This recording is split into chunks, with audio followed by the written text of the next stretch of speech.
经成佛了。可是我们现在是先得而后修了，不像以前那个单传独授的时候是修到功格圆满才受记我们现在都受记了上天认定我们有成佛的资格，要不要成佛那要的话自己要内心立定宗旨，唯求做佛，不求于物，可不可以太没力道了。这个要在凡尘踢铁板踢得厉害一点，知道意思吗？就是生活之中要充满挫折啦。你太顺利了让你赚钱了，让你有社会地位你就贪念凡尘了，就不想修道了。这个全部到处都碰壁，都踢到铁板，才会死心塌地，好认真修道。对，很现实太如意了，表示上天要把你慎考考倒，所以你太如意了就是要小心上天没有你倒，没有你拔倒了，会不会？绝对跌倒。那我们现在赶快学习跌倒。为什么会爬起来对不对？上天要考我们那是很容易的，你赚到钱，你社会地位阁有，你阁要想到，我无用，绝对有借口啦。我们修道不要找借口，就是要脱离苦海，为求做佛，这个是最就近的。成佛了以后我们可以千百亿化身，可以时时刻刻度化众生，不管到哪个佛世界都可以去，不是最理想吗？对，所以我们要了解说，文波老师对我们期许很大，有没有？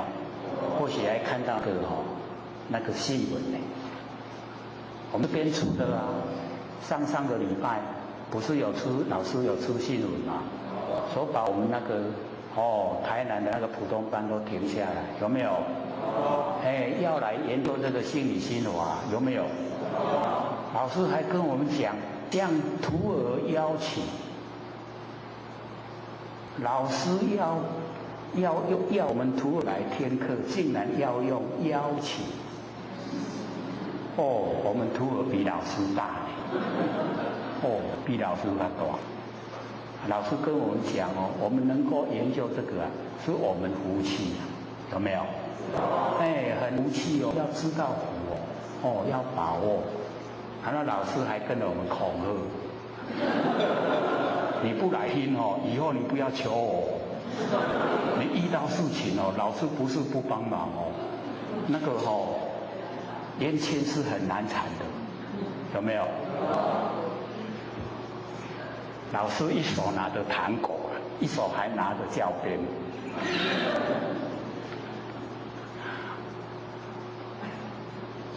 看看我们真的是很有福气就是能够研究这个最上乘佛法，让我们能够真的成就那要呢推广我们所有周遭亲朋好友都把他们呢要求来研究心理心法，能够明心见性心明因果昧，见性成佛无疑，绝对可以从内心的深处产生信心可以有没有从内心深处我可以成佛因为我摸到那个成佛的根源，摸着根的成仙做佛摸不着根下修行，不是这样那我们都摸到根了绝对可以成佛所以一定呢要努力要研究，要把它传播让你所有亲朋好友都知道都能够努力的来修道，这个才叫真正在修道，对不对？所以我们要了解说，我们在研究心理心法，不是说呢都不参与道场这个活动，我们是用生命来度人的那个是付出很大的那个心血绝对是要众生成佛。那假如说不按照这样的话，可以成佛吗？假如说我们不了解心性，可以成佛吗？没办法啊！我们说用那个四心的话，那绝对是没办法。一定要用真心。我们根尘相对的那个四心都不要用。就是用真心的真心即心即佛。我们当下的心就是佛。所以我们有时候会文字即心即佛，就讲得很熟悉呀。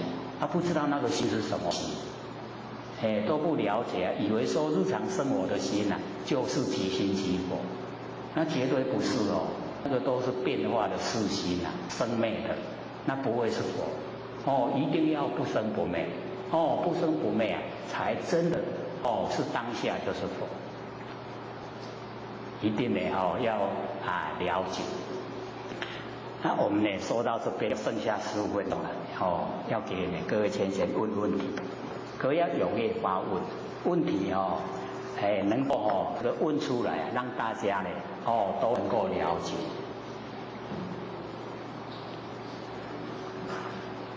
有没有想问的啊？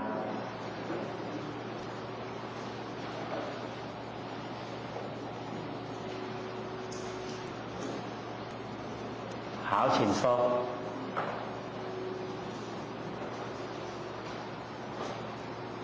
莲师、刘讲师、对先生，大家好。刘讲师刚刚提到这个5位白马名门，这个大家有没有听过？因为有的没有听过，或许轻易听过。这个有一张明细都是要之后下个礼拜会写印给大家。还有一本书，或许是没办法，因为只有一本。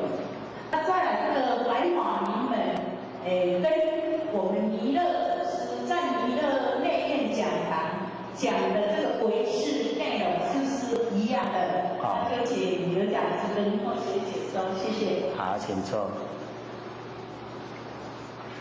那个这个5位百华呢，它是属于大圣的那个大圣华那个相中。那我们呢有一个是唯识论，就是认识的识。那凡尘所有呢，它都把它归类到唯识，什么呢都是认识的。所以呢唯识论跟我们凡尘所了解的那个识是有一点不同。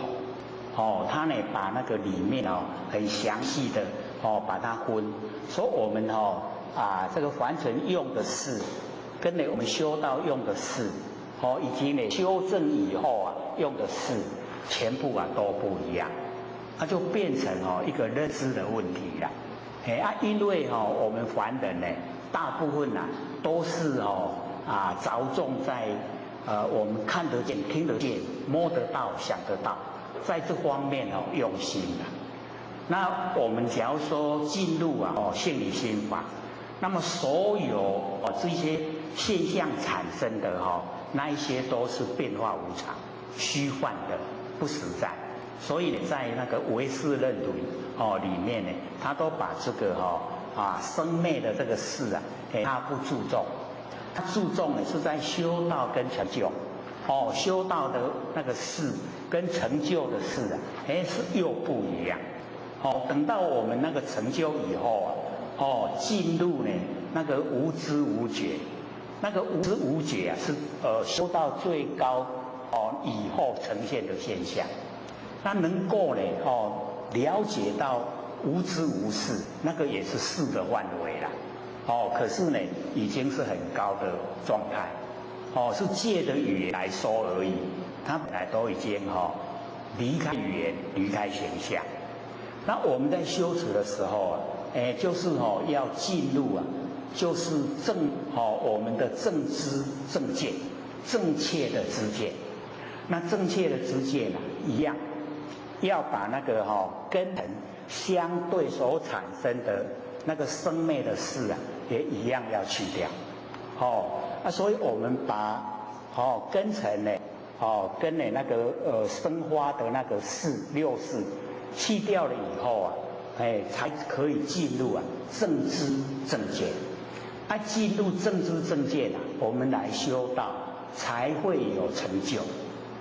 所以唯识论鼓励我们从这个地方就是入手，就是从那个真如门，不要从生灭，从真如门入手来修以后，它会有这个一些很殊胜的那一些景象会产生。可是呢，这一些景象产生呢，它也是要我们了解，是给我们信心，而不要住相。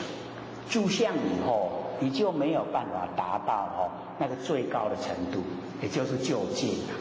那我们就是要能够究竟成佛。本来我们都是佛，那为什么我们没有成就？就是因为我们的知见不正。我们呢，在完成所用的这些知见都偏了，都邪了，不正确，都颠倒了所以要先认识，先认识这个不正确的这个观点，它不正确在哪里为什么不正确？我们去了解以后，我们才能够产生力道来修持。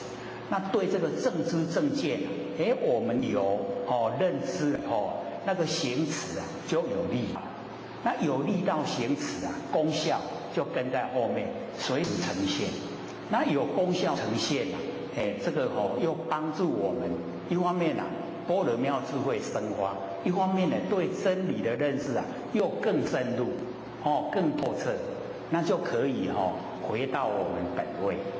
那回到本位以后真的是都无所得了没有一点得，只是回到本来本来本性就具足圆满我们就是要到达这一种状态这个呢就是唯识唯识论它的内容。还有问题吗？好，请说。各位讲师好，刘讲师好。或许想请问刘讲师，就是说我们在生活当中然后呢，自己的个人的因缘落入我们自己的那个八字当中，那所有的进退，就是说我们所以讲话应对进退，都落入八字当中。那我们就更加在应对进退的时候很难会去把那个无我的状态体现出来，因为我们跟人家讲话的时候或者是说跟人家有一些冲突的时候那个无我的状态很难体现。问题是说我们要有无我，才能变成说无所归伴。那我们要怎么样在这个当下把这个无我，时时刻刻的在我们身上有无我的现象这样展现出来的？或许一直有这个盲点。好，请说。这个是很努力这个想修，它重点呢就是那个把那个我太注重，一直时时刻刻提醒自己要无我无我，这个样子就是时时刻刻在提醒自己要执着我，要执着我，变成一个相反的方向。所以或许借着这个讲这个无我来说呢一个故事就是有一个呢这个修持的对一个比较这个修持久的他在这个问这个问题说呢这个我们整个等于是说我们上次有讲过那个风铃记风铃记风铃，我们这边有讲过吗？没有我是都讲呢就是浑身四口挂虚空，不问东西南北风，平等为他说般若，滴叮咚滴叮滴咚风铃风铃知道吗？风铃它浑身是口，好像都是嘴巴挂在虚空啊，我们都会挂在虚空，不问东西南北风啊，东西南北风一吹它都会响，叮叮叮，对不对？所以平等为他说般若，平等的在讲那个般若，般若就妙智慧嘛，滴叮咚，滴叮滴咚，就是呢一直都在讲，说我们这个凡尘之中呢，都时时刻刻在讲这个般若法门啦。那么这一个呢比较适于弟子的，就问这个师父说，那墙壁有没有在说法？各位前贤，墙壁有没有在说法？墙壁有没有在说法？那个师父说有，然后他就问了，我怎么没有听见？那个师父跟他讲，因为你有我，所以听不见。然后那个弟子就问说，那师父你没有我听得见吗？师父讲，有你有我，所以听不见。然后弟子就问说，那没有我没有你听得见吗？那师父就讲，没有你没有我，谁要听？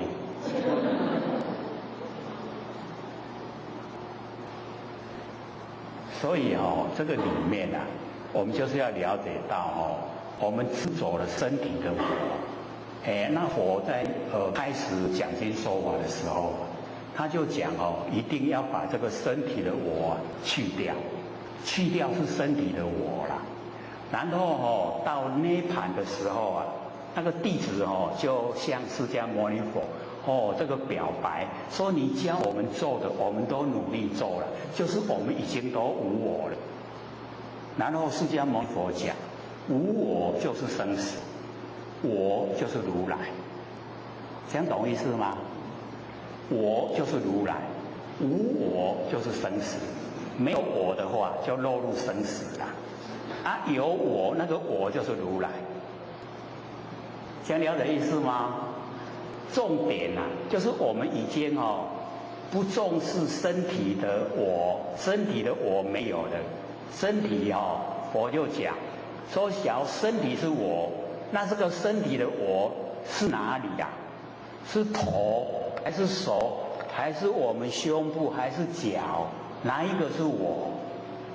假如说全部都是我，怎么有那么多的我？懂意思吗？所以身体没有我了，身体的我已经去掉了，接下来就是我们佛性的我，佛性的我它是常住，永远都在。你已经领悟、了解、进入了，那个我就是如来，这样了解吗？那我们要进入如来的我，身体的我不要执着，这样了解吗？了不了解？所以你在心中不要有那个身体的我的观念就可以。那我们应对进退该怎么做有一个刚好的角度。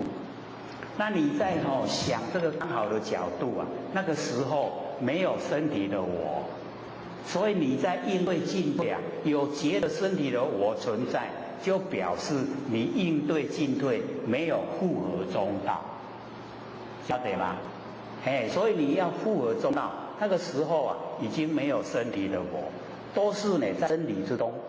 这个刚好一个角度事情到来刚好一个角度去做那个复合真理，剩下不复合真理的不要。这个时候你的心就出来，没有身体的我，这样了解吗？还有2分钟，还有没有问的？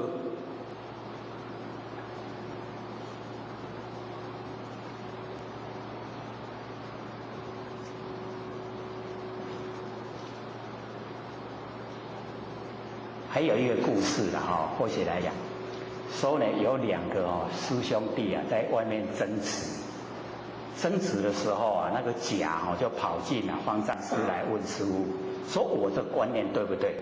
师父说对，你的观念对。然后这个甲跑出去跟那个乙的讲，那个乙的一听以后换他跑进来问师父了，师父我这个观念不对吗？哦，师傅说你的对，然后他又跑出去了，两个又在外面争了，然后后面那个小沙弥啊，就在讲他师傅啊，师傅你这样就不对了，夹对的话移就不对，移对的话夹就不对。那个师傅转过来跟小沙弥说：“你说的也对。”对，下课。各位讲师、各位坛子、各位前人，大家好。佛学占道天使的老天天大德，以及感谢各位天贤给佛学机会学讲。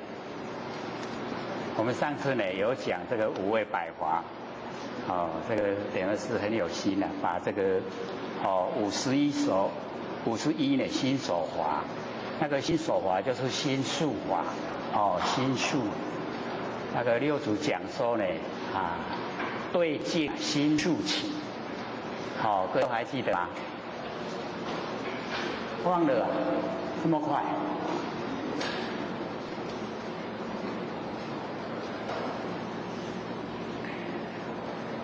五味百华是大圣的法相中呢他所说的，把凡尘的万法都归纳进入这个五味。就是呢，色华、心华、心所华，也就是心事华。然后呢，不相应法跟无为法，有5个五味。那色华有11个，就是呢我们的眼耳鼻舌身，然后呢6尘色声香味触法，11个。心华呢，就是我们8识。眼识、耳识、鼻识，这个眼耳鼻舌身意摸那来也，心华有8个。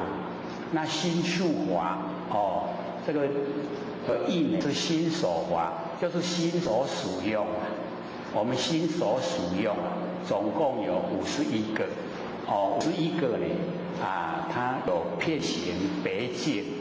然后呢，跟11善法，然后6个根烦恼，20个随烦恼，4个呢不定法，总共呢有51个。那20个随烦恼里面呢，又分成大、中、小。大有8个，中有2个，小有10个。然后不定法呢有4个。那不相应法就是呢，跟色法相应，不跟心法相应，不跟呢心术法相应，不跟无为法相应。它是呢这个独立的有24个，那个不相应法。然后呢无为法有6个。可能呢各位没有听过啦，所以会比较生疏。那假如说呢我们稍微有研究这个心理心法，大部分呢都会把这个所有万法都归纳呢，在这个百法里面，那这个我们就了解一下，看一下了解，大部分呢我们心所使用的就是51个心术法，它包含非常多，是我们心呢所使用。那或许呢在这个讲前就是想先说一个或许这个上次回去然后听这个车上前在讨论说呢我们在生活之中呢有这个观念的问题，然后呢跟家里的人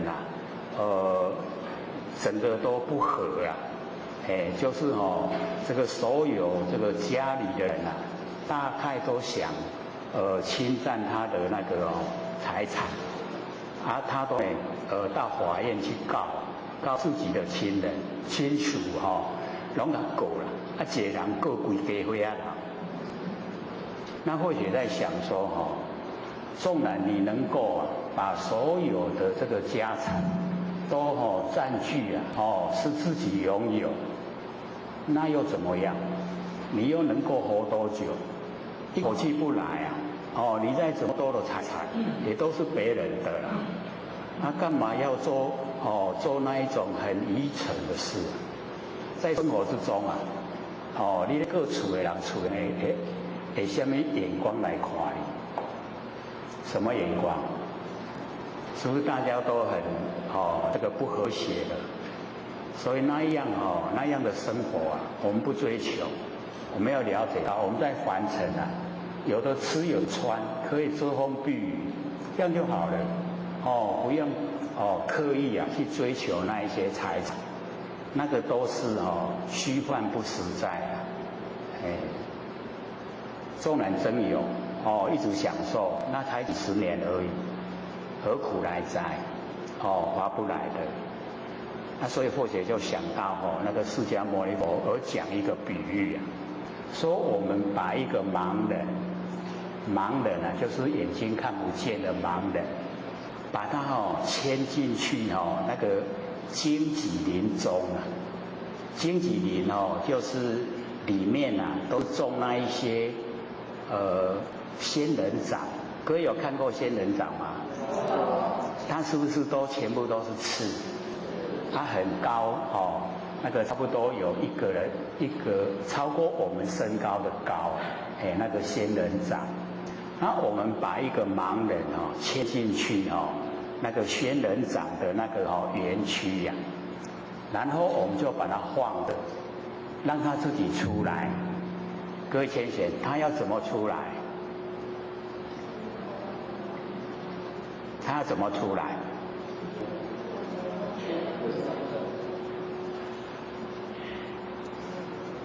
所以这个释迦牟尼佛讲这个比喻呀，他就在讲说我们啊众生呢不了解真理，不了解真理呀，就像盲人没有眼睛不知道要怎么去做才是正确。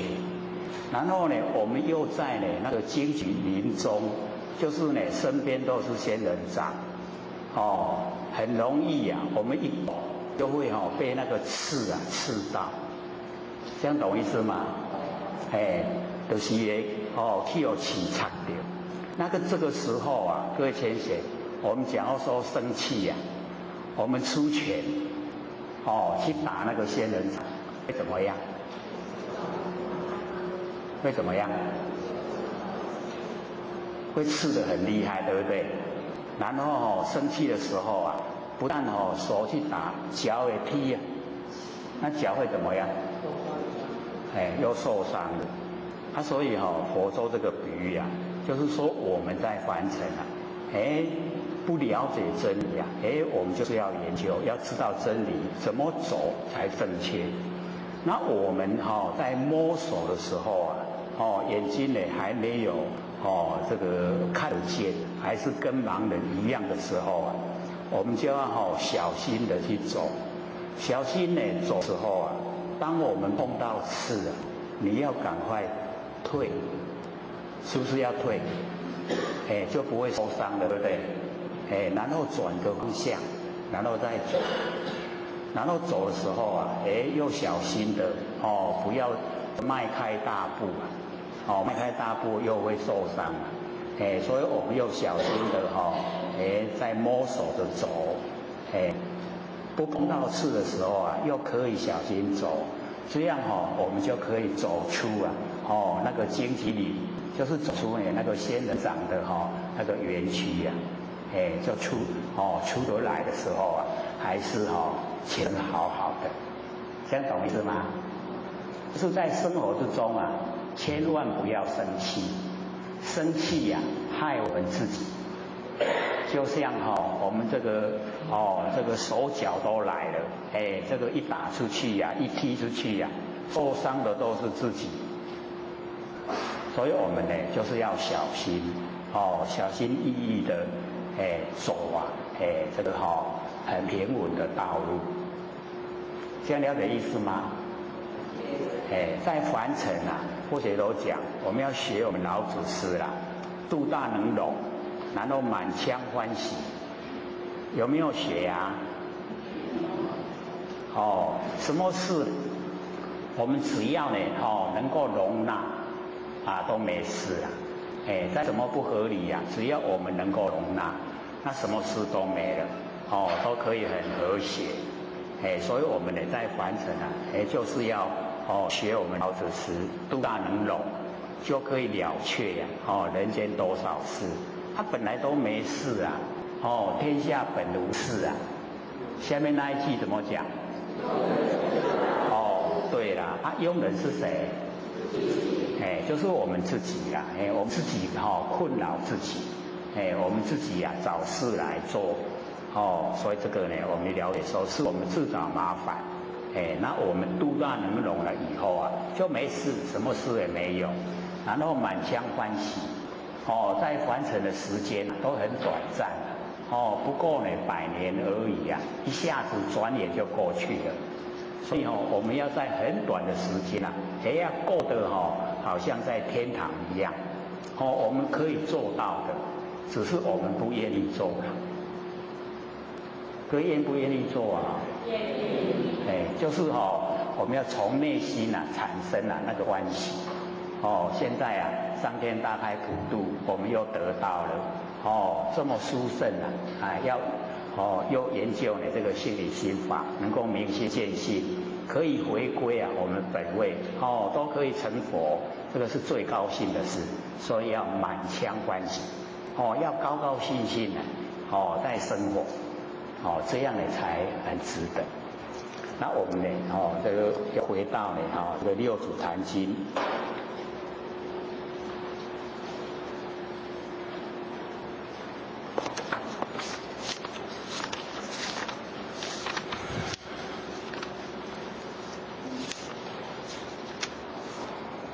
敦鉴品，对不对？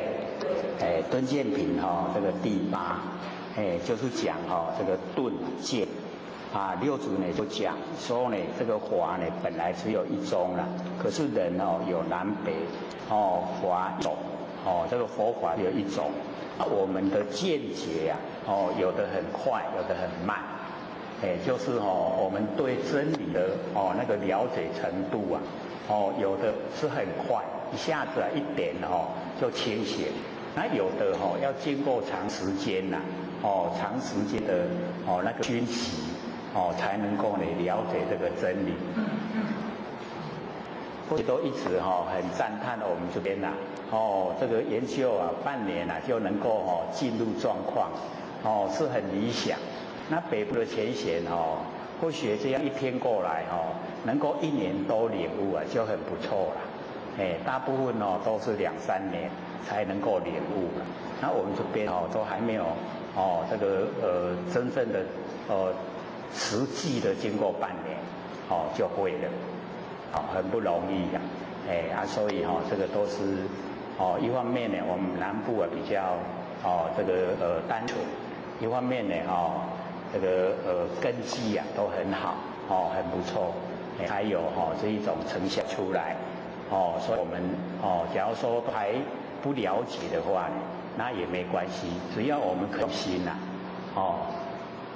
像北部有一位前贤就听呢这个如是我闻过年的时候听9天就是光这4个字听9天，然后又看到我们那个第25次的那个里面有讲一句就是了了分明的知觉性，促成他真的就全部领悟了。高兴的人时间经过2年又1个月，2年1个月才领悟了。所以我们这边都很理想很快就可以进入所以我们一定呢要启发，我们不生活没有真心佛性。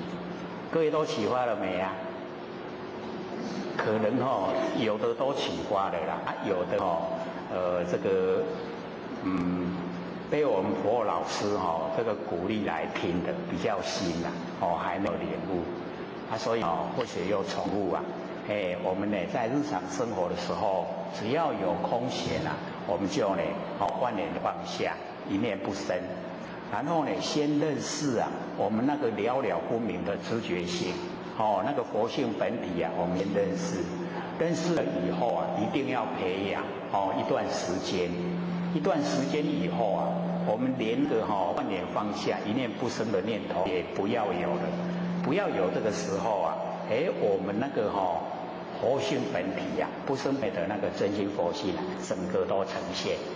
所以这一个时候啊，我们一样要经过奴仆，要经过培养，让它茁壮长大。那这个时候啊，我们可以把佛性这个启发，让它呢离开呢我们这个身，一直啊到这个空间出来，然后我们到空间的时候啊，本来这个空啊，我们只要是没有启发佛性，这个空是完空的。那我们已经呢启发佛性的时候，这个空啊叫真空，空中有佛性在，那空中有佛性在叫真空。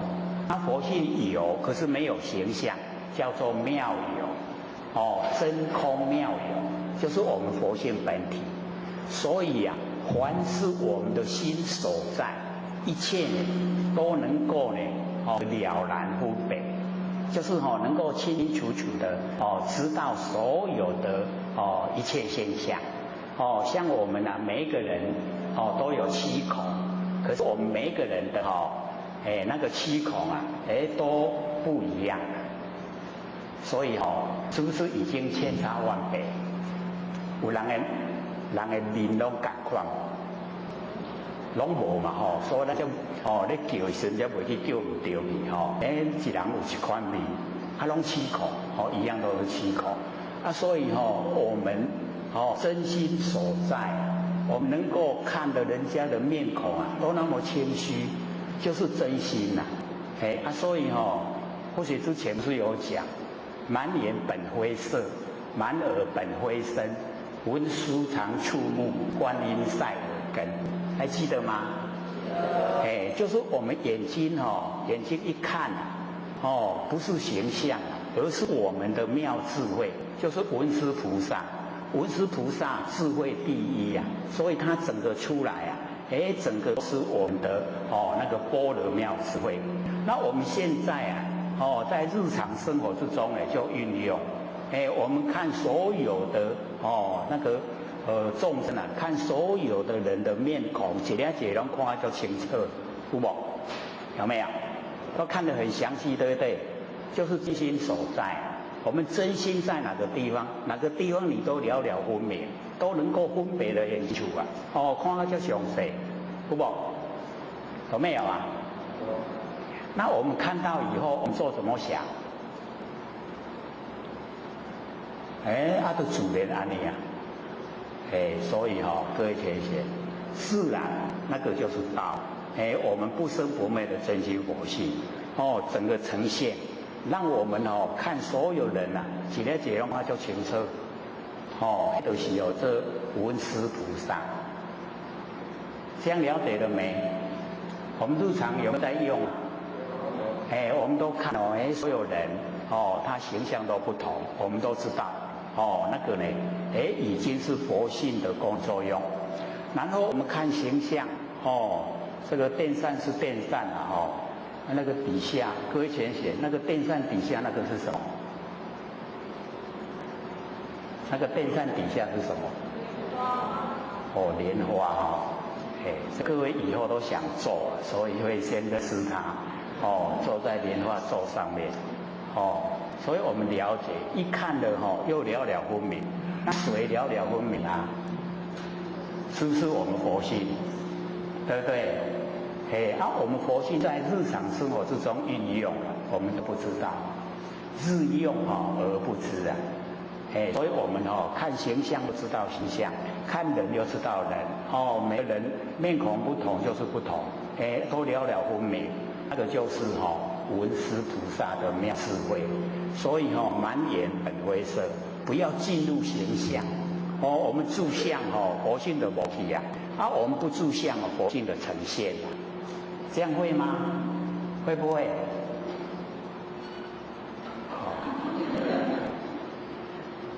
我又想我们这边人又不少嘞他竟然没一个印呢。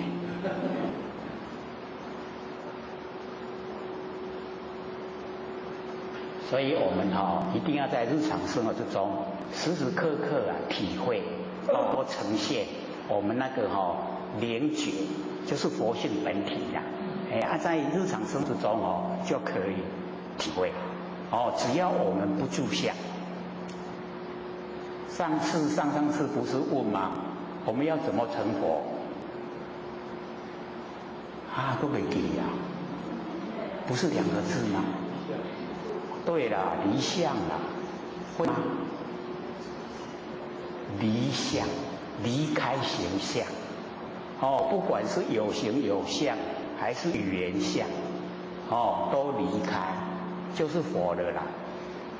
这样会吗？会不会？会离相了不住相，只要离相，就是佛了。这样成佛简不简单？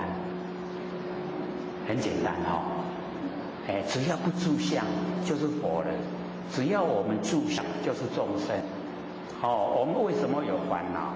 就是住相，住相才有烦恼，所以离相就没有烦恼。离开形象，形象都离开了，就是佛了，简不简单？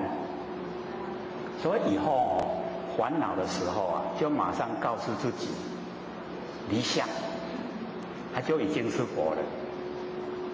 当下都是佛了。所以不管是事情的相、语言的相、形象的相，全部都是假的，虚幻不实在。那我们在生活之中呢，都可以离开形象，然后呢，事来则应事去则静。心中呢完全都没有的事在，没有物在。所以我们儒家也讲格物革除物意，就是我们把心中的物都革除。只要你心中不要有东西，不要有事情，那我们的心就清净。那心一清净就恢复到我们的佛性本体回来。时时刻刻我们守住我们佛性本体，这样不会有业不造业，不造业就不受苦，自己就解脱了。就会生活的好像在天堂一样。或者都讲这个晚上睡觉都会偷笑的。各位有没有这个晚上睡觉时候偷笑都还没有是唉声叹气吗？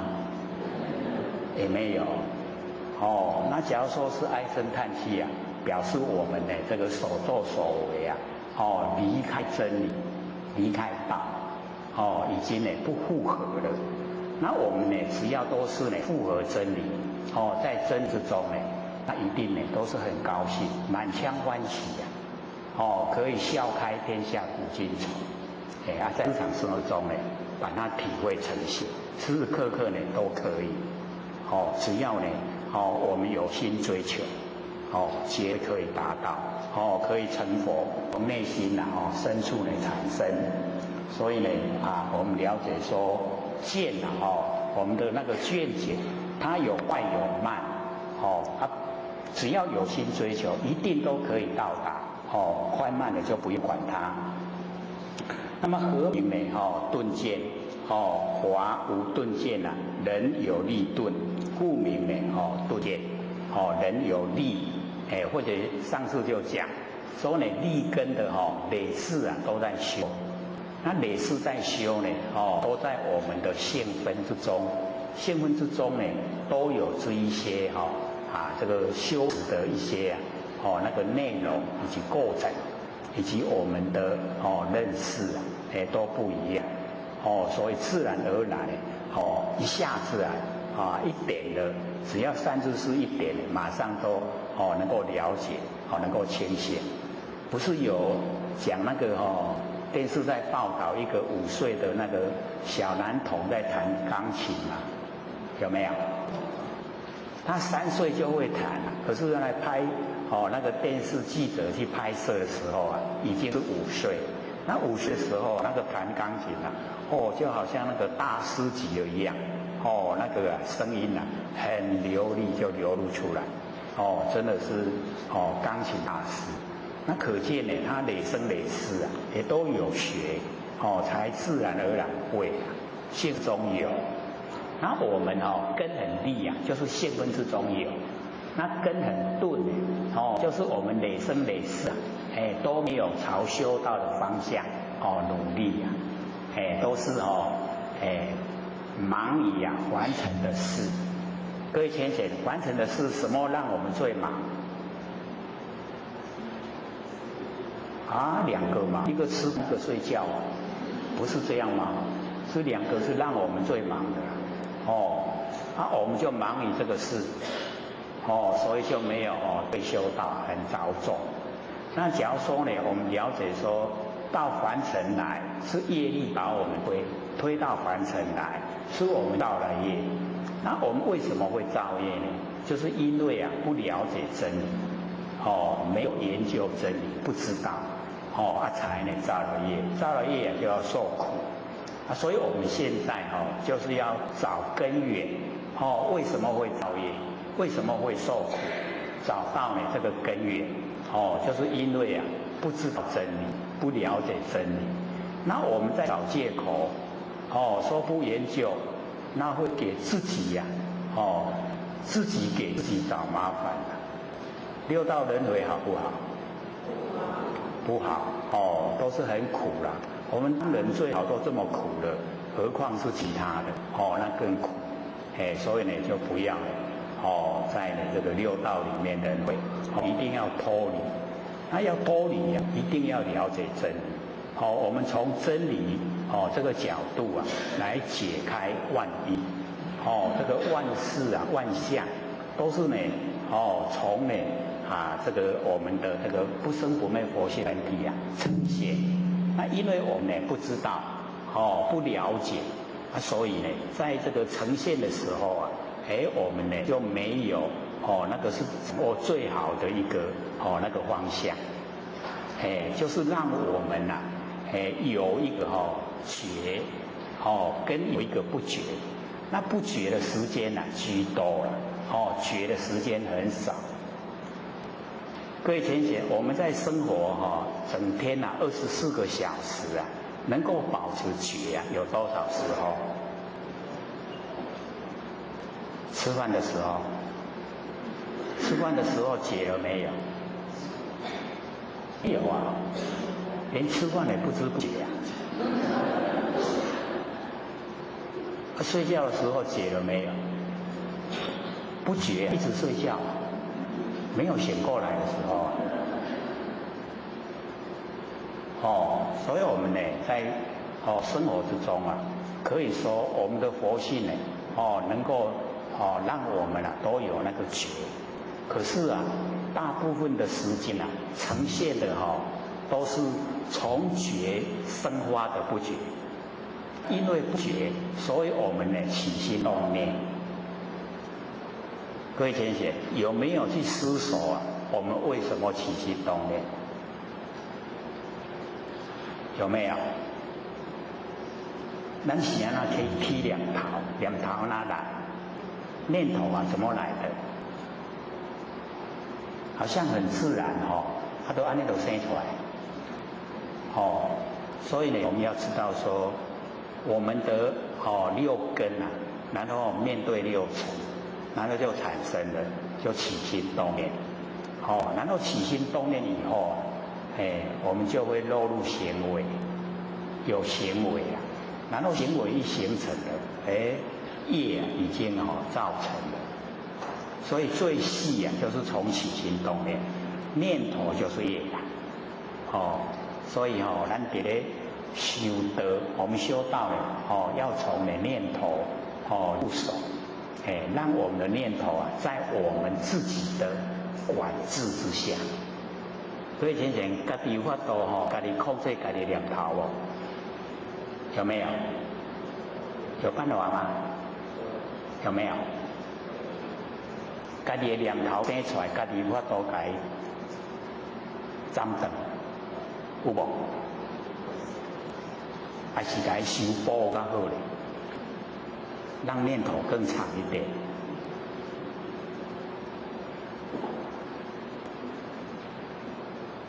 当我们起心动念的时候啊，想不想把它遏制它？想的话表示我们已经知道那个真理所在，才会想这个断掉我们的那个胡思乱想。所以这个修道很重要。或者都讲我们年岁大了以后都会生活在过去的那一些现象，过去的那个遭遇，都会活在过去，都是生活在过去。所以遭遇到很坎坷的时候，他会怨天尤人，他会讲说，我都没有做坏事啊，又没有杀人放火，为什么我这么坎坷，生活都不如意？各位知道原因吗？知不知道原因？就是念头太多了啦，念头太多，把我们以往累生累世所造的业，把它拉来。所以我们只要呢日常生活，万念都放下，一念都不生。那所有累生累世的那个所造的业，它没有缘有因没有缘，它不会现象，我们就不用去接受。这样了解吗？了不了解？可是我们都不知道说念头有这么厉害各位了解了没有？念头很厉害，厉不厉害？很厉害我们为什么看到社会新闻有那个杀人，是不是也是念头？从念头来，对不对？从念头来会跟人打架，从念头来会杀人，从念头来会做善事，是不是都从念头来？所以念头很重要。那我们呢就是要聊到那个大乘信论呢，就有讲我们起心动念就是业，就是已经造业所以在日常生活尽量不要起心动念，要起心动念要在我们自己的灵觉之下，就是了了分明，咱的起心动念，然后知道念头的内容是在想什么要知道的话就不会被它蒙骗了，不知道的话我们就会按照念头去做。这样了解吗？所以从最微细的然后念头念头呢，假如全部都不起心动念的，我们就在培养我们人是半阴半阳一半阳一半阴那我们生活之中只要有负面的念头，那个都在培阴培养的阴阴越多的话，各位浅浅有什么现象？昏昏沉沉各位有没有昏昏沉沉的时候？他为什么会昏昏沉沉？就是阴太浓了阳不足。阳充足的话，精神很好不会呢昏沉也不会想睡觉了。那我们一直想睡觉那个就是阴比较多。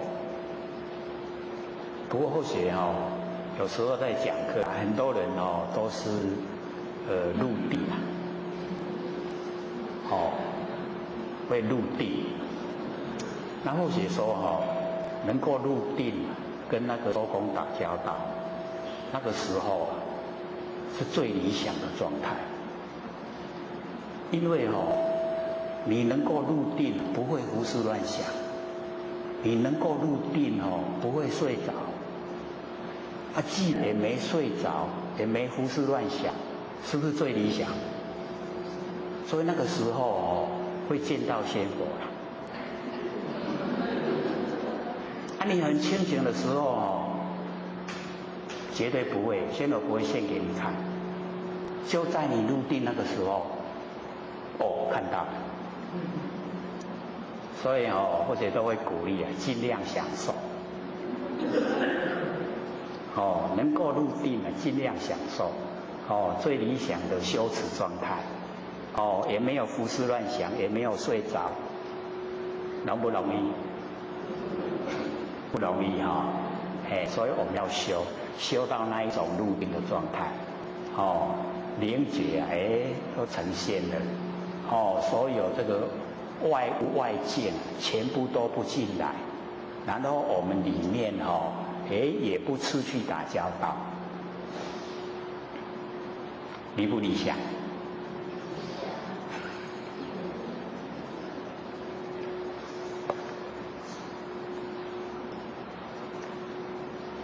然这个修之途中，就是神修的那个徒弟啊，很多，往往呢讥笑南宗祖师啊，这个神修的徒弟啊，很多人都会嘲笑那个六祖本人，不是一字有何所长，就是他不认识一个字，有什么那个长处让人学，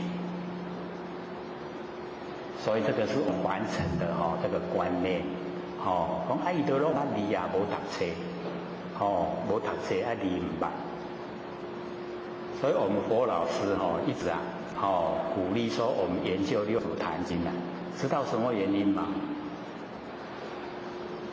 就是说知佛庙里微观的文字，所以念的很多不一定说你能够了解老千在世的时候时常讲，他说我们凡尘博士那么多你看哪一个博士成佛了？为什么？因为博士都有那一种看不见的骄傲，就是他学的比什么人都多了。有不知不觉的骄傲，这个很难去发现，所以我们就是要知道，我们假如说学的越多，知道的越多，会不会骄傲？会不知不觉骄傲，会自然而然，尤其假如说研究心理心法，有明心见性了以后也会有，会不会有？会有，那个也不知不觉，自然就会骄傲，认为说比别人知道的多了，所以那个真正的也还没有算了解，也没有明心见性，明心见性了以后就不会有这一些现象，心明了以后一口都不明媚，见性就可以成佛。那既然可以成佛了，那骄傲可以成佛吗？那绝对不行的啦！这个坐在供桌上那个众生来，这个请求哀求了，要救他，你在那边不可一世，骄傲的不得了，那这个众生会不会把你请下来？会不会？就不让你做了那个供桌上不让你做了，所以我们了解了解了以后了解真理以后是绝对都不会不会有那个骄傲。他告诉我们就是那个学识我们在这个凡尘念得很高那一些呢，那个属于文学文学创作，跟我们这个心理心法不相同，不一样的。再怎么样的努力都没办法进入。要进入心界不是从文学进入，这样了解意思吗？那个从我们那个日常生活之中，很平凡很平常、很平淡、很平实，从这个角度进入。所以那个孔老夫子他也才讲，说这个弟子入则笑，出则涕，这个谨而信，患爱众，然后呢，行有余力再以学文。我们行了这一些呢，应该尽的责任，该做的事都已经做到了，还有剩下来的时间，还有精神，你才来学文章所以那个文是摆在最后。那我们现在为了要这个赚钱要找这个工作职业所以都把那个文啊，摆在第一呀，这个要去找工作，就先问有没有大学毕业，是不是这样？这个学得越高他的职位就可以做办公桌了。那你只要说这个高中、初中都没念了，那你就去做作业员，就是要出劳动力的，那个办公桌就没有机会做了。所以现在我们把那个文学就摆在很重要的位置。可是呢，这个是凡尘在用，凡尘才有用。我们修道呢不用，所以修道不认识字没关系。像我们这个南部一开法会啊，在这个厨房挑菜的啦、煮饭的啦、工作的，都是欧巴桑、欧姨桑，对不对？那我们怎么称呼？对，都是菩萨，很自然而然他会讲说要讲的我都袂晓，要做我会啦，要做的我会来做，所以自然的那个行为流露啊，就是要利益众生，不挑剔的。那我们一有念书了以后啊，那个分别心啊，越浓厚，修正成佛啊，就是把分别心去掉。那我们分别心很强，我们就当众生，所以我们努力的方向也是要去掉我们很强烈的分别心。在凡尘有社会地位的、有钱的，那个是他的福报。那假如说没有社会地位又没有钱，那个是他累世之中啊没有利益众生，是他的一些恶报。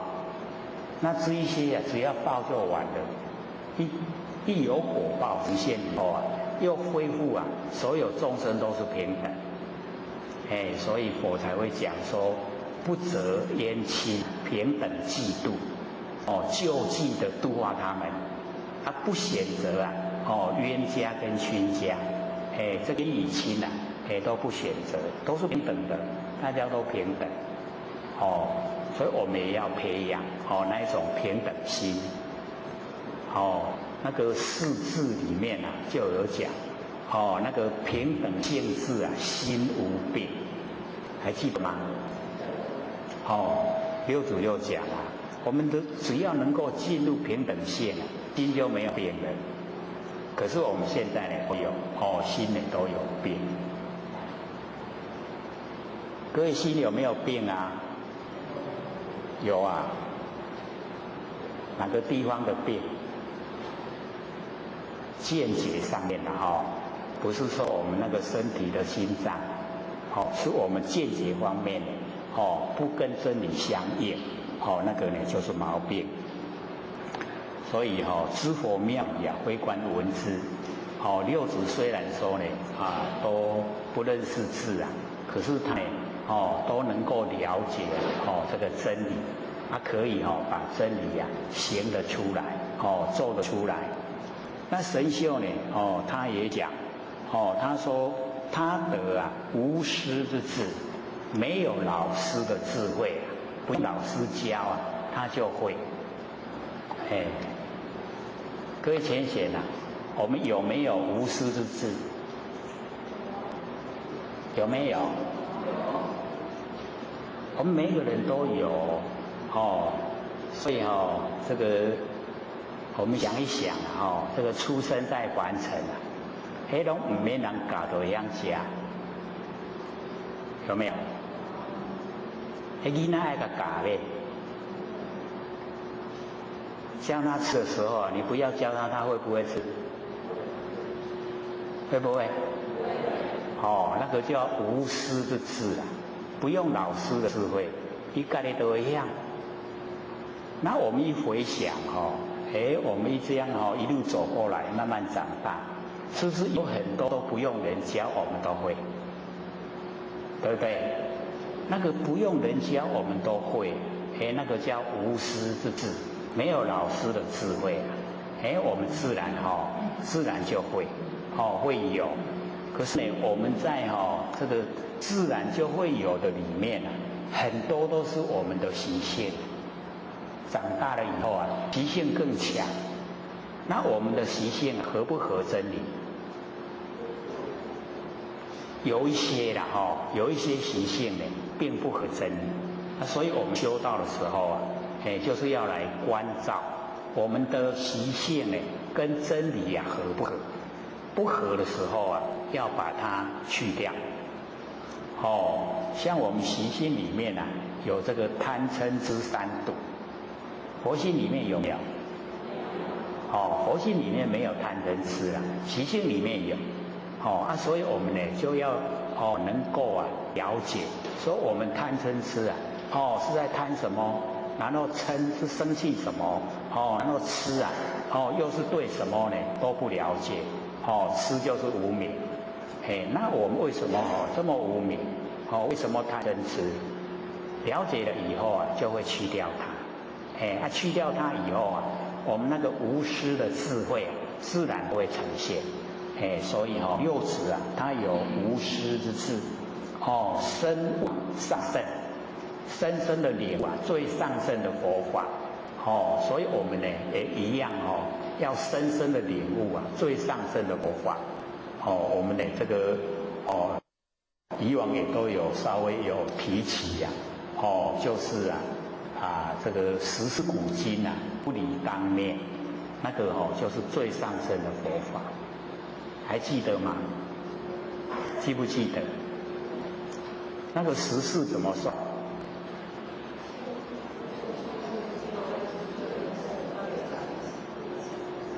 就是呢，过去它也有这个三世，然后呢，现在世啊也有三世。来世啊也有三世，加起来就九世，然后九世啊回归一念，一念一世，加起来就十世。那十世古今啊，不离当念。我们当下这个念头啊，具备了10000年。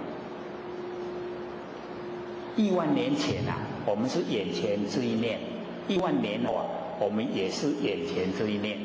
所以眼前这一念呢，就具备了万年，非常久的我们只要呢，把眼前啊这一念啊，都很这个深切的已经体悟，已经掌握，已经呢时时刻刻啊都在觉之中，这样呢就已经有万年、10000年那么久的那个真理世界，就在我们当下，晓得吗？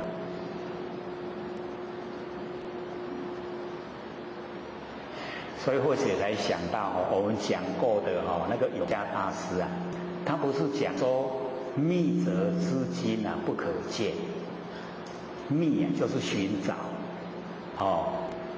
密啊会写吗？3点，然后下面一个见，那个密寻找的意思啊。我们要寻找我们呢不生不灭人心佛性。你要寻找的话，那永嘉大师说，那你找不到。懂这个意思吗？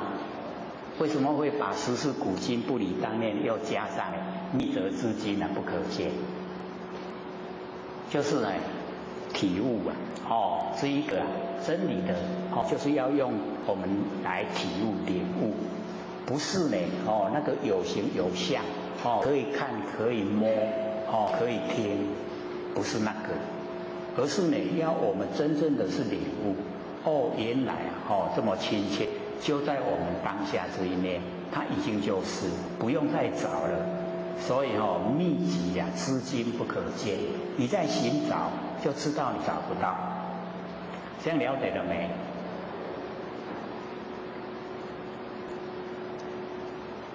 很亲切我们那个不生不灭的佛性就很亲切在我们眼前呈现不用再找，再找的话就一定找不到了就已经当下都是了。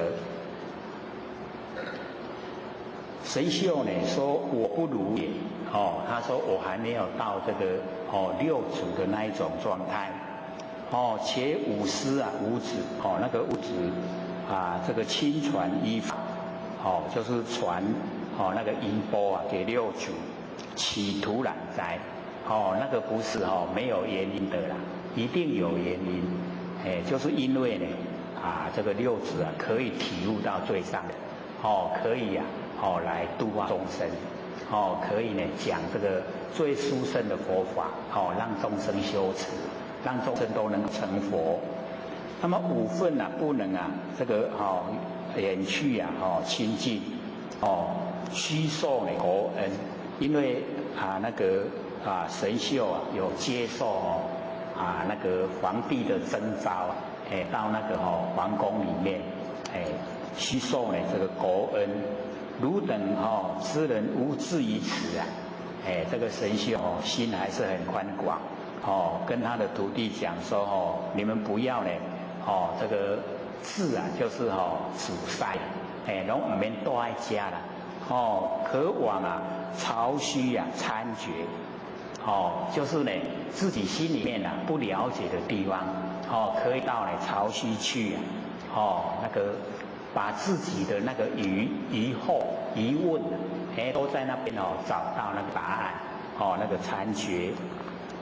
那么有一天呢，这个神秀命门人智成曰，跟他的徒弟讲，那个智成说汝聪明多智，你比较这个聪明多智在凡尘这个呈现出来的就是这个心力是比较强，聪明多智，可谓吾到潮汐呢天法，所以这个神秀他也是想知道这个六祖怎么讲，那个讲经说完内容是什么，很喜欢知道。那么若有所闻只要在那边听呢这个六祖所讲的，尽心呢这个记取，把它都全部都记得，然后回来还为吾说回来的时候为我讲，看看那个六祖是怎么说。那么智成秉命是潮汐，智成呢既然说到神秀呢，这个神秀命令他到潮汐去他就去了。那么随众参起，就随着众人一起来这个听课，不言来处不说他从哪里来。那么这个时候子师呢告众曰，六祖就跟大家讲。说今有道法之人全在此会，说现在有道法来托道这个佛法。各位浅显，这听法跟道法有什么不同？有什么不同？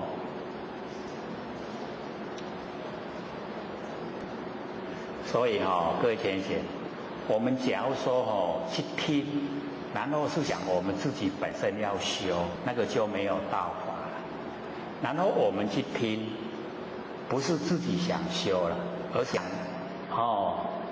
听他怎么讲，我也要出去把他所讲的去贩卖给别人，那个就叫道法。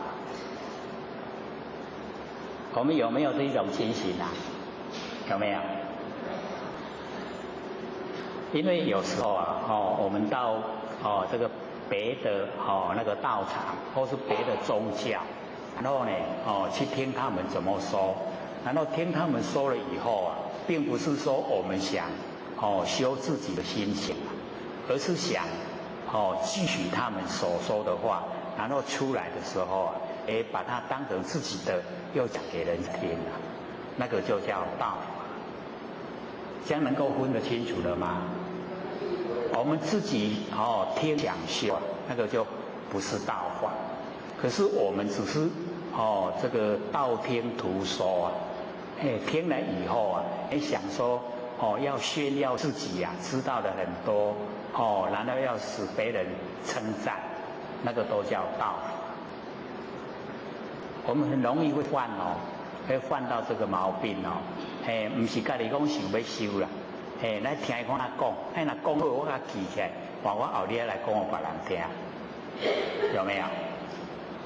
我们有这一种情形那个就叫道法，这样了解了吗？所以呢，这个六祖呢就讲说呢，有道法的人潜在此会。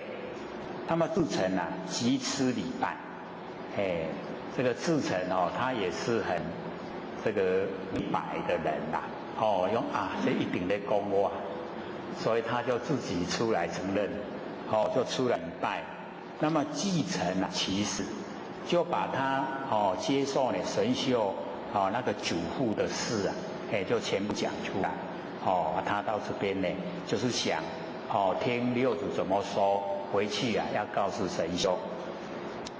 那六祖呢就跟他讲说，汝从玉田来应是细咒，说你从那个神秀那个地方来，应该就是坚得干掉，坚得。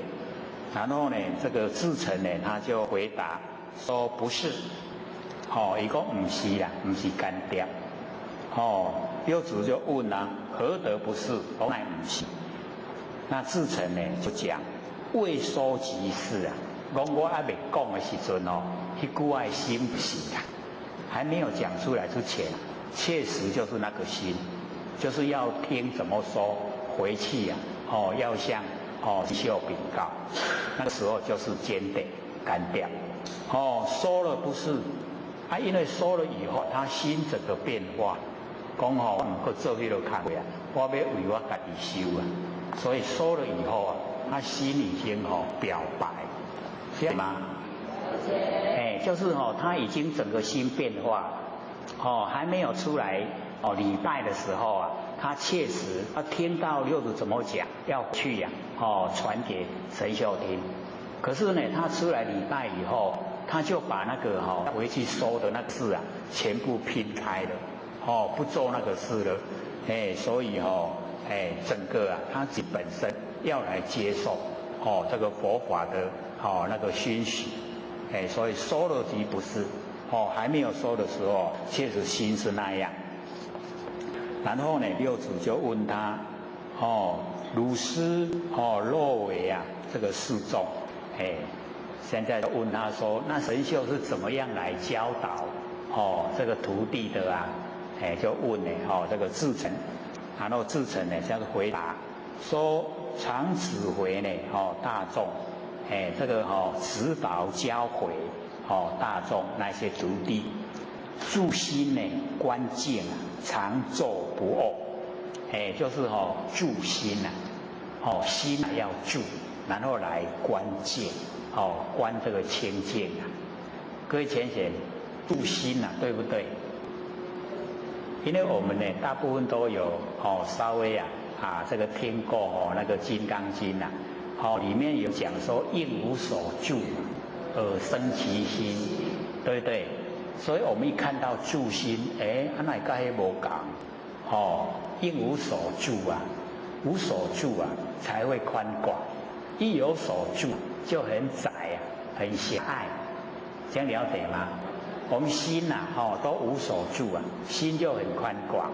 然后呢，我们住心我们再怎么住没有办法尽虚空遍法界，只有一个角度而已所以一住心了以后心就缩小了。然后呢，这个关键所以我们要知道说我们呢这个本来心性的切见不免关我们关了以后就变成束缚，所以自心关键这个已经跟我们的修持不符合。然后常咒不恶，这个倒是有人学啦，就是不倒单，不倒单就是不躺下来睡觉。各位有没有试验过坐着睡觉？没有有人提倡就是坐着睡觉，可是坐着睡跟躺着睡有什么不同？还不是睡。六祖就讲说自心关键是病非常那个助心关键就是病不是禅所以我们要了解到那个禅它已经就是专一啊，已经呢进入我们那个佛性本体。我们上个礼拜不是有说吗？各位还记得吗？那个禅啊，有没有印象？着力摆脱啊，客观的环境啊，对精神世界的支配，有没有？有没有印象？这个蛮重要哦。我们就是着力摆脱我们客观环境呢，对我们精神世界的支配。我们现在都被客观环境支配我们的行为，我们都不知不觉。所以要修禅啊，我们就是要知觉。要知觉，要知道，要知道说，我是不是受到客观环境的这个支配？要了解，要知道，我们要主动，不要被动。所以有时候呢，就是要深入，深入其间，要真正的努力呀，然后呢，在我们的那个生理方面啊。我们就是要超越我们那个生理知道，我们有心理跟有生理呀。生就是我们身体的生老病死那个生啊，生理。那我们生理就会怎么样？会引起我们那个情感欲望的追求，就是男女之间那一种情爱的事啊，那我们要超越，我们要修禅的时候啊，就要超越我们那个生理，那个呢，那个机能，那个感官啊，对呢外界那个情感欲望的追求，就是要超越。然后呢，我们要训练，训练出一种不受呢客观环境跟主观意识，这个左右影响。那一种心理状态，这样了解意思吗？要面对凡俗啊，又不被凡俗束缚，要面对万象又不住相，这样能够呢，这个使我们的性体呀，就很清净，那头头都是道啊。那么在我们日常生活之中呢，那个一举一动啊。都能够体会呈现我们那个佛性灵跟觉，那个就叫禅修禅定啊，进入禅。有没有比较深的印象？会做了吗？就是要先熟悉啦，熟悉这个过程，说不受呢客观环境以及主观意识。我们现在大部分都受这两个大的支配，一个是客观环境，一个是主观意识。主观意识太强表示我相很强，那我相很强修道困难，就是要降服我相，所以主观意识啊，我们要了解。各位先生，主观意识强不强？主观意识强也有它的好处啦，就是会择善固执。各位有没有择善固执啊？那个就是好处啦。就是不能说这个人家的意见都不听，人家的意见都不听那个就主观太强。是有时候啊，我们听人家的意见，有时候要这个跟真理呀，这个相互合，看一看。人家的讲出来跟真理呀合不合？合的话要听，不能说自己呀一意孤行，自己一意孤行，有时候也会有灾难，不合群嘛。那我们现在就是要合群，跟众生呢这个都相合，相合才能够度化嘛，对不对？那假如说他先已经对你有成见了。你去度他，他会跟你走吗？绝对不会啦，所以呢，我们就是要合群，这个和人相处和为贵啦，所以还是要和。那呢，我们就是在生活里面呢，就是要朝着这个禅修这个方向这个前进，时时刻刻呢佛性都呈现。所以六祖就讲说呢，这个住心关键是变，不是禅，那个是变。那么常坐机身以理合意，我们这个坐所以这个凡人的打坐也一样。你假如说要这个打坐的方式来求那个定禅定，那个也都是很困难修，很容易破坏。从我们的佛性出来的定那个才是真的定。所以我们呢，从佛性一出来，富贵不移，贫贱不移，威武不屈，泰山分以前，高济家以后，不动声色。那我们凡人你用打坐的、用禅坐的想达到这个状态那是不可能的。那一定要从佛性出来，从佛性出来就有办法这个达到。所以六就讲。常坐积束我们的身体以理合一，对真理没有利益，对我们佛性没有帮助。那六祖就讲听无句曰，六祖就讲这句说生来坐不卧，我们一生下来呢，就都不躺着睡觉，都是打坐，坐不卧。然后等到一死去一口气不来的时候有办法做吗？还做了对吧？更一代更一修嘛所以死气就卧不做，就没办法做。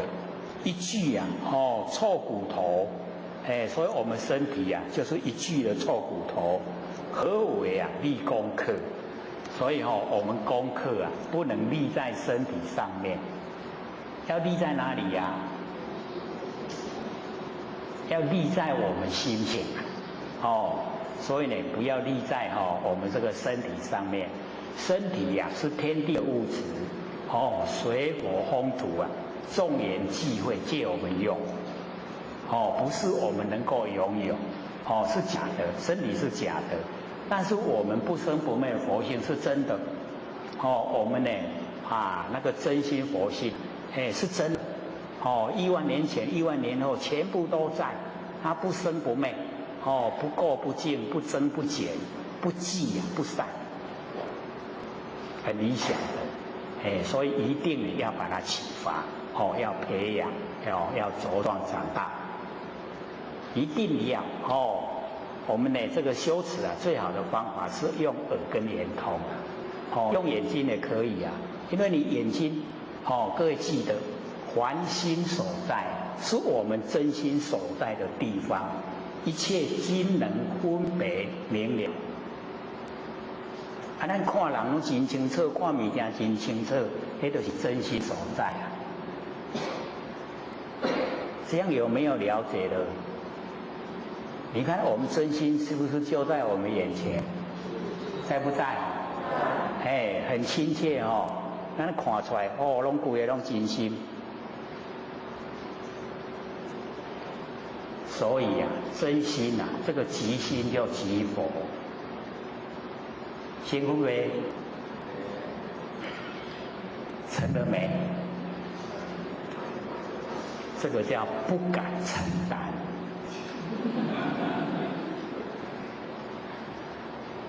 都已经都是了不敢承担那你真心嘛，即心即佛这个都是真心因为六根对六尘产生的六识不用都是真心呈现。它真心呈现即心即佛，心就是佛。这样了解了没？所以那个司空山本净禅师就那一个一直很念慕这个修道。他说你要这个问心还是要问佛？说心跟佛有不一样嘛？他说呢，假如说呢我们不用那个凡尘生灭的那即心就即佛了。那假如说呢我们呢要问道的话那个无心是道。各位了解吗？无心是道，那个是司空山呢本净禅师讲的。因为呢，我们凡人在用的心啊，都不是真心，都是呢我们自己啊，有身体以后产生的，有身体以后产生的心呢，那个心啊都不对。所以司空山本净禅师呢，他就讲无心，没有这一些心呐，没有我们凡人用的这一些心呐，就是道，无心之道。你有看前册不？有没有啊？因为我们在生活之中用的心都是生灭的啦，那个世心呐，都是生灭的。那我们把这一些全部都不要，这一些生灭的心呐不要，就叫无心呐，没有这一些心的，什么心都没有。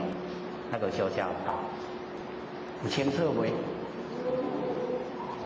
还不错了还听得能够了解到那个意思所以我们了解说，不用在身体上面立功课，我们要把功课立在明心见性，这个才是正确。假如说立在身上那个都是生灭的。有一天要埋葬，有一天要烧掉，咱去埋葬烧掉都没去啊，对不？可是我们真心不会，不会消失，它永远在，所以呢，我们就是要过化成什么？成神。我们人都会过去啊，都会变化，我们剩下来就是神呐。那个神就是我们不生不灭的自性佛性，所以过化成神。那么至诚在拜约他呢又问了六祖，说弟子啊在修大师寺就是这个至诚在神秀那个地方呢学道9年了已经呢有9年的时间，不得呢弃悟啊。就没有办法契入真理，能够领悟真心佛性。那么今闻和尚一说啊，变弃本心，现在呢听到六祖这么一讲，就跟自己的那个本心啊，不生不灭的真心已经契合了，就弃本心。那么弟子生死事大，和尚呢大慈，更为这个教师，就希望六祖在讲这一些呢真理，说学9年的都唔知影，今嘛契机啊，拄好讲甲互伊安尼领悟甲为迄个心性里面就了解，所以不是说他在神秀那个地方学的都没有用，还是有用。他假如说那个9年没有努力去学啊，这个时候听六祖再怎么讲，他也不可能弃悟了。这样了解吗？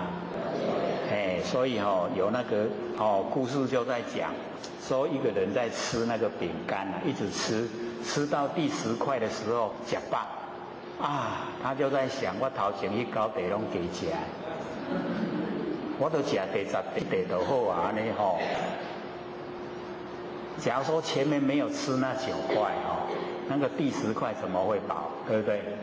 所以前面那个还是有用所以我们就是要了解说以往我们研究很长的时间没有弃悟我们的真心佛性也没关系根基都扎稳了，现在一拼呢就懂了原来当下了了不明就是真心佛性，领悟了没？很理想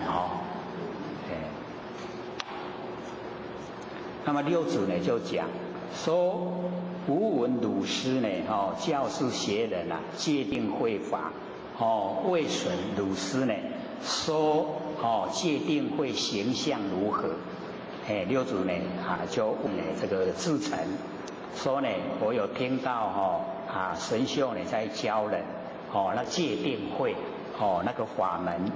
那不知道呢你的老师神秀呢说这个戒定慧的形象他怎么样去行持，他怎么样的那个表现出来的那个形象是怎么样表示出来的那个形象，以及呢怎么样去做这一些呢说给来我听听看这个以吾所看。然后至诚呢就讲说呢这个秀大师神秀大师讲说知恶莫作名为戒，然后知善奉行名为慧，自净呢其意名为定戒定慧戒慧定就是呢这样说知恶莫作呢众善奉行，然后自净呢其意比说如是那个至诚就讲说神就是这样讲。那么为神呢和尚以何法诲人然后呢六祖是以什么样的法来教导大家？那六祖就讲五言有华宜人即为狂儒。所以这个就是最重要的观点。各位有没有看出他的巧妙？说五言六祖假如讲有华给人可以有华给你修即为狂儒。狂呢就是骗，狂骗讲若有法给你，就是我在骗你懂意思了没？所以从一开始一开口讲的话就已经没有法执了。那假如说有法给你修，就是有法执。那有法执成不了佛的。我们在凡尘努力的方向有两个，一个去掉我执，一个去掉法执。这两个全部都不要有，就成佛了。不要有我执，不要有法执。所以在开始的时候呢，六祖就直接讲说有法于汝无法，有方法给你，那个就在骗你，直接就没有法执了。所以没有法，可以简听懂意思吗？懂不懂意思啊？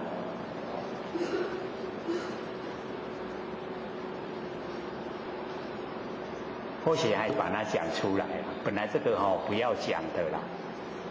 这个没有法的法就是最上乘的妙法啦，讲懂了没？可是经过我这样一讲糟糕了，又住相了，又进入法了，所以很多都是要领悟啦。这本来是要悟不能讲，那我讲说什么法都没有，那个就叫妙法。可是我经过一讲，安尼就对，都是妙法，错了。不过讲出来比较快那边想了，来要想要偌久。这个或许要经过30年的时间摸索。我说那个不领悟就是不领悟啦，唔知就是唔知啦，你过去讲我听就好啦。无要紧什么法都没有，那个就是妙法安尼我知袂使带你形象你若讲就是迄妙法，错了有没有比较快？比较快了所以要了解那个无言之法不能说的，要领悟的就是这样。你领悟出来就是这个最殊胜的最殊胜都不能落入形象你说这样就对，那住相的啦。所以那个舍利佛在跟那个释迦牟尼佛对答，说你以前讲五蕴就是众生的佛性，现在又讲戒定慧就是众生的佛性。然后佛就跟舍利佛讲说你哪遐无记忆较早咧甲你讲的时阵，迄就是众生的根源。舍利佛讲唔是啦，你安尼讲来讲去吼，众生听唔捌。佛就讲，听唔捌就是中道。然后舍利佛，这样就对了吗？释迦牟尼佛说错。听得出意思吗？众生因为抓不到，是不是没办法抓？没办法抓，没办法住相，对不对？对，那个就是中道。安尼就对啊，安尼就对啊，你就住相，这样懂吗？所以佛法奥妙都是在家了。所以看佛经的时候啊，不要死背经文，你要活用，看佛表现什么意思。为什么这样说对？为什么那样说不对？赶快在理呀。原来是在我们有没有住相？住相的错，不住相的对。那我们最困难在哪里？不住相，不住相是最困难。所以在日常生活之中就是要学要学呢，真正的到达都不住相。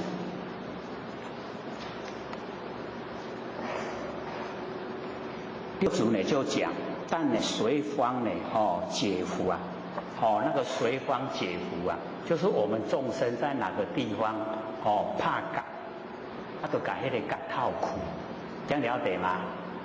所以或许才会鼓励我们多发问，因为我们呢这个不了解的地方有怀疑啊，那个就是打结怕感一定要把这个感套苦。没有解开的话我们没有办法进入我们佛性本体。所以所有的结都要打开。说这个叫随方解伏啊。就是看看我们在哪个地方去绑住了，把那个所在套里头这样了解吗？所以我们在凡尘生活的时候有疑必问。有疑问不知道的地方一定要问。这个问了以后那就可以解开了。那我们呢，只要说有疑不问那个疑我们一怀疑各位浅显会产生什么？颠倒。怀疑就产生颠倒，然后颠倒会产生什么？妄意。妄意会产生什么？无明。无明会产生什么？悭贪嫉妒。所以看从怀疑一直下来都没有好事了。我们不是有讲过吗？说这个邻居有一个老先生这个东西放的忘记了，竟然怀疑隔壁的小孩子是小偷。所以当他怀疑的时候看到这个小孩子越看越像小偷，越看越像。查拉林可是呢，经过一段时间，他自己找到他放的东西原来我家己坑到袂记哩伫家啦，不是那个囡仔偷摕去的啦。那个小孩子没有当小偷。这个时候再看到那个小孩子怎么越看越可爱？小孩子没有变变的是他怀疑的心变化。这样了解吗？所以我们有疑必问。所以鼓励呢大家要问，不知道就要问有疑必问。所以这边呢就讲说随方解伏。那么假名三昧就是呢我们所有的感拢怕开所有的感怕开也有这种三昧。三昧正定正定从佛性发挥出来的那个正定就叫三昧。用一个名称呢来称呼叫做三昧。那么鲁鲁师所说的戒定慧实不可思议也。按照呢那个神秀所讲的那个戒定慧不可思议。那么无所见戒定慧又北六祖呢所讲说呢我的戒定慧又跟神秀不一样。那么智澄呢他就问说戒定慧只合一种敢若一种尔，如何啊更白？免来讲无共款。六祖就讲说，如师呢戒定慧接这个上圣人，那么五戒定慧呢接呢最上圣人。这个六祖的戒定慧要接引那个最上圣的。那悟解不同，领悟跟了解不一样。所以我们要知道领悟也有深的领悟，也有浅的领悟，了解也一样，有程度上的差别。所以那个悟解领悟了解，我们一定要深入深入其中。那么见有此己，就是我们的见解有的很慢，有的很快，一下子呢可以跟真理契合，可是有的要很久才能够跟真理契合。那么汝听呢吾说，六祖就讲说以彼同否，看呢我讲出来的跟神修有没有一样。那么吾所说法不离自性离体说法名为相说。所以这个六祖就讲说呢所说的法六祖所说的法不离自性，就不离开我们的不生不灭的真心佛性。这个离体离开我们不生不灭的佛性本体来说法，名为相说。所说呢都在形象上面，相形象，不是说呢没有形象的佛性。所以相说呢跟性说都不同。那么自性常迷，假如说呢都讲在形象上面的话，那我们的自性常常都在迷昧之中，就是没有明心见性。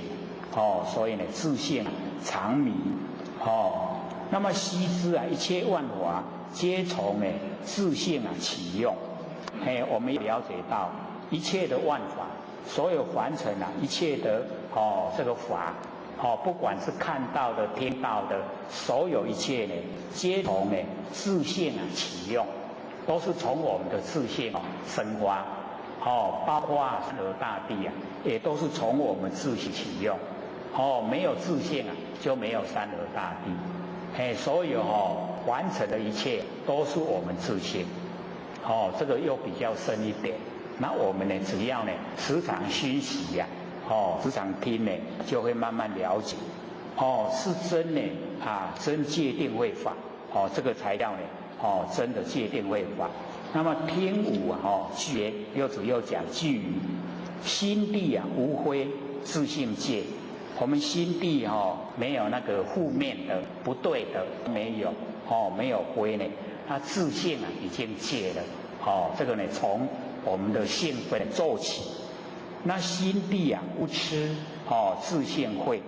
我们心地没有愚痴，没有那个无明，那我们自性那个智慧都呈现。心地呢无乱自性定。我们心地没有乱。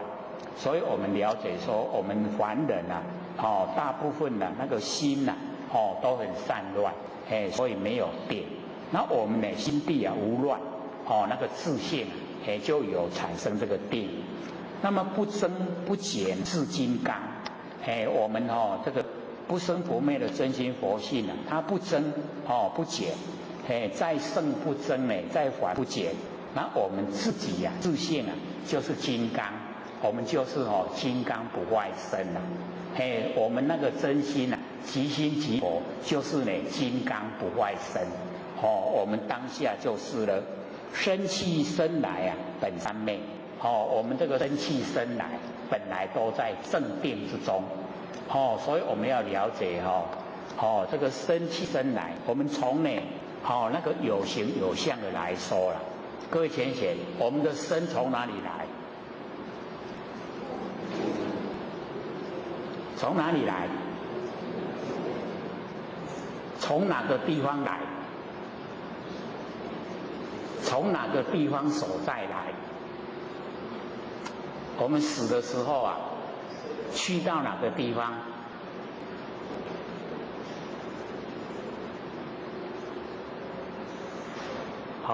所以各位同学，我们生来的地方我们都会想父母亲结婚，然后把我们生下来，可是各位知道我们身体就是四大假合，水有风土，众缘际会借我们用。那我们来没有来的地方所在，现在是在说现象，身体的现象，来没有来的地方所在。那我们死掉以后不管是埋葬还是烧掉，我们也没有去的地方所在。这样了解吗？来无所从，去无所住，无去倒位无来的所在。那假如说没有来又没有去，是什么？就是常住啦。这样有没有更懂一点的？有没有？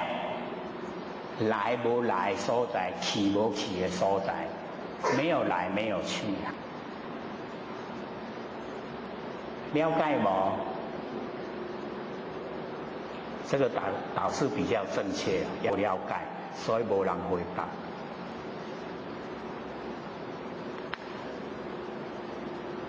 我们都会说呢，父母亲父精母血，可是呢，各位了解到，那个也都是没有来的地方，然后我们呢，这个过世以后也没有去的地方，所以没有来也没有去。所以叫常住。可是我们都被假象迷惑，拢有来有去，来拢生活伫咧凡尘，去就无去啊，生来生去啊，本来都在三昧，在正定之中。各位进去三昧了没有？有离于正定位，还没有啊？不是进去正定是最舒服的吗？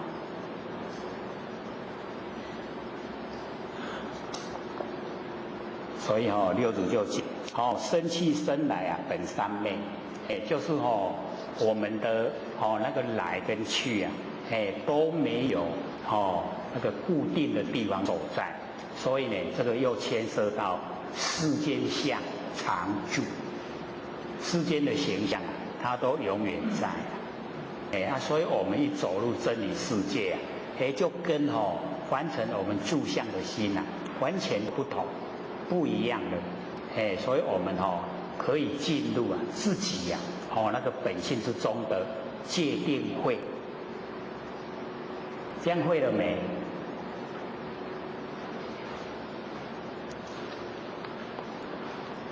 再说一次了心地无灰呢，自性界；心地无痴，自性灰；心地无乱，自性定；不增不减自金刚；生去生来呢，本三昧。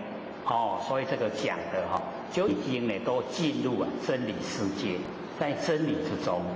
那我们全部都是在真之中，不管我们生的呈现现象。或是呢，我们这个寿命一到了，已经呢又不再凡尘了。我们整个都没有变化，什么没变化？就是我们不生不灭的真心佛性都没有变化。那么所变化的是一些相都虚幻不实在，都是也即得生眼散就灭。当他呢因缘际会的时候当下都是空。性都永远都没有变化，所以呢，佛就鼓励所有这个修道的弟子就是要观察眼生的道理。若见眼生即是见法；若见法即是见佛。还记得吗？又蛮久的没讲了所以呢，看到因缘际会，就讲了我们呢看到那个水泥车那个圆圆的在转的那个水泥车，它里面有那个石头、有沙、有水泥、有水，然后搅拌，搅拌一起了以后啊，然后灌浆，灌浆，然后呢，让它干了，就呈现了，我们建筑物那个见法，见到它的变化，看到那个变化的方法，见法，我们见到法就是见到佛了。为什么要讲这样呢？因为凡尘的万象都是因缘际会才有，事情也是因缘际会才有，所以都是缘聚则生啊，缘散就灭。我们就是要了解所有的相虚幻不实在，不实在，让我们从住相的心抽离出来。所以我们在凡尘的因缘际会我们要去观察。观察它缘聚则生，缘散就灭。那水泥一灌浆它的寿命100年，100年在我们佛性来讲很短暂，一刹那就够了。过了100年以后那个水泥没有性，它会风化，会浮起啦。你甲摸的它就浮在你落来。那个呢，就是水泥的寿命已经到了。那个缘散了，它就灭了。所以当它现象的时候，当下都是假的，不要等到它灭了。当下都是假的。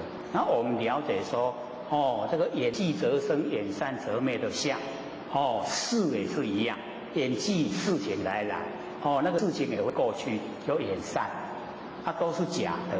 那假的我们就不要住，不要住相。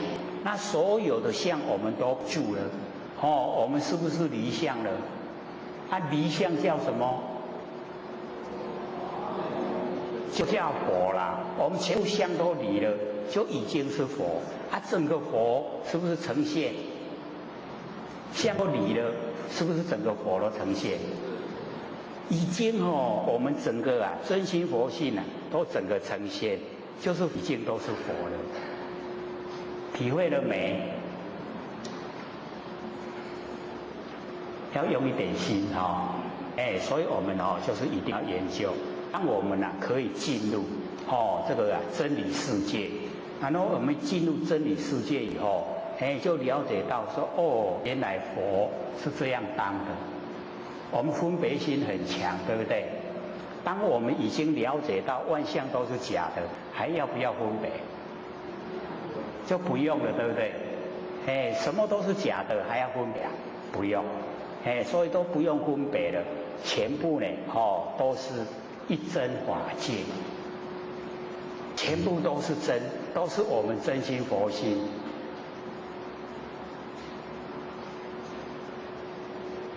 在我们住相的众生来讲，要到达一真法界，是有一点距离的。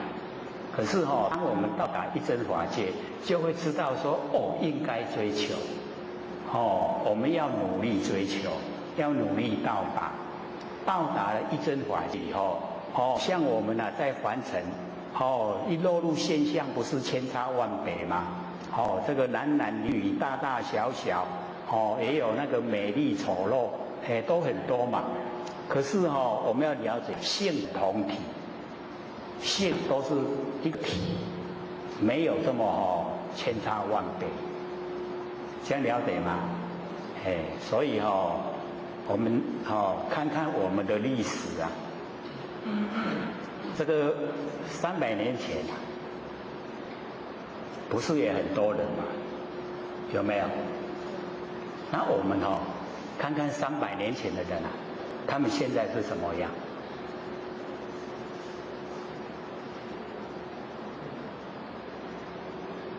可以把它分别了出来吗？可不可以？可以怎么样分别？那5大洲的人是这样子吗？所以我们要知道，今年都归入那个灵，归入我们那个佛性，那个灵的那个本体。只要呢我们肯修正，肯修正以后跟整个宇宙虚空都合成一体的时候，那个叫归本位啊。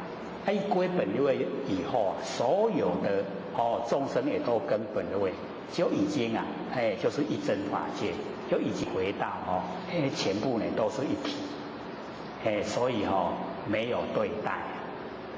那儒家也讲，所讲慎独，独一无二了。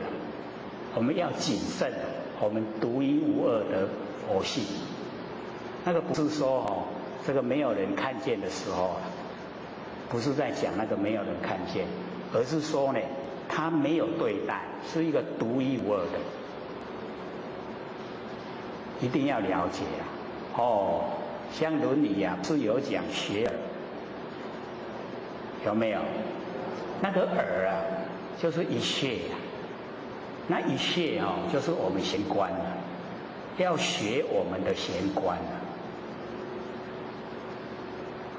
知道吗？不知道，因为我们要学我们的贤观，所以才有这个时而学而时习之啊，不亦乐乎，很快乐。学自己的佛性啊，快不快乐？然后有朋自远方来，不亦乐乎。这个有朋，这个朋友就是我们自己呀。我们佛性啊，不是有那个功能作用吗？功能作用都是向外去追求啊，对不对？现在把它找回来啊，快不快乐？这个朋友把它找回来了，快不快乐？那快乐是这样的。不然一些朋友拢走漏朋友，你哪会快乐起来？所以那个有朋自远方来，就是我们的佛性的功能作用。这个朋友都是向外去追求，不要叫他回来，就很快乐回来真人这个地方。然后人不知而不愠，人家都不知道我们这个佛性，看不见啊，都听不到。又摸不着，是不是人不知？然后我们不生气而不愠，不亦君子乎？符合不符合？圣人讲的，不然干嘛？有朋友自远方来，然后呢，这个学而我们这个学了很多都不快乐，完成事太多了，越学越烦，怎么快乐？有没有？然后人不知不愠啊，人不知道什么？不知道我们佛性本体啊。然后我们不生气，就是君子，是不是不一样的？我们用这样来解读那个圣人说的话，还对我们有帮助，有没有帮助？帮助很大所以我们了解呢这个六祖讲的就是要接引这个最上圣的人，然后我们呢自己本身要进入我们那个不生不灭的那个真心佛性里面所以生气生来呢本三昧。那么智能稳记悔谢很后悔他以前学的都不正确他一方面要谢谢六祖能够开导。来这个成一句曰他得马上做这个句语来讲，说五蕴幻身这个五蕴就是我们的身体。各位前五蕴是什么？正确，就是呢色受想行识色呢就是形象，受想行识就是精神，就是我们这个身体跟精神。所以五蕴幻有，我们呢在完成的时候不要酝酿这个五蕴，只要我们酝酿五蕴就会接受这个现象，所以这个五蕴的幻身，幻合就见，这个幻身体是幻，所以幻没有就见，我们不要呢在身上追求那个就见。那么回去真如华还不净，回去就是我们去向，我们呢这个回向真。所以这个根那个卓秀才啊，哦，那个张卓那个卓秀才讲那个句语啊，各位还记得吗？还记不记得？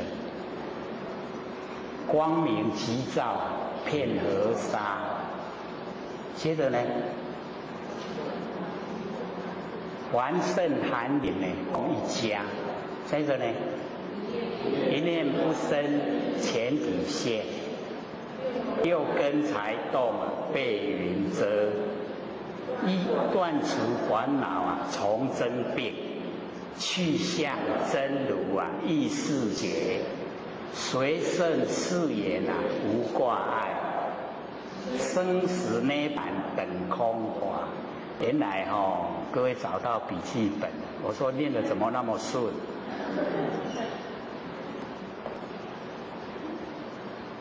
所以这个回去真如啊，就是呢这个趋向真如啊，意识觉。那个时候我们有解说了，我们当下呢就已经是真如，然后我们还要回去真如，去就是往向的意思。那我们还要去追求真如啊，就是头上呢安头。这样了解意思吗？我们头上要不要再安一个头？不用一个头就够了。这个够指挥呢我们身体的，所以就不用再安头。所以呢回去真如啊，华而不见。要回去真的话，那表示呢我们还没有这个真的到达那个真世界还有问题。所以这个志诚呢他就讲说我们假如说要回去真如。当下已经都是了，还要呢再追求真如的话，那这个法呢还不是呢很清净。那么施然之啊，六祖说对，就是这样。就是表示啊他已经呢这个领悟了认可的那个意思啊。那讲到这边呢，刚好我们剩下4分钟了，就是要给各位提问，有问题吗？好，请说。好，请说。我担心有启发，就是把那个天命的五祖将波传给六祖，然后很多弟子父母嘛，对不对？我就是父母嘛，会就是抢衣钵啊，就是让你们大人手换成就是走大嘛。你这不听我的话，所以说是违背老师的意思嘛。那现在就是我们道场同一个也是跟你说那个天命的问题分成2派，对不对？那好像后续的觉得说，我们现在都已经求多少，都是名师之见了嘛。那我们往这样说的话，能不能抵过业力？业力现在吵得很凶，如果我们真的不办的话，不吵我们再去修的话，那我们还没有办法明心见性，但是是不是抵嘛？这样能抵过业力吗？这是第一个问题。第二个问题，那现在我们3体后就是跟天命有关系嘛？那我们如果说跟这个天命，我们要修持这个天命，如果跟这个天命，我给他修反的啦，天命无关联。如果说我不办的话，那我自己修，以后会成就。但是我现在也是名师之见，但是我自己修。好，请坐。这个我们呢，这个中庸就明确的讲，天命呢是为性，所以天命在我们身上就是我们不生不灭的佛性。然后我们现在了解到我们所在讲的角度不在这个天命之谓性，而在像我们这个男生有当过兵就知道，我们当兵呢都有执行官。那我们现在在争的那个就是执行官的那个执行的问题所以我们一条经线从东方前18代，西方28代，到后东方18代，这整个一条经线，那个是有一个时期，就像当兵的执行官当他当值的时候啊，他是要管所有的一切；他不当值的时候啊，他是什么都管。那我们要了解到一代祖师啊，办一段时间，那这一段时间呢，符合一代祖师他所做的，他去做。那过了这个时候，像五子把衣钵传给六，就不再管事了，他就没有管事了。所以那个执行就过去了。那我们修道就是要了解，我们呢能够接受啊一代祖师打开我们的那个生命的那个之门那个很重要了。一打开了以后，我们就是要修，要明心见性。那我们有错觉，认为说呢，追求明心见性就是啊不办道，其实不是这样的。真正的他了解这个心性啊，他是用生命来度化众生，不办道。那我们的那个办道的范围啊，就是太狭隘了，把人带求道完成了，那自己本身啊都还不了解。我们度人求道，就是要他成仙做佛。那我们自己啊，有没有认识啊？怎么样成仙做佛？所以我们在争那个天在谁身上，天命怎么样传承，那个方向已经错误了。我们要争的是自己呀，有没有明心见性？自己呀有没有知道怎么修？自己呀有没有知道怎么样可以成佛？自己呀有没有抓到不生不灭的佛性本体？自己有没有了解自己的本来面目？这个才是我们要争的。我们要努力的方向就在这里。我们只要能够领悟了解明心见性，我们度化的众生，我们也把他带到明心见性，要他成佛，这个才是送佛送上西天。不是说一拜人来求道，一求道了，你自己行，那不负责任了。那个算什么？还讲的都不正确。什么众生心烦，就是呢，吃饱去补汤，厝的人都免管，才会产生那么多负面的那个声音出来。老天就是讲，修天道由人道做起，你人道要做的都圆满，天道才可以达到。那你家人都不圆满，你怎么可以成仙做佛？所以我们要了解到我们家里呀都有人缘，所有人缘啊，重视就是重视佛性。家里的人也都有佛性啊，我们也都要重视，要把他们度，度他们也能够明心见性，也能够成佛，这样家里圆满的，你再来度化众生，那个就很理想。那我们做把这个正当要做的放着不做，然后去做一些争名夺利的事，正确吗？绝对不正确。所以我们就要朝正确的方向，不是说我们研究心理心法都不办道了。各位先生是这样吗？绝对不是啊！我们都用生命来度人，就是要所有能够求道人都明心见性，都能够证悟成佛，这个才是正确啊。那我们放着这个不做，去管别人领命不领命，他领命跟不领命跟你什么关系？跟你成佛不成佛有什么关系？所以我们要了解说，这么多的原来是领命，就是以后预备要度化我们13亿中国的这一些人口。我们台湾这么小，上天不会只有眷顾我们台湾一定还要老水还潮。这么多的大陆人要度，也要使他们能够成仙做佛。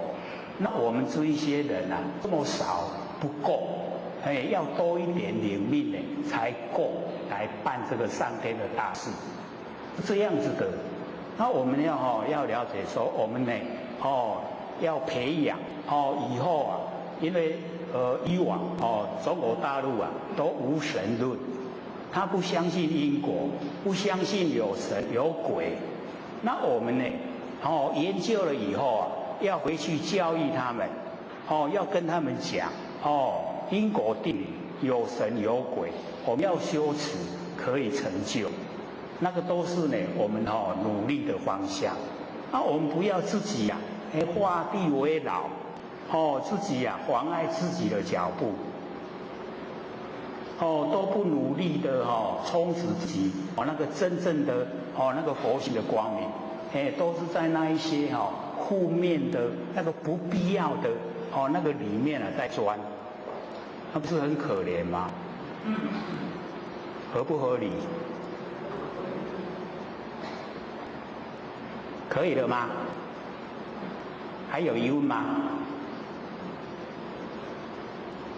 还有6分钟，还有没有人？好，请说。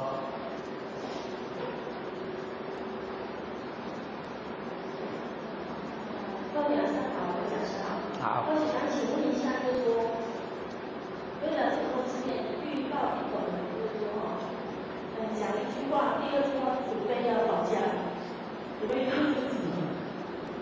再说一次，或者没听清楚。或许曾经有遇到的人就是说讲了一句话之后，第二句话准备要吵架。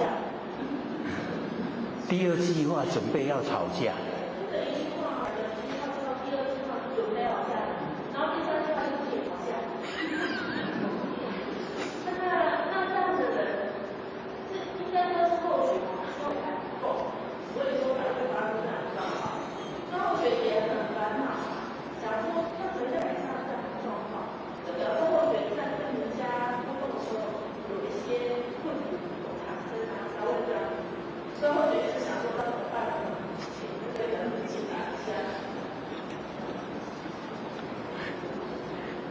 这个讲第二句话呢，就准备要吵架第三句就吵起来了。那你就连第一句也不要讲就好了。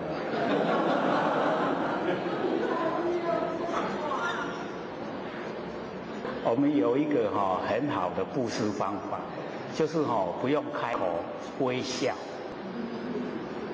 这个微笑，这个我们有一句话叫做伸手不打笑脸人。所以你不要讲话，微笑就好，这样会吗？就不用讲第二句他也不用第三句，就连一句也不要。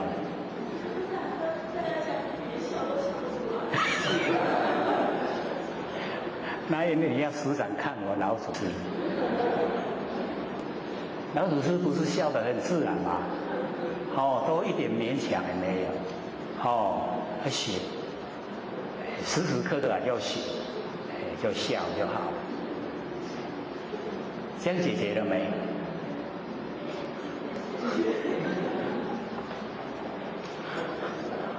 因为我们主观意识太强，所以讲出来准备要讲，那修达一定要修达。好，请说。好。或许有一个问题是说，有人如果在外面而往的话，那见到新土被气孔有水，那是什么现象？那是后水的第一个问题。那第二个问题就是上个礼拜有讲师，你有讲过，光就是坛经里面的光变那个善数你有讲说恩师说如果要拿佛心，眼睛或水想了一下，不知道有讲师的解答，或水的人好，谢谢。好，请坐。这个第一个问题假如说在外面横死就是不应该死的时候他死掉了溺水或是遇到那个车祸，然后亲人来的时候他会七口流水，那个是感应的，感应。亲人来了虽然他死在那个地方，可是他的第八阿赖耶识还在他会表现出来，说我甲你就是亲情能够那个感应，所以他就会七孔流血。他那个在讲那个我们佛老师教的那个是或许在北部听佛老师介绍的时候，说我们人与人之间在对看，那个就是性与心法的传达。所以在问你最上圣法门的时候，你只要拿着眼睛看他就好了，会吗？会不会？你拿着眼睛看他。刚才我们有讲真心所在一切都能分别明了。咱真心所在你在看有清清楚楚不？那个就是那个就是那个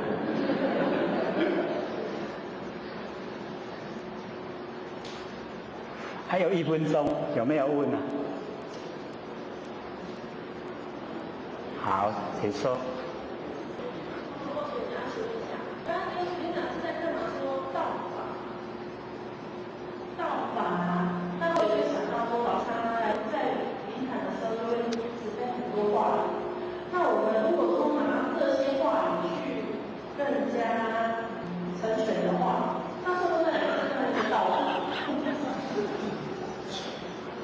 问得好，这个问得很好。这个我们佛老师教我们怎么做，我们很听话的去做，不是乖徒弟嘛？那怎么会是道法？那个是很正常的，老师怎么教我们怎么去做那个是很正常的就是怕我们有口无心叫人做好，自己做坏，这样懂意思吗？懂了就好。下各位讲师、各位坛子、各位千贤，大家好。不学单道天师的老千贤以及感谢各位千贤给获取机会学讲。我们有讲到说学而这个实习之学而，然后我们有讲说是一穴，那有浅显说这个一穴是从哪里来，可以了解吗？那个耳就是一穴，不写把它写在黑板让各位比较了解。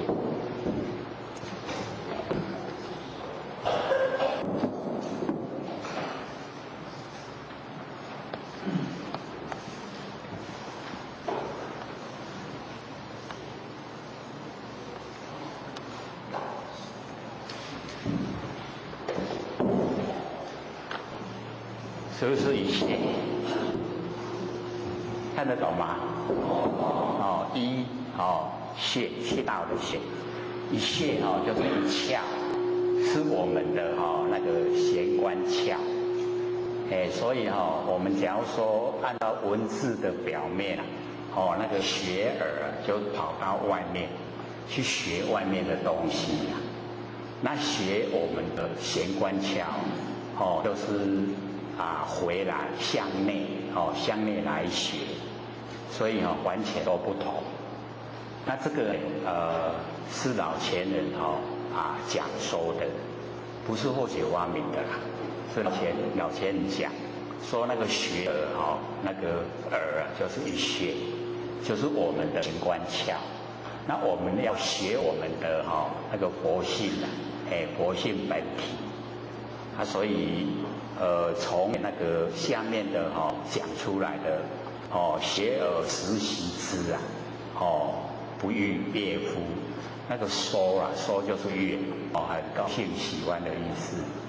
那因为能够学我们不生不灭的真心佛性，又能够时时刻刻跟佛性在一起，所以就很高兴这个符合圣人讲的话。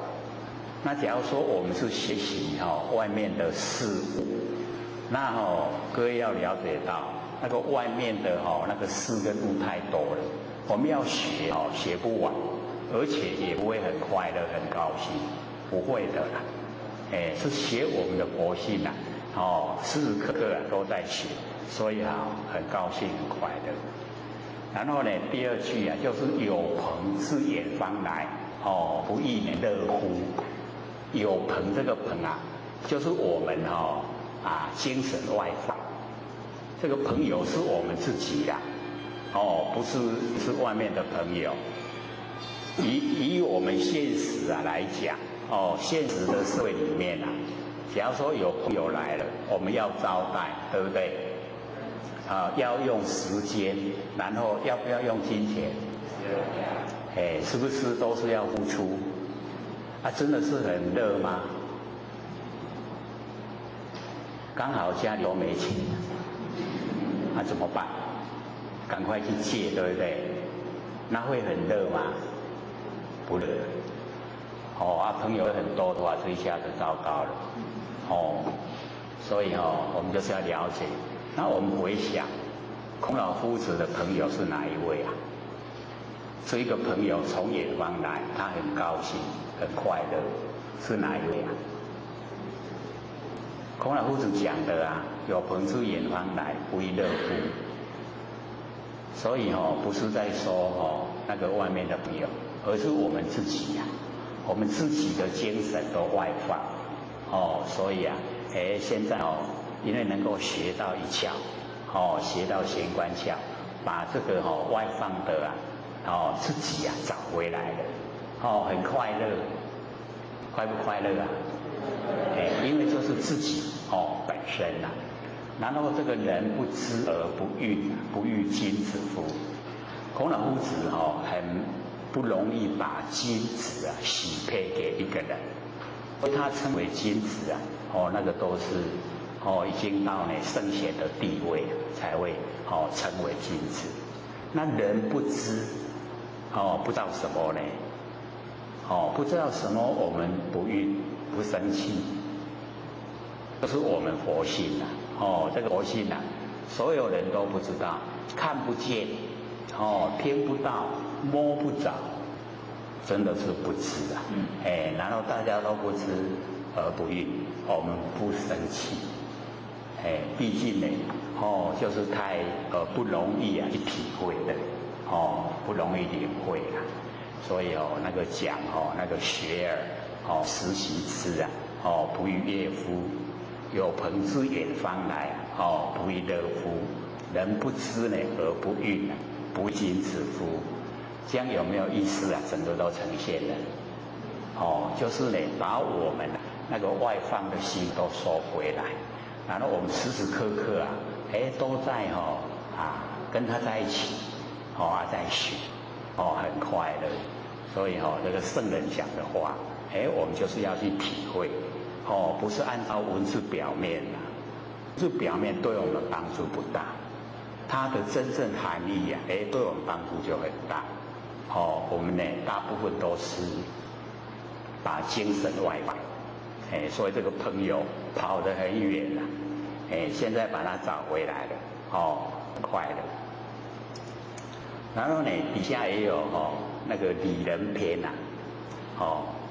礼仁，礼就是居住啦，仁呢就是仁慈。那我们呢那个字面的解说说我们选择那个居住的环境一定呢就是要好邻居都是这个很心地很好的那个邻居才可以在那边住。那我们都要时常准备搬家，为什么？因为好邻居难找，坏邻居多了，因为大家都自私自利所以的那个邻居不是很理想。可是他的意思也不是这样。那个礼就是居住，说我们内心的那个居住内心的安住我们内心要安住在哪里？各位先生，我们现在日常生活中我们把心安住在哪里？安住在凡人的现象，对不对？所以没有理人没有安住在那个人仁慈，所以我们要把心呢安置在那个仁慈的境地这个责不此人焉得之？我们没有选择呢那个仁慈那怎么会有智慧呢？就没有智慧了。所以那个跟文字的表面意思啊，完全又不同，所以我们看就是要深入一点，了解它真的含义。那我们回来讲这个六祖坛经。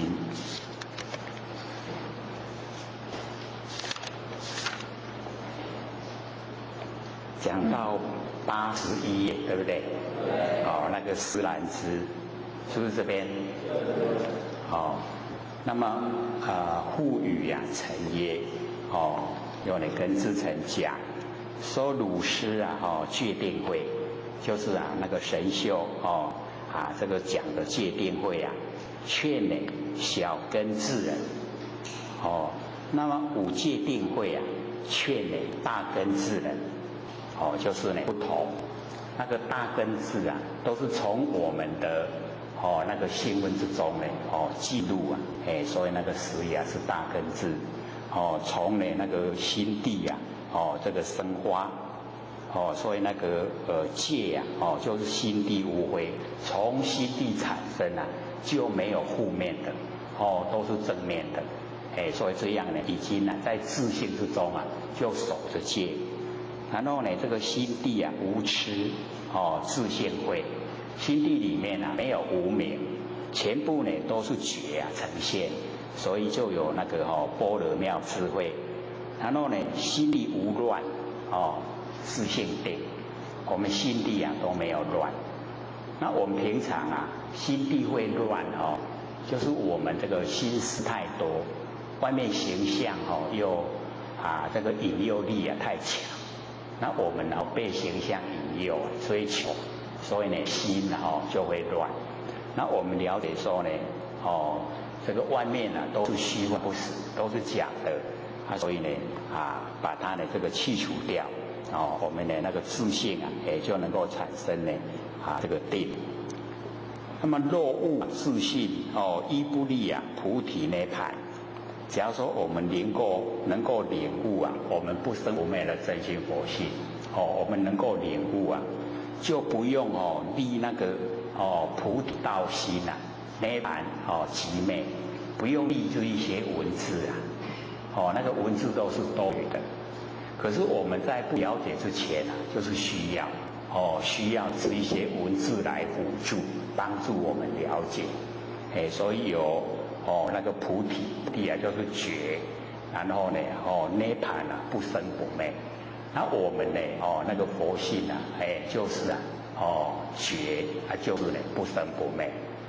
所以我们就是要呢这个启发，过去都很赞叹这边才依旧呢半年多都能够听得懂，能够领悟了或许都这一步大概最少要1年多了2年甚至3、4年才听懂，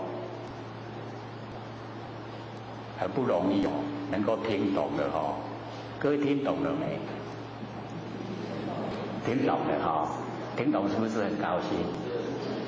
可以从内心深处产生，我可以成佛，也知道是哪个在成佛的所以不是希望成佛，而是自己有信心我们外面放下一念不生呢可以摸到我们自己不生不灭的佛性本体只要我们肯用心把它呢这个培养，让它茁壮长大，自然呢般若妙智慧就有。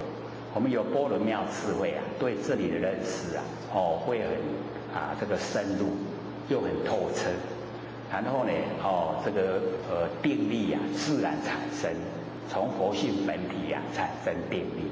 然后我们有智慧的，有定力的定慧它本来就是一体，本来就是同体的。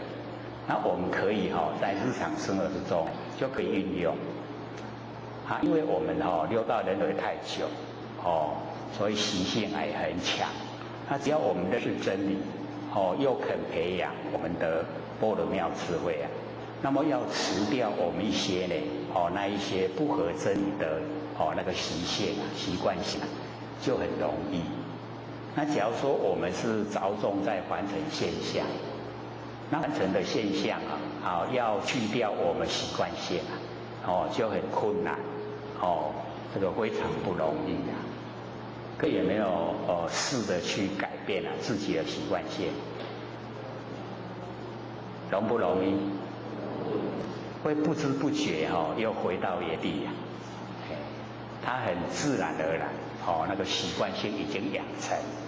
所以我们要这个检讨反省，看看哪一些习惯性是不符合真理的不符合还要改，符合了就不用假如说它跟真理都是符合我们在应对进退都符合真理，那就不用改是不符合的才要因为我们这个佛心里面它没有贪嗔痴可是我们在生活之中贪嗔痴都会呈现，而且又很强，强不强？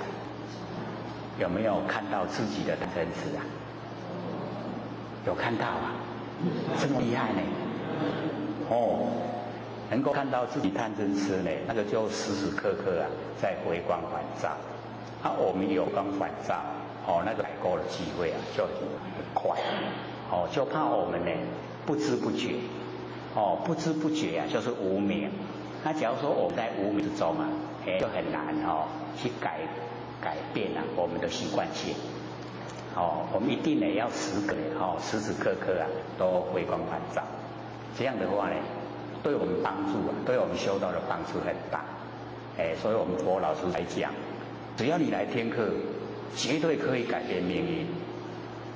可不可以改变命运我们自己改，对不对？我们自己就改变了我们自己本身一改变观念行为就改变，行为改变做法改变我们周遭人看我们改变了，也跟着我们改变，所以整个就变得很理想这个相处就很愉快，就不会为了小事计较都会觉得小事不用计较那个可以置之度外的所以我们这个只要研究心理心法，明心见性对我们帮助非常大所以这边六祖讲跟志诚说，领悟自性的话呢不利这个菩提涅槃，亦不利呢这个解脱知见不利这个解脱，也不利这知见，因为生当下就已经解脱了然后呢这个知见我们这个万年放下一念不生那个知见就是佛知佛见。那我们平常根尘相对，六根对六尘产生的那个知见那个都是邪见，不正确的那个不要用我们用我们的佛性本体发出来的知见那个呢要用所以呢我们用那个呢不会造业，不会造业又不用受苦，自然就解脱了所以我们要了解说，我们之所以受苦是自作自受，我们自己造的自己造的业自己要去接受。那我们既然业都不造了，就不用受苦所以就解脱所以我们要了解到或许一直这个强调我们那个不生不灭佛性本体的重要，而且呢又用那个照相机的原理来讲说我们那个佛性如如不动，各位都还记得吗？记得所以这个有照过相的人看过相机的人都知道只要我们在按快门的那一刹那一晃动洗出来的相片一定模糊不清，那一定都不能动，按快门它洗出来才很清晰那可见我们的佛性是不动，因为我们整个头都在动，可是呢我们动着头来看景象虽然头在动，看到的景象又很清晰那为什么？因为佛性不动佛性如如不动冲散整个宇宙虚空，非常宽广所以我们要呢把这个佛性呢这个启发，那也讲说呢我们只要启发呢我们佛性先认识了以后把它启发出来，跟这个虚空啊融汇。那整个虚空融汇以后啊，这个虚空就变真空。我们没有启发佛性，虚空是完空。各位都还记得吗？记得像我们这样一看，这个很多人这个人写的道清，是不是这个面孔都不一样？我们都了了分明，对不对？所以我们这个看到了了分明啊，那个就是我们的那个佛性本体。佛性本体才能够对所有万象了了分明。假如说不是佛性本体，就没有这功能作用。那我们已经日常在用了，所以不要说呢看到千差万别，认为说我们佛性千差万别，佛性只有一样，形象有千差万别，佛性只有一，看出来是一个，我们呢了解说，我们看到的形象是明来就见明，暗来就见暗。明暗有变化，我们见性没有变化，见性呢都是了了分明，这样了解吗？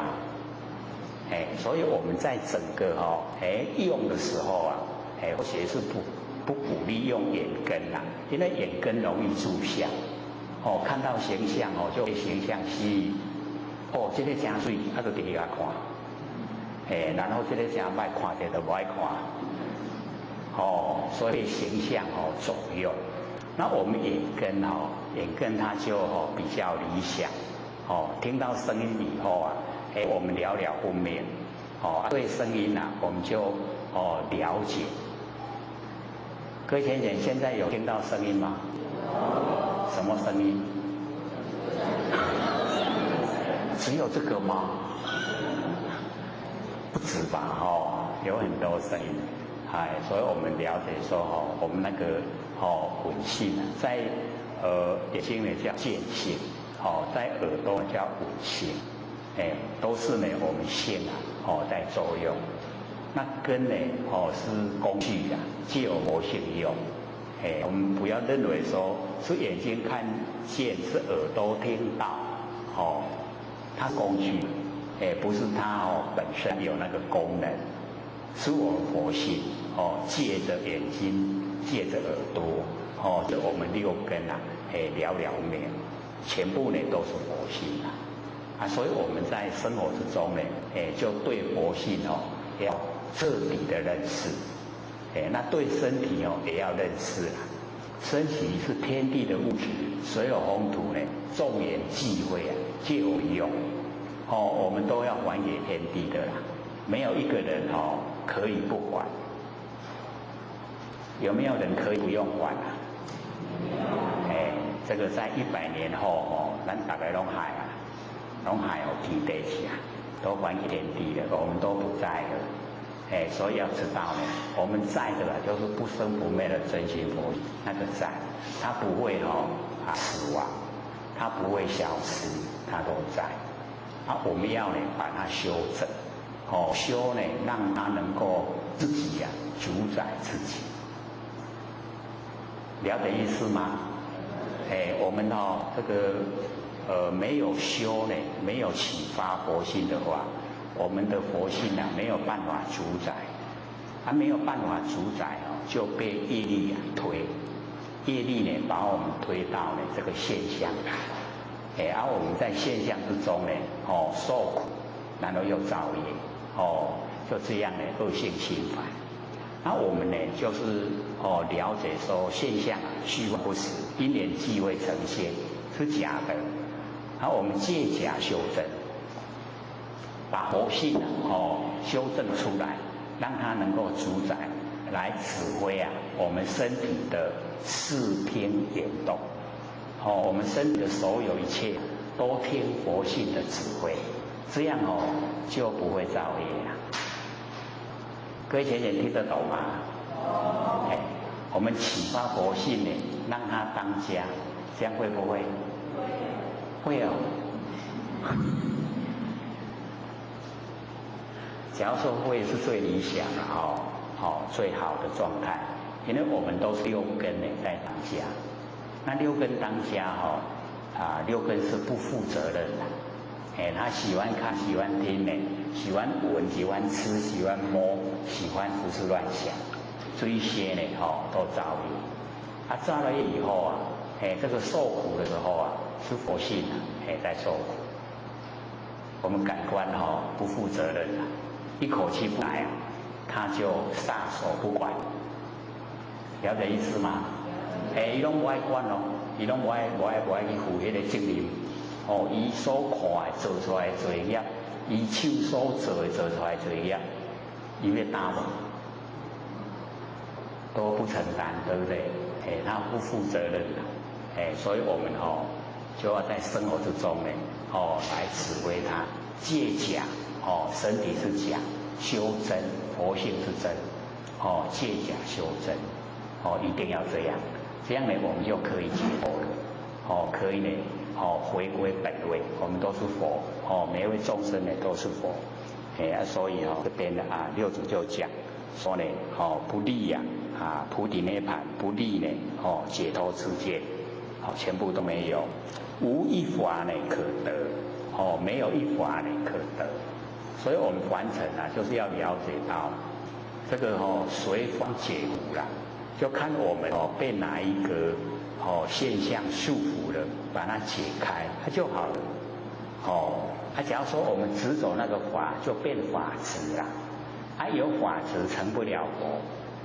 所以或者也都一直强调我们在凡尘有两个执一个就是我执，一个就是法执。我们把这两个都去掉，就成就了，就成道了。所以我们呢，知道呢是无一法可得。各位还记得吗？我们上个礼拜讲这个没有一法是什么？无猜，无猜安尼把所有的天机拢泄露给真，给大家知影。不是教各位不去相嘛？有没有记不记得了啦？这个不是六祖讲说无有法于汝其实狂汝。讲有法乎你，就是来你骗。实在拢无法，拢无法，迄个做啥？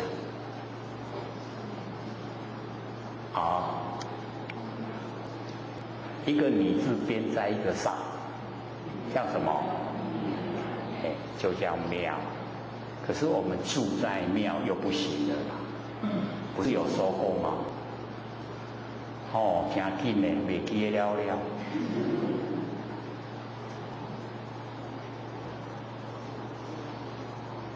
我们把所有这个行持善，就是要这样，真紧拢袂记得了。所有的行善都要真紧拢袂记得了。这样会吗？真的会拢嘛记条条。一点点好，拢嘛记条条无讲随在拢袂记了。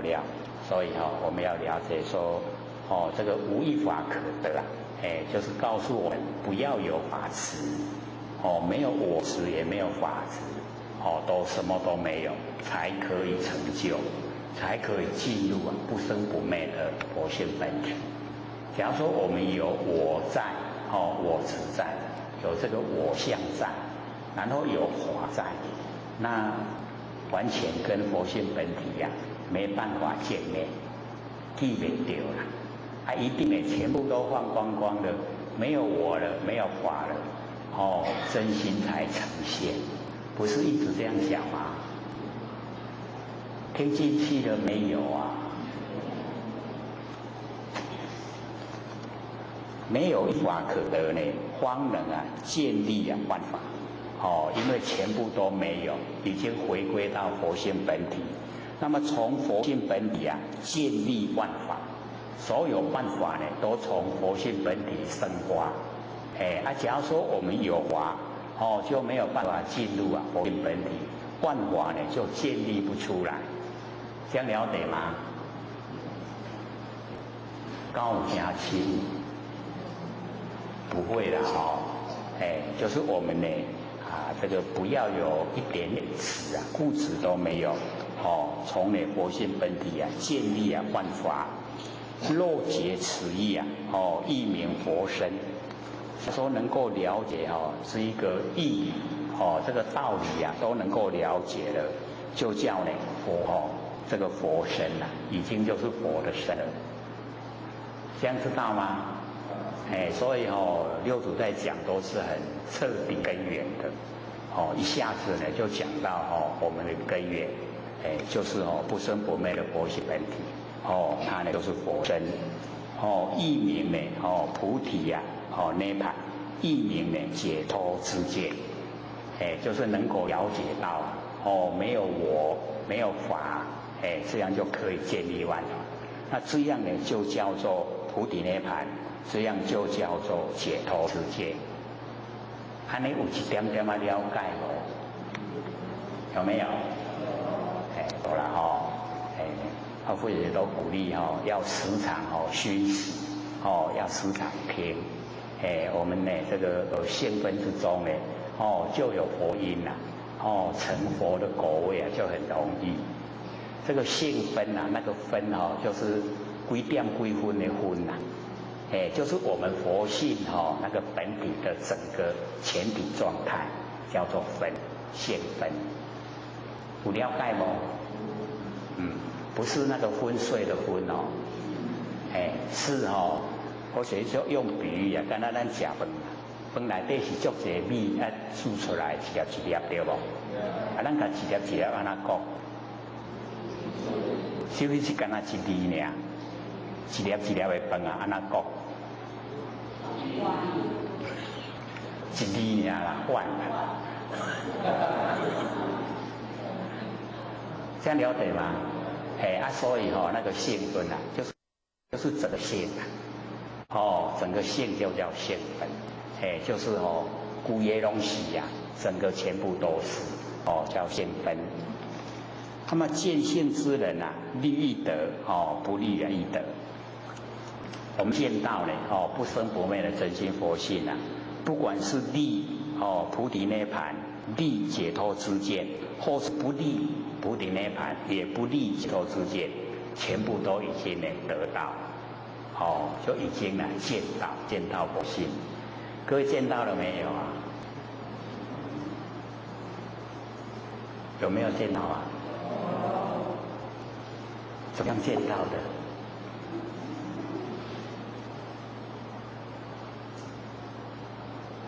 叫做心灵神会，那个见到啊自己不生不灭的佛性，是要心灵神会，我的心啊去领悟，然后我们的神来体会，不是用眼睛看，不是用耳朵听不是的，那个呢形象啊都不是。假如说我们有那个机会啊，看到那个佛菩萨显像给我们看，我们说看到佛了，那个是不是？不是形象都虚幻不实在那佛菩萨显像给我们看，是要让我们有信心，说你有这个善根佛菩萨肯现身给你看，鼓励你来修道。所以才会显像给你看。那我们要了解到，我们所追求的是常住真心，常住。那显现的佛像，它会不会常住？这样的无去对不？它会显现那个无去还有多啥？生灭，生灭我们不追求。我们追求不生不灭，所以我了解到，我们的佛性本体就不生不灭，它没有形象，可以心灵神会，这样呢，我们在生活里面整个都是佛世界，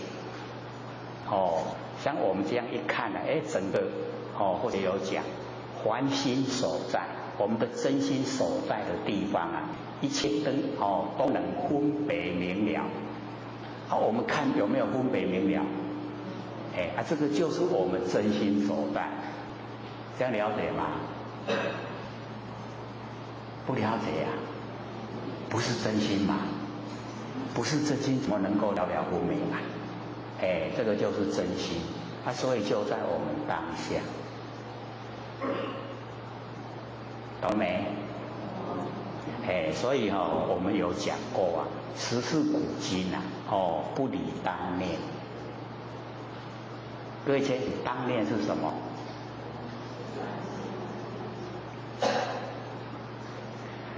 万言放下一念都不生，这叫正念，那个叫当念，当下的念头。那当下这个念头啊，它具备万年，亿万年前是这个念，亿万年后还是这个念。所以这一个就叫时事古今啊，不离当念。那个时事啊，就是过去式、现在式跟未来式。那三世各有三世啊，就九世。加现前一念啊，就是十世。那十世的古时候跟现在古今啊，不离开当下这一念。我们当下了了不明，这一个就已经具备了所有佛性本体。安尼有摸到位，有没有？很亲切，对不对？所以不用再另外去找，就在当下。当下呢，我们全部都记住，跟佛没有两样，是一样的，只是我们不敢承担。各位敢承担的吗？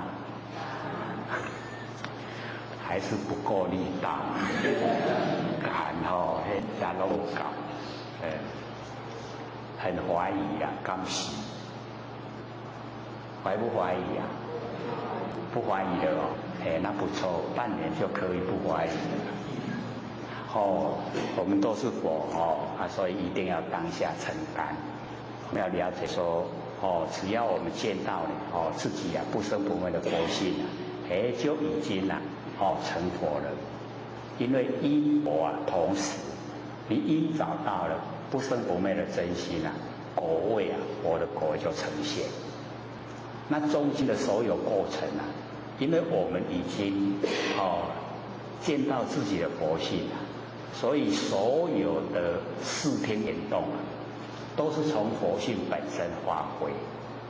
那个很理想，纯善无恶，全部都是善都是要利益众生利益自己利益众生所以就很理想我们要当下承担，然后去做。那么来去自由无事无碍。我们这个已经能够见到自己的佛性就可以这去来自由我们那个佛性本体去来自由无事无碍，没有那个障碍没有挂碍。可是我们现在在凡尘我们这个障碍很多了，多不多？被什么障碍？被形象障碍我们都指向被形象障碍所以烦恼很多了。各位有没有烦恼这烦恼什么什么内容为什么烦恼？有没有努力去找看？为了什么烦恼说不出所以然来，就跟他烦恼在的烦恼下是这样吗？不是那为了什么烦恼？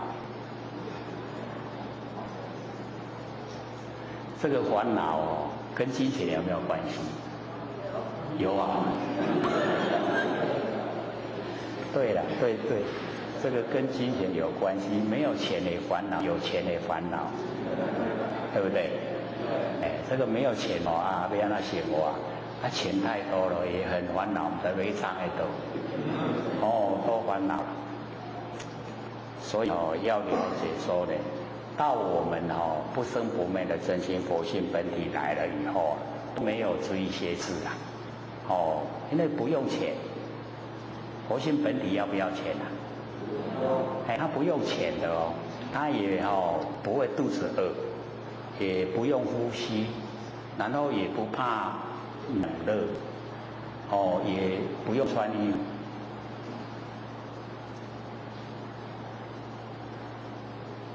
很逍遥自在，是不是气来自由？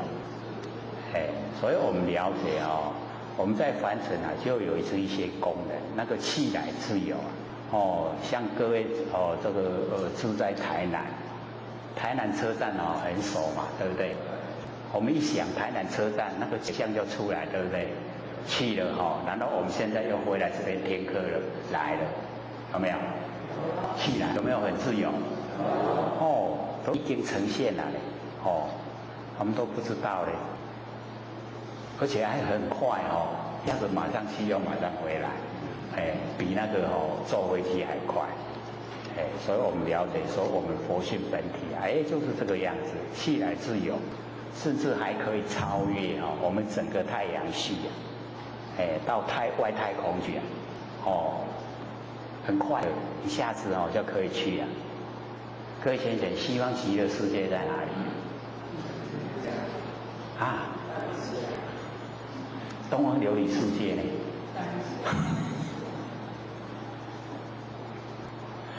说现象是有很大的差别说真理就在当下，所以我们了解那个真理世界跟形象世界是不同，形象是虚幻不实。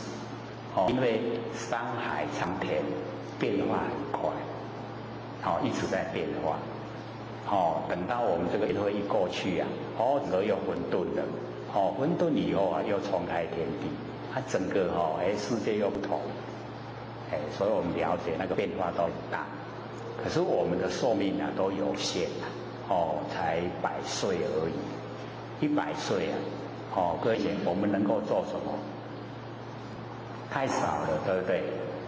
所以我们不在现象里面去争，现象里面争那个都有限度了，太少了。你安尼出世开始直做到一口气等于700岁会当做偌济，是不是很少？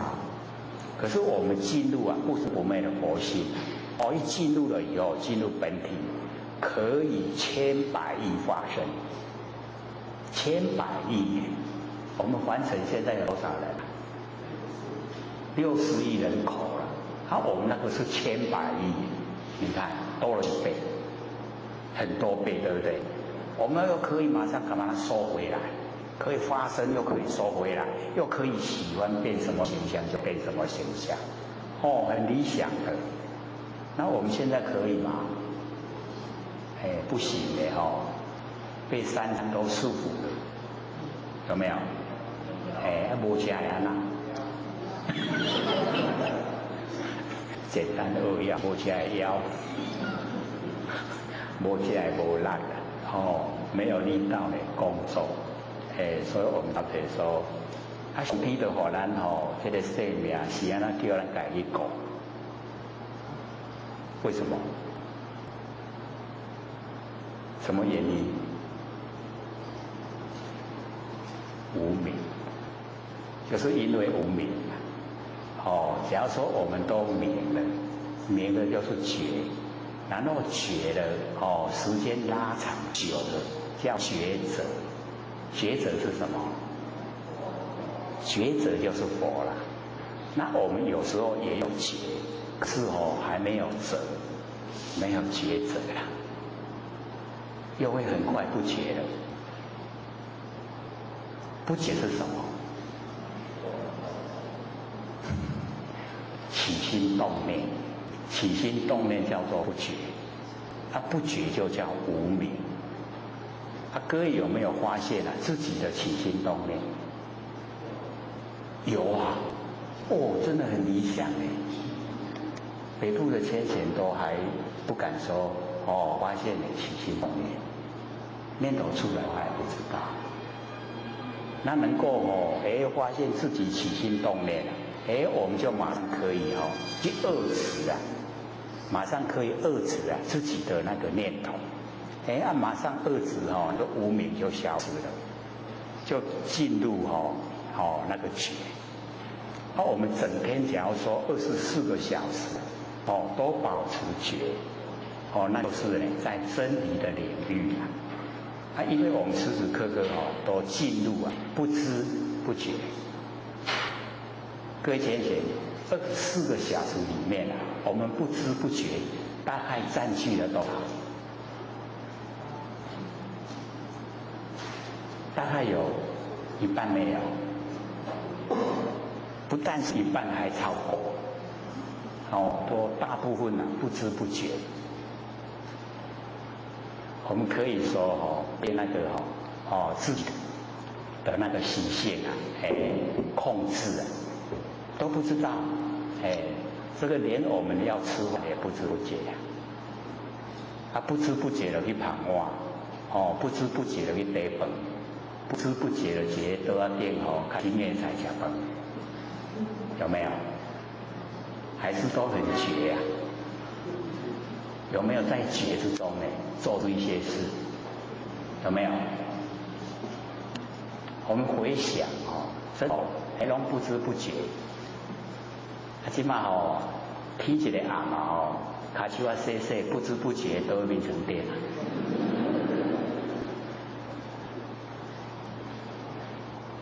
整天拢甲不知不觉做伙这样可以成佛吗？不行那要怎么做？对，就是要觉要时时刻刻保持那个觉。那我们呢就从自己想到的时候做起。起心动念没使这样就觉了。觉了那个念头就消失了。没有。没有了不知不觉又来了。可没使。又觉了。慢慢的它会增加。那觉的时间它会增加。觉的时间越增加呢，我们那个起心动念就越少。这样呢就越来越理想。时时刻刻我们保持那个觉般若妙智慧就容易呈现。那有般若妙智慧我们呢知道怎么样应对进退都不造业。所以呢我们要互相鼓励。那么应用随奏应语随打。我们从佛性本体发挥出来可以应用随奏。随着这个环境随缘怎么做都有一个刚好的角度刚好的角度我们去做了，就不会考虑到自己是一种这个自私自利的心这样了解意思吗？我们大部分都会先考虑到自己，这个事情对我有利呢还是有害？有害我就不参与了，有利我就去做。大部分都这样那我们训练自己是从佛性本体出来。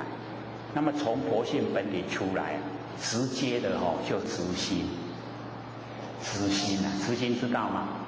没有经过思索就直接第一个接触到的那个当下该怎么做我们就去做，那个叫直心。所以直心就是道场。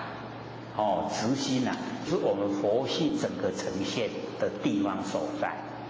那我们呢又深入第二个叫做身心，第三个呢叫做大悲心。直心、身心、大悲心，它是连贯的。大悲心也叫菩提心，也叫大圣心。大圣佛法那个大圣心。所以呢，我们在日常生活就尽量使自己运用佛性本体，从佛性发挥挥出来就不会造业不考虑到自己的利益，不考虑自己的情绪。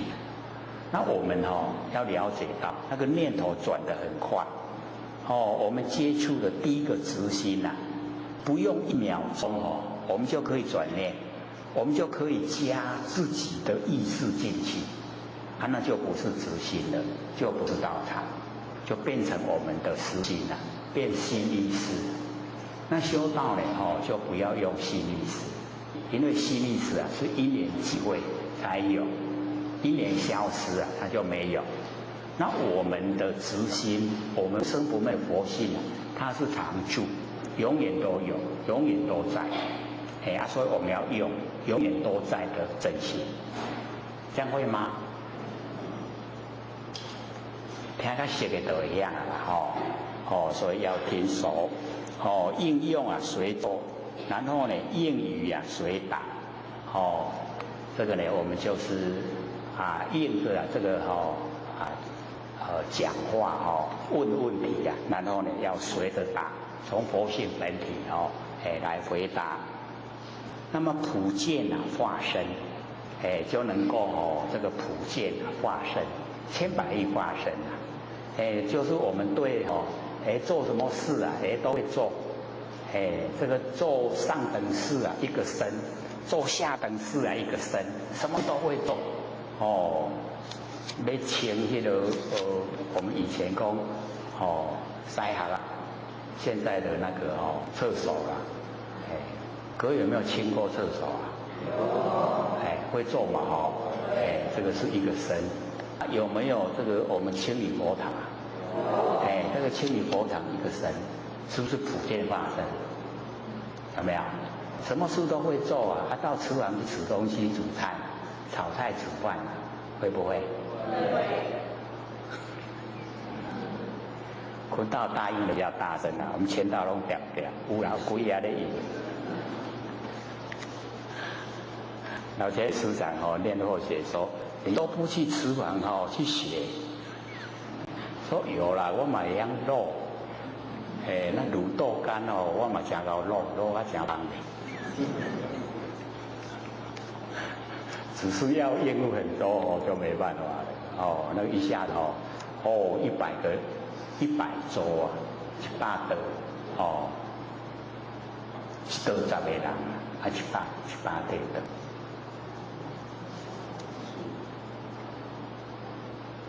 很厉害马上都要准备好吃不要说去煮了，我跟他摆那碗底，都先摆几波，就已经够忙了。然后有一个厨师很厉害，他那个判断力啊真强，一堆很大堆的菜，他说这个96盘。我在想，你都甲一盘一盘甲晾一死啊那4盘就造出来。他说不行，晾起来歹看，一盘一盘有伊拄啊好的迄个迄个角度，你都要有安尼拄啊好才好看。真的真时伊拍出来遐都96盘，我讲那才厉害，个那个功力啊。这堆菜看来讲才几盘，一盘10个人要吃，很厉害还是要车开的来买，不买4盘。因为从天佛院到福里街上7公里啊，蛮远的，平大。我甲念念的就好啊，伊讲袂使念，一定爱一盘一盘拢圆满。所以我们就是了解到我们有多少那个能力啊、功力啊，都会整个都呈现，可是或许都判断不准而没主修这个主不高。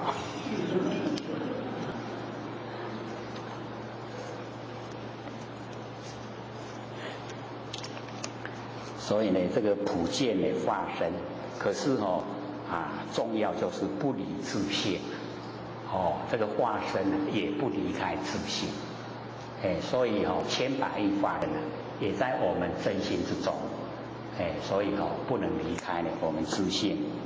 那么即得自在神通游戏三昧，就可以得到这个自在神通，就很自在、自由自在，又可以游戏三昧。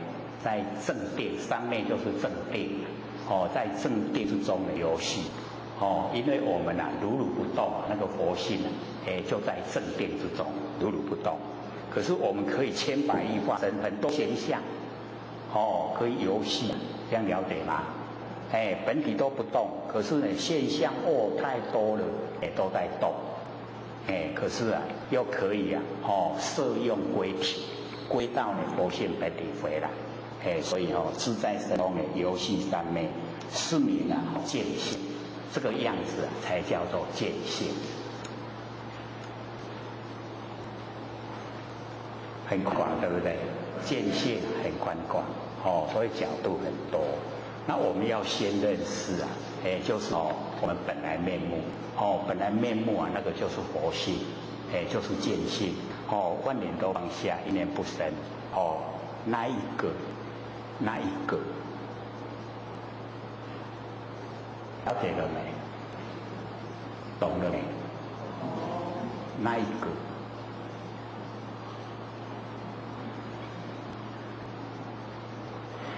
因为成佛就是那一个，你没有去摸到那一个，成不了佛的；修道没有摸到那一个，修不成的。为什么有的千生万世修不成道，就是没有摸到那一个，很重要。我们要用不生不灭心来修不生不灭的道。这一个万念都放下，一念都不生，那一个是不是了了分明？有没有？了了分明。你要抱抱不得啦，你要把它甩开也甩不得啦。就是那一个本来面目，不急不离，不住相，可是也不离开我们身体，还能怎样？一定要认识它，要启发它，把它启发了以后，再完成，我们就应用。那应用了以后因为都是这个学我们一切，学耳，就是回光返照，时时刻刻我们都回光返照。所以我们记得，精神外放就是众生，回光返照，就是圣贤。安尼一样的，要放出去较好，要修转来好。爱去拢即马拢伫遮咧讲爱修转来你厝的时阵会记讲修转来，修转来，唔通看得好看规个拢走出。一定会记修转来，迄拢假。幻敌的景象。都是假的，全部虚幻不实在。不管它是好看不好看，都是假的。因缘际会才呈现，因缘消失就没了。不真，那真的就是我们那个了了分明的自觉性。这个亿万年都在的。就是要重视它。能够重视它的启发的应用的。我们一个名称叫做佛啦。不启发不应用，然后不注意它，我们一个名称叫做鬼要做佛要做鬼，要做佛都要认真认识，然后把它启发应用，然后能够利益众生，度化众生，这样就一定可以成就了。所以我们了解说见性，就是要我们自己本身回光返照，所以才有那个回头是岸。以前到那个寺庙看到那个匾额，那个回头是岸，都以为是在牵那个流氓那个流氓欠他要回头是岸，不要当流氓。结果后来一领会说不是这个是在跟所有众生讲，我们所有众生精神都外放。那叫所有众生要回头，就是把外放的精神收回来。只要把外放的精神收回来，我们就可以到达清净的彼岸。那我们精神外放，是不是在苦海？我们精神外放投入凡尘，那懒得成垢，五颜六顺，一定有喜欢讨厌啦，一定有行为啦，一定造业啦，对不对？所以一定要回光返照，回头是岸，一回头了就到清净彼岸。原来是跟所有众生讲的，不是在劝流氓。可是我们想一想哦，我们这个流浪六道，大概也是太久了都当流氓，都没有努力啊，认真的想回到我们那个当佛的本位。那么至诚呢在其师曰，如何呢是不利益呀？问这个六祖啊，什么叫不利？那六祖就回答说：自性啊，无非无痴无乱。我们的自性里面没有是非，然后也没有无明，然后呢也没有散乱。这个很重要啦，自性啊，没有非，没有负面的，全部呢都是一个绝对体，无知，没有无明，无乱，没有散乱。那我们现在在凡尘啊，大概都离这个蛮远啊，一定有是非，然后呢一定啊无明，然后又一定散乱，有没有？还有啊，我们这个回答的很奇怪，好的也有，坏的也有。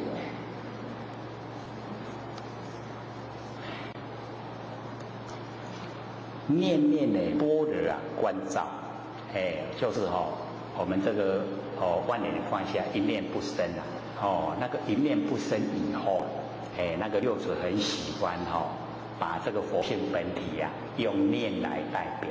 所以叫念念，念念般若观照，一念不生呢叫正念，那个正念啊已经进入佛性的本体，所以理想就是那一种状态，在正念的状态。那我们有起心动念啊，那个叫邪念、妄念都不正，不要它。那真正的呢，我们都不起心动念啊，那个叫正念。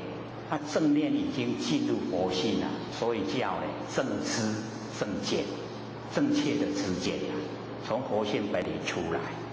那因为佛性本体啊，就是成佛那个因子，能够成佛，就是因为佛性本体，所以叫佛知佛见。这样了解吗？所以我们在讲佛知佛见就是从佛性本体出来。那个才是佛知佛见，正知正见。所以这个正见不是我们根尘相对所产生的，我们六根对六尘产生的那个都不正，都是邪见。我们被自己的邪见障碍，所以就成不了佛。这样了解吗？那我们生活之中都这样，是我们六根眼耳鼻舌身意。然后对着六尘，色声香味触法，然后产生六识，就是眼耳鼻舌身意六识。那我们把六识当成我们的真心所以这样才一直六道轮回。那我们要知道这个不是，这个是根尘相对所产生的。那根尘它一直在无常变化。各位浅显。我们的根根有没有变化？可能各位有疑问眼耳鼻舌身意怎么会有变化？有没有变化？或许呢分析了这个小孩子所看到跟我们大人所看到一不一样？绝对不一样，对不对？小孩子看的他的视线很短，看得很近。那我们大人以后看得很远，看得很宽广，跟小孩子完全都不同，看的角度完全不同。所以我们念那个国民小学的学校，在念小学的时候接得很大，学校这大，然后等到我们出社会已经几十年以后，我们再回去看，回去我们念小学的学校看，这好那叫谁？这高雄那叫谁？一样的没有变化的东西啊。可是，在我们小时候看，跟我们大人的时候看，一不一样？不一样，对不对？差在哪里？差在哪里？在我们的心呐，我们的心的差别。因为那个小时候那个小时候的那个见解就是很狭隘。然后呢，我们这个到社会来历练，见解就很宽广。是那个叫无常变化。那我们不要把无常变化的东西把它当成是神，这样了解吗？所以我们的那个六根它也在无常变化。那六尘呢？那个变化更是明显。只要你一段时间没有到一个地方去是过一段时间去你认不得，整个都改变了，对不对？所以那个色声香味触法，那个也都是改变很快。那根尘都一直在变化。那产生的六识我们产生的心会不变化吗？绝对变化。那变化的心我们要用吗？不能用。我们要用佛性本体出来的那个真心。那我们的真心呢，要怎么出来？一定要根尘相对的那个四心全部都放下。所以呢，那个施公山本净禅师才讲，这个道无心之道。他的无心就是把根尘相对我们日常生活所用的心全部都不要了，去掉了，叫无心。我没有心的，没有心的就叫道。这样了解意思吗？所以他又讲一句这个时候那个道就是即心即佛。那个道就是心，就是真心，真心就是佛。这样听懂了吗？不是我们在凡尘用的心那个即心即佛凡尘那个心才不会是佛嘞。那个都是造罪，那个造了很多业，一定要受苦的。那我们呢，就是把凡尘的所有这一些因缘际会所产生的心全部都放下，不要它了。这个叫忘记。忘记了以后接着怎么样？真就显，真就显现出来。所以忘记真就显。只要我们用忘，那个真就退隐。用忘心的时候真心一定不见。那我们凡尘在讲我都是真心的，我都是真心的。那个是建筑在事心上的真心他的认识不在真理上，而在事心认识的心上面。所以男女之间在谈恋爱，不是有的时候很真心吗？那个真心会不会变化？为什么会变化？因为它建筑在事心上面。因为凡尘的景象一直在变化，等到景象变化，时过境迁，时间已经过了，环境已经改变了，那以往那个相爱的心还在不在？变化了，对不对？被形象左右了，影响了，所以那个叫世心的真心时间的那个变迁以后你要给旁迄个洗下水的碗，对不对？这个一个你不喜欢的人要给你端了洗脚水你愿不愿意？我给一旁，不免你旁，对不对？所以我们就是了解我们心的变化是很大，那我们修道呢，就不用这一种世人的那个心来修，一定也要用真心，不生不灭的那个常住真心。所以我们用呢念念般若来关照，那个六祖用的佛性本体呀，用无字啊就叫念，念，就是呢我们佛性本体呀，它没有间断，所以念念无间，念念没有间断，就是念念啊都是觉，在这个万年化下一念不生的时候啊，那个时候都是觉，所以六祖喜欢用念念来讲，按念念呢就用般若，般若是妙智慧啊，是佛性本体所生发的，我们用呢这般若来观照，那用般若观照啊，会不会做错？不会的，绝对不会做错。那时时刻刻啊，都在这里世界之中，所以呢，念念啊，般若观照。那么常理啊，法相，我们凡尘只有两个，一个叫法性，一个叫法相。就是一个性啊，一个相。性是没有形象，相是有形象。那我们呢，就是呢，常理啊，法相。完成的所有法相，我们都离，就是离相明佛的意思啦。各位对相有没有认识了啊？或许之前不是有问说我们要怎么成佛，有没有？要怎么成佛？对，正确的答案就是两个字：离相。就是形象呢要离，事情也是形象也要离，语言是形象也要离。文字啊是形象也要离，这样懂吗？不管是事情，不管是这个所有有形有相的东西啊，我们都离，不是破坏它，我们不住就可以，不要住相就可以，全部啊都可以离相。这样有没有一点了解了？比较能够进入真理世界。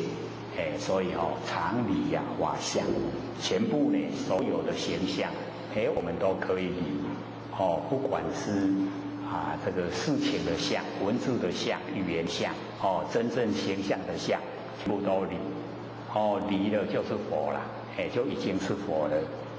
那么自由啊，自在，因为离相以后啊，就自由自在。我们住相就不自由自在了。比如说。假如说各位想买一部车子啊，这个心思啊都在车子上面，对不对？规个拢叫车白条的啦，行去遐倒倒咧修车，去遐倒咧换车，去车白条的，是不是心就很狭窄了？拢想一家车，对不对？都不自由自在了。那我们假如说什么相都离了以后啊，就自由自在，不会束缚了。所以我们就时时刻刻训练自己的心啊，就是这样自由自在，不束缚。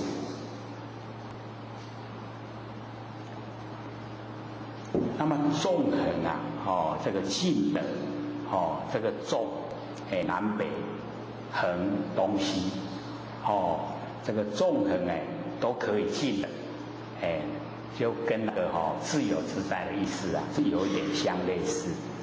不管怎么样我们都可以得到我们不生不灭的真心佛性。那么有何可立？这样的状态啊，要立什么名称来说呢？所以我们知道说佛性本体啊，它是实义啊，不可思议啊，不能用头脑来思，不能用嘴巴来论议，不可思议啊。不是还有讲说不可思议是什么状态吗？还记得不记得？可能也有一项了就是我们不着有，也不着空，不着亦有亦空，不着非有非空。请问是有还是没有？不可思议呀！说有不对了，说空不对了，说亦有亦空不对，说非有非空不对。按讲拢唔对唔对，大家拢唔对，且无法度想，无法度讲，那个叫不可思议啊！咱的佛性本体就是这种状态，实以不可思议。我们勉强把它说出来，让我们了解一个轮廓，然后知道怎么做、怎么修，然后到达我们需要的目的。这样了解吗？自性啊，自悟顿悟啊，顿修，义悟啊，戒次。就是我们要自性啊，自悟，自己的佛性呢，自己啊领悟。他顿悟了以后啊，要这个顿修，领悟了以后啊，就是要去做，就是不能光知道，一定要去实行，顿悟，很快的很短的时间啊，就能够心领神会，顿悟。各位顿悟了没有啊？为什么会一直问呢？就是要我们增加信心啊！我们信心都不够，惊都未得定，所以要当下承担，是就是我们不是佛灭的真心佛性已经顿悟了，然后要从佛性发挥出来，然后去做，叫顿修。那么义务啊就是没有次第啊，没有按照说，我想要修，先摆一个时间，然后摆一个所在，然后我才来做，不用这样啊，就是当下，在当下该如何就如何，巴肚枵就吃饭，爱困就来困，逍不逍遥？很逍遥。所以那个以往啊，那个老师傅啊，很老了，然后他弟子在问啊，说师傅现在还用功吗？用功。师傅怎么用功？这个饥则餐来，困则眠，会吗？弟子问说，不是每一个人都这样吗？那个老师傅说不同，这个现在的人啊。这个虽然嘴巴在吃饭，可是头脑都胡思乱想。虽然身体躺在床上睡觉，可是一样翻来覆去。这样同不同？不同所以老师傅的做功夫啊，就是饥则餐来，吃就吃，困则眠，睡就睡，这样就叫修了。顿修那样的，这样的，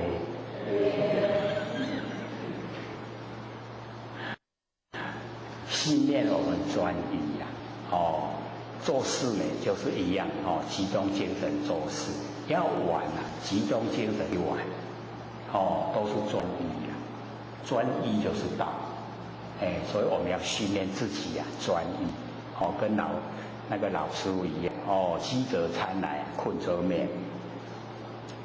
所以不利呀一切法，一切不利，不建立呀一切法，知法呢即灭，所有的万法呢，它都即灭，即呀就如如不动，灭呢就是灭掉啊，所有形象，灭掉呢所有烦恼。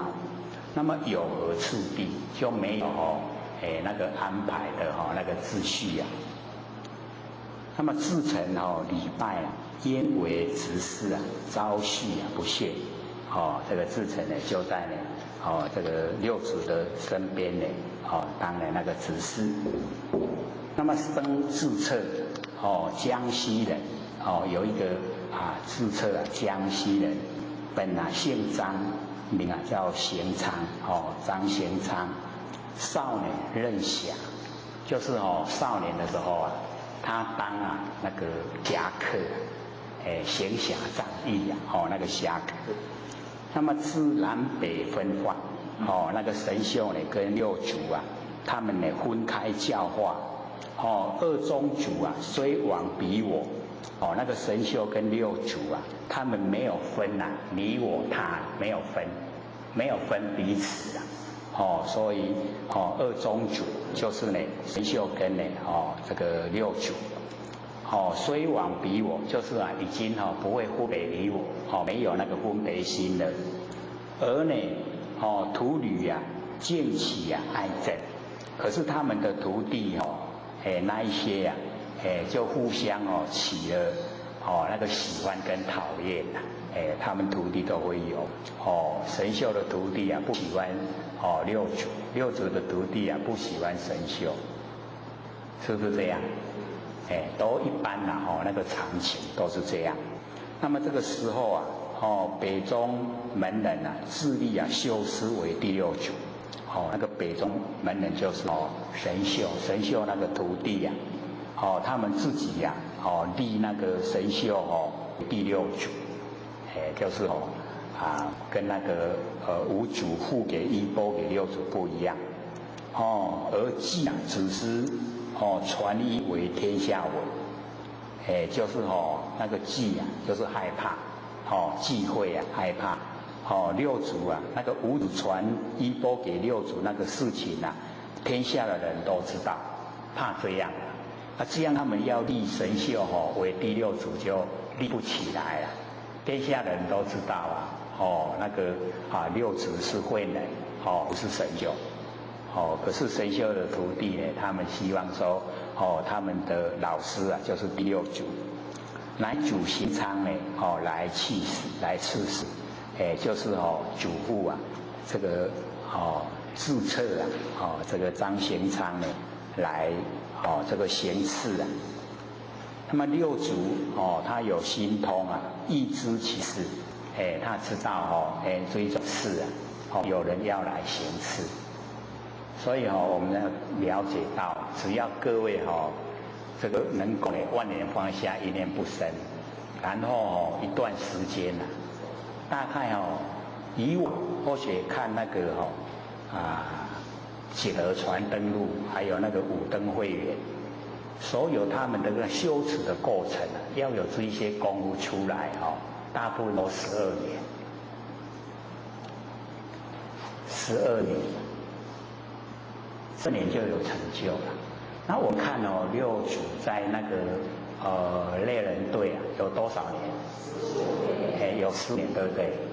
所以那个六祖也有那个功夫等于是已经有那个五眼六通，大概12年就会有六祖已经15年了所以他也是会有，所以有的是心通，心通呢是六通里面的一个。那六祖呢知道及至今呢10两以座间就是放那个金金块甯放在他坐的那个地方。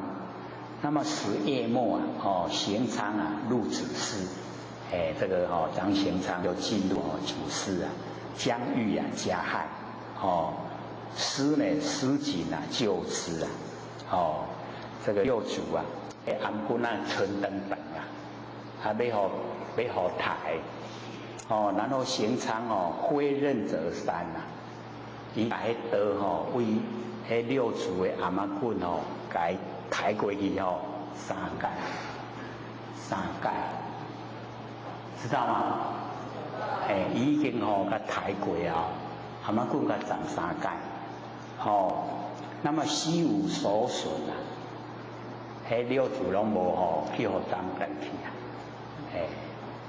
还甲斩3界过，侠客真是迄拢敢咧抬价，真的呢，毋是假比的就好咧，是真是甲抬过那为什么那个抬过无去阿妈不斩断去？那个就是功夫修的功夫，所以在那个《楞严经》里面就有这一段记载，就是他修外面的水有风土4大，我们身体也是水有风土4大，那4大跟4大已经融成一体，好像我们水投入水，但水甲倒落去水会变嘛是水对无？咱火甲等咧火会变嘛是火所以他就是修这一个功夫了，已经不相妨碍。外面的水有风土跟我们身体的水有风土已经融成一体所以没有那个摩擦，没有妨碍所以伊抬贵抬3届那个然后诗曰，这个六祖就讲话了，说正见不邪，邪见不正，正见那个正的，你带行侠仗义那个叫正见，它不邪。那假如说你是私心的，那个叫邪见，邪见就不正了。所以我们要了解从这个延伸出来，就有说呢，正人行邪法，邪法亦正；那邪人行正法，正法亦邪，有没有？所以我们本身的心重要了。你是正人，那你行邪法，这个邪法变成正法；你是邪人你去行正法，那个正法就变邪法。所以重点就是在心。我们是正人的话，虽然这个法是邪，可是变成在你身上行出来变成正的，这样懂是吗？所以心重要了。我们就是要掌握自己的心。只负汝金不负汝命。我敢若欠你的钱尔我无欠你的命。你要甲我抬我都无欠你的命，所以无应该这个样子。然后行仓呢，经补转回去一个侠客他会吓到那个晕过去了，你看有多严重？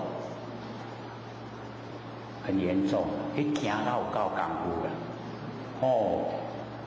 哪会安尼？一届死我抬3届呢，哪会佫无死，佫会讲话？六祖还会讲话，所以他那个下程度真的是非常的厉害。然后呢，久而方熟真久才醒起来。所以我们要了解说，我们研究的这个六坛心它不标榜神通标榜还是在真理世界。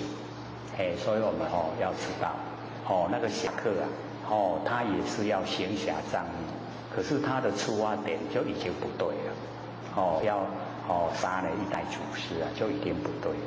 而且那个神秀又不是真正的有灵衣钵，所以他这个出发点就不正确。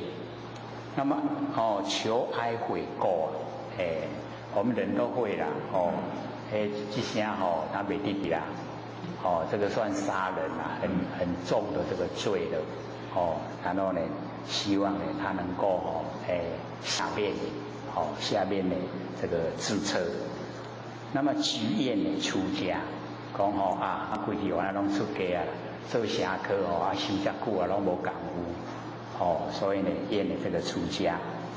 那么10岁已经六祖就给他那个10两跟他说汝且去你较紧走恐途中关害于汝我这徒弟若知影讲你来要甲我暗杀这声你原来袂得得啦，大家拢唔帮你耍，真会甲你害死所以紧走你看这个心地就很好就是他害他也没有说生气在心没有他跟他讲说只有欠你的金不欠你的命你赶快跑，赶快逃跑如可呢他路异行而来你改天改变形象，然后再来有当呢摄受，我就收你做徒弟你就要变形，唔通赶快这个形来，你要赶快这个形来我会去徒弟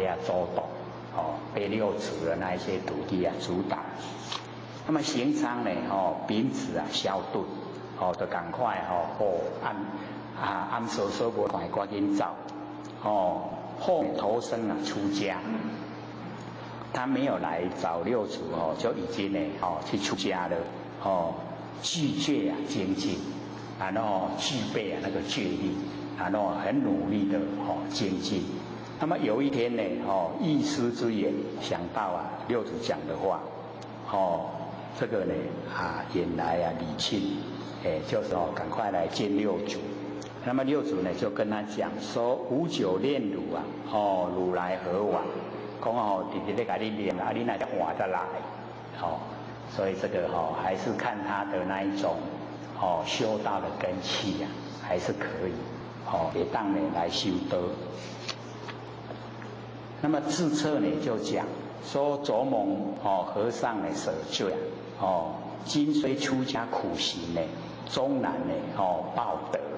所以我们都有那个错误的观念，认为说去修苦行就是伫咧害迄罪啦。他认为是这样，所以呢，他就已经这个已经出家了，然后修那个苦行啊。所以我们要了解到这个苦行对自己没有利益啊，对众生也没有利益啊。那所以释迦牟尼佛不鼓励。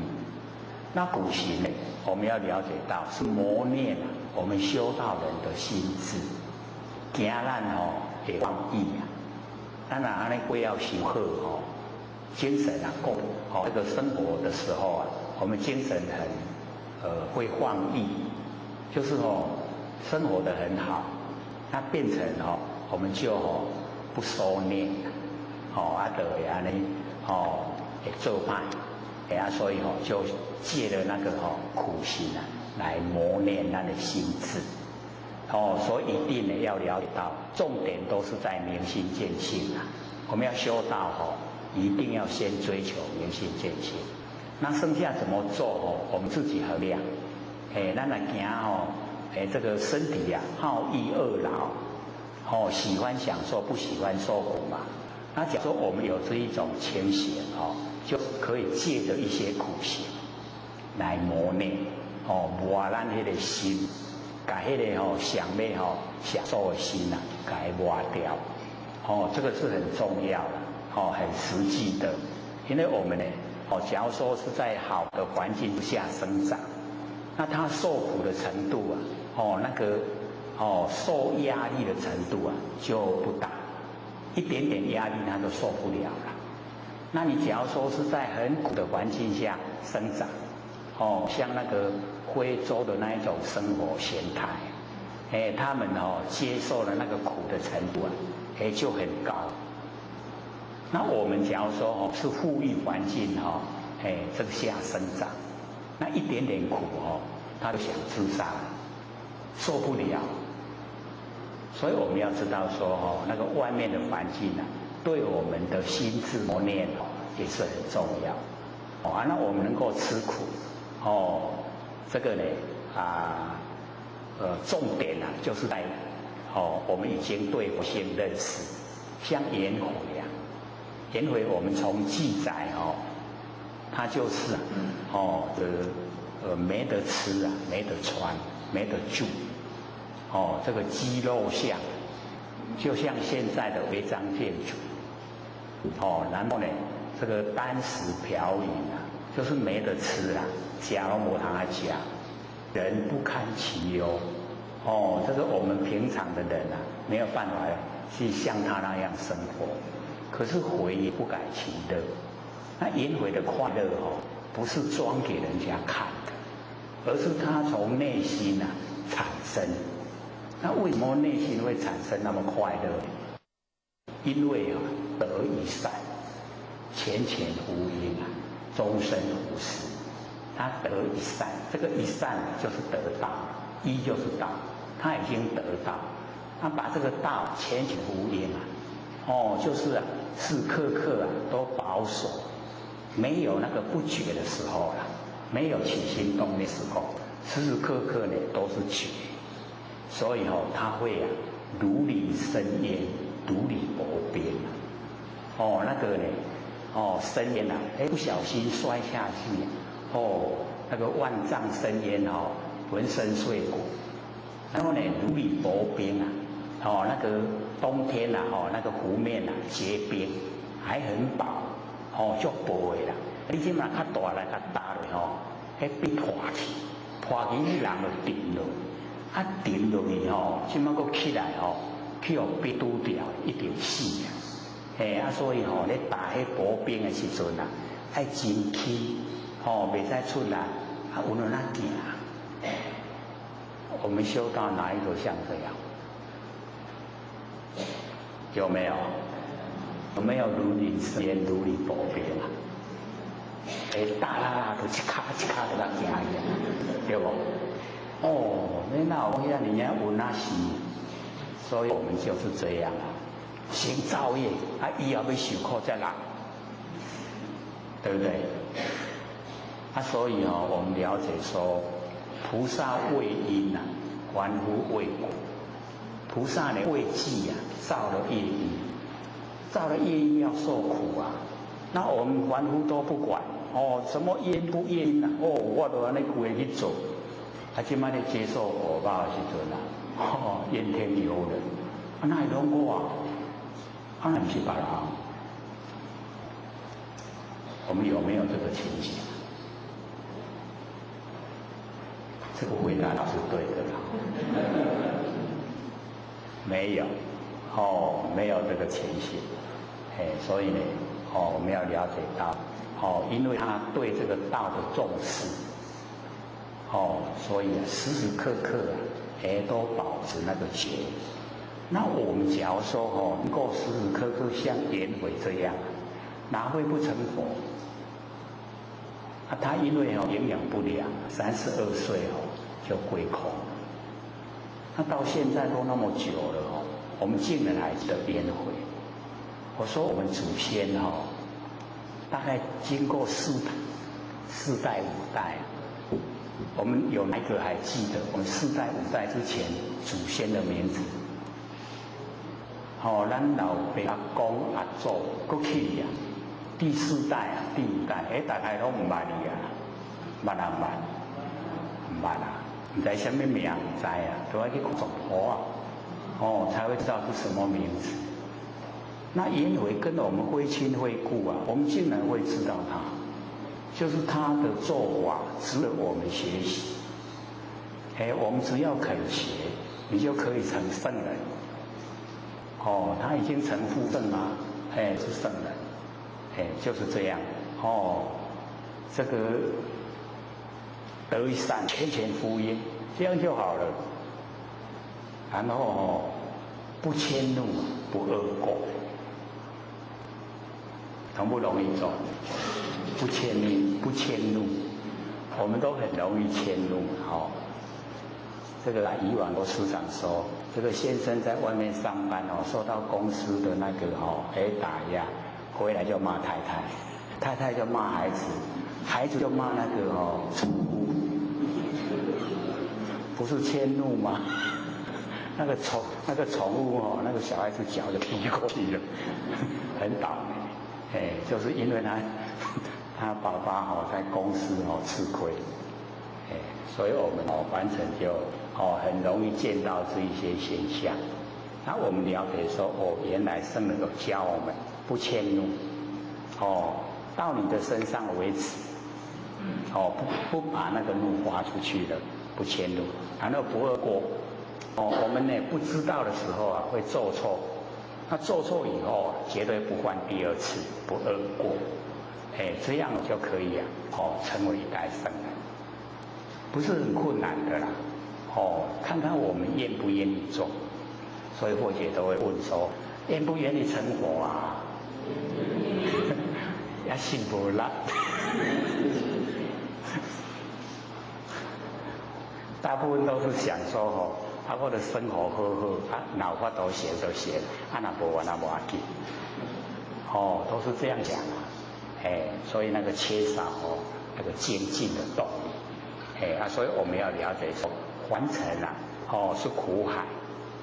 那假如说各位还不死心的话，去找那个大铁板来踢踢铁板。一定会清醒的啦。我们太顺了上天把我们考倒，让你能够赚钱，让你能够有社会地位，那你还想修道成佛吗？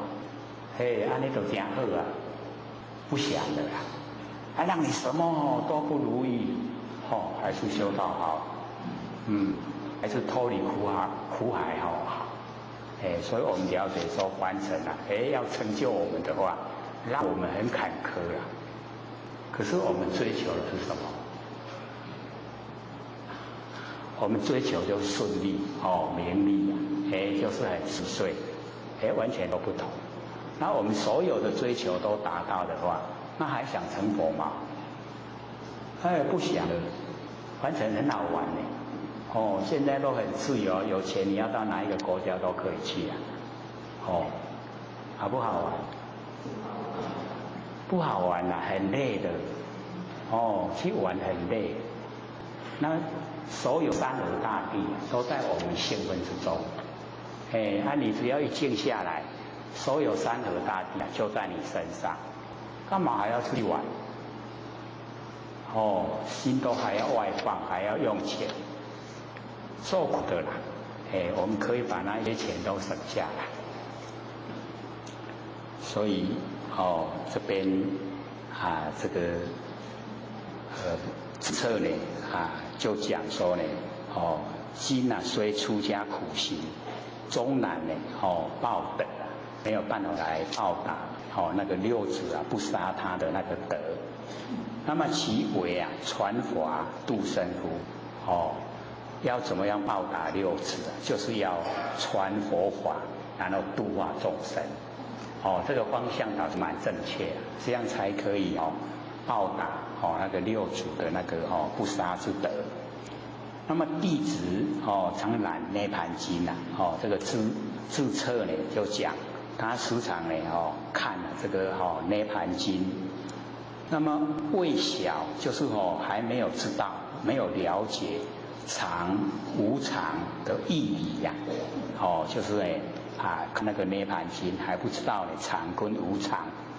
那么启和尚呢慈悲这个希望呢六祖能够内为解说就是呢把那个常跟无常。那么六祖呢他就讲说无常者即佛性，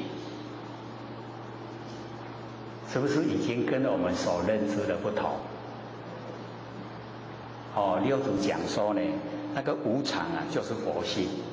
那我们说佛性是常，对不对？可是六祖他就讲这个无常就是佛性。为什么会这样讲呢？假如说那个常是佛性的话，那我们众生都成佛了啦，要不要修道？就不用修了，对不对？那佛性是常常的话大概众生都佛大概众生都有佛性已经都是佛。所以站在众生的角度来说佛性是不是无常？我们众生站在我们众生的角度来说佛性了解这个意思吗？假如说佛性是常，那现在的众生都已经是佛了，要不要修道？就不用修了。所以六祖讲佛性是无常，它一直在我们众生这个生活之中变化。这样懂意思吗？懂不懂？要懂意思不会是完全相反因为佛性是常住跟那个六祖讲的无常完全都是相反。那他为什么要讲相反？就是因为我们的认知都以为佛性是常。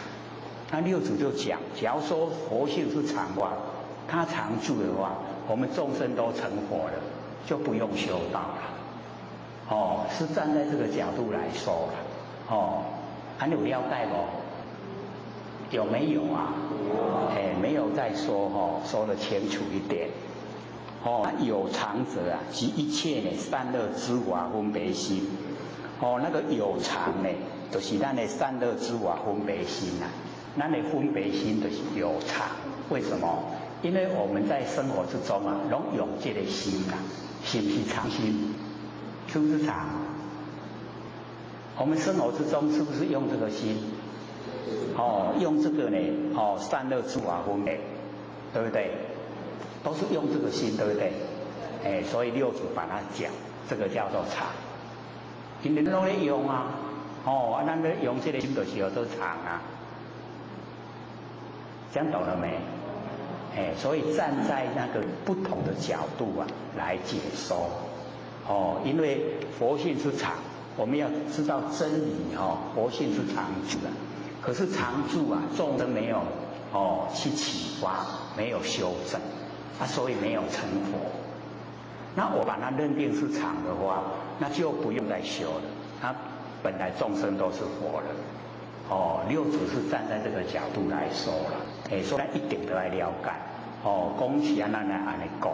我们认知的佛性是常住，为什么会讲无常？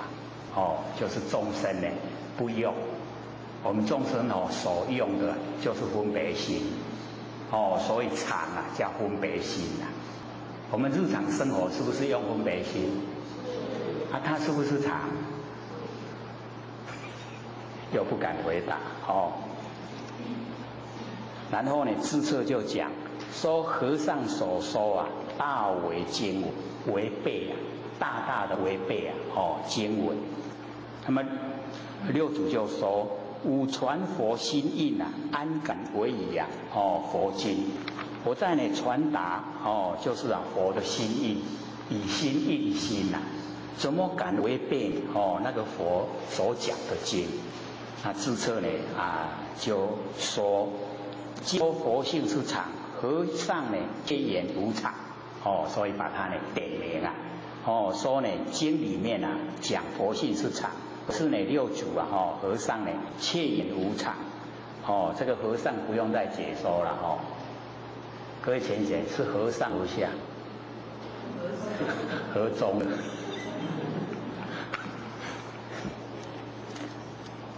三恶之法乃至菩提心皆是无常，和尚却言是常。那么此即相违，那个跟真理相违背，跟经典相违背，就是这个地方。那么令邪人转加疑惑，无听无议论愈听议论愈多。智彻就是这样讲。六祖就讲说涅盘经五时听尼就是比丘尼无尽常读诵一遍。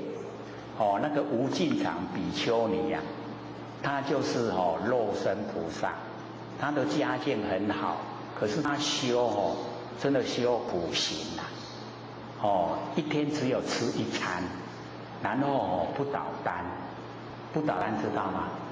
就是不躺着睡觉。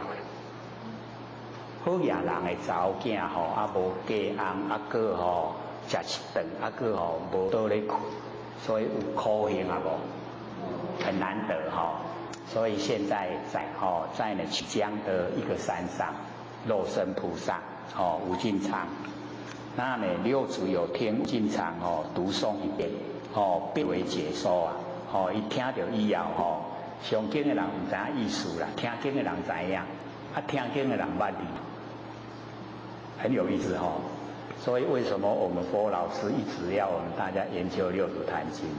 是说知佛妙理非观文字不要住在文字里面要在真理世界在真理里面追求。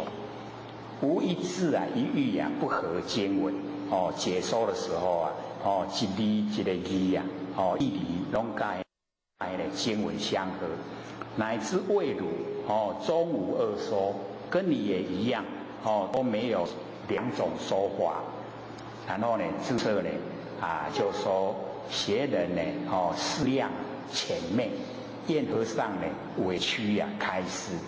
伊讲我咧学认识跟迄个度量拢真浅佫真暧昧迷昧啦拢无了解希望和尚能够委婉的曲折的来开导教示所以这个智彻就这样要求六祖。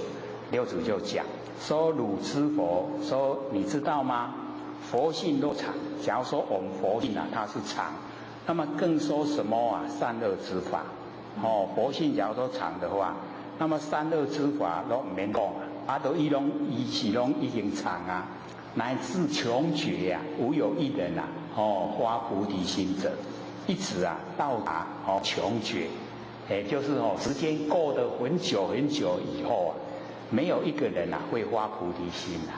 为什么？因为佛性啊是常，是常的话就不用发菩提心了。那也没有三恶之法，全部都没有，因为它常住了。故呢无收无常，所以六祖才讲佛性无常，正是呢佛说真常之道。那个佛说的那个真常那个真心啊常住啊真常，就是在真理世界啊。那六祖讲的是在现象，这样懂了没？现象来讲佛性啊是无常，然后真理来讲佛性啊是常住。你把没懂了没？所以一定要抓到那个讲的那个角度。六祖因为呢站在现象角度，我们众生呢都在用佛性啊，可是我们用的时候啊，都不知道呢就变成了佛性变成无常，一直在变化，所以六祖把它讲出来，然后呢我们那个平常的心啊，都是用世心，所以这个六祖就讲说一切之法若无常，所有的万法假如说无常是变化的，即物物啊皆有自性，变成所有的东西啊它都有本性啊。像我们坐的椅子啊，它也有本性。那假如说椅子有本性啊，它就会有取舍，讲我互你坐，我唔互你坐，唔互你坐你就要背起来。我们的椅子会不会这样？不会所以它没有自性所以假如说物啊都有自性的话，那个世间就不能安立啊。这样懂意思吗？有捌买，因为较早拢唔捌听到啦。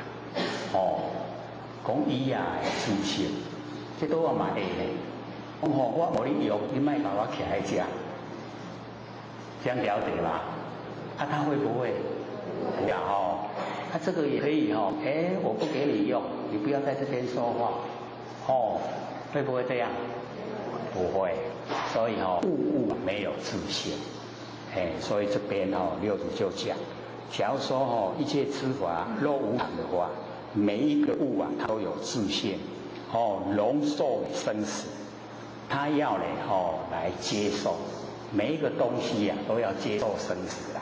有自性的话要接受生死，而真常性啊有不骗之处，那真常我们那个追求啊那个真常之道，那个真常真理呀它就有不骗就不是尽虚空骗法界它就呢不骗了，故呢无收藏者所以呢六祖就把这个说是常。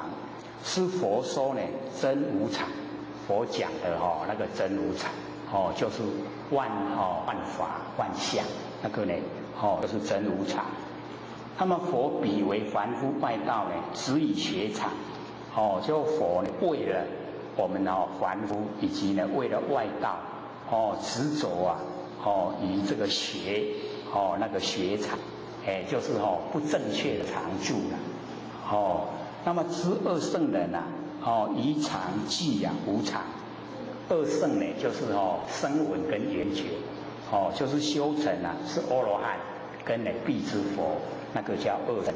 那么他们呢把那个常寂无常共成八道。八道呢就是这个我们要了解说这个我常乐我净，常乐我净是佛的四等，然后我们凡尘无常无乐无我无净它的整个把它看成颠倒过来，佛的常乐我净看成无常无乐我无净，已经四倒了。那我们凡夫的无常无乐无我无净把它看成常乐我净，又四倒了，加起来八道。这样了解意思吗？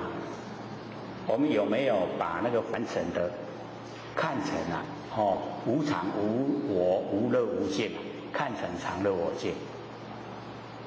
大概也都没有了不知道了，都不知道。既然我们讲的超过了，剩下9分而已。本来还留下15分要给各位问，今天讲得很热络竟然超过时间，还剩下9分钟呢请各位踊跃发问不要怕人家笑了，只要我们有疑就必问有疑问就提出来，疑问呢疑就是怕改。爱甲这个感透透开较无感才会解脱才有法度呢脱离苦海。有没有啊？有没有人问？剩下8分而已，剩8分了。上次那个浅显问的就很好那个有关于那个那个领天命的问题。那个一提出来问我就是了解到这个一代祖师受记那个给我们这个点到只要我们不反道拜德，那绝对都可以修成。咱要向修我若对了唔对，唔通修为成，那个都是多余的那个顾忌只是我在修持的过程自己要有这个般若妙智慧，要用我们的那个智慧来判断，怎么样可以修成，怎么样修不成。假如说我们太注重了这个注重形象，那个修不成那修不成是害我们自己。那假如说我们相都不住可以修成是帮助我们自己。所以在修的过程里面我们要了解这个释迦牟尼佛有讲说我们修道要四依依法不依人。我们按照佛法来修可以成佛，不按照人，因为人他有过错，有看不见的不对的。那我们按照追求跟人去修的话，我们错了也不知道。所以现在都有一点我们的传承社会家己要去地岸是讲无伴，讲招一寡人去规阵带带的来地岸行到一关系，大家讲好行都盲目。那我们要了解到一定要清醒这个不对的就是不对不会变对是非要呢分辨是就是是，非就是非，是道则进非道则退所以第一个依法不依人，第二个呢依智不依事。我们的智慧是不生不灭，我们的事心是生灭。然后我们依照呢我们的智慧，不按照我们那个事心然后这个第三个呢依欲不依语。义就是道义的义就是真理。我们按照真理，不按照语言，不依不是语言，依义不依语。还听有无？第四个呢，依了义不依不了义。了义就是究竟不了义就是方便法门。那方便法门我们也要用。可是要知道它是方便不究竟的，是我们以前很容易做，很容易成就，那我们去做做过以后这一个法就把它割开了那个叫不了义。那了义就是究竟就是大圣究竟那个我们要依为四依依法不依人，依义不依语依智不依事，依了义不依不了义是依。还有4分钟，今天都没有人要问好，请说。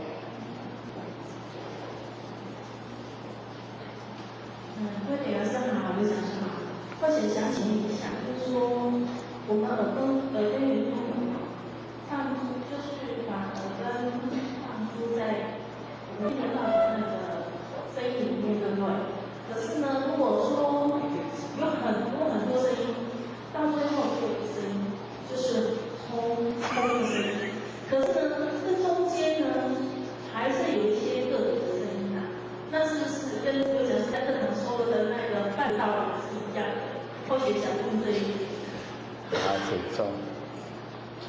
们呢这个之前这个有讲到那个耳根圆通，因为当时这个各位都是反应听不懂所以听不懂，我们那个时候就没有详细说了，就把它搁下来说，往后有机缘的话我们再来讲。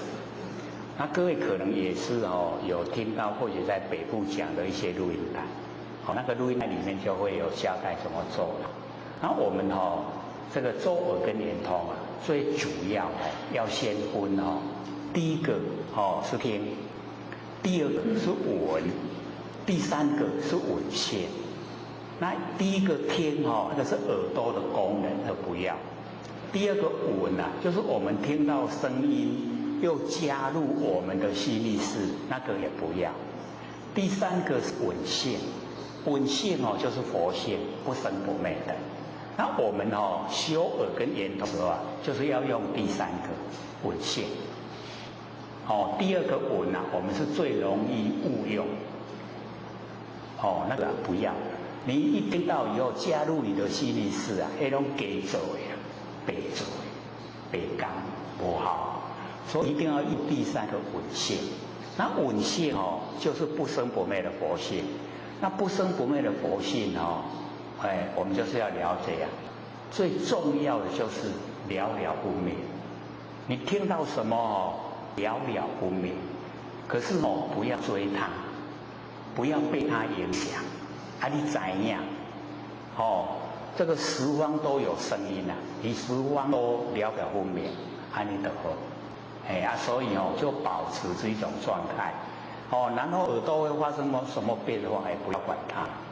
你要去管你耳朵发生什么变化那个已经心意识作用。你心识作用都不成耳根圆通。所以我们要了解用闻线。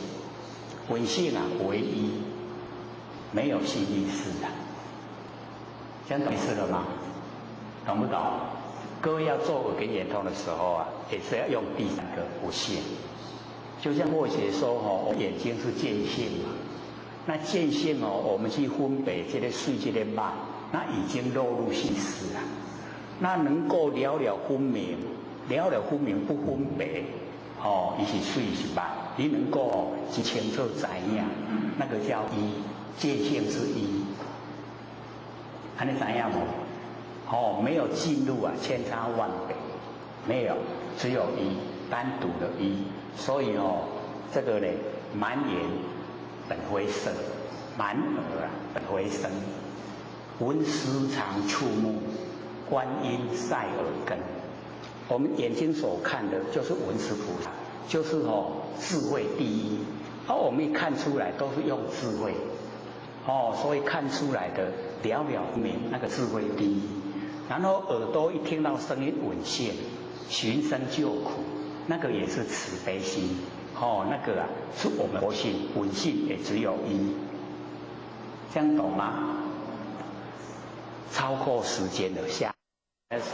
各位讲师、各位坛子、各位先贤，大家好。不学战斗天使的老千大德，以及感谢各位先贤，给或学机会学讲。我们上个礼拜有带这个如是我闻的 CD 80片，可是那个 CD 因为录的时候是从 MP3 把它转录过来。转录过来呢，竟然把后面录到前面了，把前面录到后面。各位有拿吗？有。听的时候是不是觉得很奇怪？那要从5、6、7听，然后再听1、2、3、4这样才会顺。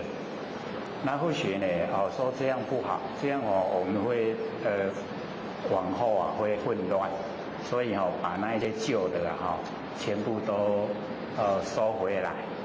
那我们有在记500片新的顺序的已经记下来了。各位可以拿那个新的回去听。有书面资料，有那个印册。那书面资料后面有很多那个台北先贤问的问题，把它印出来，这 CD 里面没有，所以听的跟书面的不一样，前面一样的，后面不一样，所以各位可以两样都拿，也拿 CD 也拿那个书面资料。那下个礼拜呢还有一份是张卓秀才的悟道记，这个 CD 也已经做好了，他那个书面资料也已经在印，下个礼拜也会好。那各位假如说有拿到没有来听的，也希望各位拿回去给他们听，因为有看过这个书面资料，有听过这个 CD， 那我们大概就会知道怎么修，然后会从内心产生自己成佛的那一种信心出来。所以或许之前呢是有看那个书面资料了，因为那个时候着重以心印心，所以不注重印下来。那因为这一阵子比较宽广，真的印了上天大概普渡了，所以把它印出来了，所以希望各位能够多拿回去呢，给没有来的前贤看，给他们听，让他们知道怎么修，怎么成佛。只要看过听过都会有从内心产生的那个十足的信心。绝对可以成就了。那我们准备下个礼拜开始又讲耳根圆通。我们上次讲过一次，对不对？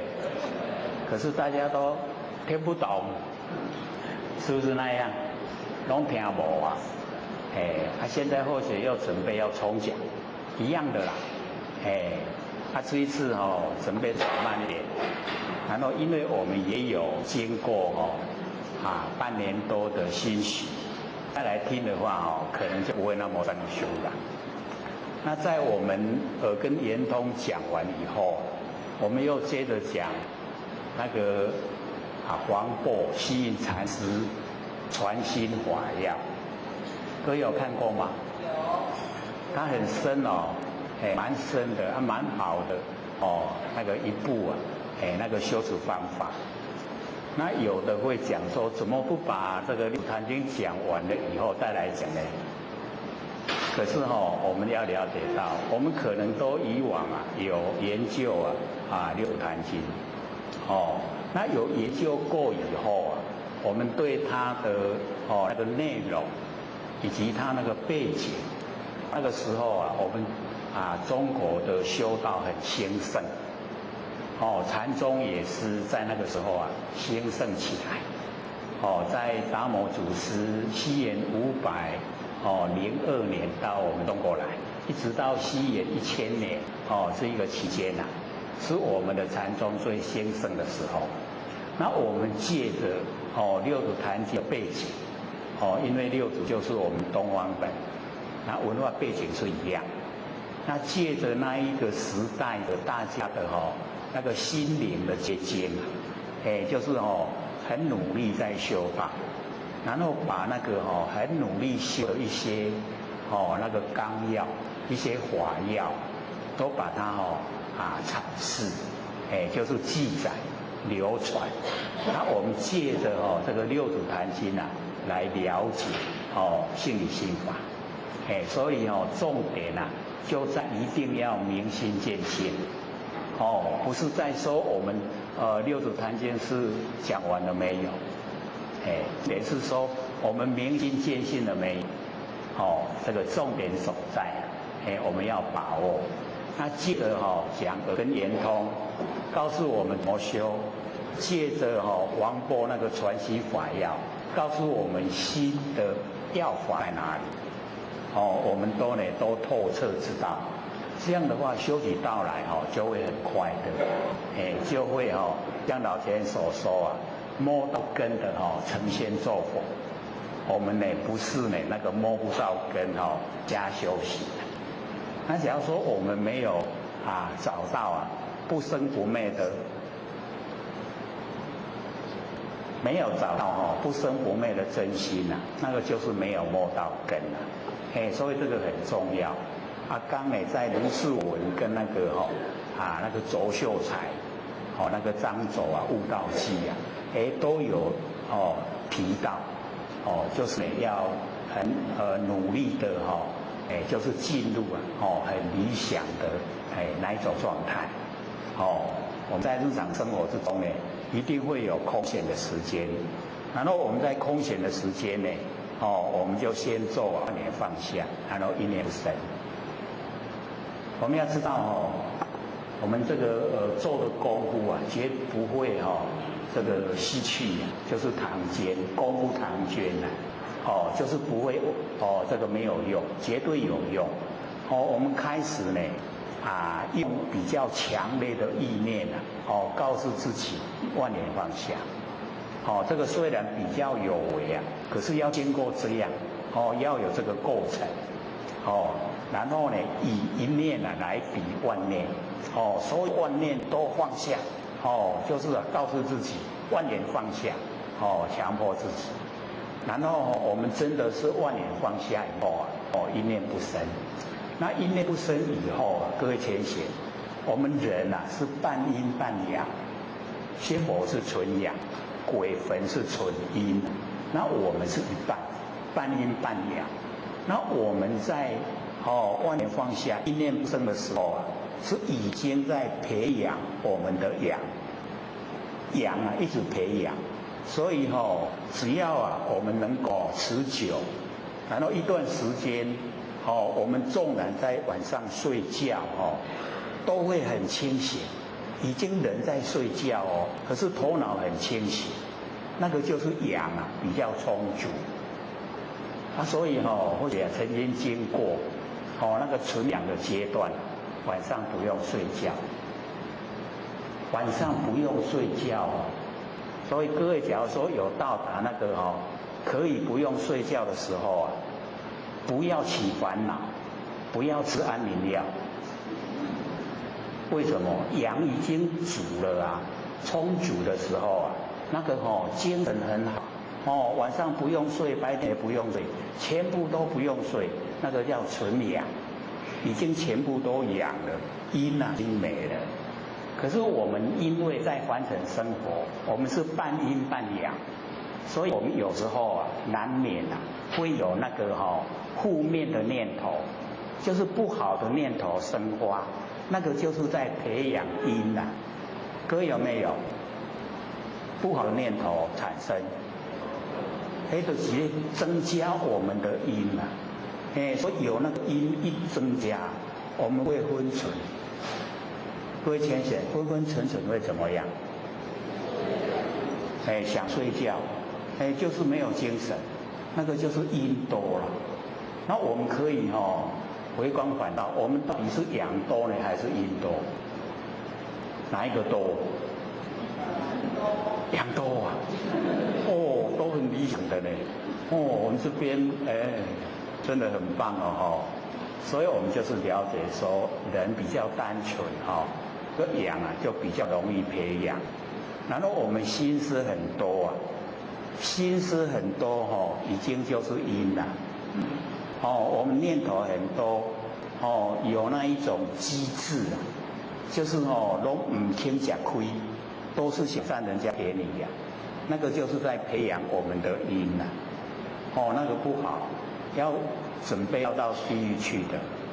所以我们不要，我们呢就是以诚来待人，就是把那个诚就在我们身上。那诚可以感天何况是感人。所以我们就对自己对这个亲友对所有的人全部都是以诚相对待。这样呢我们一生呢就会很光明，阳就很容易培养。然后我们又做功夫这个万年放下一念不生，那个阳越来就越久。纵然在睡觉我们都很清醒，很清醒的在睡觉。各位有没有经验？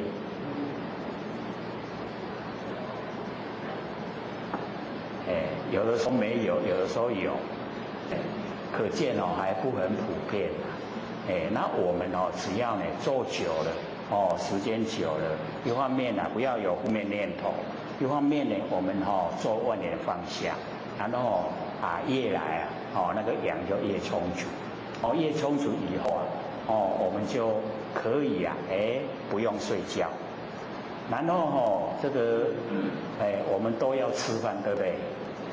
上个礼拜还问说3餐不吃会怎么样？所以所以我们每天拢在抓腰，各位有没有抓腰啊？拢在抓掉对不？都要说为什么也腰啊？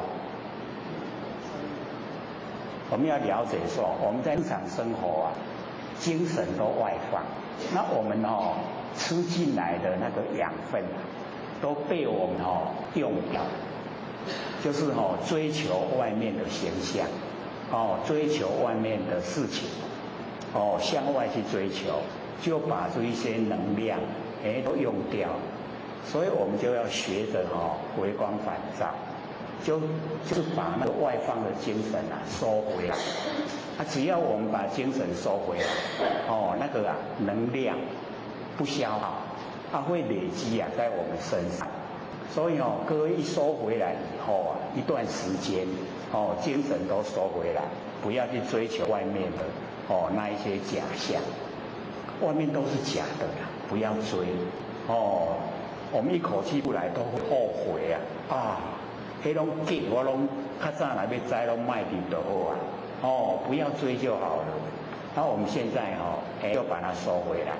那收回来以后我们一段时间，我们的下丹田会温热修了，那个就是能量，我们的能量。然后因为我们在日常生活，那个经脉、经络都会阻塞，尤其年岁越大，它阻塞的会越厉害。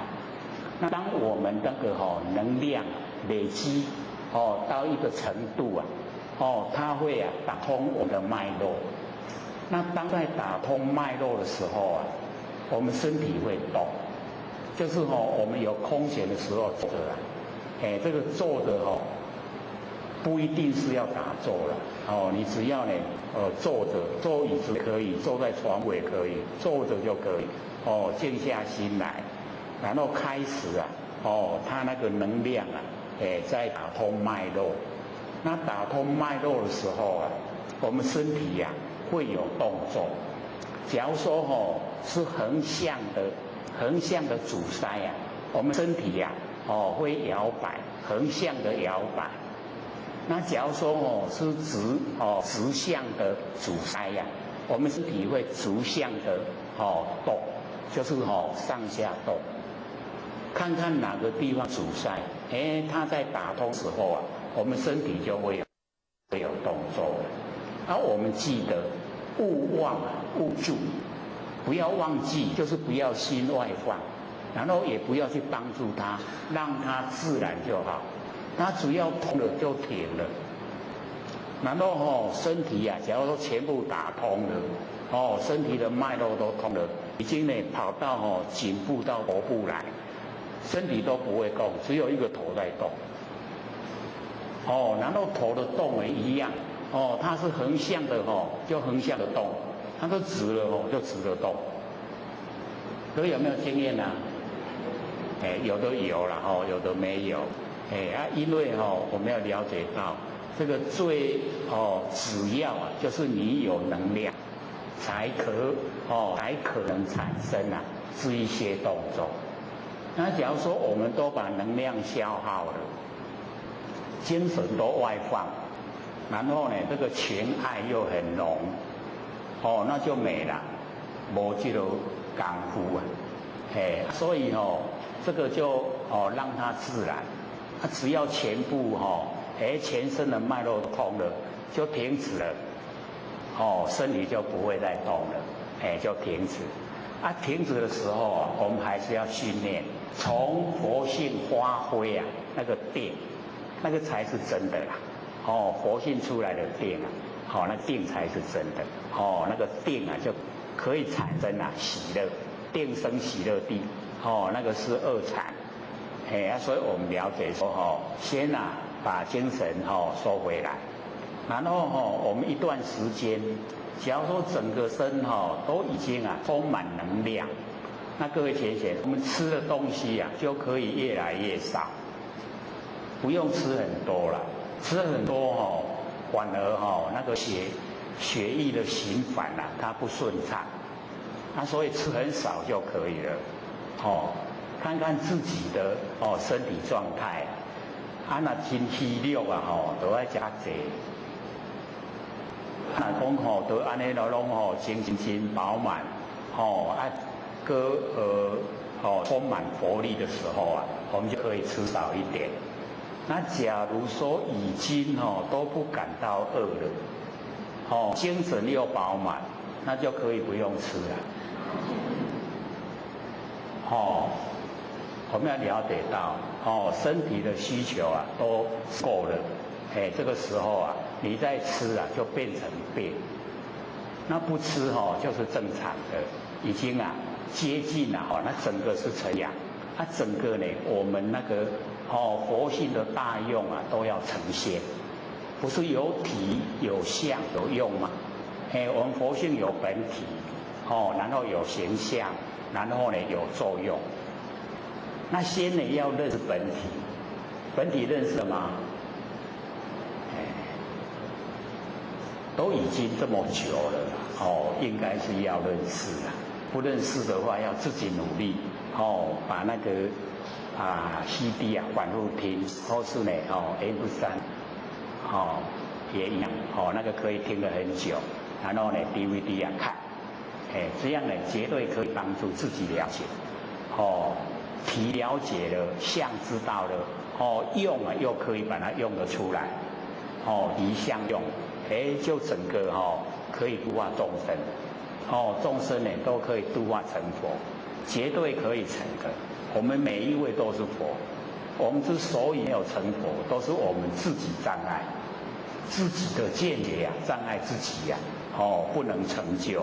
那我们把这一些不正确的见解都去掉，走路正知正见，一定可以成就，可以成佛的，所以我们要努力各位假如说有亲朋好友没有时间来听，没有时间来这边研究，带回去给他看给他听，一样也可以进入，不然呢我们沾到上天大开普渡这么殊胜的机会，不好好把握很可惜，大家一定要知道。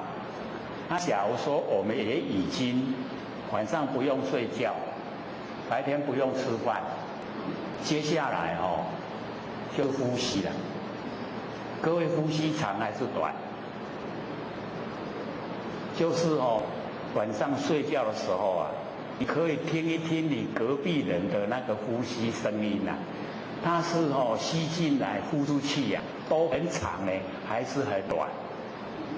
一定可以听得很清楚我们也可以看看我们自己那个吸进来呼出去到底是很长还是很短？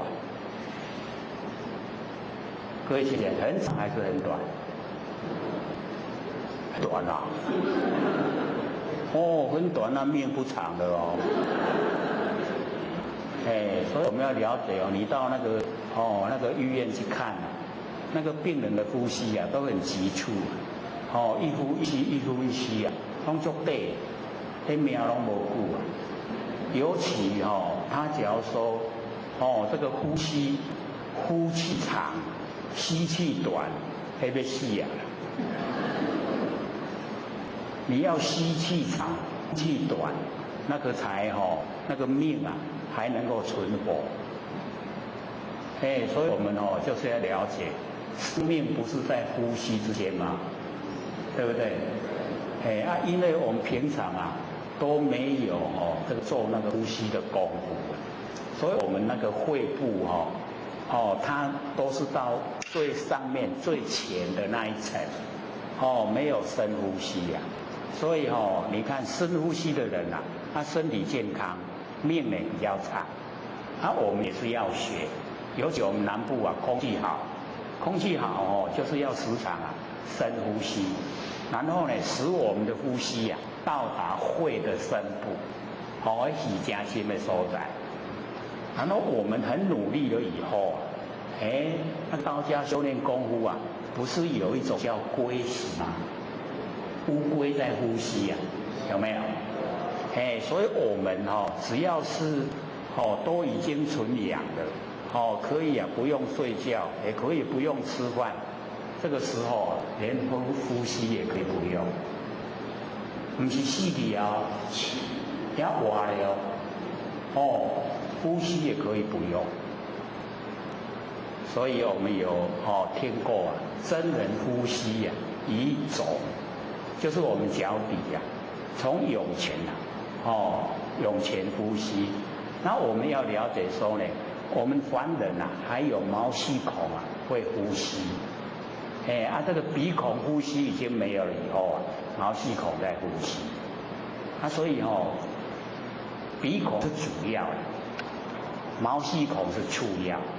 所以有一些表演，舞台表演，他会把那个皮肤磨那个银粉，那个银粉会把毛细孔都阻塞，所以他一磨了那个银粉以后，要赶快洗掉，不能太久，太久它会窒息，会死的。规个毛细孔那个鼓起来免偌久就会死的，不是说只有鼻孔呼吸就可以了。不过咱毛细孔都有在呼吸，所以我们了解到，我们修持的功夫可以到达纯阳，晚上不用睡觉，然后不用吃饭，然后不用呼吸，不是在讲卡通是真的只要我们努力我们这边都有嘞，我们这边有浅显到达这个状态。还不晓得他叫什么名字不过有跟后姐通过电话，我说你这么殊胜那个要接近五眼六通的，可是他把他整病，找医生看，我说可惜了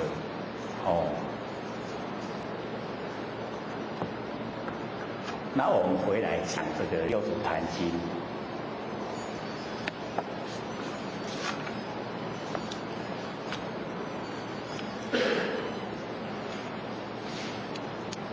我们讲到81页，对不对？那个华还不净84已经到84了八倒了竟然也会恍惚那个八倒呢，就是常乐我净我们把它认为无常无乐无我无净，这样就四倒了。那我们凡人无常无乐无我无净把它当成常乐我净，这样又四倒了，加起来就八倒。这样八倒知道吗？我们凡人都是无常无乐无我无净，可是我们竟然都把它当成常乐我净。认为身体就是常，然后呢，凡尘有快乐就是乐，然后我这个形象就是我，然后呢，这个清净就是净，那个都是颠倒，这个都变化。那我们要知道凡尘落入现象一切都是变化，是无常，无乐无我无净，一定呢要先认识。然后呢，修道这个已经证了我们不生不灭的佛性那个时候常乐我净，那个才真正的呈现，这样呢就不倒了，不颠倒，所以这边呢，我们了解说，那个二圣人以常即无常，然后凡夫这个外道执迷，这个我就是常。所以共成呢这个八倒，故以啊，涅盘疗愈啊教之中呢，这个破彼啊偏见，就是要破除啊，我们那个不正确的见解，所以这个很重要啦，因为我们这个固执啊，是与生俱来。各位有没有很固执啊？有才是正确的，有才是对的。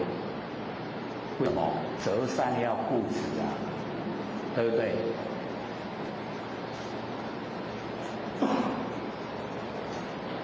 就是呢，不能落入啊，偏见、见解不正确，我们不能啊落入那个见解不正确。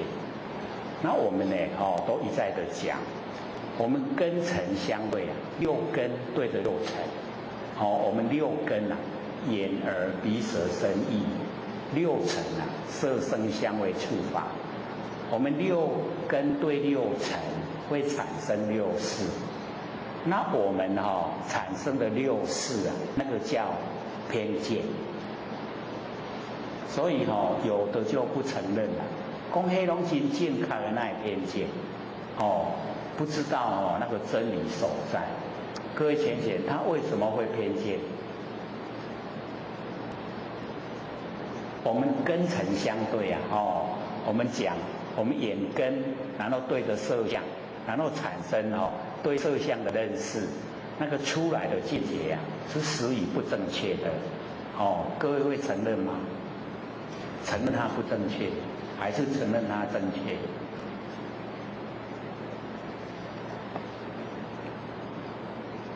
两边有没有落入两边？就变落入两边了。那为什么它实呀是偏见？邪见是我见，不要用。因为啊，我们的跟那个凡尘的尘根尘啊，它都一直在变化。所以我们产生的那个事也在变化。那变化的我们要不要用？我们要找到不生不灭、不变化的，对不对？所以这个根尘相对啊，它是一直在变化的。那变化的我们不用，所以呢，那个根尘相对啊，它是实以啊邪见。那我们凡人一听到说，日常生活之中啊是实以邪见啊，他就排斥了，不接受，不知道说自己呀没有深入的研究，那为什么说正知正见？各位亲戚，怎么样呢会产生正知正见？知道吗？就在我们万念都放下，一念都不生，那个时候啊，那个知啊就是正知，那个见啊就是正见。那是不是整个都从佛性本体出来？对不对？那个正知正见啊，都从佛性本体出来，不是从根尘相对出来。这样了解了吗？我们知道根源，为什么它不正确？就是因为它会一直变化，那一直变化的东西会害我们。变化好的时候我们喜欢，变化不好的时候我们讨厌。那有喜欢讨厌，我们有取舍。那取舍啊，就是造业。那我们造了业，就要接受果报，是不是很冤枉？那现在我们万念都放下，没有根也没有尘，没有根尘相对，然后产生的叫正见，产生的知啊叫正知，因为从佛性本体生发出来，这样了解吗？很重要。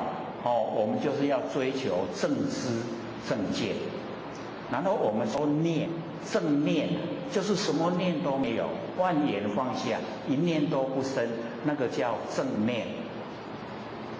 六祖很喜欢呢，把这个念收成佛性本体，所以他就讲念念无间，就是我们的念不要给它间断。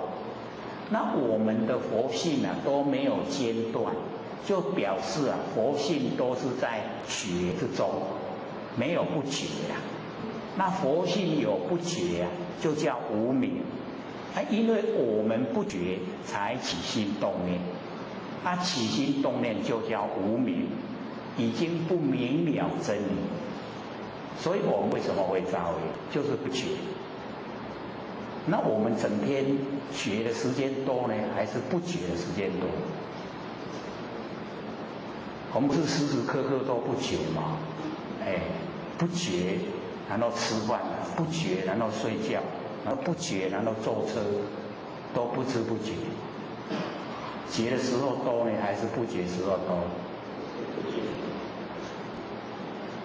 所以我们就是要保持那个觉。各位先生，保持觉容不容易？可不可以做到？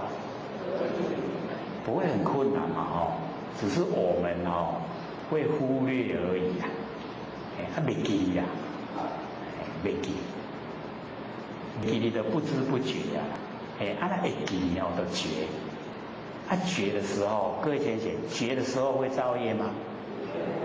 绝对不会自己找罪受怎么觉的时候还造业？没有那个事觉的时候不会造业，就是不觉才造业。我们就是要修道呢，要保持那个觉，时时刻刻都觉，所以后来就加一个者，觉者。觉者是什么？觉者就是佛。那差这少，差足少一点点尔，一滴尔者觉者就有啦。我们是不觉者，不觉者就众生嘛就造了业受了苦所以我们就是要了解到，先呢培养正知正见完全都是从佛性本体生发出来没有偏，都是正的，不生不灭的，不变化的那个才拿来用。我们用这个修道可以成佛，就是个在成佛所以我们了解说这个所有的一些佛菩萨在讲经说法，都破除我们的偏见，破除我们的邪见。只要我们把这些都破除掉了走入正知正见，所以正知正见也叫佛知佛见。佛是一样的佛知佛见，这样了解了吗？了不了解蛮重要我们那个偏见跟这个正见是差的很多一个是从根尘出来，一个是从佛性本体出来那个来源不同，来源不同，以后的做法遭遇整个都不同所以我们从佛性出来它不落入两边，没有善恶，不会造业。然后我们从根尘出来它有无常变化，我们有喜欢讨厌，所以会造业。这样懂了没？懂了没？而显显说真常真乐真我真见所以这个释迦牟尼佛呢，在涅盘那个了义之中就把那个常乐我见整个呢都呈现。那么如今这个依言背义按照语言，可是呢违背真理所以我们就是要了解到这个六祖跟那个智彻讲说你依言依照语言，可是违背真理。我们上个礼拜有说我们修道要思依，还记得吗？记不记得？不要看笔记，记不记得？依法不依人，我们按照佛法可以成佛的。哦，这个法就是佛，所以依法，然后不依人。人啊会有这个看不见的过错，会有不觉的时候，所以我们不依人。然后呢，这个依义呀，不依语，按照真理，不按照语言。语言文字啊是工具，然后我们按照真理，所以依义呀，不依语。然后依智啊，不依事。智啊，智慧是不生不灭。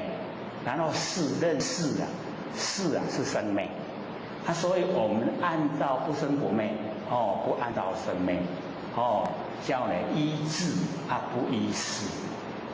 然后呢，最后一个啊，就是依了义呀，不依不了义。那了义啊，就是究竟。我们要按照究竟的真理。不了义啊，就是方便法门。那方便法门我们也要用。可是呢，我们不依赖它，可以用不依赖。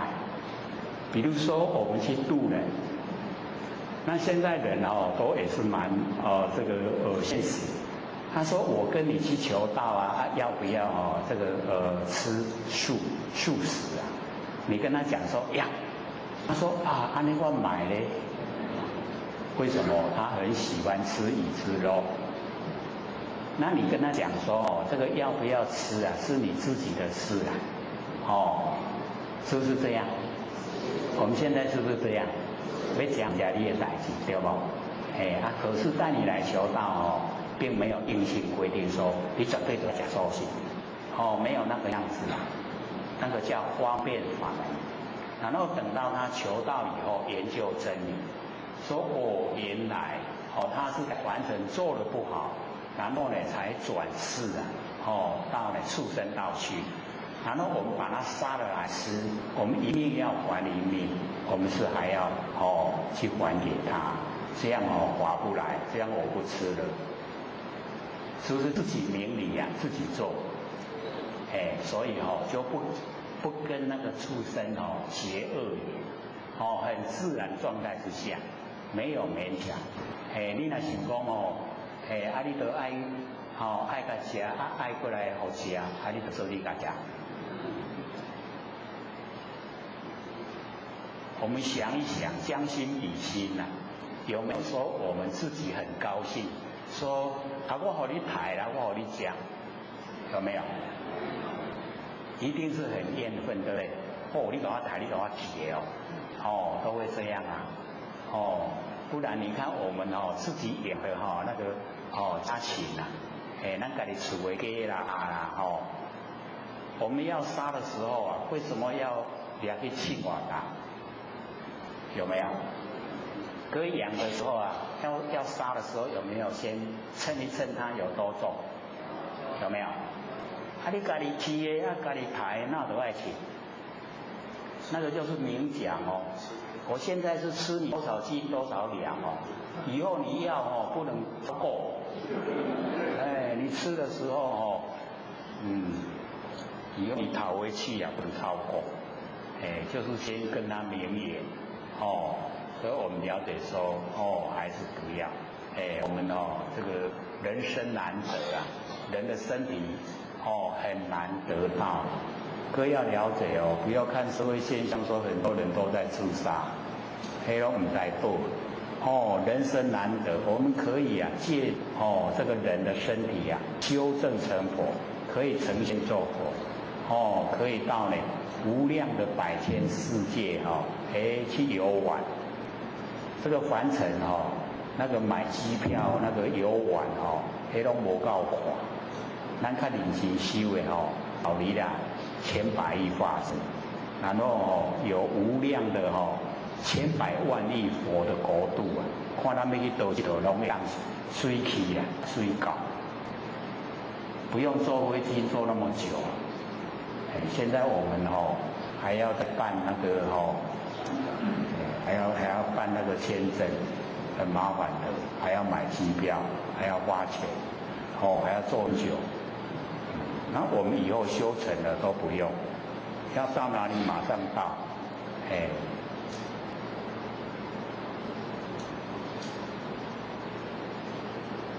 我们每一个人都这样的，很神通的。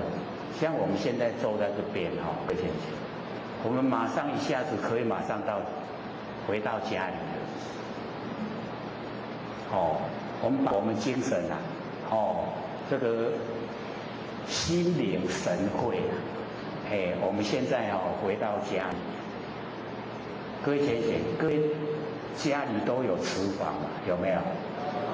你厨房的会有关啊？确定拢有关有没有？我们神已经回到家里去看厨房了，对不对？然后我们现在又回来，我们到佛殿同一个回来。我们佛殿那个间的哪一位仙佛？弥勒祖师，搁转来对吧？有紧无？很快要马上回来。所以我们要了解到我们可以意生生，我们的意就是一个生，马上要到了，马上到。前前拄则坐什么登厝的看法？坐飞机吗？就是我们意生生，我们的意跑回去，我们的意跑回来，这么快的，我们可以再试验一次。这一次到我们睡觉那个寝室就是房间。各位都有睡觉的地方吗？坐着睡还是躺着睡？躺着睡起来有觉，咧困的时候有觉无？加被单还是加棉被？起来有记号无？都有你看一个灯在底下房间内底有紧无？然后我们又回到同一宫回来，所以下次我看佛殿我们右手边是哪一位仙佛？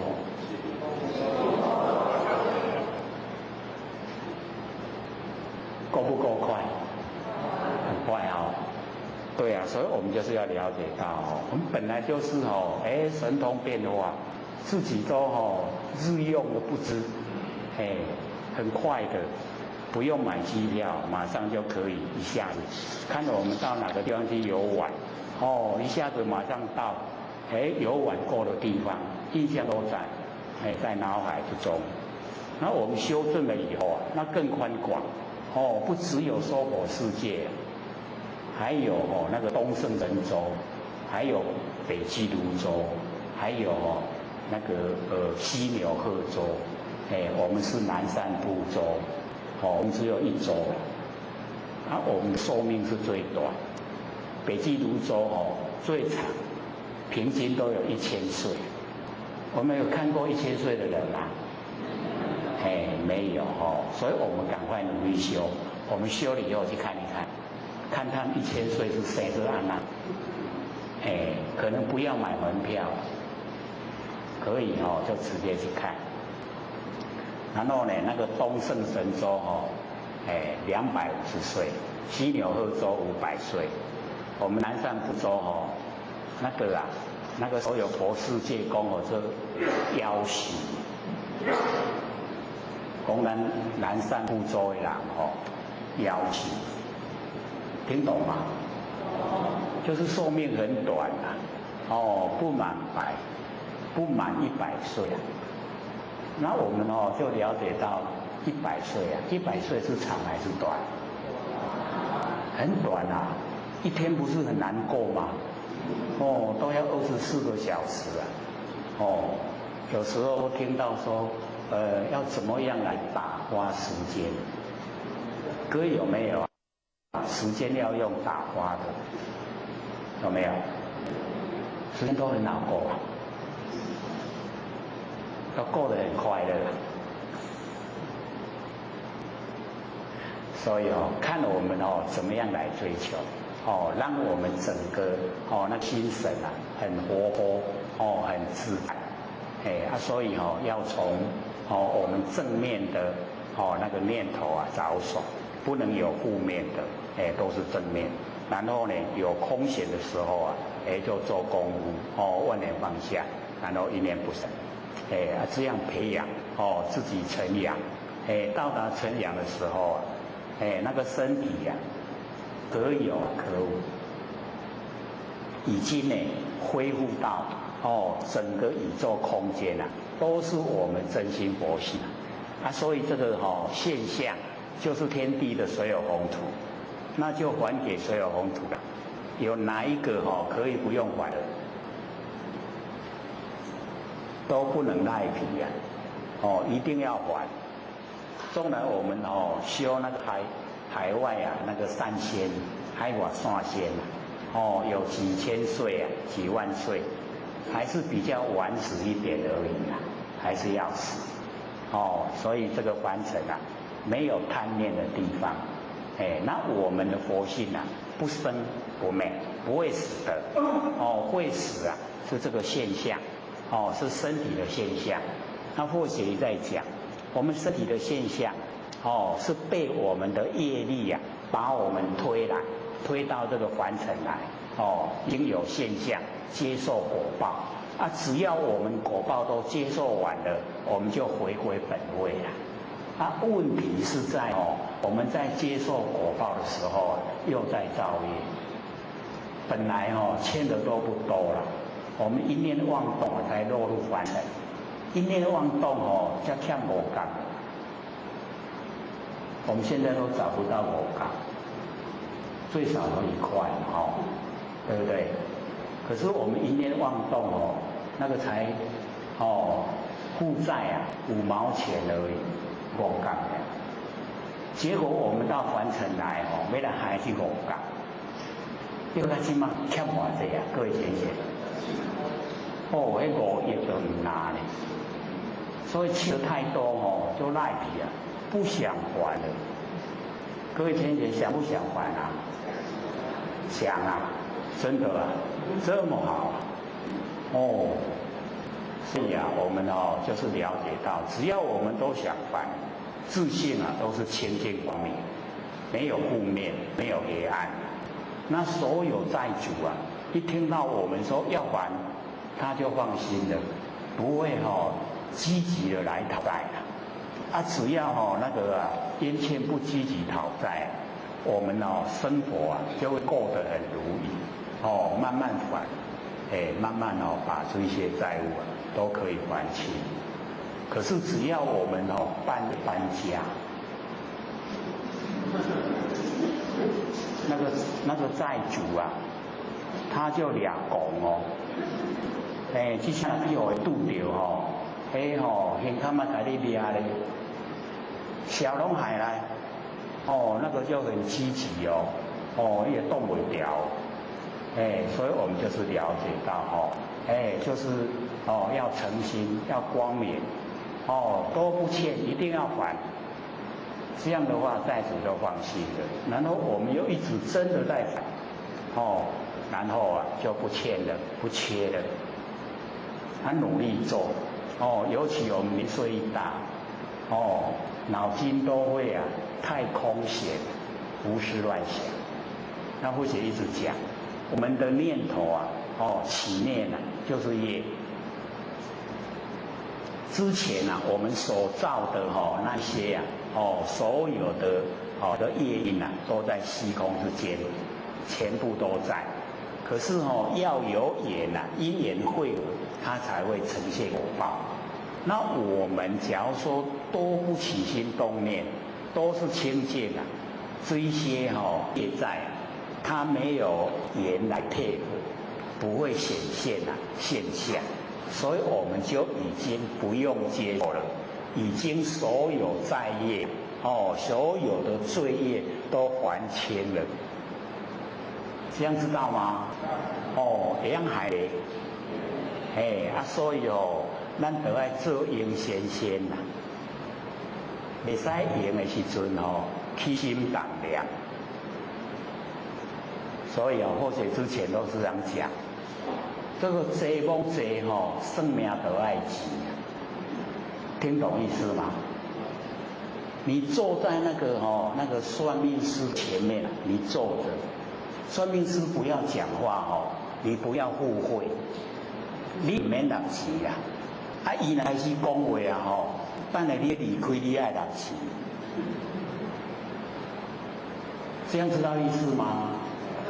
经营点啊济吼，拢莫讲话，拢莫起心动念，咱唔免付出代价，不用付出代价。你若坐伫遐吼，安尼东想西想啊，妄想应嘛，头壳无想拍算，都直直甲想。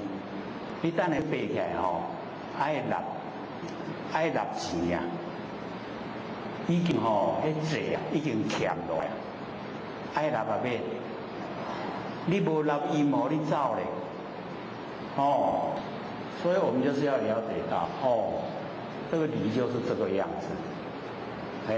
空闲都不起念，不造业，不造业不用受苦。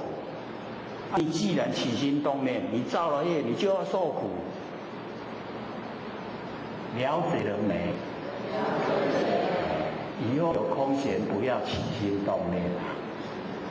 要记得要付出代价。起心动念太容易了啦，所以我们那个债啊，愈欠愈多，有没有？越欠越多。尤其年岁一大了那更是累积的厉害。所以我们呢讲到说这个修道四义呀的医疗义啊，不医不疗义那个不疗义方便法门我们要用，可是我们要知道那个是应用过程过程的时候可以然后呢我们到究竟啊那个都不要。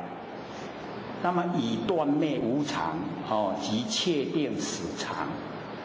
我们凡尘就是要了解那个断灭我们一般的自杀的人啊，他会讲一了百了。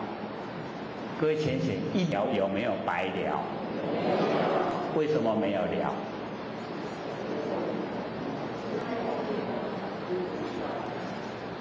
因为它的现象是一了，可是佛性我们要知道它还在佛性还在啊。所以没有了，那我们的佛性要先到王死城去观到我们的寿命到了，才出王死城。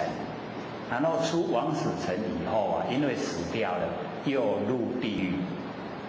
那个王死城都是多余的。那既然有暴力对自己，自杀就是暴力对自己。那往后它现分之中啊，暴力存在，再来现象，它又会再自杀。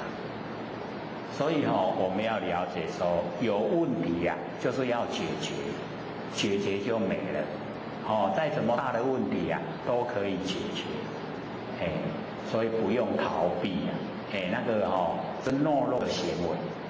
自杀呢，那个不可取，不能取。不要，一定要面对，欠人家多少，把那个数目啊，定出来，列出来，只要有数目，都可以还得清。一生还不清啊，我来生再还，来生还不清，我来生再还。只要有这个心啊，这个所有的这一些啊，无形无相都会帮助你啊了这一些呢业障。所以我们要了解，在凡尘啊，一定要勇于面对，勇敢面对，所以那个啊，真正的那个断，什么都没有那个啊，是现象，在呢真理之中没有，那个呢，那个断灭啊，所以我们要了解尤其我们修道更没有断灭。佛性都是常在，虽然没有形象，可是我们可以感受，那个呢确实是常在。所以六祖都讲，用呢那个依照语言呐，把那个断灭无常确定的死常，就是现象之中的这一些呀，把它记得太老了，而这个错觉呀，佛之严妙，最后的威严，那个佛讲出来，就是呢非常的圆满奥妙，所以我们每一个都有，我们都有圆满奥妙不生不灭的佛性，都有常住那个圆满奥妙那个佛性也都在，所以佛释迦牟尼佛把那圆妙那个呢最后这个威严把它呈现讲出来，让我们能够知道知道这个真理。可是呢那个自测他错觉了，错误的了解了，所以我们要知道这个佛经一定要透彻的领悟了，不能那个错误的了解，一定要透彻的知道。那么纵然千遍有何所益？不了解真理的话，纵然我们呢看了有1000遍对我们的帮助也不大。各位有没有这个时常在念那个心经？第一句是什么？什么意思？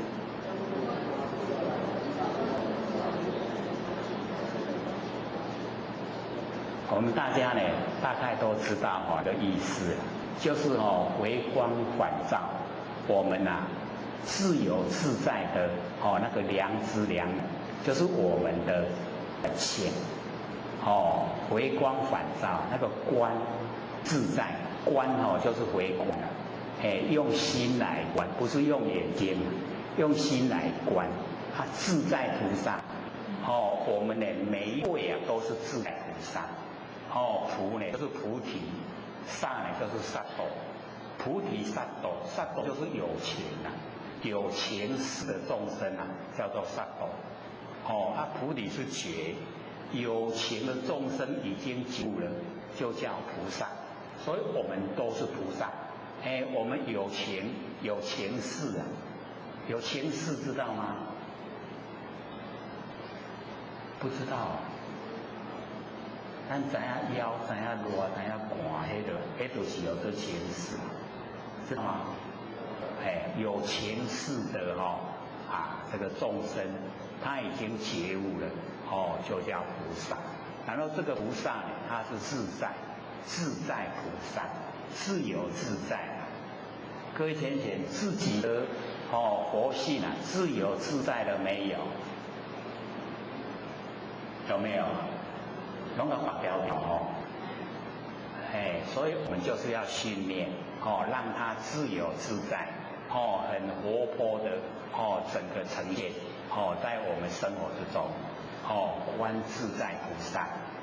我们一般解说都会说观世音菩萨，那个不是正确是观世音菩萨的话，对我们帮助就不大不很大所以我们了解那个回光返照。我们自由自在的那个不生不灭的真心佛性，那才是真正的正确。然后接下来就是恒生般若波罗蜜多时，对不对？假如说我们念贤生，各位念恒还是念贤？两个都有了念贤的话，表示你没有在做了。念恨的话表示你做足久做足久是拢无咧做，没有回光返照就是无咧做已经做足久迄个身就是已经功夫有做足久做身恨就是咧做恨咱用单话讲行道行，听到无？行唔捌啦，人讲迄个道行真悬，迄个行修持的功夫啦，做行信所以我们了解说，看看我们有没有努力，真的来做，有的话就有功夫，功夫有的话就很深时间久，功夫有深。那依赖般若波罗蜜依赖我们的妙智慧，到达波罗蜜清净的彼岸。所以我们在生活之中就已经都到达清净的彼岸，都没有烦恼。各位在生活之中有烦恼吗？啊，那都没有观自在菩萨，都没有恒生般若波罗蜜，所以都在烦恼之中。那我们有的话，回光返照，我们自己呀，不生不灭的真心佛性，然后已经呢都有功夫，都有般若妙智慧，都到达清净的彼岸。这个时候啊，就照见五蕴皆空，就是我们整个五蕴色受想行识全部都是空，就已经呢所有的苦厄苦厄，拢已经超越了，拢过去几句话就把整个怎么做都交代。所以或许有看那个《华首经》对里面的有一段倒是特别的印象深刻他是这样说如来不以世间共之，世间以我之。我们讲过好几次了，对不对？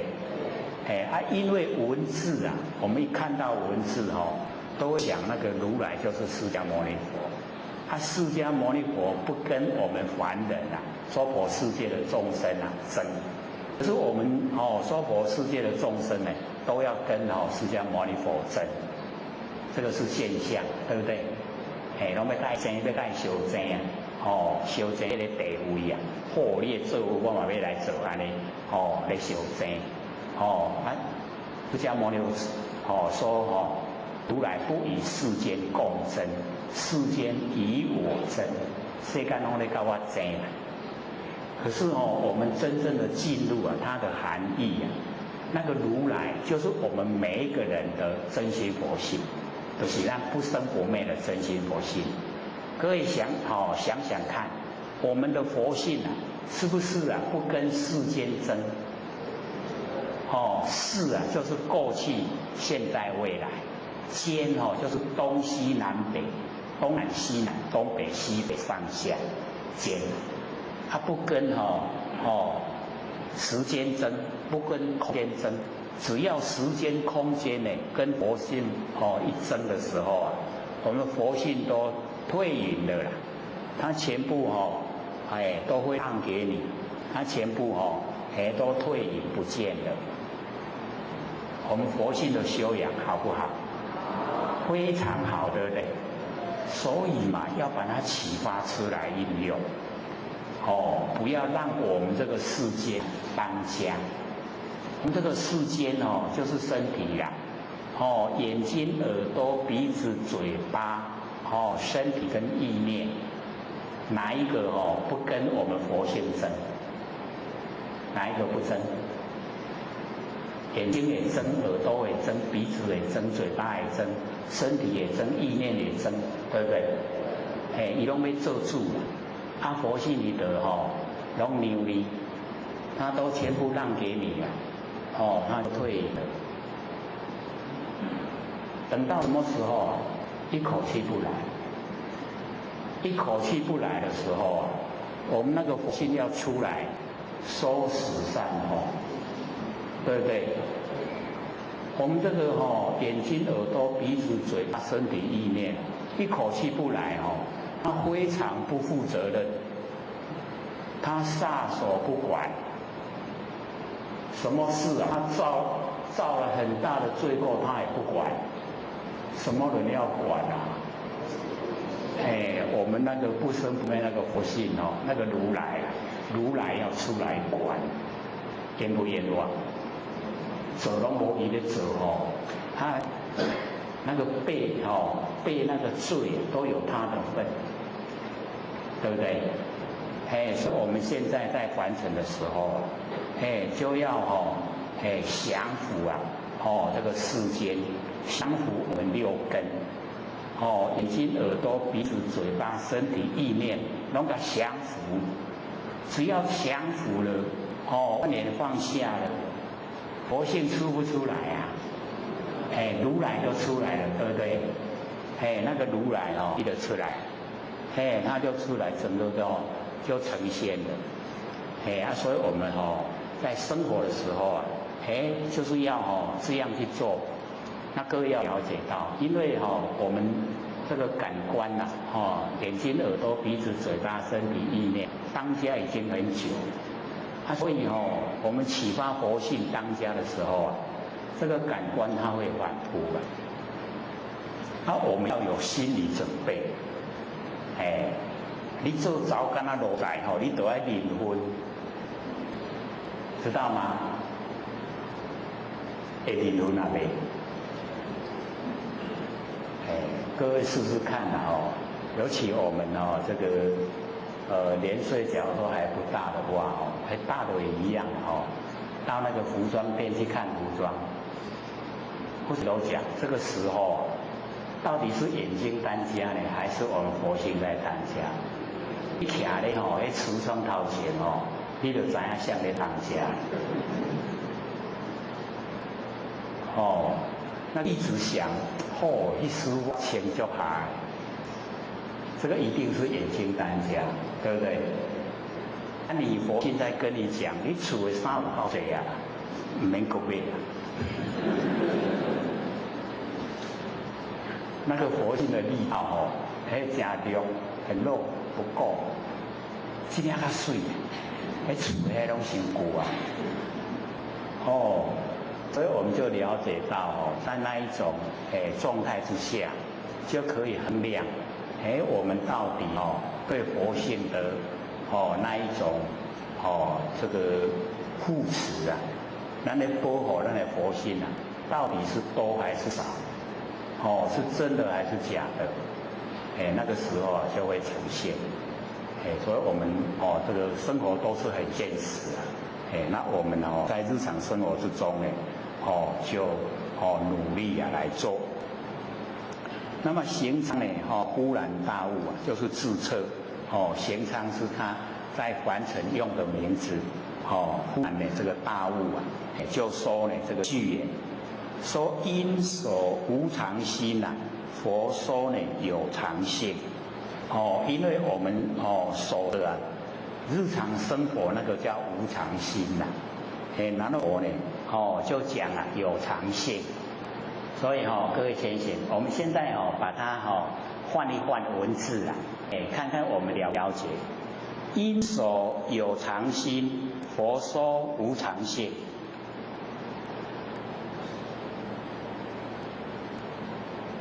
懂了没？各位有没有看书啊？是不是因所无常心，佛说有常性？那现在我们把它念因所有常心，佛说呢无常性，这样懂意思吗？懂不懂？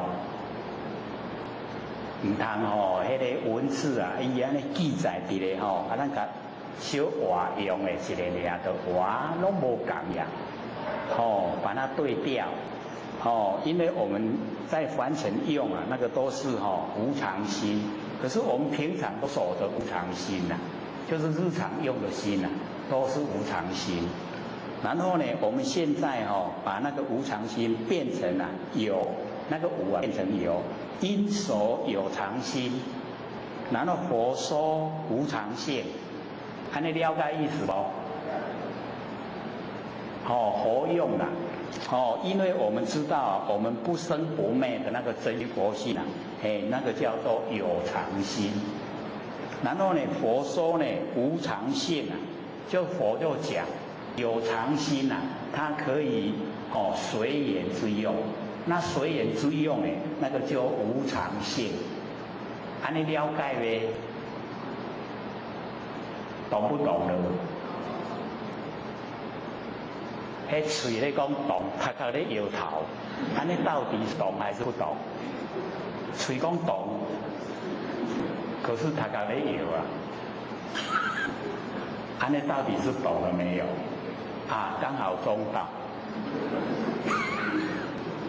没有露两边。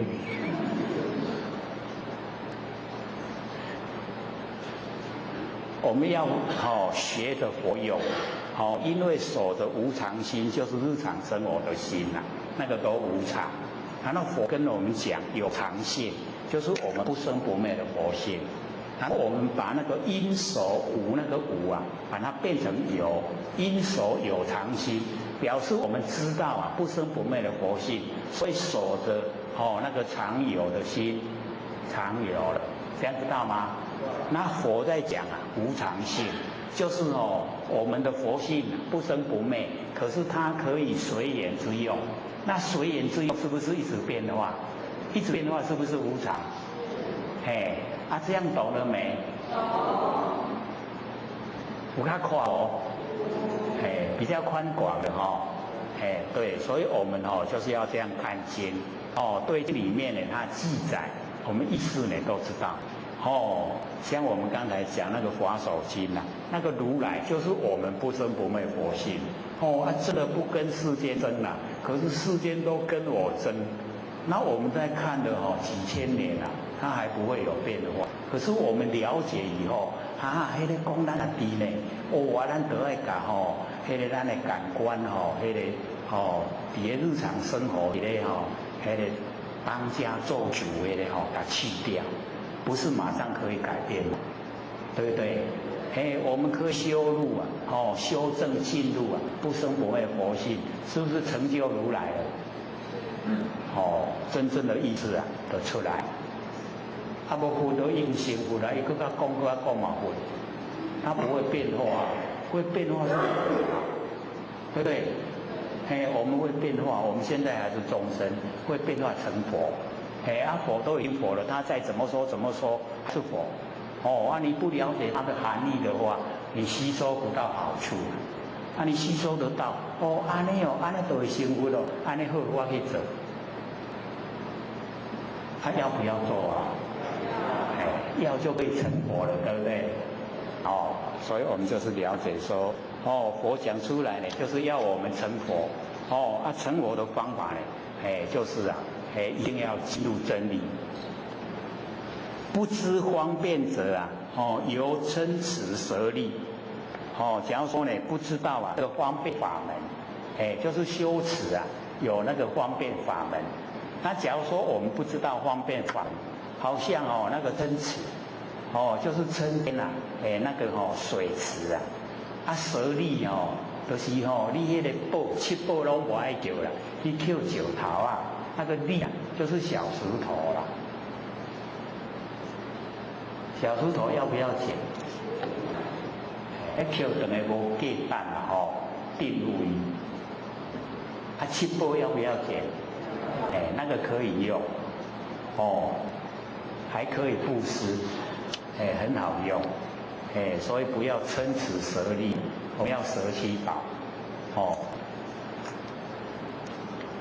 我今呢不施功，佛性而现前，那个智者行仓呢就讲，说我现在都不施功了，都不用功夫可是佛性已经现前了，了解意思吗？讲唔免安那去做架势那个架势全部都不用我们要摆一个架势要照相的要摆cos然后才照得好看师父就讲，我今不施功，可是佛性而现前。都整个现前。各位浅浅，佛性现前了没？我们佛龛那个左手边是哪一位菩萨？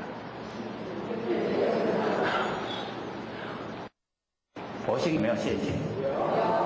就是现前，不然怎么知道？就是都已经现前了，这么亲切，有没有很亲切？所以我们了解说呢。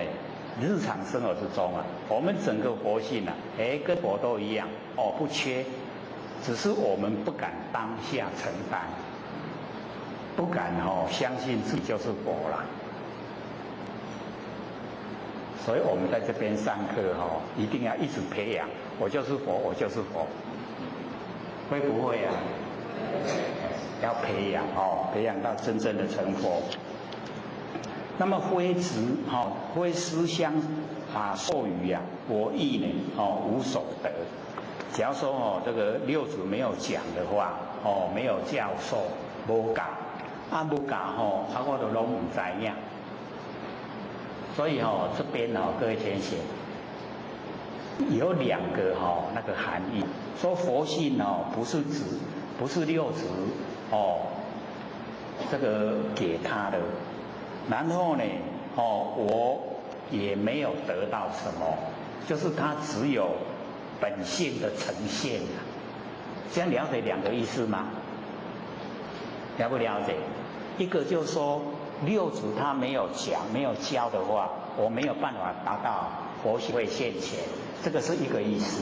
然后另外一个意思就是说我的佛性不是六祖他这个教给我的送给我的，然后我佛性现前的时候我什么也都没有得到，是不是两个意思？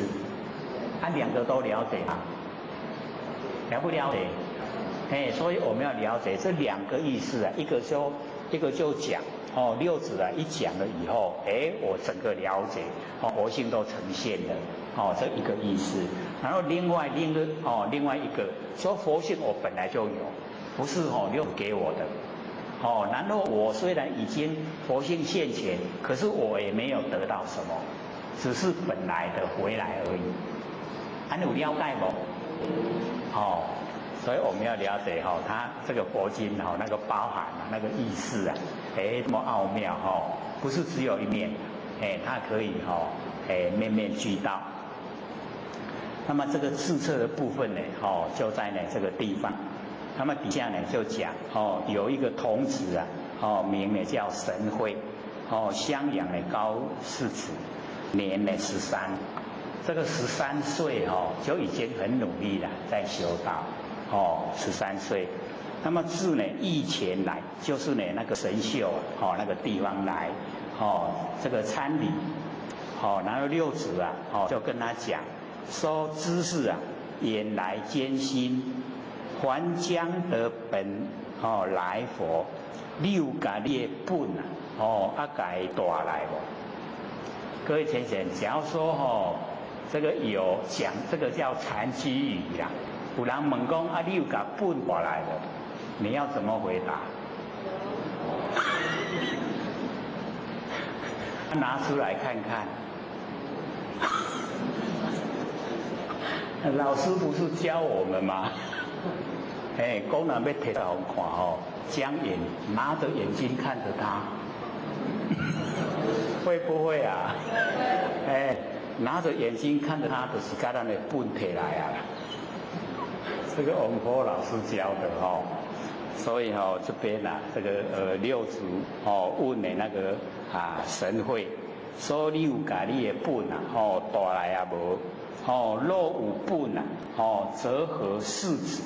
你若有本有迄个不生不灭的真心佛性本体跟你今嘛认识的主人都要好合作会这样懂意思吗？我们认识的主人跟我们不生不灭的佛性本体我们现在各位先生，它是呢合在一起还是分开？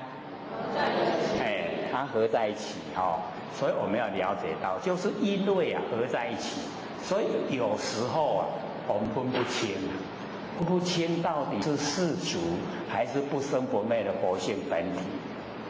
各位先生，有没有差别？有没有差别？不敢肯定有，谢谢。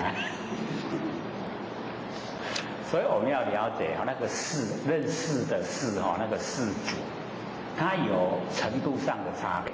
那我们不生不灭的佛性没有变化它呢都是湛然常期。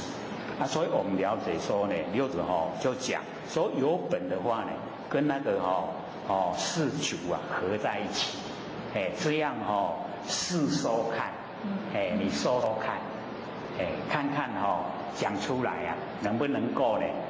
真正的那个世俗跟你不生不灭佛性本体啊，全部都带到这个地方来。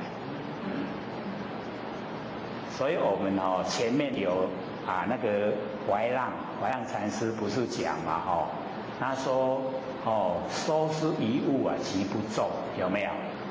那我们看六祖坛经好像是当下就回答，可是要了解到那个已经是回去研究8年，8年以后再来见六祖。说我已经领悟了。他说你说说看，他才讲收拾遗物啊，即不动。我们看起来那一句话没什么了，可是他一回去以后，他把所有东西都拿来跟佛性相合。这个不是所以他回去很忙万物都拿来跟佛性合。才说出那一句话，收拾遗物啊，即不重。我们看那个古时候的那个古人修道的用心，或许没有看那个武登慧远或是那个景德传灯录啊，真的还不知道有这一段典故。那写得很清楚然后来的时候才讲，收拾遗物即不重。然后六祖一听说，有一点味道了然后还可修正佛，不过确认一下，一共修正即不无啊，染污即不得。六祖一听说染污即不得他就讲安尼见识领悟一下讲即此不染污是知佛之守护呢，如意如是无意如是。你看那个就是认可都对，你领悟已经健康。所以那个都是普普通通的，那个都是那个残机残机语。那这边呢，那个神会被六祖这样一问了以后说以无住为本，无住，这个无住为本我们是从那个《金刚经》看到。应无所住而生其心，对吧？他以无住为本各位先生，这样正不正确？正不正确？正不正确？正确应无所住是讲我们那个真心的状态，不要有所住，然后而生其心我们要了解说应无所住就是空的，而生其心就是有所以不能进入空，也不能进入有要两个它同时存在无所住空，其心有有跟空合在一起，这样才真的是本已经无住为本这样了解是它哪个地方不圆满吗？就了解了所以我们了解它是有跟空一无所住，我们的心不要住无所住就空了。可是呢，耳生其心，无住之中有心那个有耳生其心就是有，无所住就是空空跟有合在一起就是我们的本这个地方才无住。是不是不一样？以无够那个圆满所以这边以无住为本，见即是那个见就是咱看到的就是主人，所以这个就里面就合理合理我们跟尘相对也是见，对不对？然后我们全部把这个眼睛就是不用，然后眼睛不用的时候我们不用眼睛，不用眼根然后眼睛闭下来，各位有没有看见？一样看见，就是看见黑暗所以这个见性见性也是见，见尘也是见啊，你这个见啊，以见为本，这个见即是主啊，这个主到底是成呢还是现，就有问题了，对不对？所以六祖呢，就跟他讲，说这沙弥呀，争合起次语。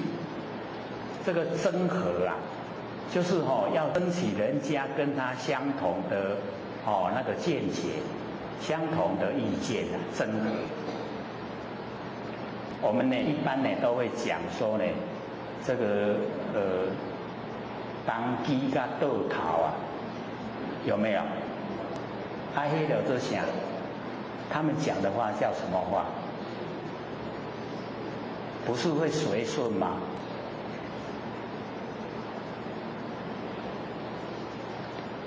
各位都没有去这个那个问过那个神明啊，拢唔捌去问，唔捌去问迄个当机倒头。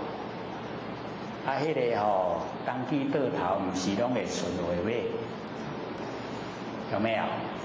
那一种这争合起次语，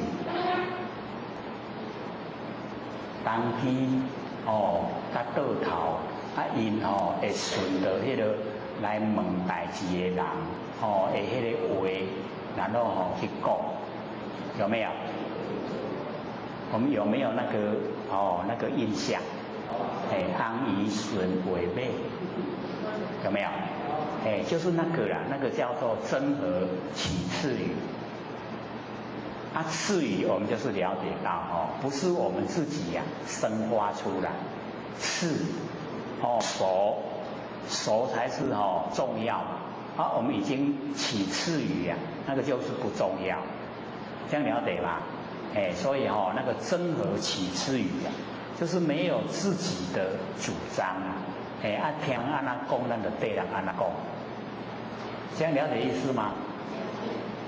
所以这边呢，六祖就讲说这个沙弥因为他年纪很小，叫他沙弥，争合起次语。那么神会就问六祖说：和尚坐禅这个还见不见？讲你咧坐禅嘛，有看到家己的佛性无？这个问的怎么样？我们会感觉到很突兀讲连问人讲你坐禅的时阵，你有看到你家己的佛性无？然后六祖呢就用那个智障就打神会三下用伊的话甲讲三个啦就问他说：有打乳是痛不痛？我甲你拍，你会听袂听？然后神会回答说：亦痛呢，亦不痛。嘛听嘛袂听。这个真的是有一点，我们就了解了。以这个现实来说的话，痛的就是身体不痛的就是佛性。他说亦痛亦不痛他两边都讲出来。所以这个就是含理合理那我们修道就不要含糊含糊含糊知道吗？就是没有肯定的答案。那么六祖就讲说：无意见亦不见，我嘛有看到，嘛无看到。所以坐禅有看到，那个是领悟领悟家己的佛性。无看佛性没有形象哪看得到？所以意见亦不见。讲的也都是我们了解他们的那个含义。那么神会就问说如何是意见亦不见？是安那迄内容嘛，讲出来听看卖。这个神会呢，请六祖就讲说：无之所见常见的自心过谦。所以这个六祖就讲说：我有看到拢看到家己的心嘛，有过错唔对。这个真的是一代祖师都这样的。那我们平常有没有像这样？看看自己的心有没有过错，有没有不对的地方，有没有？有我很理想能够这样哦就很理想。不见呢他人是非好恶，这个是我们要学的。我们好像是反过来，那个呢不见自心的过谦呐，常见他人是非好恶。文字又不同了有无？有感觉文字不同无？那个啊，不见自心过谦，那个是我们现在众生的毛病。然后呢，常见他人是非好恶，有没有？有很现实的。所以六祖一代祖师啊，就告诉我们，我们要反过来，别人好不好，是非啊，跟我没关系。他有功德不会分给我们，有罪过我们不用担，所以不要去检讨别人的是非，过恶不要。那检讨我们自己很重要，因为我们自己有过错了，我们自己要承担那个果报。那我们一直能够反省检讨，过错就越来越少，我们接受果报就越来越轻，越少越没有，就可以解脱。那是以意见亦不见，所以那个见不见角度是在这里。那么汝言意痛意不痛如何？那个六祖就跟神会讲，说你咧讲会痛嘛袂痛还是安那？如若不痛假如说你不痛，那么同其木石，你若拢袂痛甲迄个茶，甲迄个石头共款。全部不痛的话，甲石头甲迄茶拢共款。若痛你若会痛则同凡夫若会痛甲凡夫拢共款。你是石头呢，还是凡夫？所以六祖呢就这样问他。假如说呢，这个会痛的话，跟凡夫呢激起那个愤愤，就是呢会产生那个生气的那个情绪出来。那么汝向前见与不见呢是两边。你拄则咧讲的迄向前就是讲拄则你伫咧问讲见不见那个是两边。然后呢，痛不痛呢是生灭，痛的时候生啦，爱听无去灭啦，所以痛不痛是生灭，见不见是两边，见不见两边，然后痛不痛生灭，我们两边也去掉，生灭也不要，这样了解吗？所以这边就把那个重要的这个已经阐释出来。汝自信且不见感而弄人所以我们重点就是要明心见性一定要见到自己的本性。那么神会这个礼拜毁谢那么师又曰六祖又讲，如若心迷不见，假如说心迷昧，没有见到不生不灭的佛性本体问善知识密路就是要问那个善知识来找，看怎么样可以见到自己的不生不灭的真心佛性。如若心悟即自见性，心能够领悟就可以见到本性。然后呢，见到本性依法修行。汝自迷不见自心你自己迷昧看不到自己的心，却来问我问吾见与不见。所以我们就是把心用错方向，拢咧注意别人别人修了安那好歹做了好歹别人安那拢真在意家己安那拢无爱去注意，是不是这样？所以这边呢，六祖讲得很清楚。我们见性了以后依法按照这个佛法来修行。那么底下呢这个六祖就讲自迷不见自心却来问我见与不见。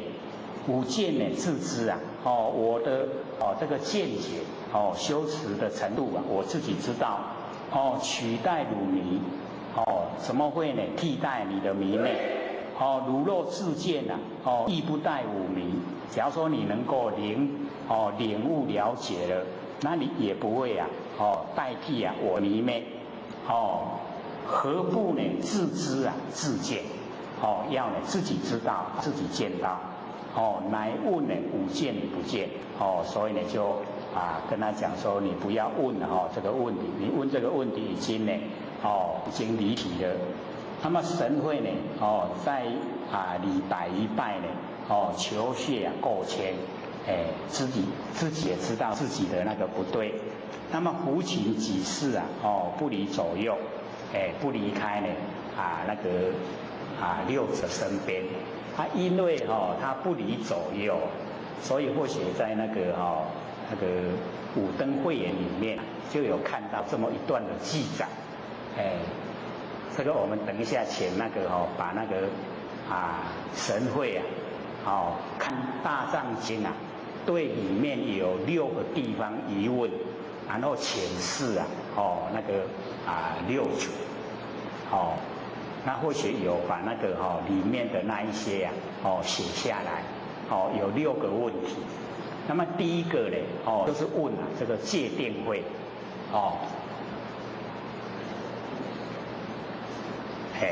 我们那个荧幕打出来的这个就是神会因为在六祖的身边所以他呢有机会接近呢这个六祖所以就赶快有疑问的地方就赶快问所以第一个问题就是问戒定慧所用戒何物定呢从何处修？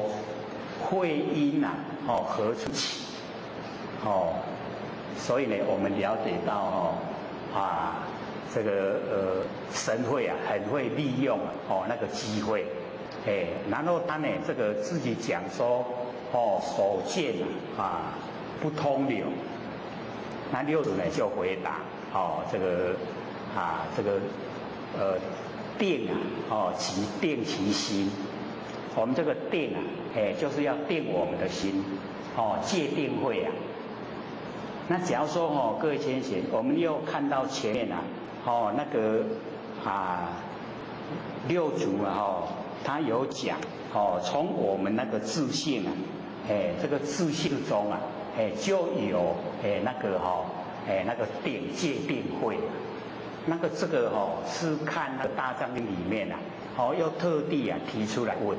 所以我们一般这个社会凡尘都一直在讲这个戒定慧戒定慧戒定慧。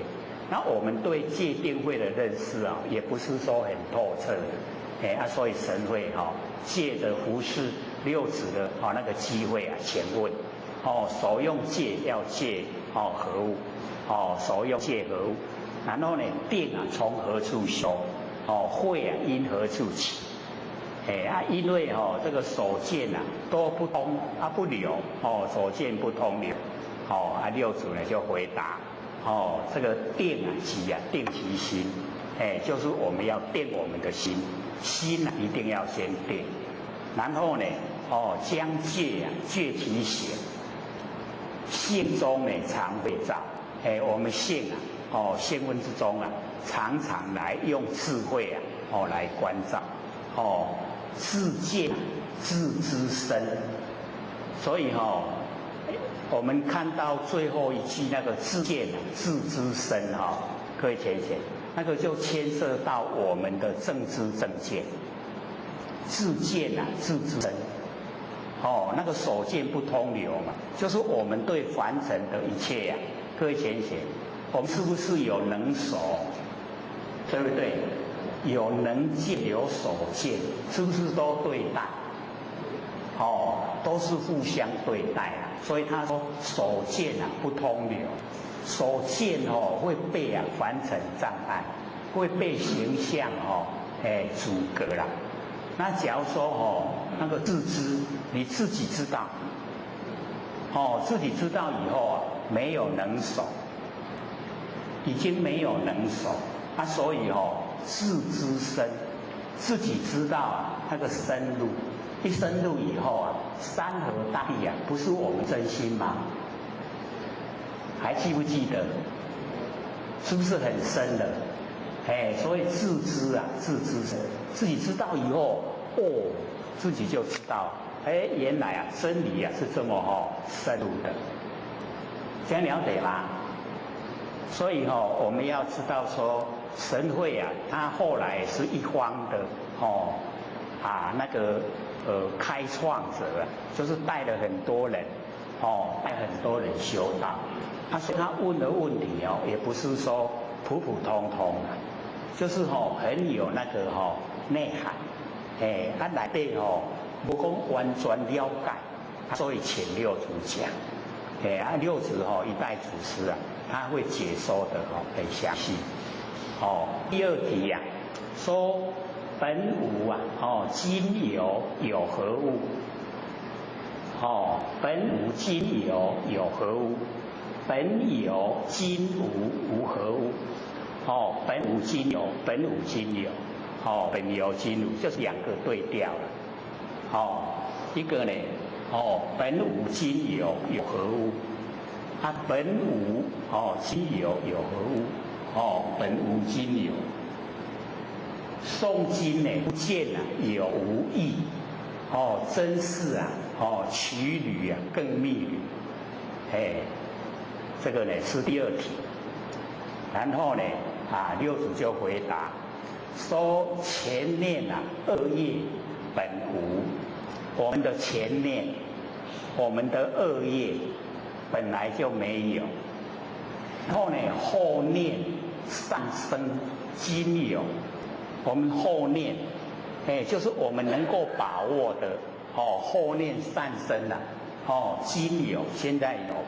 然后念念常行善行，后代人天不久。那个后代人天就是我们这一生寿命过去了以后，等到下一生下一世那人天就是人道跟天道，不久就可以进入人道天道，就是进入三善道。如今正听五言。无极本无今有。你现在在听我这个讲话，本来没有然后出生在凡尘有了这个就是第二题。然后第三题那个将生灭妾灭，将灭灭妾生。不了生灭义所见是龙马。然后那个六祖就回答说：将生灭妾灭，令人不知性。或许把那个里面的含义这个解说一下。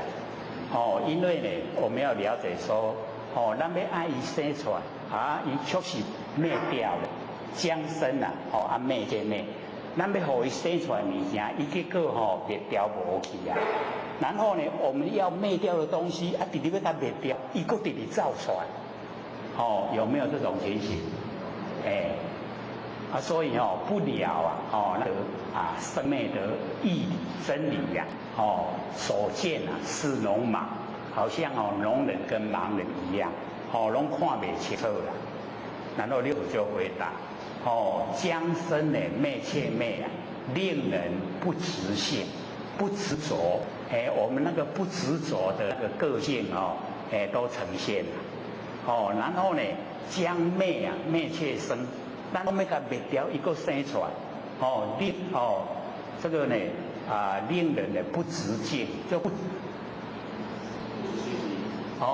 这个令人心离境让我们那个心可以离境。然后这个未及离两边。就是没有办法离两边，自除生灭病，自己辞掉那个生灭的病。好像我们刚才讲那个痛不痛是生灭我们把那个生灭施以病，我们把它除掉。这个是第三题。然后第四题先顿呢而后见，先见啊而后顿，不悟呢顿见人，心里常迷闷。那六祖呢就回答，说听法顿中见，悟法见中顿，修行啊顿中见，然后正果见中顿，顿见啊是常因，悟中呢不迷闷。这个顿见啊，它是常住的因呐，所以我们顿跟见啊，一下子马上领悟了，那个叫顿。可是呢，我们渐渐的去做到了，见，所以顿见啊，它是常因，常在的因呐，所以不要认为说它是不一样。这个是第四题。然后第五题呢，先定啊后会，先会呢后定，定会啊后出，就是后跟先那个出啊，就是先的意思啊。这个何生为正？怎么样才算正确？然后呢，这个六祖就回答，说呢，我们常生呢清净心呐，这个定中而有慧，然后呢，这个一境上无心呐，慧中而有定，所以定中有慧啊，慧中有定，我们了解它都是这个互相扶持，定慧等平等，无先后，定慧等无先，这个双修啊，自心正，所以六祖一直在鼓励我们就是定慧双修，双修以后我们自己的心就正了，这个是第五题。然后第六题呢，说先佛而后法，先法而后佛，佛法本源，其从何处出？这一题蛮重要了然后呢，六祖回答说：收集先佛而后法。收的时候那个就是佛在讲，他证悟了以后讲那个先佛，然后后来就讲法。然后呢，我们这个听天即先法而后佛，若认佛法本根源，一切众生心里出。各位先生，佛法的根源从哪里出来？从我们一切众生的心里面出来。所以不用向外找，向我们内心找，我们内心就会生出那个佛，会生出法。一切佛法本根源一切的众生心里出。所以呢，若认佛法本根源一切众生心里面出来。了解吗？这个呢是神会服侍在六祖身边，然后利用机会就请问这个6个问题，那或许呢刚好有看到他是在五灯会里面有记载，他把他呢这个的背诵下来呢贡献给各位。我们还剩下还有8分钟了。就给各位提问，可以有问题8分钟而已剩下8分钟。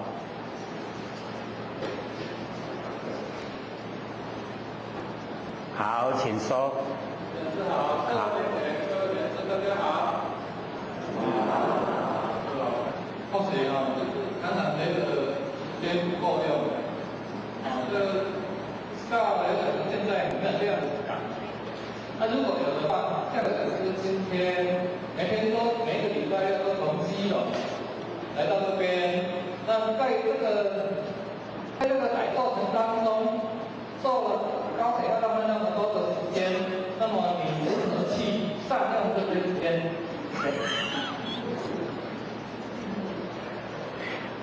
这个我们才刚讲过六祖说我们都会注意别人然后呢这个都忽略自己，他马上就表现给我看。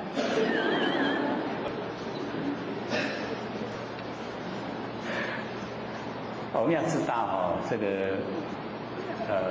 绝对领悟到佛性不生不灭的本体，最理想的状态就是走入绝对的境界，就是没有对待，就是没有两边，也没有生昧，走入那个绝对的那个境里面就是最理想。可是我们就是要了解到，那个是不变之体。可是我们现在在凡尘要随缘之用。那随缘之用我们要随顺世缘。刚好我们就有一篇叫做《张轴悟道记》张轴悟道记它那个8句里面第7句就是讲随顺世缘无挂碍，就是要随顺世缘那个光明急照遍而上，完胜的寒灵共一家，一念不生的前体现，6根才动被云遮，然后依除烦恼从真变，趋向真如亦是邪，随顺世缘无挂碍，涅盘生死等空华。就是那个张轴的悟道记。那或许觉得说这个对我们修道来说帮助很大。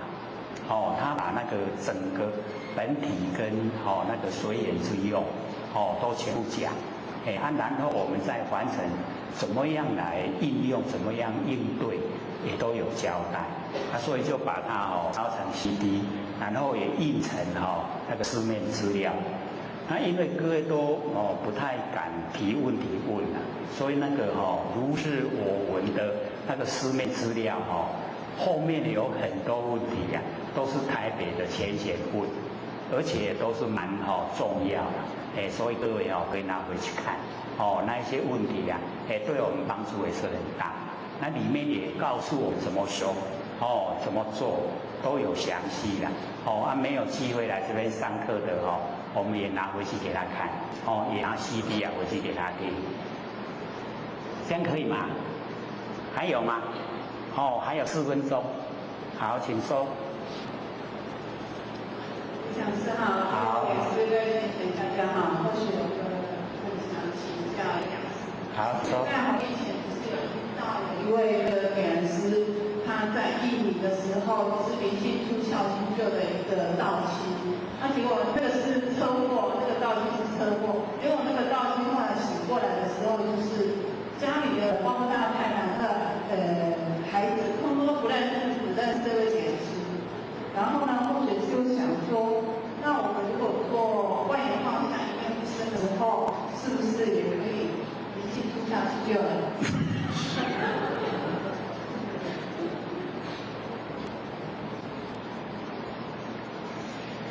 你这个构想是很好，可是我们这个爱心爱心这个10人牛，自己多少斤两要自己先衡量要先学到那个真正有那一个功夫了以后所以先要救自己，先救家己先家己对这个不生不灭那个佛性本体一定要先透彻认识，然后已经把它启发，能够到达那个已经都纯养了然后那个功夫大概也都够了，那个时候救度众生就很容易了。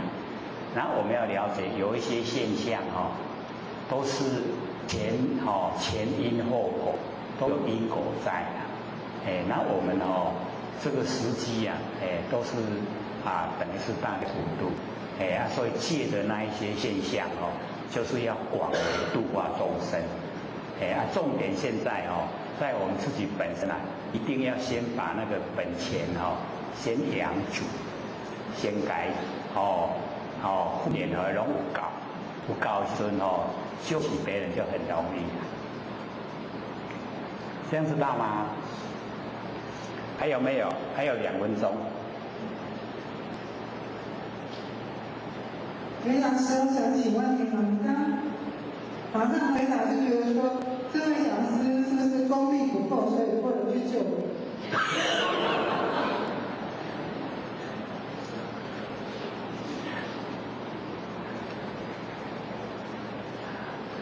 哦，这个哪一位哦，这个仙佛呈现的是有这样自己讲说，我功力够，我可以都去救人，有听过这样吗？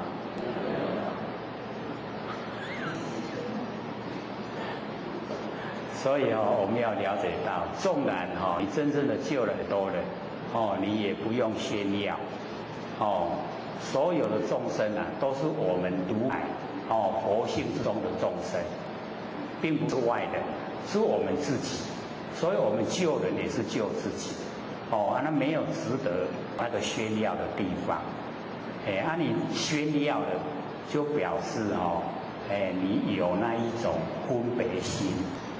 有分别心呐，还没有到达佛性本体，还没有到达绝对的那个湛然常寂，所以那个还要再努力修了。这样了解吗？会的人不会说他会，他真的他说他很了不起的人他一定起不了。下课。讲师、各位讲师、各位坛子、各位天贤，大家好。不学占到天师德，然后谦谦大德，以及感谢呢各位天贤给佛学机会学讲。然后我们呢今天又重回来讲这个观世音菩萨修持法门耳根圆通。我们上次呢曾经有讲，可是没有讲完啦，因为那个时候啊，大家的反应说听不懂，接触的时间呢不多了，所以那个时候一讲下来，里面呢虽然会学觉得说内容是很充实，可是呢因为听不懂，所以我们那个时候就没有再讲。那因为又经过这么长的时间了，可能现在来讲会听得懂了，那或许又讲慢一点，一定呢要能够懂，因为这个耳根圆通呢对我们修道非常有帮助，我们能够呢实际的进入那个修持的阶段，对我们帮助会很大。各位手上都有这个古观世音佛教观世音菩萨，因为我们要了解这个同一个法号那个名称相同，所以这个观世音佛是古时候就已经有，然后呢这个观世音菩萨那个是圆通古佛又来化身以后呈现，带领这个坤道来修道，所以我们了解说，都是同一个名号，所以古时候的观世音佛来教这个观世音菩萨。那么现在呢，这个观世音菩萨是西方极乐世界阿弥陀佛那个座下的上首这个观世音菩萨，那个下首各位先生是谁？对，就是大势至菩萨。这个上首是观世音菩萨，下首呢就是大势至菩萨。所以这个观世音菩萨闻声救苦。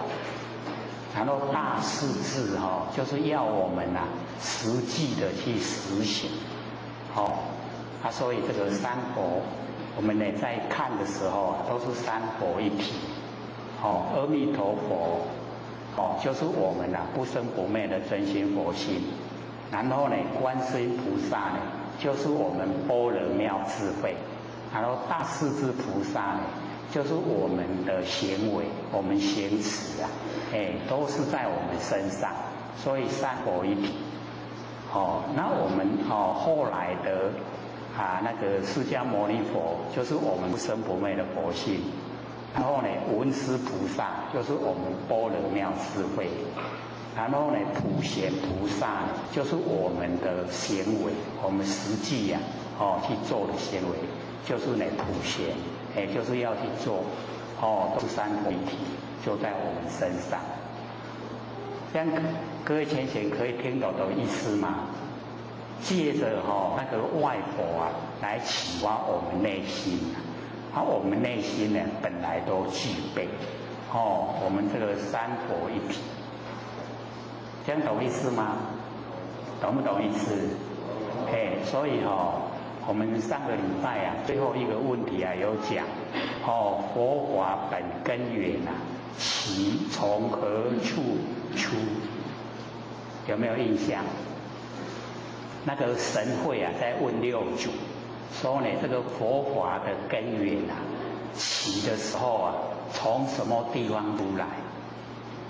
有没有印象？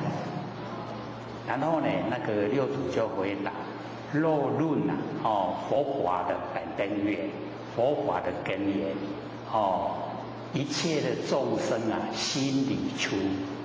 所以我们要了解说所有佛法，所有的佛都从一切的众生心里面出来，从我们的心里面出来佛法从我们的心里面出来，佛从我们的心里面出来。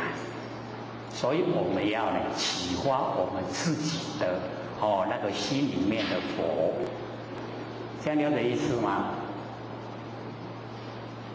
会很深吗？因为我们都会追求外面的佛啦，不知道我们自己心里面就有一位很亲切的佛就在我们心里面。所以佛法的根源就在我们的心里面，我们要启发所以我们先认识再完成生活的心。我们在完成的生活的心就我们六根对六尘产生六识。那六根六尘六识3、6、18这样把它汇合在一起就会形成18层地狱。我们都讲18层地狱，对不对？它就是从六根对六尘产生六识所做下来的事情，就是进入18层地狱。所以我们修道的时候六根六尘六识不要拿来修道，拿来修道对我们道修不成。所以要对万念都放下，一念不生。这个时候没有六根，没有六尘，没有六识，全部没有了，叫做没有心，心都没有了，叫做道。所以那个司空山本性禅师就讲无心是道。那个无心就是没有四心，六根六尘六识产生的四心我们都不用，叫做没有心的。那个没有心就已经就是道了，已经就是不生不灭的那个真心。所以这个时候万念放下的一念不生，全部就是不生不灭真心。这样有没有认识？是不是或许一开始讲就一直这样讲？就是我们要了解到根尘相对的，因为它会变化。我们的根各位浅显要了解到，我们六根一样变化。为什么呢？因为小孩子看的那个角度形象，跟我们长大以后看的角度形象又不一样的。小孩子他看得近，然后把那个很小的东西看得很大。等到我们长大以后一样的景象我们看起来变得很小所以呢，在我们的六根来讲，它也在变化在六尘来讲，变化更大，都是一直无常在变化。那我们从无常变化的根尘相对产生的念头，那更是一直在变，所以那个就叫不正。不正呢就叫邪，叫邪见。可是我们假如说跟凡人讲说我们的见解都是邪见，我们绝对不承认。说我们真正的看到、听到啊，摸到啊，自己切实啊，去行持啊，怎么会是学见？那佛是站在真理的角度来说啊，真理是不会变的。我们的不生不灭真心佛性啊，它是不会变的。所以我们就要从真理的角度，从我们不生不灭佛性的角度来看。那要看呢，就是一定呢要万念放下，万念完成的所有变化，我们都放下。这个时候一念不生，一念不生呢，就恢复到了我们本来那个不生不灭真心佛性的本体。那真心佛性本体没有形象，我们看不见，我们呢听不到，也摸不着，可是切切实实存在。要用领悟，所以这个心领神会，所以各位手上呢都有那个如是我闻的 CD，有那个张佛秀才悟道记，这个里面呢都是在讲我们要怎么样启发不生不灭的真心佛性。所以只要你看了听了，知道怎么样修了，就叫摸着根摸着根成仙做佛，摸不到根瞎修行。所以老前一直在讲说我们修道一定要摸到根，这个很重要。那或许因为之前这个是96年的时候在北部讲的，那个时候千贤把它抄录下来。那或许说这个性理心法不要落入文字所以那个时候或许并不主张把它印，因为说以心传心以心译心重要，就是要了解重要。可是呢，因为我们现在这个时期大开普度了，那或许又拿回来看的时候我说这个可以来给一些没有机缘呢听到或许讲的来看。所以就把它印出来。那个是台北的前贤一个字一个字写他用那个随身听录音带然后这个听了一句就把它暂停写下来，再听一句又把它暂停再写下来，是这样出来的。很有心那各位看的时候因为我们有那个 CD 可以听所以有一些字没有校对就印了所以有一些错字，它考验我们自己的智慧听了跟看的把它连起来，错了你自己改过，那个字印错的话，你自己把它改过来，这样就好，因为要在校对，在印的时候又要拖一段时间，或许又很急性子说印就印，结果印好了才知道说有很多字音不对，我说没关系又有 CD 可以听，那重点呢都可以去抓到重点，所以各位回去假如说没有时间对吧？进我们这个心理心法班来听这个现场呢比较有契机没有办法来的话就听。那听那个张所悟道记张所秀才悟道记就是比较没有接近这个心理心法的听的会比较明白，如是我闻会比较深一点，它比较讲心理心法，因为讲到真如，那真如假如说全部都没有接触的话，会不飒飒，唔知在讲啥。张所悟道记很明白，凡圣寒灵共一家。一听就明白，所以那个可以给没有机缘来听的人去听去看，那个张所秀才悟道记，各位手上都有嘛要想多拿的话我们两边都还有，希望各位多拿各位可以个人都拿一叠回去或者更高兴，我会请北部再印，会再印。看要多少我们都印多少下来。像这一次这个耳根圆通之前我们不是大家都有了吗？那或许想说哦，有了一定也会哦，忘了带来，所以我们这一次哦又印哦，而且又印了很多300张，绝对够我们用的。那也希望哦各位都拿回去给我们来这边研究人看，那个很里面的那个深度很够，能够懂的话对我们绝对帮助了。所以这边呢，后续就先呢把那个背景来讲一下。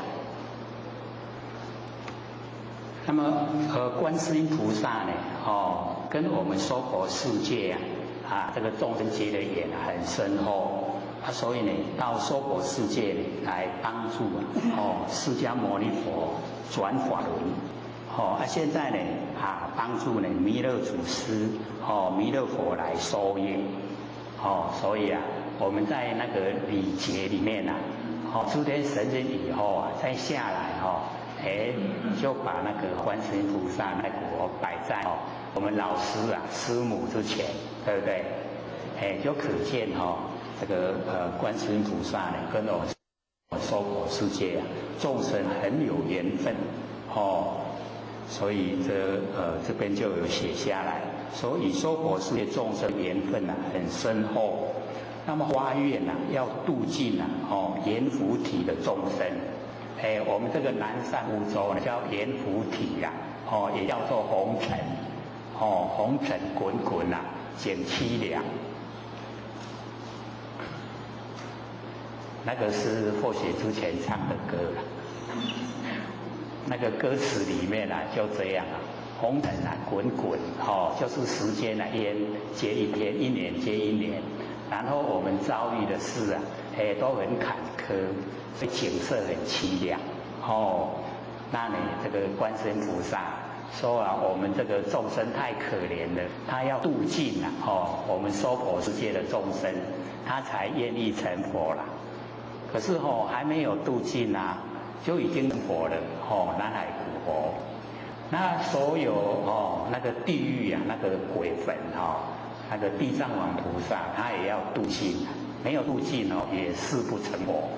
可是已经成地藏古佛了也是成佛。那各位就是要了解不是说他们呢这个希望说要有佛的那个果位所以我们现问之中都有慈悲喜舍，最后一个就是舍，舍就是什么都不要，连那个名分果位都不要。所以释迦牟尼佛也是一样他那个果位佛的果位他也不要，把它舍掉所以已经呢都不要舍掉。可是我们众生呢，不会说因为他舍掉了，我们就不称呼他了，一样还是称呼了。那我们凡尘都会执着名相那个名跟形象，我们越执着我们就是了解说我们越狭隘加 A 啦一舍掉以后就很宽广非常宽广。那我们了解说那个观世音菩萨呢，他也是一样，说重点所在就是要度化众生，把娑婆世界的众生呢都度尽了，所有众生都成佛了。因为众生本来都是佛，都已经成佛了，他才愿意成就，那个是他的愿。他现在虽然已经成佛了，可是他也没有舍掉他的愿力，还一直在度一直在度化众生。那么观世音菩萨的修持方法呢，从闻思修这个闻思修就是三慧三种智慧啦。闻就是闻慧，然后思就是思慧，修呢修慧都呢这个在智慧之中闻思修，然后进入呢三摩地，三摩地就是正定就是从我们呢不生不灭的佛性本体发挥出来的正定这个定很重要。那我们凡尘呢所修的定大部分呢都是难修易坏我们修了很久，一下子一个声响，然后一个景象，就把我们的定破坏。可是从我们的兴奋出来，那个定完全不同。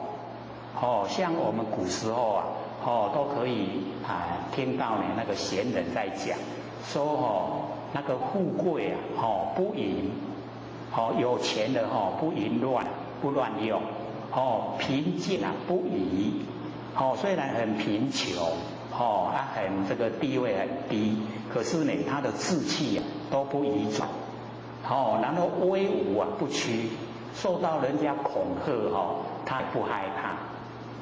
然后泰山崩于前，刀既加以拨，不动声色。这个全部呢都是三摩地，都是从我们佛性本身呢发挥出来。所以那个就不受外境的影响。我们外境不管好不管坏，外境好不会骄傲，外境坏不会沮丧。这个真的就是呢，真正的我们人生价值所在。这个人他非常有自己的那个志向。我们要追求就是要这个样子。有定力，从佛性发挥。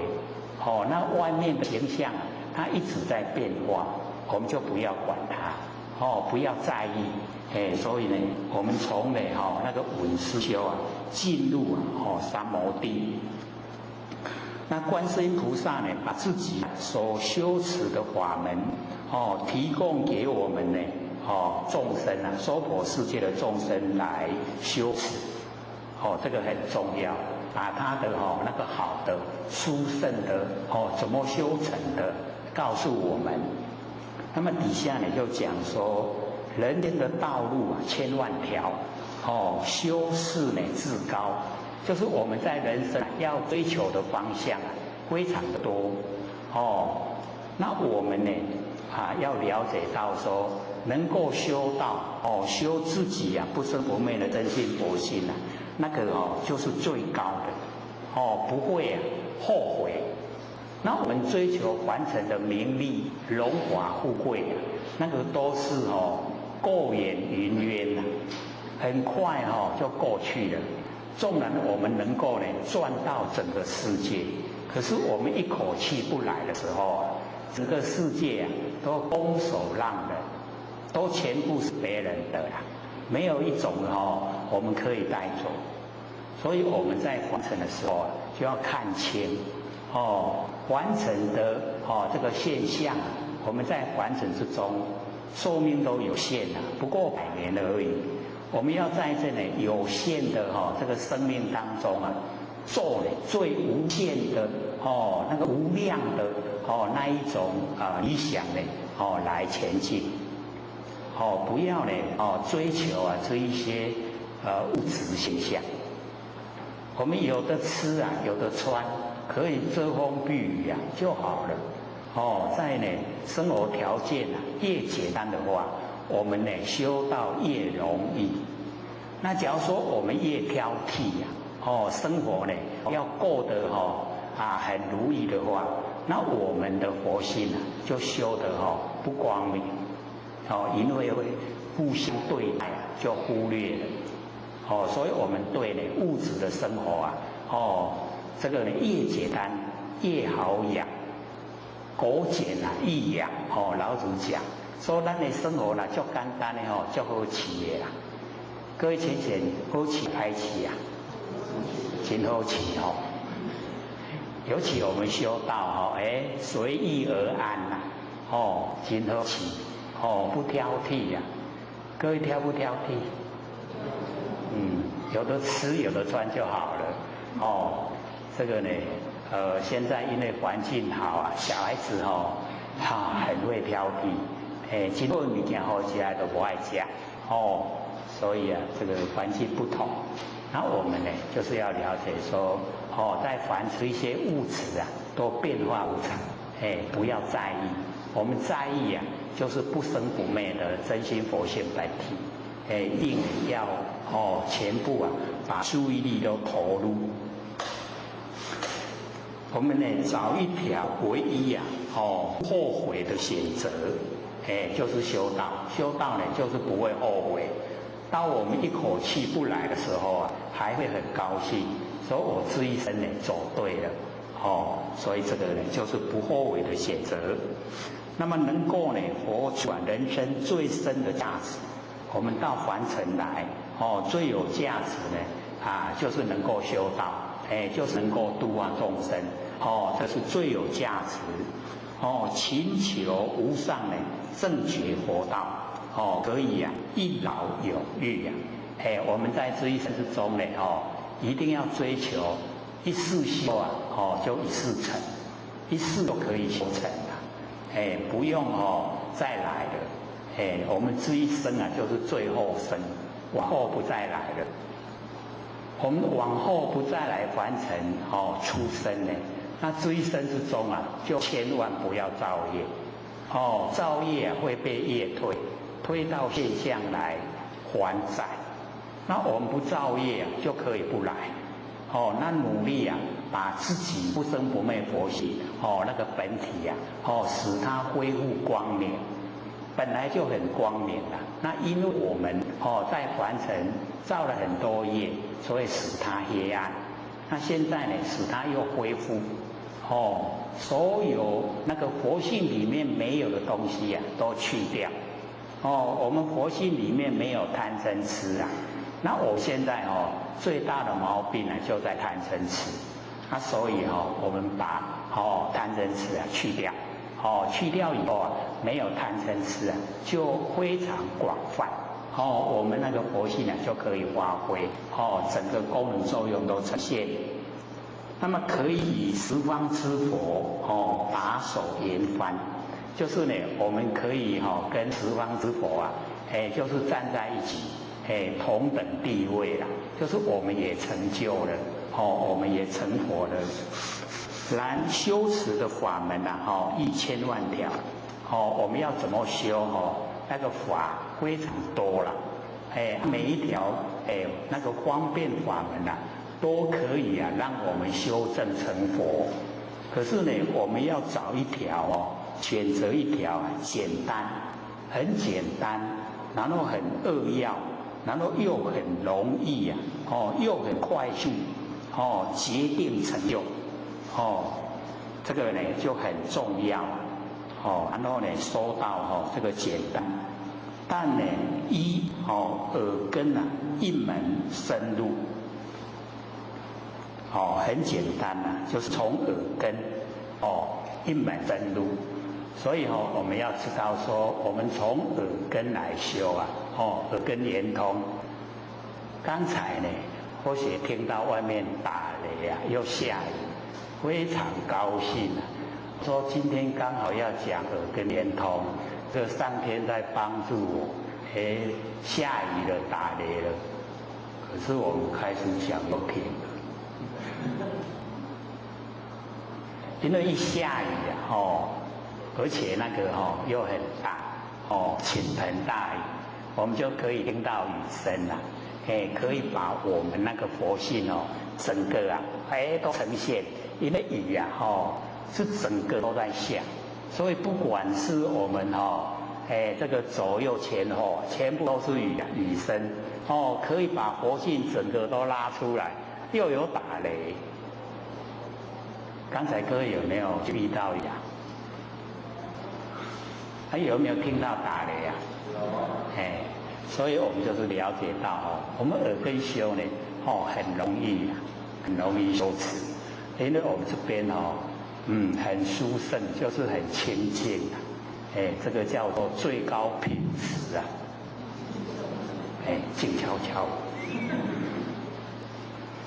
那我们要了解这听到静悄悄的是谁？就是我们的佛性我们那个耳根圆通虽然没有听到声音，可是听到静悄悄，静悄悄一样，就是我们的佛性听到，假如是没有听到，怎么知道静悄悄？就是有听到所以呢，我们了解说耳根来修很简单，简不简单？又不敢回答，太简单了啦哦，所以因为太简单，我们日用而不知，日常在用，可是不知道，不知道呢我们佛性呢都在日常之中已经在应用不知道，因为不知道呢，所以就会发生问题呀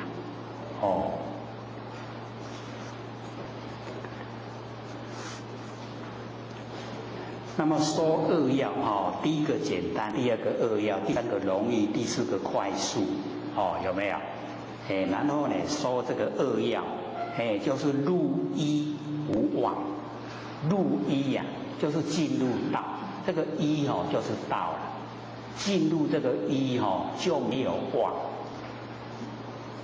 入一呀无妄，懂意思吗？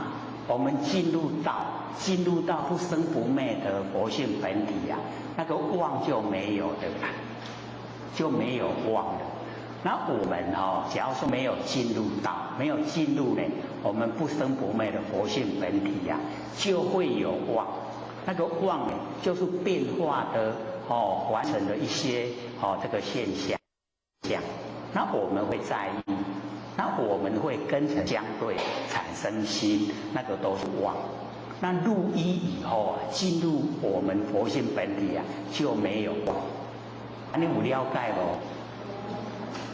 要知道文字虽然很简单可是里面的含义很好我们平常都在妄之中，就是我们那个佛性的功能作用，它呢一直在变化，它因为一直在变化，所以我们称呼呢叫做妄，不会说常住不变，常住不变呢才叫真这样了解吗？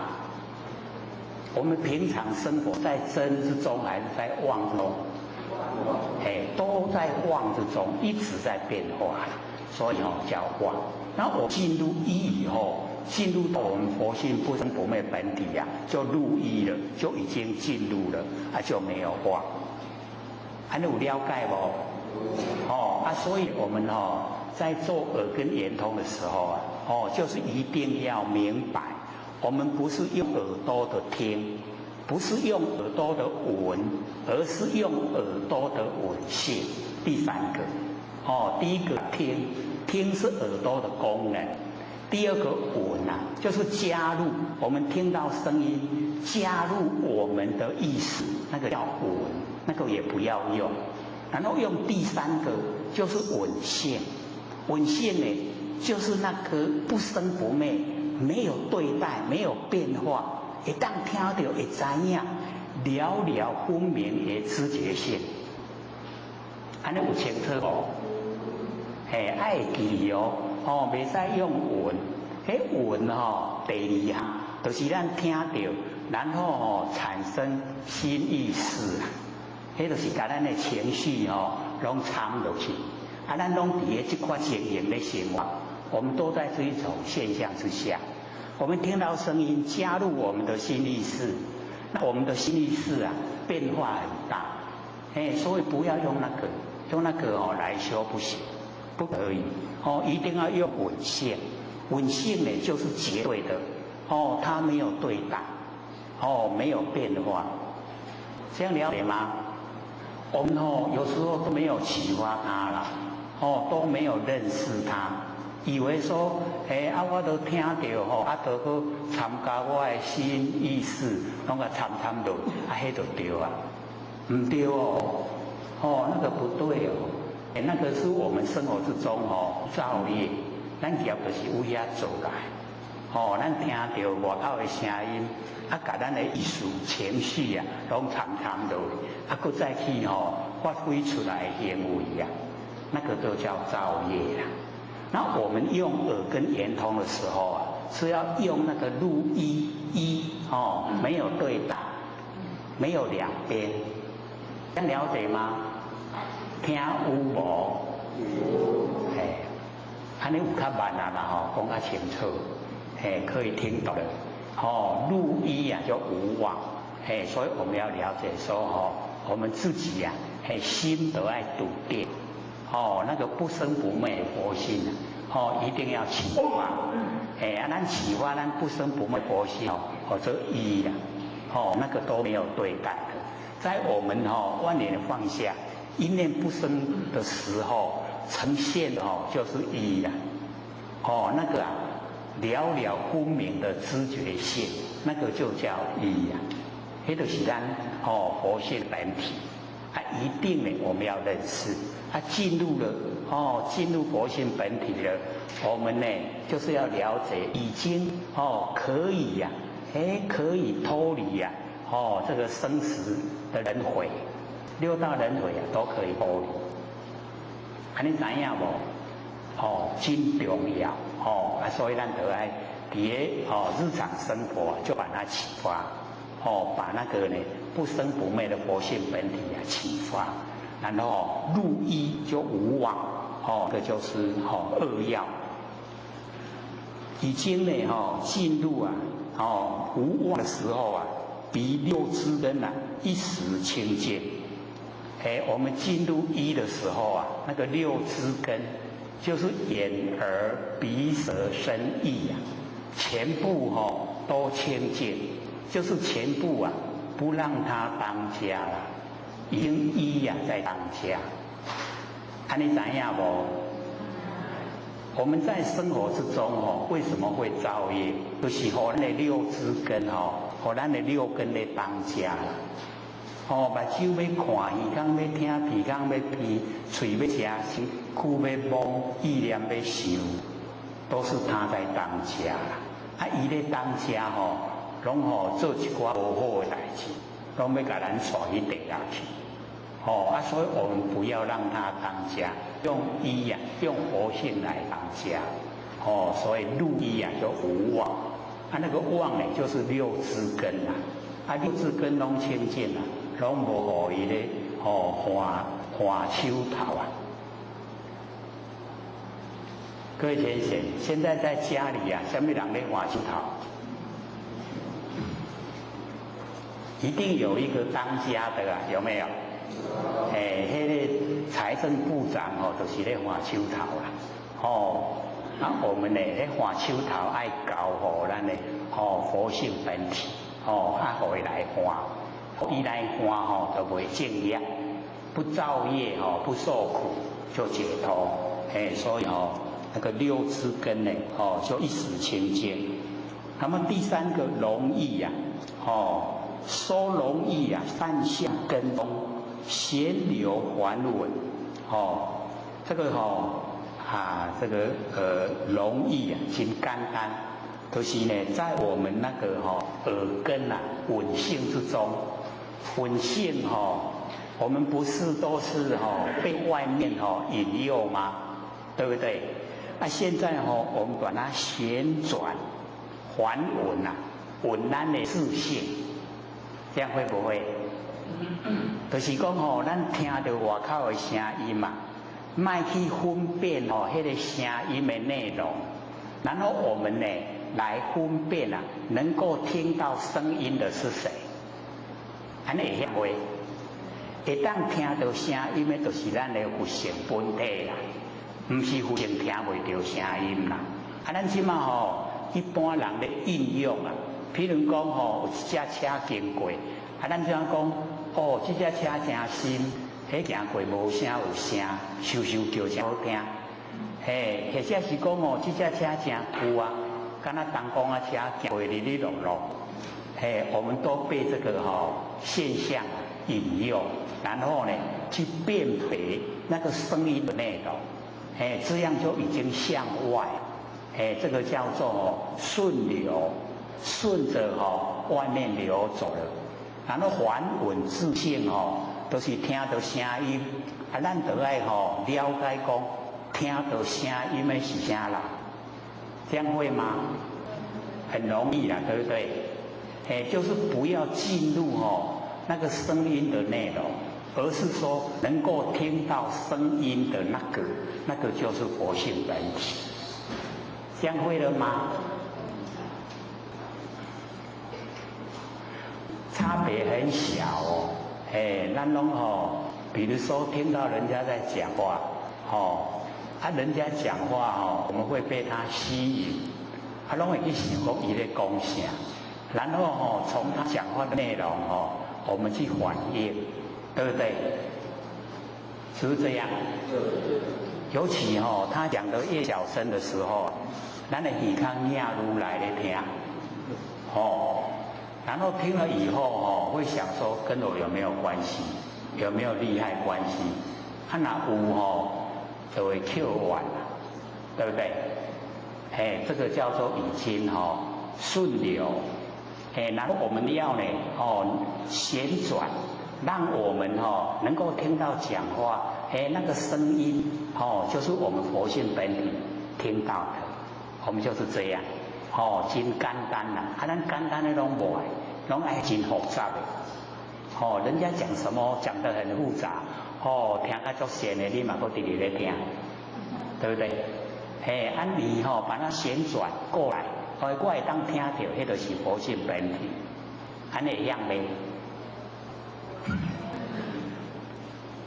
所以这个呢很容易的我们只要呢旋流反稳就是稳自性的，不要去稳那个凡尘事所以凡尘都是尘垢，都是尘劳啦，凡尘劳劳碌碌所以我们就是要要背尘和觉，把那个凡尘的事都放到背后，把觉性拿出来，跟觉性合在一起背尘然后和觉，所以我们呢有时候那个双掌一合那个就是最让我们了解，只要双掌一合，因为我们那个右手做的事左手做的事都是凡尘事凡尘的事不做了合起来，你无法度做凡尘事，把凡尘的事都放到背后，你这么双掌一合良心就掏出来，就跟觉性合在一起了背尘凡尘放到背后，觉性拿出来，跟觉性合在一起，你就成佛啦。所以这边呢叫旋流缓稳就是稳自性。那么说快速自入流往手，自极昧现前或二殊胜这个已经呢到达得真三昧了，所以我们了解那个很快速入流往手，那个入流进入圣贤的末流，已经有到仙佛的三期尾已经入流，所以或许又把它呢这个解说，我们所有的凡尘进入耳朵以后都不要停留在身上，让它流走入流，然后往手就是把那个能手都让它消失，不要有能手就往手了，入流往手，所以很理想从入流往手开始做，一直到极昧现前。极昧现前是我们那个不生不灭的佛性本体已经呈现在眼前了，就成就了所以很快速，已经呢得到两个殊胜真三昧也已经得到。那么底下就详细的说取内容说呢那个观世音菩萨的那个跟源头的内容，从稳思修入三摩地从呢这个三会稳会思会修会进入正定稳呢是耳识以及同时意识这个稳就是我们的耳识以及同时意识，然后思修呢是独头意识那个思跟修两个是独头意识它呢没有掺杂外面的因缘是独头意识。那么稳思修三会为进修戒定会，三无漏学是阶梯我们要进修戒定慧要有这个戒定慧，所以蛮重要的我们要有那个戒定慧才能够进入那个三无漏学就呢这个闻思修然后戒定慧蛮重要的一个阶段戒六祖讲呢说我们自性里面就可以有从呢那个自性无非没有不对的自性已经戒了从根源做起最容易最简单。那假如说我们从四相来戒的话，那个就比较琐碎都是比较不容易去达到。那从根源从心里面心里面没有非没有不对的，这样自性就戒了。然后呢这个心里面没有乱，自性就定了。心里面没有无明自性就有智慧了。所以戒定慧就在自性之中，那个是最理想的啦。可是我们一般都要收那个相，那收相我们了解到比较已经粗浅一点可是呢我们也要了解，也要知道从那个戒定慧来修呢那个三无漏学，那么一级转凡入圣的正途要怎么样呢来转这个凡人，然后进入那个圣贤一个正确的一个途径。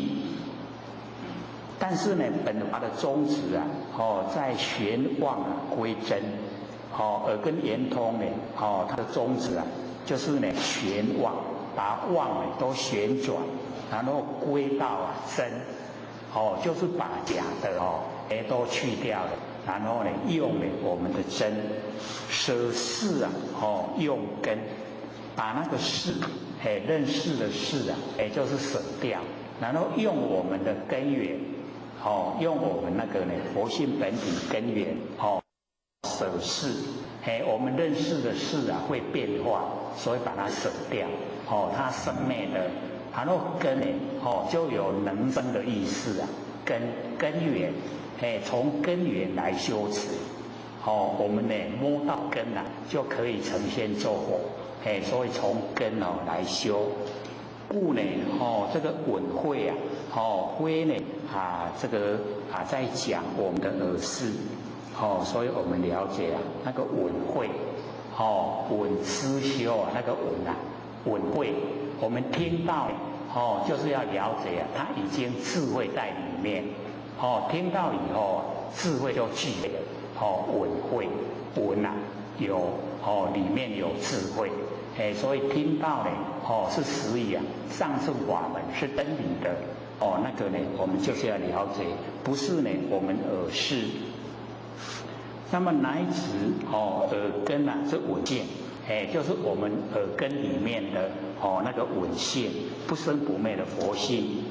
那么不生不灭的佛性内不随分别的耳识，外呢不闻所闻的生成，就是里面我们那个心意识很讲，可是呢不要随着它不随分别那个分别心那个心意识分别心不要随它那个耳识产生的分别心我们不随着它。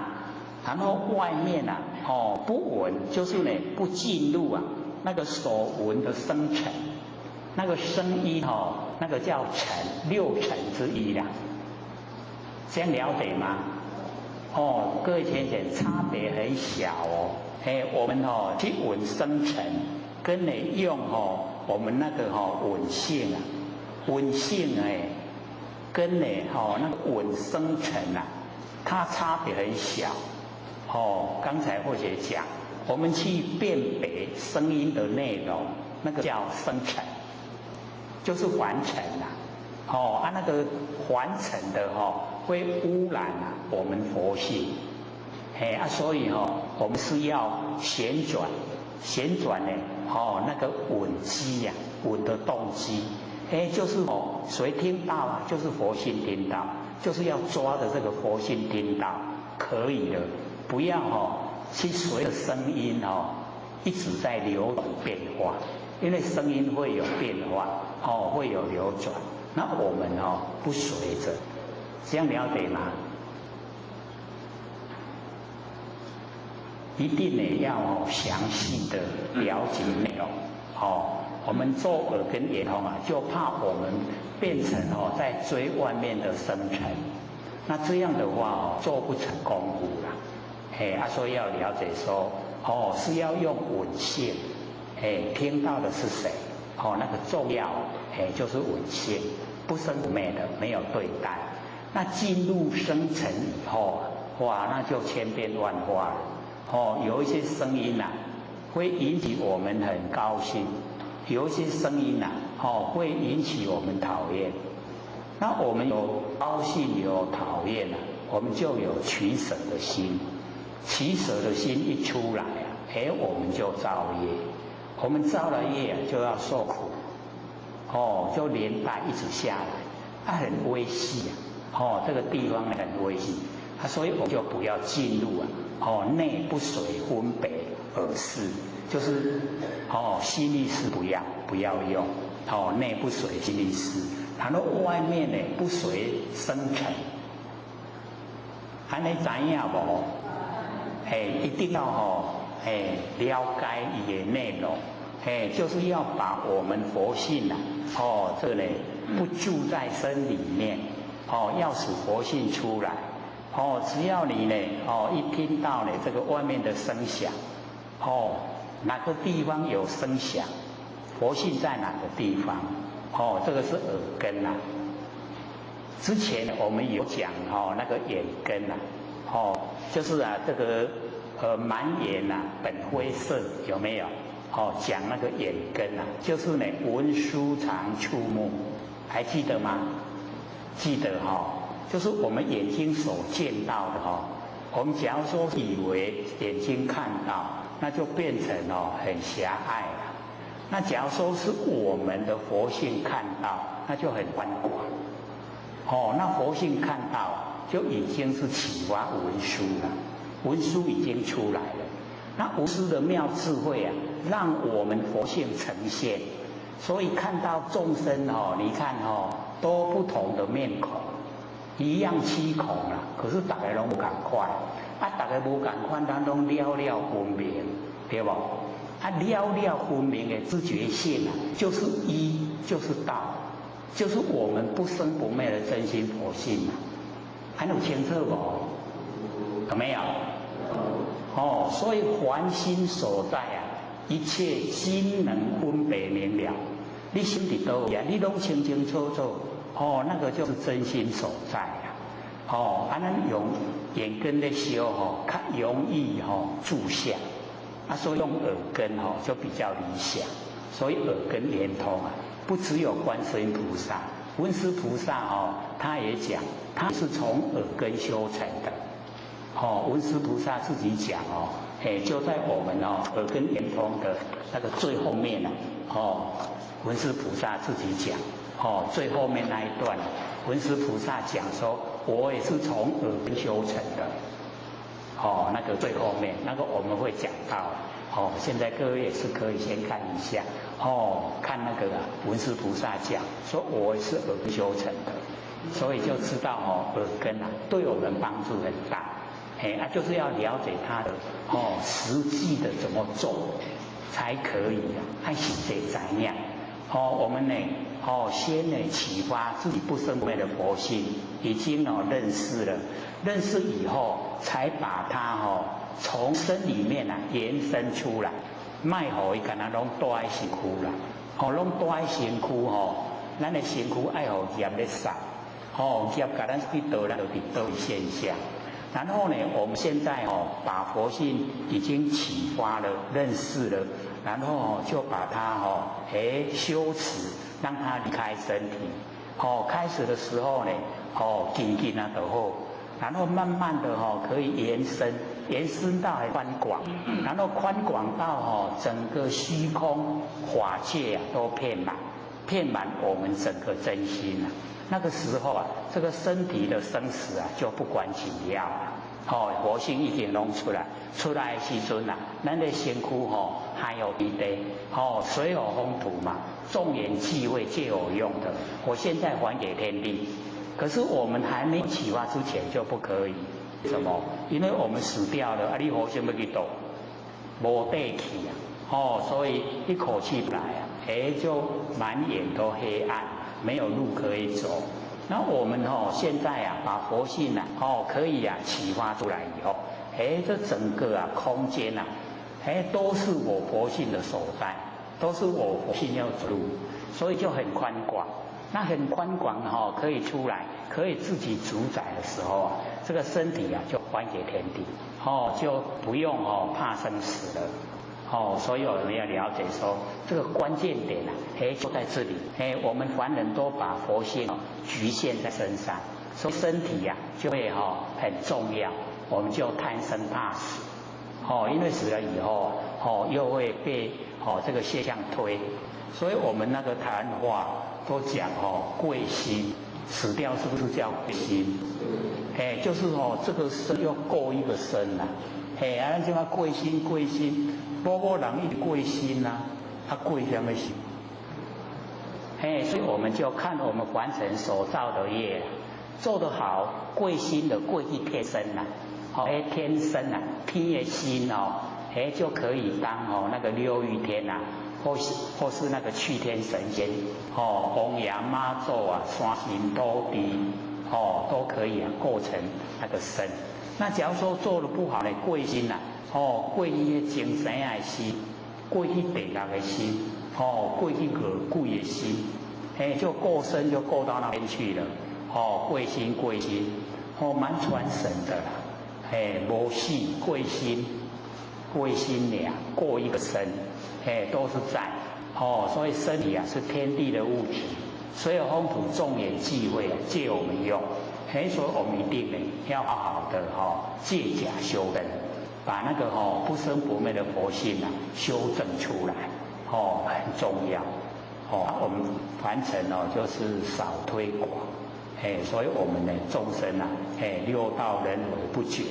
那假如说我们可以多推广的话，使众生都知道本来都是佛，可以啊跟整个宇宙虚空合在一起的，可以啊成就的。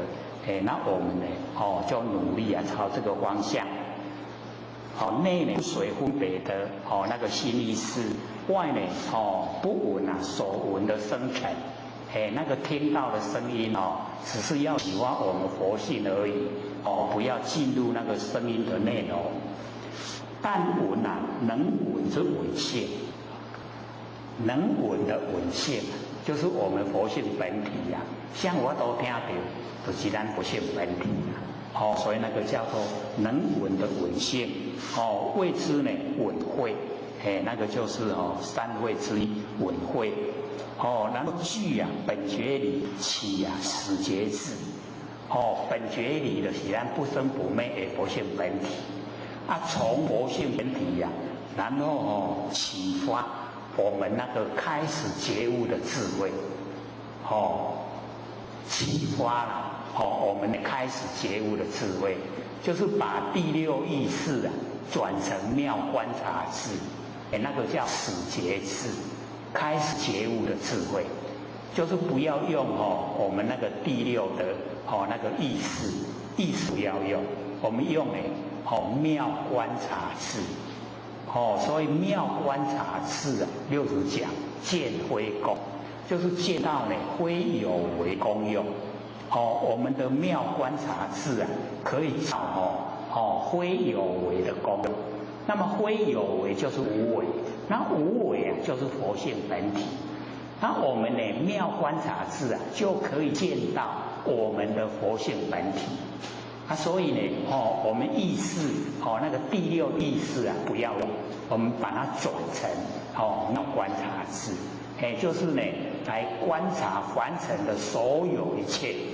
那么凡尘的所有一切原来都是我们真心佛性。这样的话呢，就见到佛性本体了。见到佛性本体那个叫做始觉智，已经开始觉悟了。那个智慧啊已经呈现了。那我们有开始觉悟啊，就来关照本觉理，本觉理就是佛性本体呀。然后合于大觉，非常广泛，我们觉非常宽广，然后到最后成就见觉。所以始觉智关照本觉理，合于大觉，成就见觉。这样有印象吗？有没有？就看我们想不想做，想不想成佛。想的话呢，就把第六意识我们那个胡思乱想那个第六意识把它转成妙观察智。妙观察智呢，就是能够见到佛性本体，来关照佛性本体，然后呢，让佛性本体合于大觉，跟整个虚空相合。然后久了以后就就近觉觉已经就近了，到达目的了，到目标了，就已经成佛了。还有印象好像很沉重。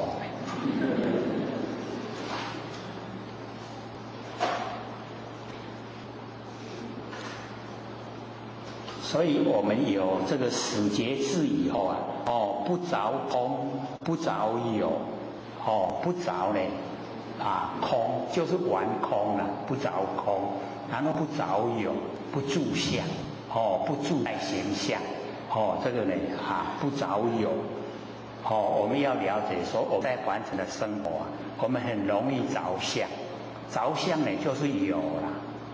那我们很努力都全部不着相了，可是却着空，很容易都是两边的，不着有就着空，那着有不行，着空也不行，我们不着有不着空，这样呢，不空不有可以进入中道，所以那一次呢，或许说到底各位是和尚还是和尚？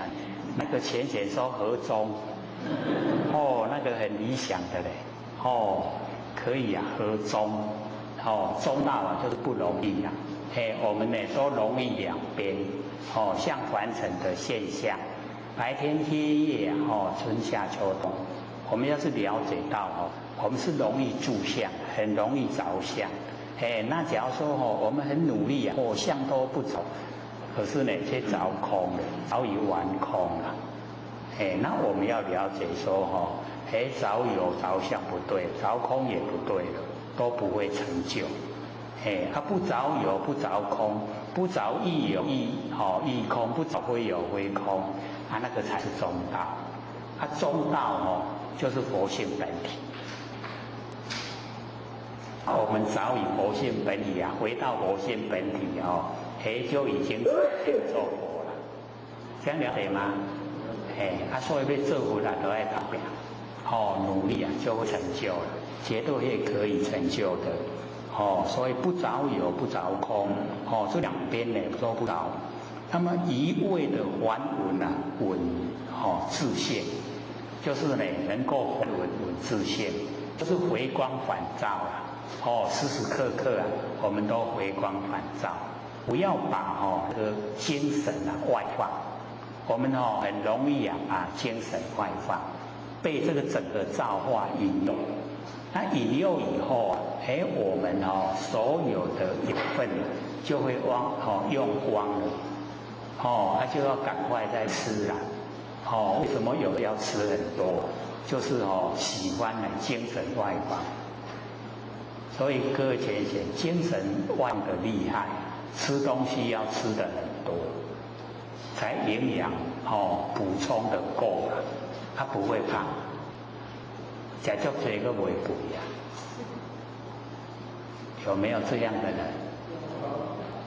知道为什么吗？就喜欢精神外放，吃足多个吃会肥那就是喜欢精神外放，才会这个吃不胖。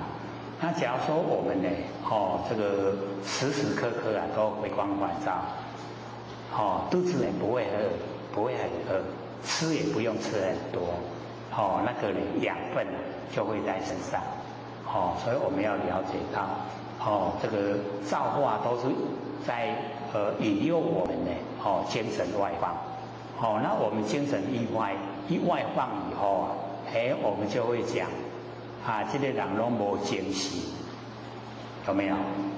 没有精神啊，就是他已经消耗掉。那我们假如说能够养精蓄锐，精神都不外放，不胡思乱想，就会累积啊，那个养分都在身内。那养分都在身内，时时刻刻都是精神很饱满，精神饱满的话比较那个灵智啊，我们灵比较灵活，灵很灵活，我们会对真理的认识啊，会比较容易进入，容易透彻。那假如说迷迷糊糊啊，我们迷迷糊糊的时候啊，这个不清醒，对真理的认识啊就不容易那不容易认识真理很容易那个造业做错，那业一造了以后就要接受果报，接受果报就迷糊了。所以我们了解说呢，我们要自己本身就是要努力进入我们那个佛性本体，这个回头是岸。我们回光返照叫回头，然后呢，只要回光返照，就已经到达清净的彼岸。所以回头是岸，肯不肯回头啊？要到清净的彼岸才我们人生价值。那么谓之还稳自信呢，谓之思慧，就是呢我们有那个思慧。那么念念旋往脱念内伏就是我们所有念头都旋转，把那个妄都去掉，不要，就旋转到真的回来，念念都真，所以要脱念内伏所以各位先生有没有看过那个强力胶做凉的尤其那个肾尖更凉。肾尖看过没有？一瞬之间就把你凉到那掉到不开，有没有？那个强力胶我们要脱念凡尘拢把咱凉掉，凉不掉不？凡尘拢凉得足掉的，拢把咱未成佛，未做佛拢去互凡尘凉掉的。所以咱来脱念，脱离这个凡尘的中国莫去互凉的，脱念，然后内伏就降伏啦。咱哪会去互凡尘凉掉的？就是因为咱内心内底拢咧追求这物质咱就要甲伊降伏。降伏呢，我们那个内在的追求，所有一切我们都能够降伏，降服它的内服这个很重要。我们内心一笃定了以后，佛性本体定力就出来。那假如说我们这个三心两意一直想东想西都呢追求物质的生活，那就不容易降服我们那个妄想心。所以那个脱念内伏这个实际要去做，那个功要自己这个做。那么福归呢，圆真降伏能够归到我们那个圆真，圆就是本来，真呢，就是真的我们本体。你看这个真的还是让我们真的可以耳根圆通。不管是这个东西南北全部都在下雨，所以你看我们那个佛性很圆满，整个都呈现，可以让我们知道我们那个稳性都有听到雨声嘛？有没有？对，听到语声就是佛性本体啦。都已经呈现了虽然现在身体是在佛殿里面做，可是我们整个佛性呢都充塞整个周间周围空间我们都充塞了，有没有？所以这个就是修耳根圆通的殊胜很殊胜因为是有声音比较容易我们去比喻静悄悄的时候也是佛性听到的，可是那个就比较不容易不容易说有我有听到听到静悄悄的时候我们的反应都说没听没听，是不是这样？当我们听到什么声音都没有的时候我们会反应说没听没听，对不对？没听没听。我们不会说有啦有听听到静悄悄，不会那样说啦。那个是研究写心我才有才会说听到静悄悄也是佛性。所以呢我们了解福归原真也就是降伏归到我们本来的真就是佛性本体真来归到真心。那么为之修慧所以闻思修三慧全部呢都呈现如是闻，如是思，如是修所以各位手上都有如是我闻就看看那个如是是怎么讲讲得很详细各位有听了没？那个如是我闻有没有拿回去听那个上个礼拜我们有寄500片的那个如是我闻所以希望各位能够带回去听，而且多一点给亲朋好友，他没有来研究的话，可以带回去给他听那手上资料也都有有那个如是我闻，有那个张轴悟道记，那张轴悟道记也都在各位那个椅子上面也都有放，要多拿的话旁边都还有可以多拿回去那个比较没有接近道场的，没有实实在研究的可以听那个张轴悟道记比较这个白话一点如是我闻是有比较深一点点这个是浅显反应反映说那个要研究如是我闻才听得懂看得懂那一般的话那个张轴悟道记就可以所以没有接近这个道场的话，就鼓励他先从那个张轴悟道记入手。如是闻，如是修这个日久功深花本明耀，就是修的那个日期已经久一点比较功夫深。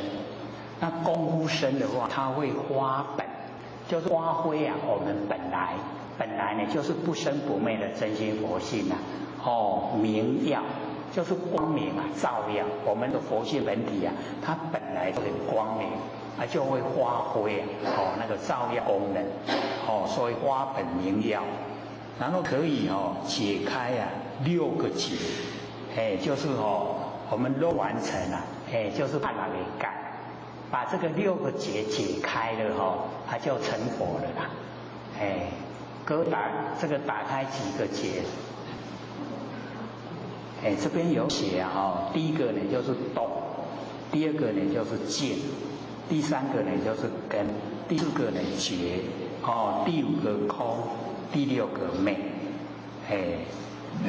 它的动就是凡尘所有动向我们凡尘所有的这一些呢都是动向我们对凡尘所有动向已经都没有生灭心了，那个就解开动的结然后呢静悄悄是第2个结第2个结打开呢就是呢进入静悄悄，也不住在那静悄悄的境界里面那个已经也是蛮殊胜的那个景象不住的话呢就已经打开第2个，那么第2个解开以后就进入第3个根就是我们六根啊，不给六根当家，六根的结也解开了。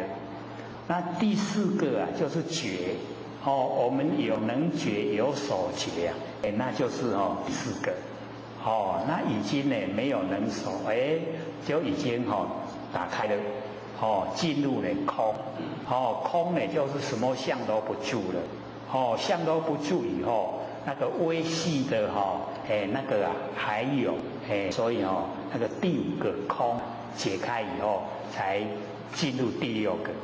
第6个的昧就是极昧了，到达极昧的状态，就要恢复到本来，所以这个6个结啊，全部都解开就可以啊破5蕴，5蕴就是我们5蕴，5蕴呢色受想行识可以破除的，能够破5蕴呢，色受想行识超越5浊。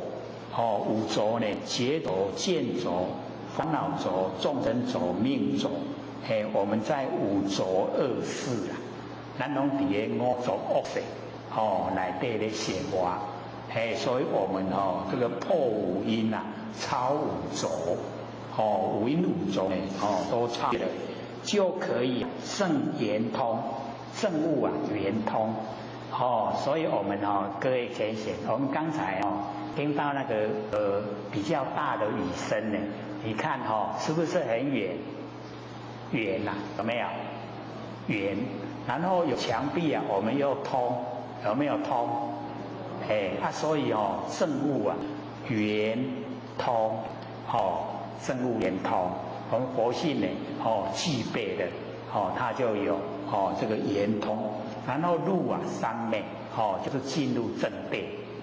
我们佛性呢，都整个启发以后啊，可以进入啊，如如不动的那个真如，一真啊就一切真了，所以呢，这个又比较深一点的，真如一真呢一切真，所以我们了解说进入啊这个三昧，那么始觉智啊，已经契合本觉理，那么谓之啊，如幻啊，稳心稳修，金刚三昧。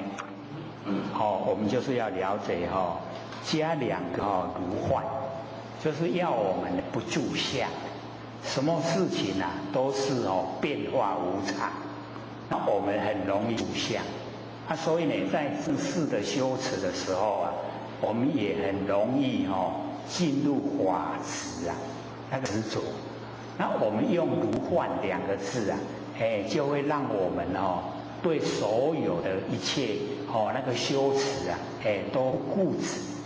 那不固执的话，就容易进步。所以执着啊，全部呢都能这个去掉。所以啊，如幻。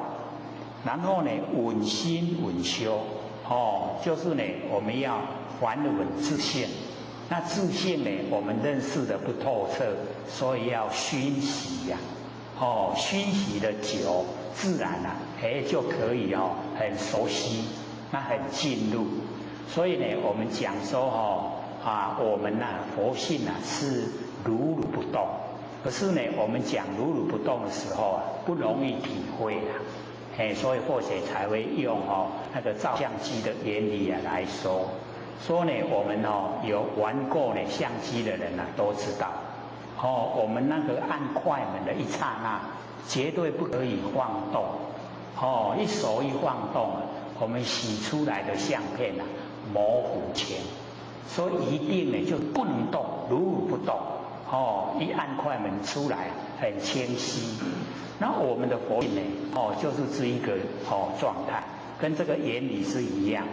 它如如不动，我们头虽然在动，可是我们看到的景象都很清晰，就表示我们那个佛性本体如如不动，动是身体，佛性没有动，所以看才会很清晰。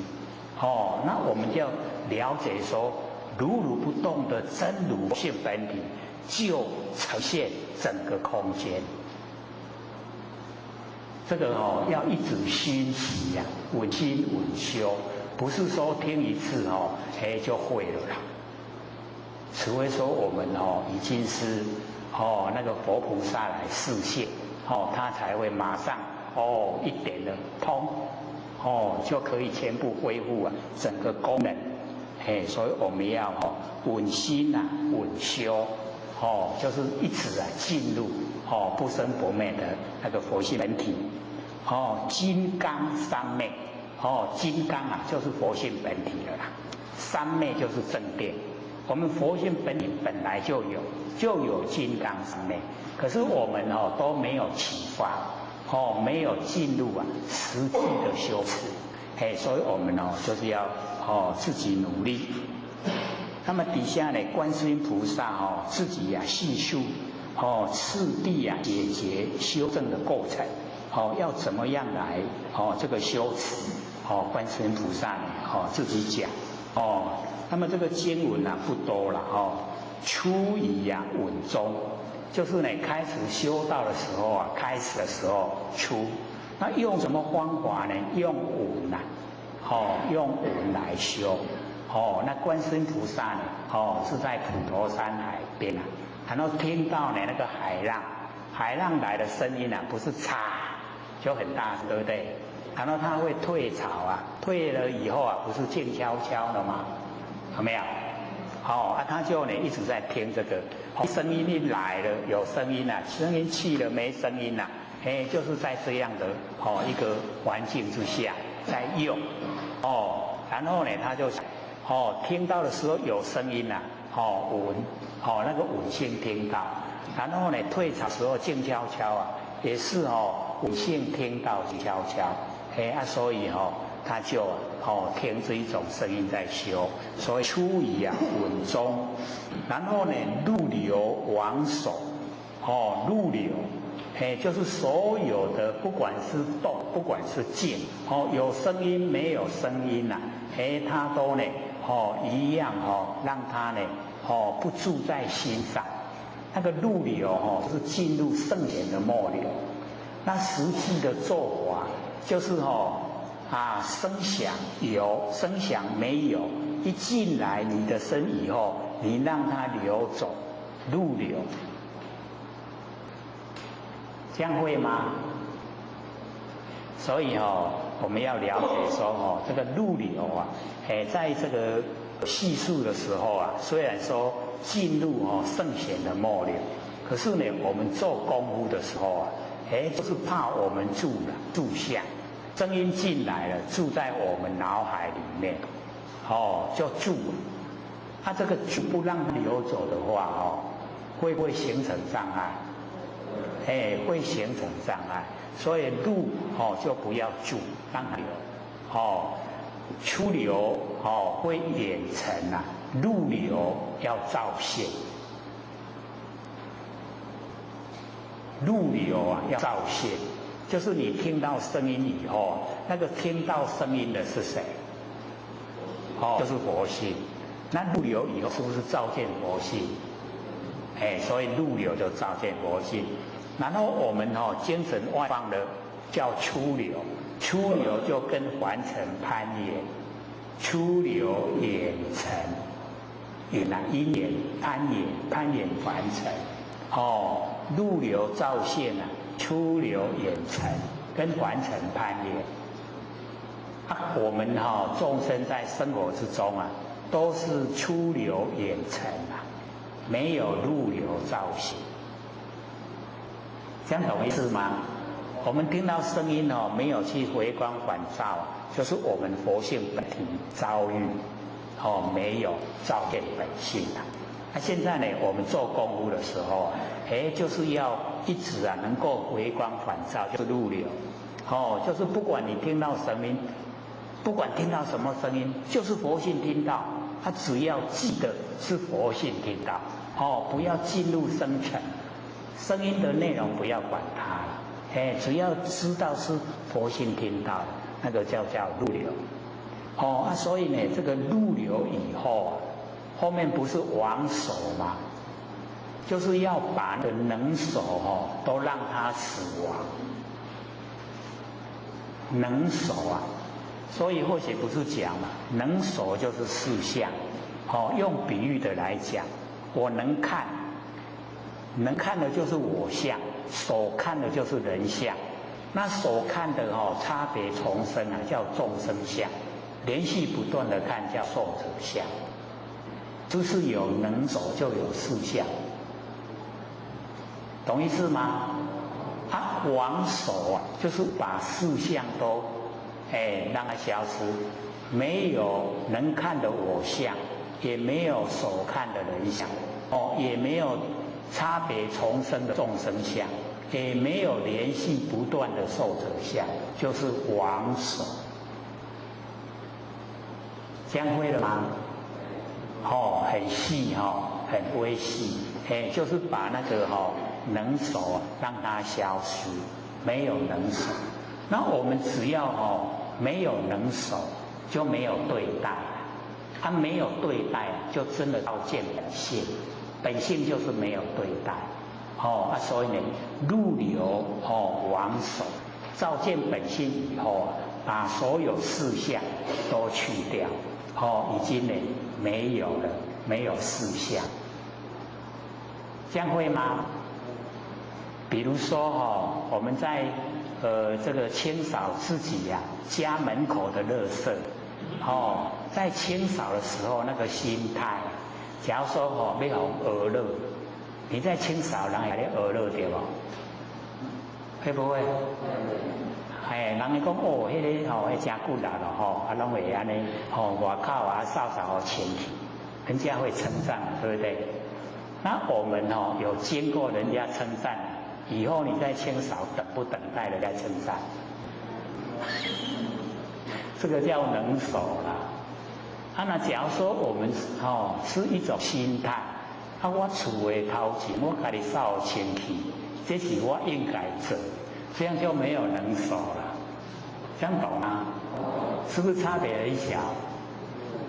在心里面咱心有咧想，互人娱乐，那个就有能手啦。你想讲这我应该做的，那就没有能手，这样懂吗？所以完成了，只要我们做事是我应该做的，就没有能手。那我们有期待的心那个就有能手，这样会吗？那我们生活之中能手多不多？就表示我们不是从佛性在生活，都是从现象在生活。那现象生活之中呢，都有能手。那我们在佛性生活之中就没有，没有能手。所以我们要自己努力这个往手就是要自己努力，往手了以后才没有事相。那没有事相以后佛性才整个呈现。那我们有事相就有六道轮回了，这样了解了吗？那么手入积极，那个前面的往手的手跟入流的入，这两个全部都急，急就是如如不动，手入积极，都已经到达如如不动，就是已经很理想的状态，可以照现了，可以离掉能手了，这样懂意思吗？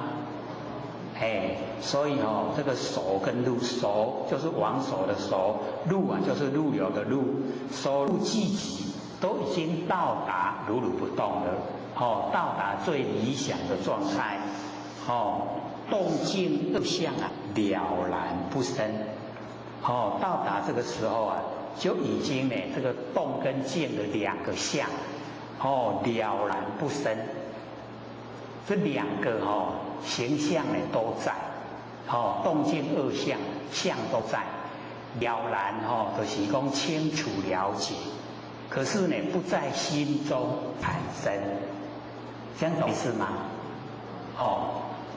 动静二相现象都有，可是我们的心已经超越动静，还有了解在实际的来讲。就是呢，我们听到有声音叫动，听到没有声音叫静。那我们假如说还在声音的有跟声音的没有，那就我们心中的动静都很明显。那已经超越了有声音跟没有声音我们都超越，这个叫动静二相了然，可是不生，不在心中产生作用。还有了解不？就是对凡尘所有声响你都呢可以很超越就是了解到所有动静所有凡尘的有声音没有声音，都是呈现凡尘的景象。那凡尘的景象都是变化无常，你都可以不在心中住，不在心中产生影响，这个叫了然不生。有了解不？所以我们要了解到，不是说灭掉所有声响，不是灭掉所有动静不用灭，是我们的心超越，我们的心已经超越了，知道呢凡尘所有动有声音，所有静没有声音，这个都是凡尘的事，都是成功这一些让我们劳劳碌碌。那我们已经不在这一个劳劳碌碌的现象之中，所以叫做了然不生。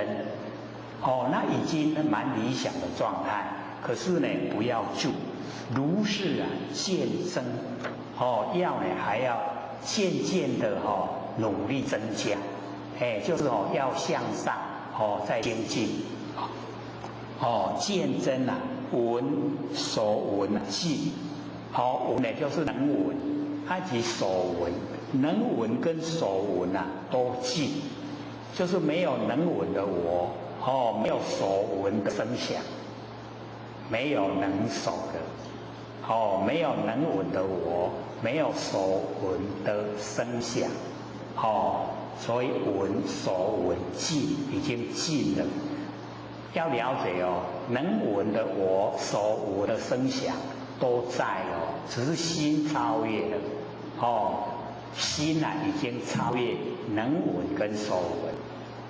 然后呢静闻不住那个闻已经静了，又是很理想的一个境界，可是不要住，一住了就进步不了了，都不要多进步所以那个闻已经静了，静闻又不住，然后下来那个闻那个性又进入那个觉了进步到觉那个第一个觉就是能觉，它后面所觉，这能觉跟所觉空能觉这个时候进入到已经摸到佛性的边了那个能觉以及所觉能觉所觉都空不是有形有相都没有，都是空能觉跟所觉都是空。然后呢又不能住就进入那个空觉局也空跟觉它到达极点都很圆满圆融所以呢那个觉所觉空，空觉局也到空觉很能够呢很圆满圆融。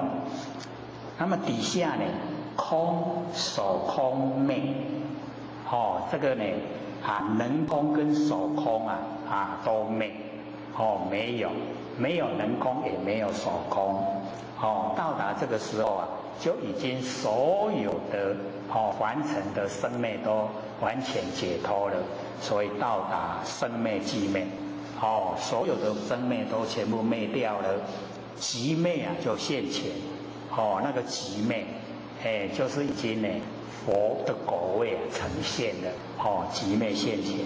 所以呢从那个入流往手一直到寂灭现前，这个就是呢修持的过程就是这么的那个简单扼要很容易的，只要我们呢这个努力啊，这修持都可以达到，那么上啊，这个禀受法门是教，就是禀受啊，那个观世音古观世音佛，那个呢就教。那么持己啊，依教手起之修，按照那个教，然后呢，我们真正的实际来做，那么持以稳中者，即最初呢，由耳根的稳性之中下手起修，这个呢又详细的来解说，那个观世音菩萨细数的那构成。那么以耳根之中的稳性啊，这本觉理，本觉理呀，就是咱不生不灭的佛性本体，那个叫本觉理。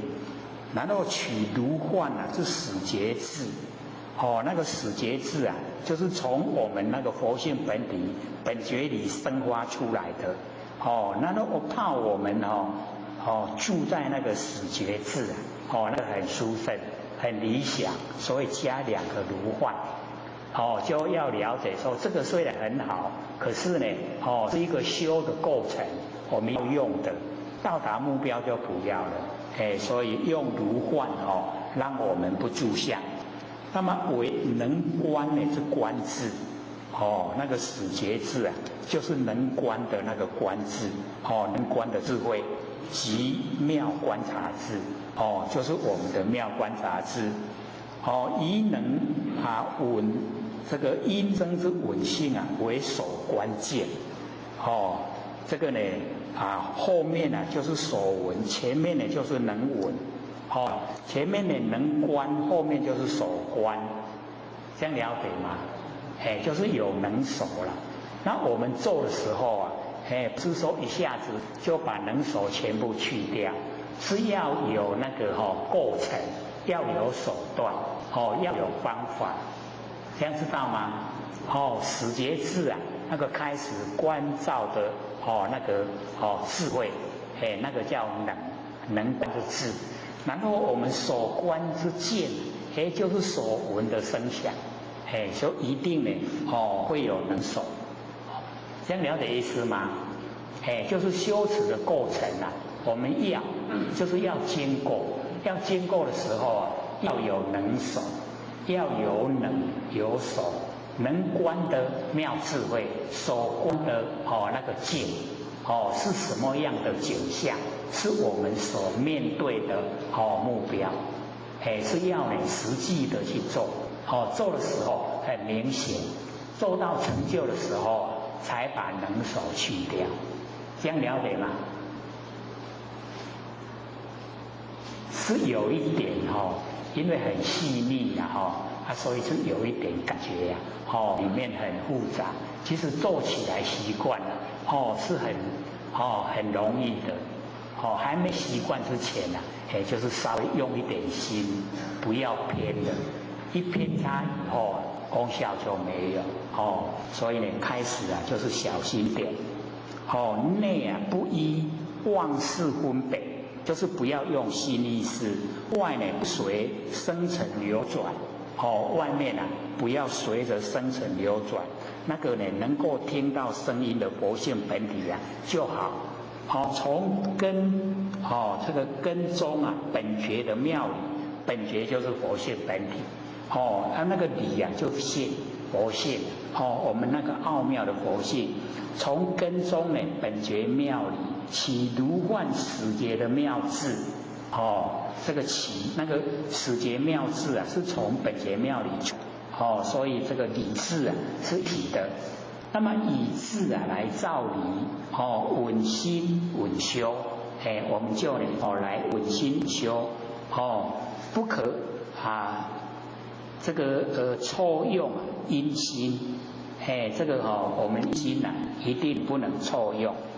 日常生活之中呢惯用的是四心，而四心呢是修最大的障碍所以我们要了解，我们日常生活呢很习惯用的就是四心四心是生，那我们不能用生灭心来修一定要用本内的心修不生不灭的道，很重要。所以四心就是我们修道最大的障碍，不能够成就，都是用四心在修在做事。那么用此生灭的四心修道，决定不成就，就是千生万世拢修为成所以一定没使用。所以必须呢舍事用舍掉我们的四心，根尘相对的那个心就是用我们根万缘放下念不生那个呢佛性本体那个根源根中所具备的本觉我们六根里都有不生不灭的佛性本体，才是呢成佛的正因。我们成佛的主要因呢就是不生不灭的那个真心佛性本体，那个呢一定要启发要认识。那么依之为本修因自可严惩果地修正找到不灭的心自然就可以修到佛的地步。那么入流往守入流是对出流来讲，耳根呢随闻出流会追逐声音，是结辅之源那每个有呢白条条都是这样，都是呢我们随着生成，然后一直追逐这个有白条条。寻声呢故流转六道追寻的声音我们去做才会流转六道轮回也是我们无始以来的习性精神都外放，所以起后造业迷惑了，不了解真理了，不了解那个实际的状态起后就造业，因为业造了业就要受苦。那么若能还稳就是回光返照，还稳入流呢就照现我们刚才讲的能够入流就是反过来看那个听到声音的是谁，那个就是佛性。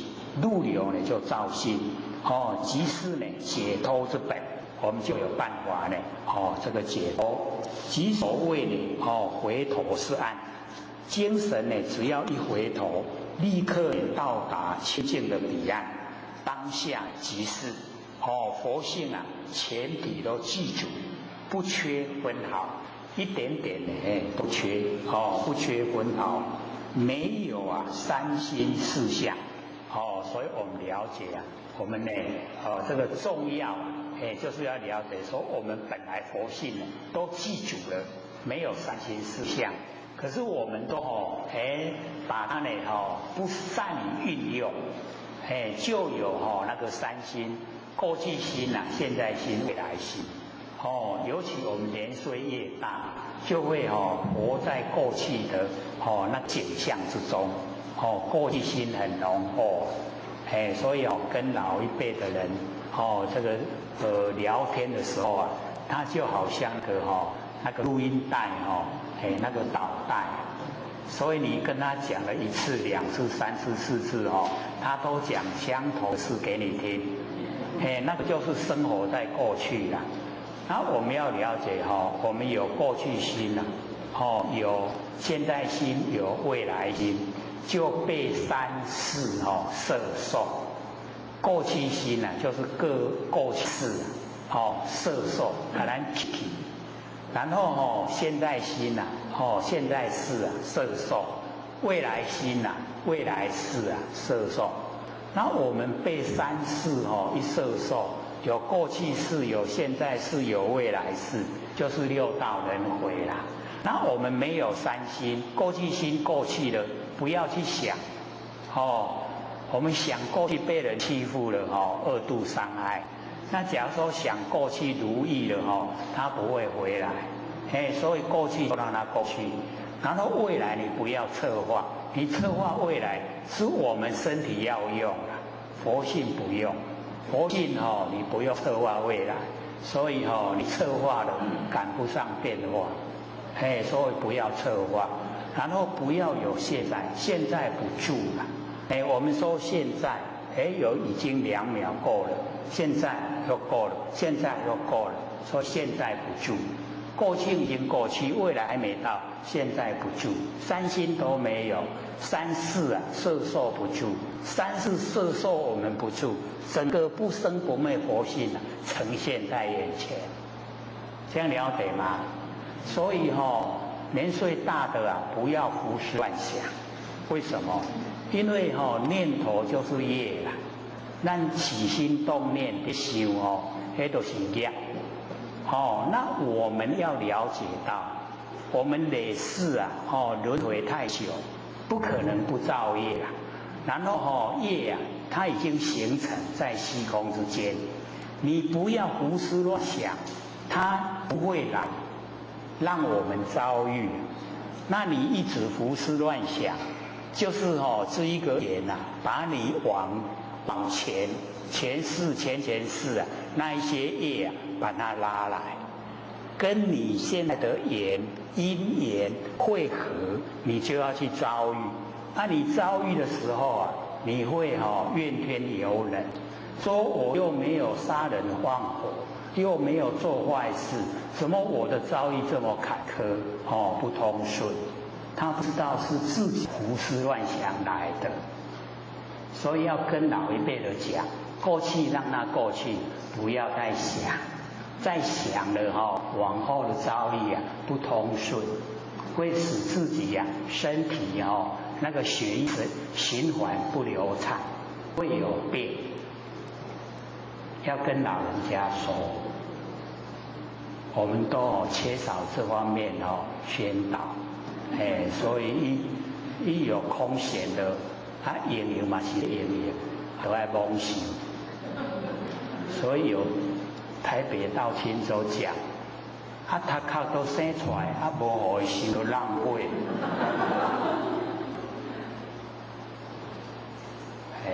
不要那样那样造了业受苦的是自己所以我们爱做因先会晓做咧，做因先拢耐受，有用无？咱人咧是真无用对无？咧起心动念拢足无用的，咱就莫起心动念，做一先一点都卖生，整个佛性本体都呈现，跟佛都没有两样，都一样的，理不理想？很理想就是我们要做了。还15分钟了，各位要不要问问题不问的话，我还要再讲我在讲课，要问还是要讲？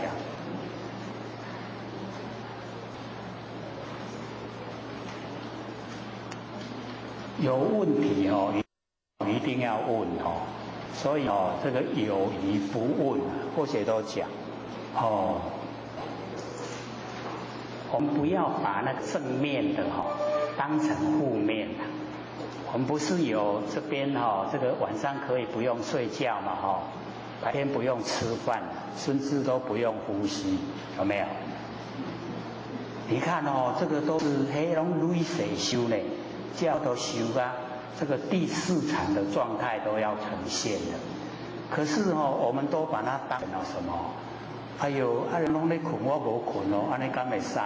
安尼我来找医生，然后吃的东西身体就不舒服，还勉强吃，无食袂使，大家拢咧食，食的身躯无爽快，搁来找医生。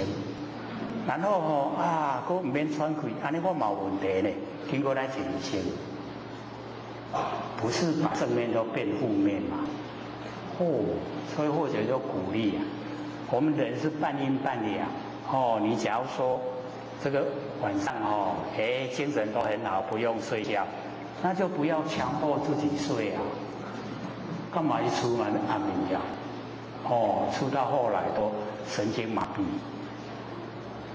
不要睡就不睡只是那个时候不睡的时候不要胡思乱想。我们人会辗转反侧，都是头脑不让它清醒。他较想赢拢直直甲想，那个就不好了。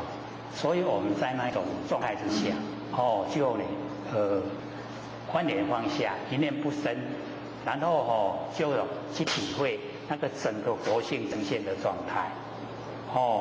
你白天的大家起来要跟着起来，晚上要躺你就去躺，不躺也可以啦。可不倒单啊，不是有人不倒单的吗？我们知道那个水口广清老和尚啊，他就是不倒单，就是晚上不躺着睡觉了。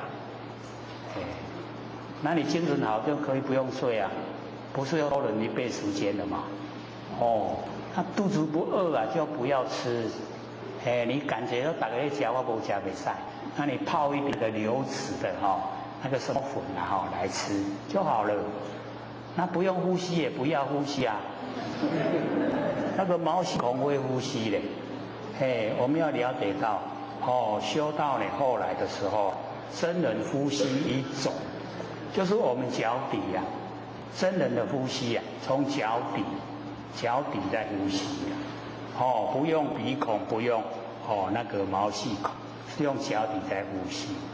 你可以不用睡，可以不用吃，可以不用呼吸。已经到第4禅了呢。初禅啊，是离生喜乐地，离开欲界的生死，进入那个喜乐。然后2禅呢，就是定生喜乐，从定从性温之定产生喜乐。3禅的时候啊，就离开喜乐，进入妙乐。进入妙乐3禅啊，是妙乐。所以呢，我们了解到第4禅啊，舍念清净。那个第4禅的舍念清啊，不用吃，不用睡，不用呼吸。然后呢，差不多接近了，又可以进入四空天。进入呢空无边、事无边、无所有。非想天。再进一步呢，最高啊，就是昧受想定，就是那个大家的现在在云林的那个鸡足山入啊那个昧受想定，他要等待我们弥勒祖师下生。那弥勒祖师在多久下生啊？我们这边前不是讲嘛，56亿万年。他要在那边住56亿万年，不用吃饭，不用睡觉，不用呼吸，要经过呢56亿万年，很理想的，不要把它当成病啊。去给医生看的话，医生头大了，这个头很大。后来还有一个医生不错，说你去研究3度空间。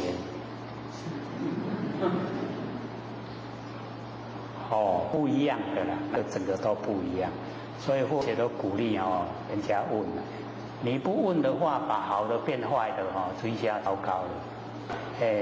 所以或者有听有一位这个前贤讲，说他就是因为晚上睡不着啊，一直吃那个安眠药，然后安眠药吃1年后来都没效了，吃的没效。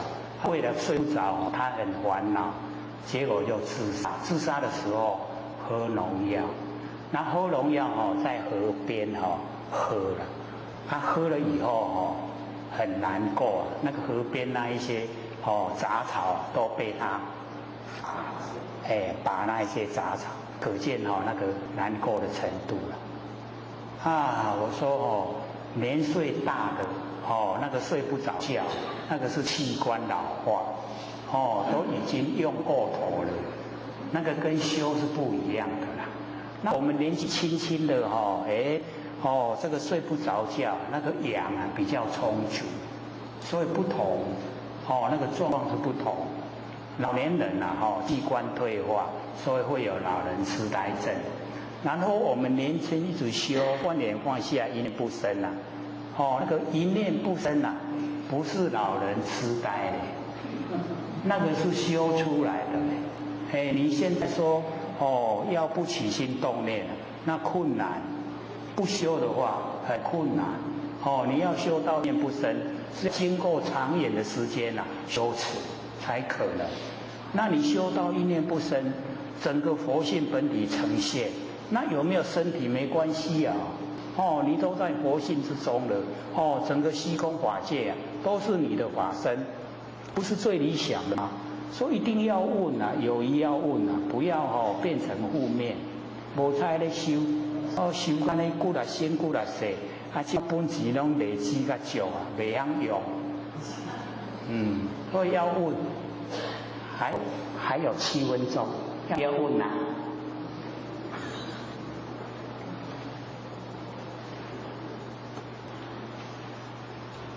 都没问题啊，这么好啊！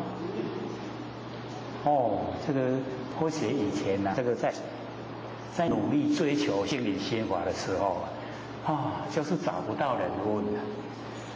这个问我们是可以问的，可是回答的问题我们不会满意啊。这个回答一定要按照真理来啊！你讲出来不合真理，人家哪会听啊？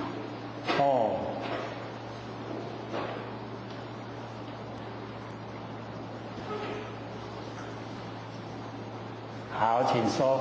请问刘讲师，您的指示要办收银，然后收银说你16亿万，那什么问题是什么意思？16亿万。好，请说。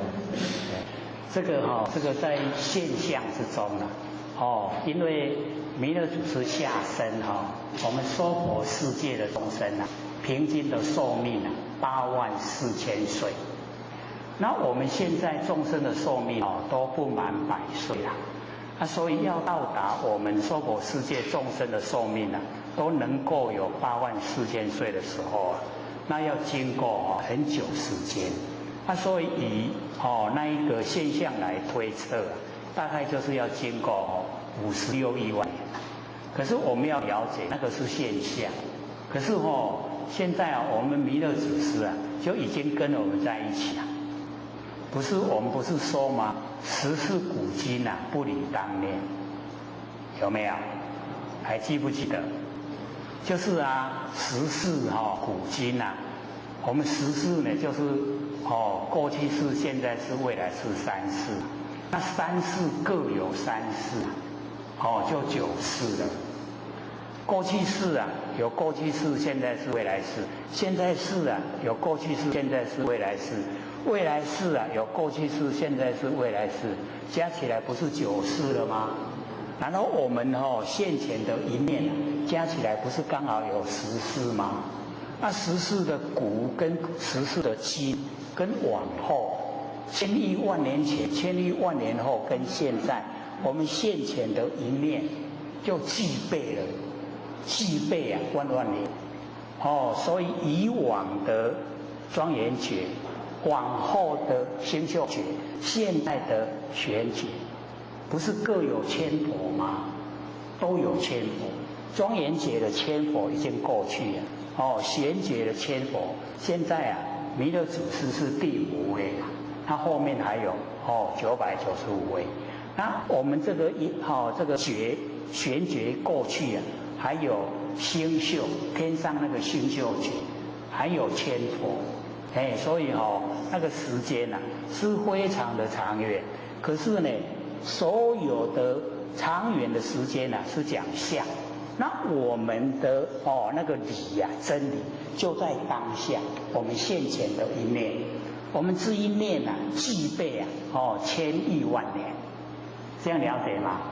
那我们追求就是追求眼前空主的现前的一念，就已经具备了所有的那个活菩萨呈现了。安尼听有无？比较抽象所以你要用真理的角度来看，真理是如如不动的，现象是千变万化。我们了解千变万化，我们住在如如不动。这样讲了解意思吗？就是我们面对千变万化的现象，我们不要住相，然后我们记得住在如如不动的那个佛性本体之中，跟佛没有两样，是一样的。那现象就让它现象，我们只要都不住相，离相，后面2个字呢，明佛，离相明佛，只要都离相了，形象的相离了，语言的相离了，文字的相离了，事情的相都离了，就叫佛啦。安尼会样会。所以若要讲看现象千变万化，看不了啦。所以让它自然去变化，然后我们住在如如不动的真心佛性本体之中。所有万象啊、万事啊，也都是佛性呢生发的啦。没有佛性的话，就没有万象，就没有万事。还有2分钟，好，请说。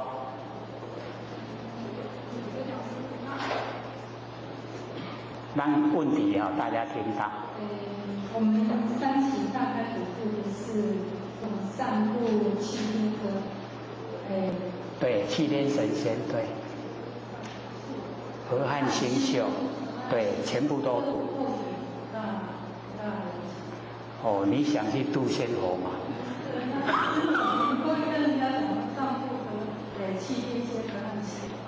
对，因为现在这个三桃大概普渡了，所以不管是一些7天神仙，因为我们要了解当7天神仙啊，他都是对凡人有直接的贡献，就是有帮助凡人，他才进入那个7天神仙。那假如说他这个想这个度化众生，不在7天神仙想的。那我们也可以度他求道啦，所以我们要了解那个道的殊胜啊，你7天神仙呢都有那个期限，你做了多少的好事啊，有多少的福报，那个年份那个期限都有一定。那只要那个期限一到，你又进入轮回了。那怕我们在当7天神仙的时候骄傲。拢互人咧拜的时阵不知不觉的骄傲，骄傲以后他的气数一到了一落入就三恶道，人道都没有机会了。所以有那个机缘的话，伊若规暗时拢甲你拜托，你就甲多了。原来是各位讲师、各位坛子、各位千贤，大家好。不学占道天师的老天天大，及感谢各位先贤给或学机会学讲。好，我们今天呢一样接着讲跟圆通。这个上个礼拜我们这样讲，各位先贤可以听得懂吗？有没有可以意会的？跟第一次讲的时候已经不一样了，对不对？第一次呢，或者看各位听了以后有听没有懂，然后完全呢都不知道那个里面的内容。那我们呢，因为对这个修持呢非常的重要，所以呢那个时候就讲，等到我们呢稍微能够领悟的时候，我们再来说。所以呢，我们这个第2次呢又开始讲。那或许就讲慢一点，就是呢重点呢要在能够听得懂，要会做，会做呢才有功效。我们都修到蛮久的，各位先贤修到久不久了啊？都蛮长一段时间的，对不对？可是呢，我们假如说回顾我们这个进入道以后的一些呢这个修为啊，我们会觉得说进步的那个程度并不大，因为在心性方面没有了解，不了解的话呢，我们的进步就不会很大。然后我们呢这个修跟圆通重点一定要在呢先周万年放下，一念不生。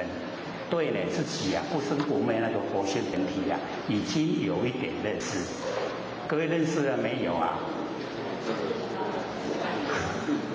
有的时候已经认识了，有点点了，点点可能要搁伫咧体会，说不知道对不对，因为有时候这个呈现啊，我们呈现呢我们那个真心佛性的时候啊，自己呀并不知道。像呢我们上个礼拜有拿那个当作秀才悟道记呀，里面呢就有一句讲说呢，趋向真如啊，亦是邪。各位有听吗？有。了解那一句的意思吗？这个又是有听没有懂，听是有听了，没有懂所以呢，那一句那个趋向真如亦是邪啊，它就是讲我们已经在真如之中，不能再趋向真如了。已经在真如之中，那我们又趋向真如的话，就是我们的头，然后上面再按一个头，这样知道意思吗？就已经不对了啦，已经是错误了。所以在我们万年都放下，那一念不生。这个时候啊，了了分明，那个知觉性，就是我们不生不灭的佛性本体。那一个本体一定要启发，因为就是这个成佛的，成佛就是这一个了了分明的知觉性，就是那一个没有形象的，要用体悟万年都放下，一念不生，那个时候呈现。就是真如，就是我们本体了，一定要先启发这个，然后再来做耳根圆通，把那个佛性让它延伸到我们的身外，到整个虚空，跟虚空合成一体，了解意思吗？会不会有一点深啊？不会已经听了很久了。下个礼拜就已经9个月了，已经听9个月了，算时间过得蛮快，那歌也都或许很感到很赞叹，领悟的都很快，因为北部的浅显大概都要经过1-2年才能够领悟，才能够听懂。我们竟然还不到9个月就可以听懂了，高不高兴？很不容易因为这个心理心法就是都没有形象。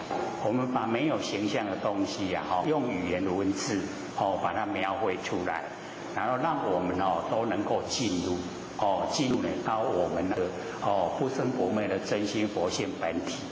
我们一进入了以后那已经就在真理世界了。所以或许开始讲以来全部都是在讲真理，都在真理里面。像我们讲那个十世古今不离当念，56亿万年以后就在我们眼前当下这一念头，这个都是真理。然后佛示现在凡尘，讲经说法49年，那佛就讲他从出生一直到修成佛，到入昧，他不动分毫，就是如如不动，一点点都没有动。那我们在凡尘看的现象不是这样是从出生以后然后慢慢长大，然后出家修道，还偷跑的去修道，然后成佛了以后讲经说法19年，然后进入涅槃。我们看的是这样，可是在真理世界它是一点点毫厘都没有动。我们都没有听过这个观念，对不对？所以在真理世界之间我们一念就1万年，1万年就在我们一念之中，所以我们眼前的这一念非常重要。我们要保持没有三心，没有三心就没有四相。那我们有三心就有四相。这个各位三心知道吗？什么叫三心？对，就是过去心、现在心跟未来心。过去心已经过去了，我们不要去想，我们过去的就让它过去。那未来的我们也不用策划，那我们要了解，那个策划未来是我们身体要用，佛性不用。那我们现在心也不要，因为现在它不住。我们说现在已经过去了，现在又过去了，现在又过去了，都它不住。那没有过去，没有未来，没有现在，三心都没有，三世就摄受我们不住。三世啊，过去世啊，给咱 keep 不掉；未来世啊，也摄受不到；现在世啊，也摄受不到。那三世都摄受不到，我们整个不生不灭的佛性就呈现，呈现的都是佛性本体跟佛都一样。所以我们就是要了解我们自己的行为作为，我们自己有三心，所以才引起四相。四相呢，就是我相、人相、众生相、寿者相。这个一般呢都在文字方面的。那或许都讲我们以实际的来讲，只要落入能手，就有四相。所以我能看的就是我相，然后一定有手看。那手看的就是人相，那手看呢差别众生就是众生相，连续不断的看叫寿者相。落入能手，我们了解就已经有四相。只要落入能手，我能听，我能闻，我能做，我能怎么样，都是四相。所以我们要了解到，没有三心以后就没有四相，因为三世都不摄受。三世不摄受我们没有六道轮回，有六道轮回就是被三世摄受。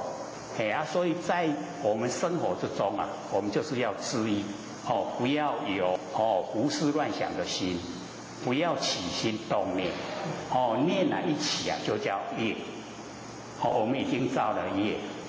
所以我们看那个黄母性子十界有那个三山坡那个是一念无明生三系，然后呢后面就是境界为眼长六出，有细还有粗，从一念无明生花，我们起心动念一个念头，一个念头就让我们落入凡尘了。在凡尘里面生活，因为有念头才有三河大地，有三河大地我们才出生了。出生以后造了业才有业果。所以那个境界有环境有界相，为眼因缘，然后长六出出来。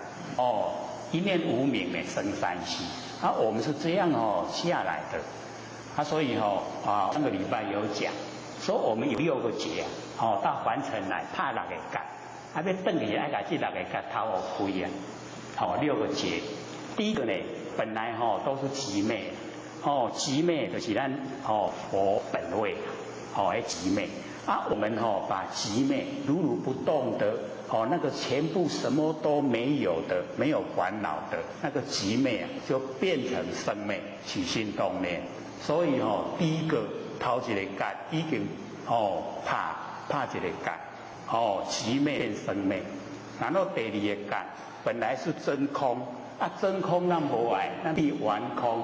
怕第二个劫变空，然后第三个劫咱的那个觉咱的知觉性，那知觉性是一个，可是我们从知觉产生不觉，不知不觉就无明。第三个劫，第四个就是咱的根咱眼耳鼻舌身意6根。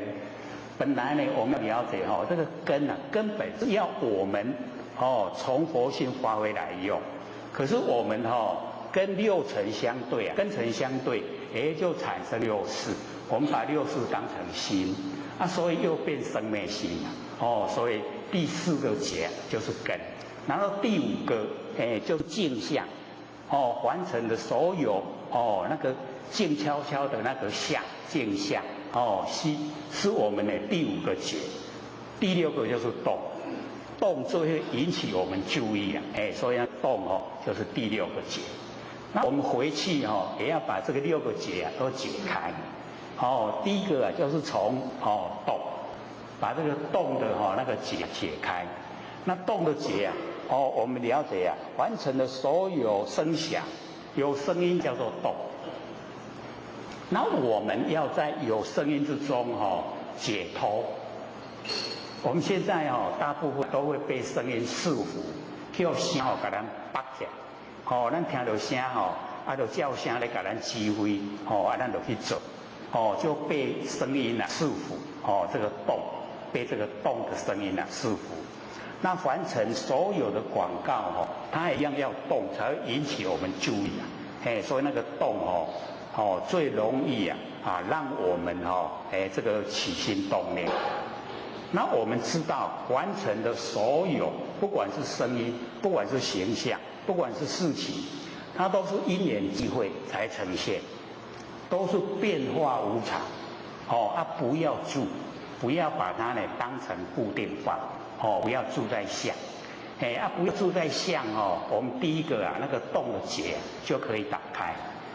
动结一打开以后我们不被那个动的形象、动的声音引诱，那不被这一些声音引诱束缚，也叫声绑起来。这样我们就已经把那个动结解开了，不受它影响了。这个叫做已经打开结。那么第二个动已经解开以后第二个就是静。那个静就是完全都没有声音的时候。那么没有声音也一样是我们佛性面对的。这个虽然已经比动要进步了，可是毕竟还是很粗浅，是跟动相对的也要把静的结也解开所以动静这两个结解开了以后那个根源，我们那个完成的那一种诱惑力量就已经不大了。要我们投入凡尘去追求大概就不会了。不会投入凡尘追求。然后再接着了解说我们六根面对六尘产生六识。那我们在日常时候用事来则应事去则静，不被它这个左右，不被它主宰。这个很重要了，因为我们在凡尘会被我们六根主宰，造了很多业。那已经不接收六根的指挥，我们就接受佛性指挥。这样的话那个根的结就可以解开。第三个，然后再下来就是觉。那觉或者就讲那个也不合上，也不合下，合中的我们这边发明的啦，那个合中我们这边发明的，那个合中很理想就是时时刻刻跟中道合在一起，把凡尘放到背后，背尘和觉跟觉都合在一起所以跟觉合在一起就没有那个不觉。那么没有不觉我们觉的觉已经打开那个觉打开以后得细感。然后又进入以后或者都讲，我们已经启发我们不生不灭佛性跟空间合在一起，整个空间都叫真空，有佛性在。那我们把佛性集现在身上让这个空变完空这个空就是什么都没有，完空。可是我们现在已经做跟圆通，把佛性延伸到空间出来。这个时候整个空间都是佛性，所以叫真空妙有。真空妙有，我们第五个结又打开了，然后又回到最原始状态。那个如如不动。或许不是讲说我们有玩过照相机的人都知道嘛。那个我们按快门的那一刹那，镜头不能晃动，一晃动洗出来的相片模糊不清。所以我们那个佛性它是如如不动，那个叫寂，寂就是如如不动，就是寂昧，我们已经回到那个原始状态了，第六个结就打开了，你怕哪个该怕鬼各位打开了没有还没他先知道了先知道怎么打，因为或许有讲过了可能对6个结都蛮疑惑。好，所以我们在上课之前呢，先把这个稍微提示一下，然后当我们再看下去再来研究里面的详细内容，就容易做。会做了我们一段时间呢，各个节队知道说不一样的，我们整个人生都改变了，我们自己心改变，我们的家人一样跟着我们改变，然后我们的亲朋好友看到我们改变，也跟着我们改变，整个环境都不同，所以就很理想，我们可以了掉很多的业障，而且又可以利益很多众生，都可以修正成佛，只要我们启发不生不灭那个真佛性，那个是成佛的正因，正确的原因就是这个万念都放下，一念都不生。那个时候那个了了分明的知觉性，那个就是本来面目，就是不生不灭的佛性本体。那我们一定要启发，启发了以后再来做耳根圆通，把它扩散到整个空间。那整个空间都是佛性，那尽虚空遍法界，整个非常理想。那个文殊菩萨他就有讲。说我们住的世界是很狭隘，我们的佛性本体那个觉性非常宽广，用比喻说我们那个佛性本体就好像大海，可是我们这个地球我们住的这个地球就好像大海里面的一个海浪引起来的泡泡。文殊菩萨这样讲他说我们看我们这个空间很大，地球很大，他说不大，很小，是我们起心动念以后才有的，才有这一个三河大地我们居住的环境。假如说我们花心修道，这一些都消失了，这个假象全部都消失了，没有所以很狭隘，佛性才很宽广。那因为我们没有研究都不知道，或许之前是会说天地很宽广，我们人很狭小，现在竟然反过来，我们佛性非常宽广，天地很狭隘很狭小，天地不大很小，我们佛性很大，所以就是要把佛力修正，修正出来，跟整个宇宙虚空合成一体，这样我们就可以到无量的佛世界可以去度化众生，无量的佛世界一样有众生可以度。我们就回到我们身上的耳根圆通的讲义回来。我们这个礼拜讲到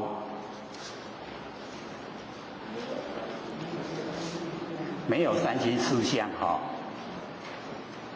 各位有找到没有？刚好在一半中间那里那个佛性全体呈现那边不缺分没有三心四相，找到了没？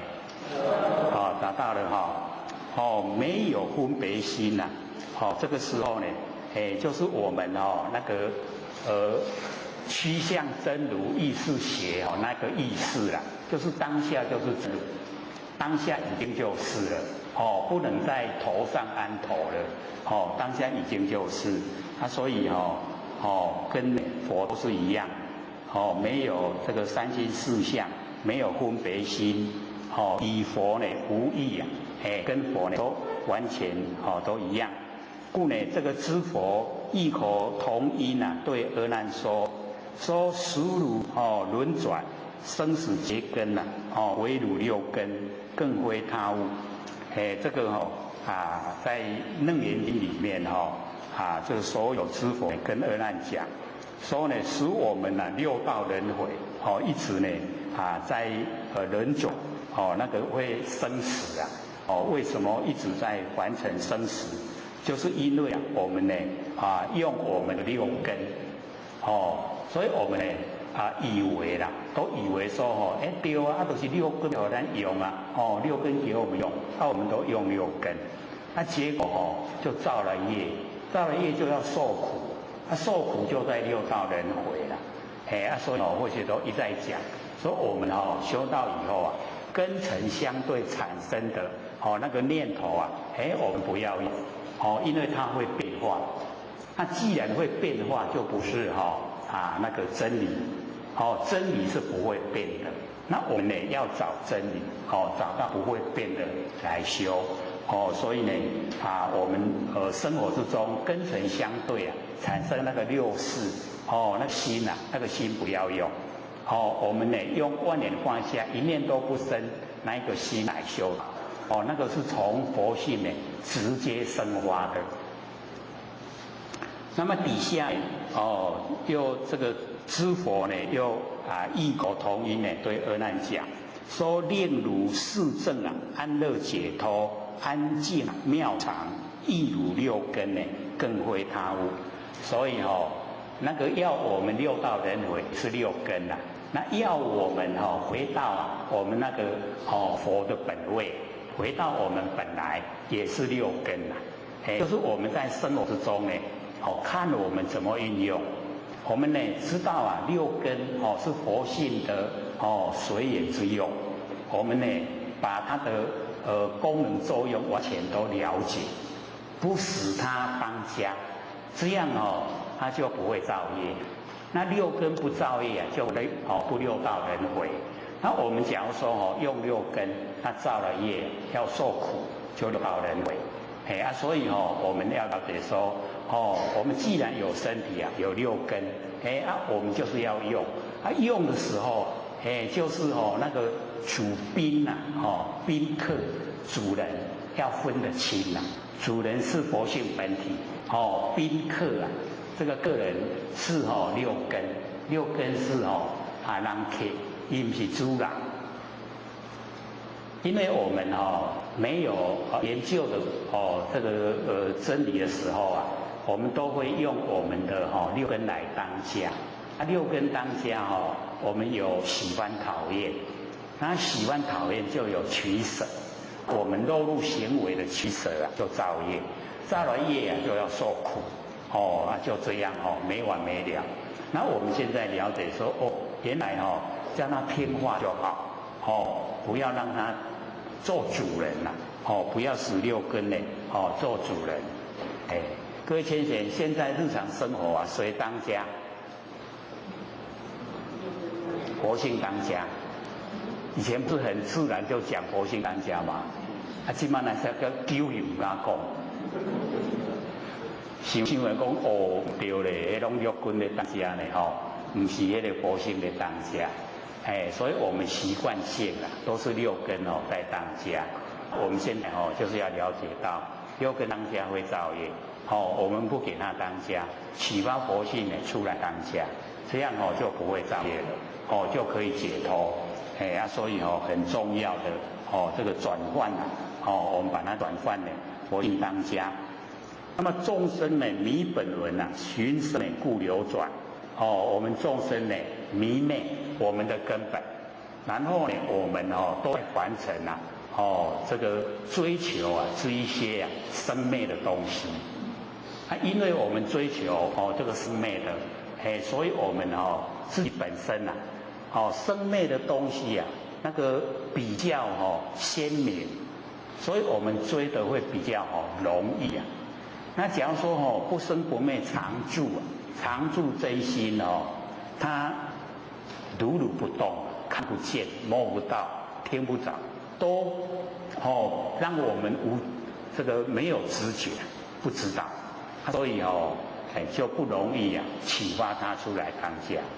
可是我们一定呢要认识认识呢佛性本体不要迷昧，因为迷昧造了业受苦的也是我们自己本身在受苦所以不要迷昧我们呢这个不要把稳性这个放到那个生存上面去因为放到生存上面我们就追逐所有生灭因为我们寻生不流转追寻生因，所以呢我们才一直在六道轮回。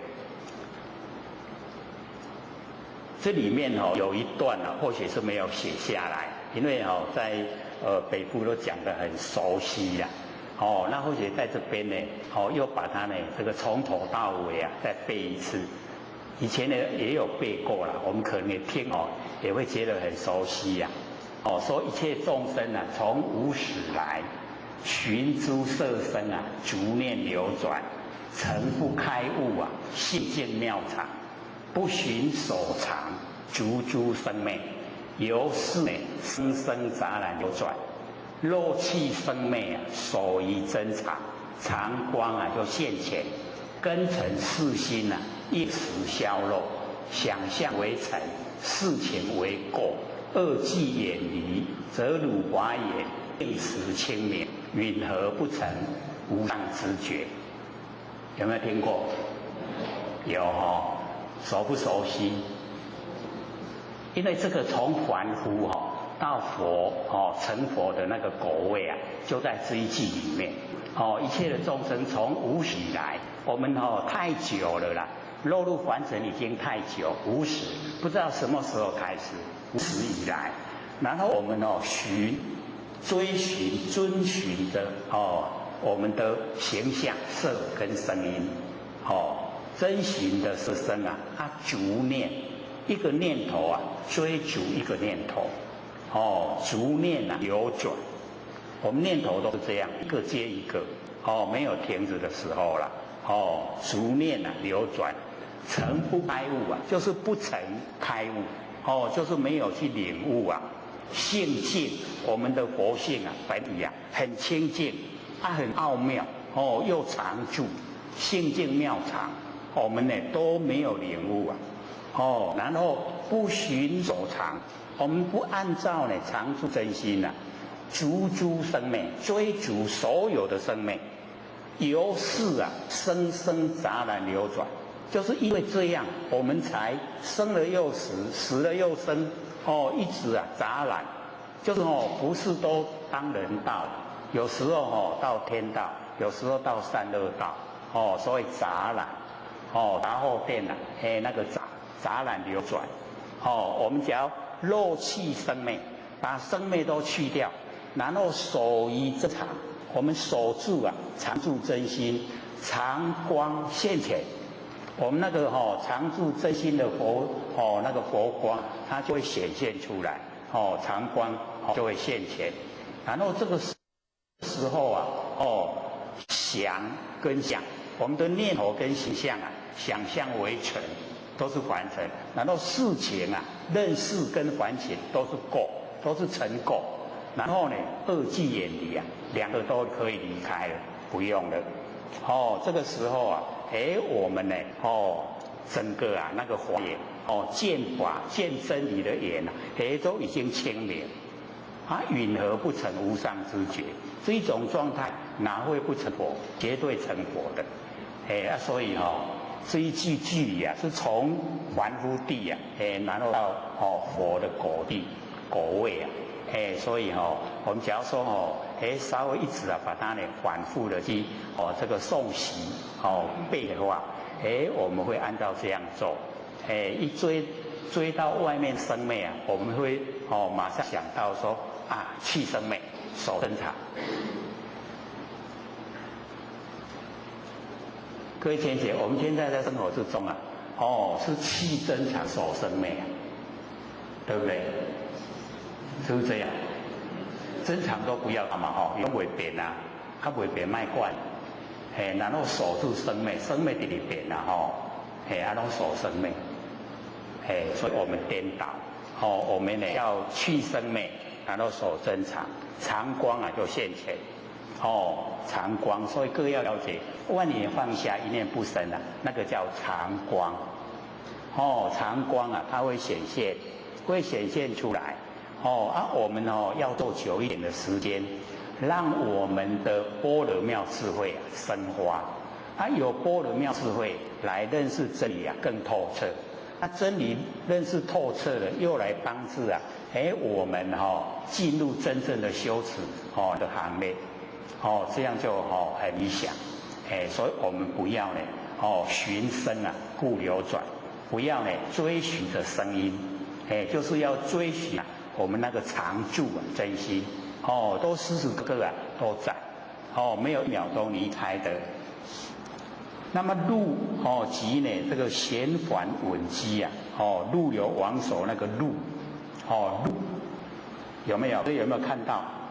那个循声故流转后面不是有一个路嘛？哦，路即呢哦弦缓稳机呀，就是陆流照现。哦，我们记得路啊就是陆流，就是回光返照。哦，陆流然后照现，照见自己的本性。然后出流就是精神外放的叫出流，出流就眼尘跟凡尘攀岩，岩呐、攀岩哦，跟凡尘攀岩哦，入流照性啊，出流眼尘。然后我们出流精神外放啊，我们就当众生；然后入流我们回光返照啊，哦就当圣贤。安尼会样呗。哦，路呢？哦，即弦缓稳机呀，就是我们把它旋转，哦，给它蹬过来。我们本来呢，哦，都是啊，这个稳那个生尘，被生尘一直啊，左右给它控制。哦，像呢，我们这个被人家这个骂了以后，我们都住在那个骂的内容，然后我们心里就很难过。这样懂我意思吗？那个叫做出流眼尘呐，已经跟凡尘攀岩，那我们入流道性所以各位先生，那个永嘉大师说呢，观恶言是功德，那个不是在听别人说是非不是在听别人讲坏话那个是针对人家骂我的时候，让那个我骂。我们去看他骂的那个那个语言那个叫观恶言，那个才叫是功德。人咧别人咧讲的迄款歹话还无你的代志，你也要去插，那个可以那个不是功德，那个罪过。所以我们一定要了解到，那个观恶言是功德，是别人骂我们很厉害的时候我们不要进入内容。我们就看他骂，骂以后感谢他替我消业，是不是功德？那个才是真正你给我消业，不要感谢，不免该对你对吧？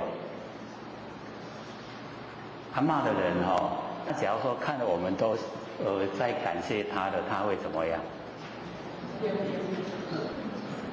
就不一样的，对不对？就可以改变了。那个人际关系就可以改善了。所以我们了解那个观恶言就是他跟我们对立的，在骂我，那我们就欢喜心甘愿受。所以观恶言是功德，有没有功德啊？因为进入佛性本体了。进入佛性本体，佛性本体里面敢有咧好骂？有没有？有没有骂人的？没有没有骂人，也没有被人骂的所以不进入那个对立不要我们呢在本体之中没有那个事所以那个时候你观这个恶言就能够累积功德又可以消掉很多业障所以我们了解说，我们旋转旋转呢，我们能稳的稳机不出流眼尘要入流照现所以这边呢，而且就写下来说不出流眼声不攀岩那个声音，但呢入流照现，回光返照照见我们自己不生不灭的佛性收摄我们的心把心收摄回来，会吗？会不会？会不会收摄我们的心回来我们呢放出去的机会多还是收回来的机会多？所以我们修道了就要反过来，要呢收回来的机会要多收摄我们的身心身心呢都把它收摄回来时时刻刻这个神都守摄守住房子那种修掉掉，这样呢就不会有业，造业就不受苦，就解脱了，所以入流呢，照性，一切时啊，一切次，次光啊，内照，就是要呢，这个不合上也不合下，叫合中，这个一切时一切次都合中，跟中道合在一起。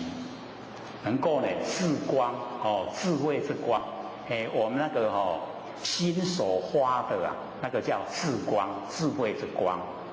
假如说根尘相对那个心啊，那个是心啊，它是生灭变化，不要用它。我们用呢万念放下，一念不生的那个心，这叫智慧。我们有智慧，然后呢让这个智慧发出光明，智光呢内照。照进我们自己本性，这样呢就进入那个真理世界，在真理世界之中生活。那么不以所闻分别染见，这个呢就是讲，我们听到声音以后不在声音的里面去分别它是好，好就是净不好就是染，染净，染净知道吗？我们染了五颜六色那个叫染，然后保持我们很这个清净的，保持很干净的那个叫净，所以我们不分别好跟坏，所以染净不是好坏，不分别好坏，了解意思吗？所以在做耳根圆通的时候重点呢就用闻性，不是用闻或者都一直在讲，第一个就是听，听是耳朵的功能；第二个是闻，听到声音加入我们心意识那个叫闻。我们在社会用就是用这个闻，加入我们心意识，产生很多念头，那个不要，那个闻不要，用第三个闻性，闻性就是不生不灭的佛性，然后呢，我们不分别它好，不分别它坏，只要你能够听到，那个就是佛性容不容易？容不容易？好像感觉又很困难。当听到声就是声啦，就是咱佛性莫知影迄个声的内容就好啦。你知影声的内容迄个行倒转来第二个闻，闻就是变作有好有歹，有咧骂，有咧甲我偷骂无，就已经进入那一种互相对待的，那我们那个用那个闻性不管这一些只要你佛性听到了就好，能够听到就是佛性，跟我们讲那个满眼本灰色，闻书常触目是一样的意思，就是我们眼睛看到的都了了分明，那个就是闻思的般若妙智慧，凡心所在，咱的真心在哪位？那个所在咱就看得清清楚楚，那个就是眼根啦。因为眼根容易被形象左右，容易被形象诱惑，我们容易住相，所以我们用耳根，耳根比较圆融。上次我觉得都感觉很奇怪来这边上课已经8个多月了从来都没下来。上个礼拜不是天气很热吗？我们又把那个窗户全部都关起来都全部关起来开冷气然后外面竟然滂沱大雨，乒乒乓乓，让我们都能够听到。刚好我们在讲耳根圆通不是帮助我们又圆又通了吗？有没有？这个我们要感谢诸天仙佛真的在护持无遐久来遐久拢唔捌落雨嘛唔捌落大声要关关念落较细拢无听我们这边因为都不容易听到声响，所以要修这个耳根不容易外延这个叫外延不足，要注意听小鸟，小鸟在叫，可是要很静的时候才听得到。可是各位回去一定不是像这个环境的，一定声响会比较多，借着声响，或者说假如说在基隆的更好修了，为什么？时时刻刻在下雨，所以时时刻刻都圆通。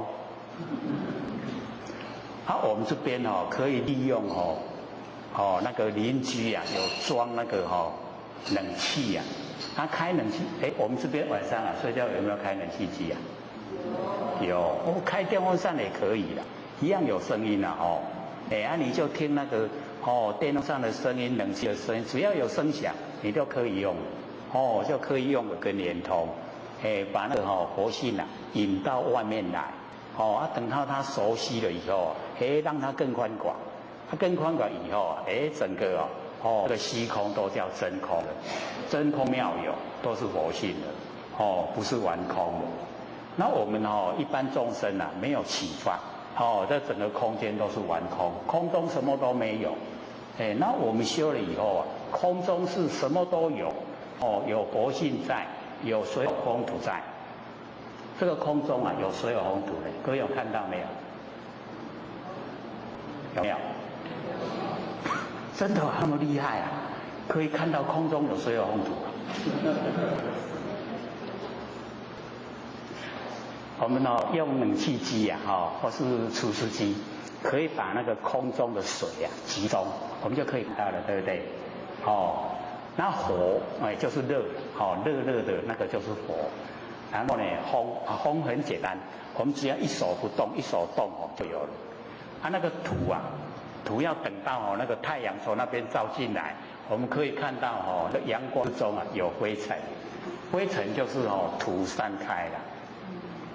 所以这个空间里面有水有风土，所以佛经又讲色空不二，色就是水有风土啦，空就是这个空间色跟空它不二，不二就是一就是合在一起，有没有在一起？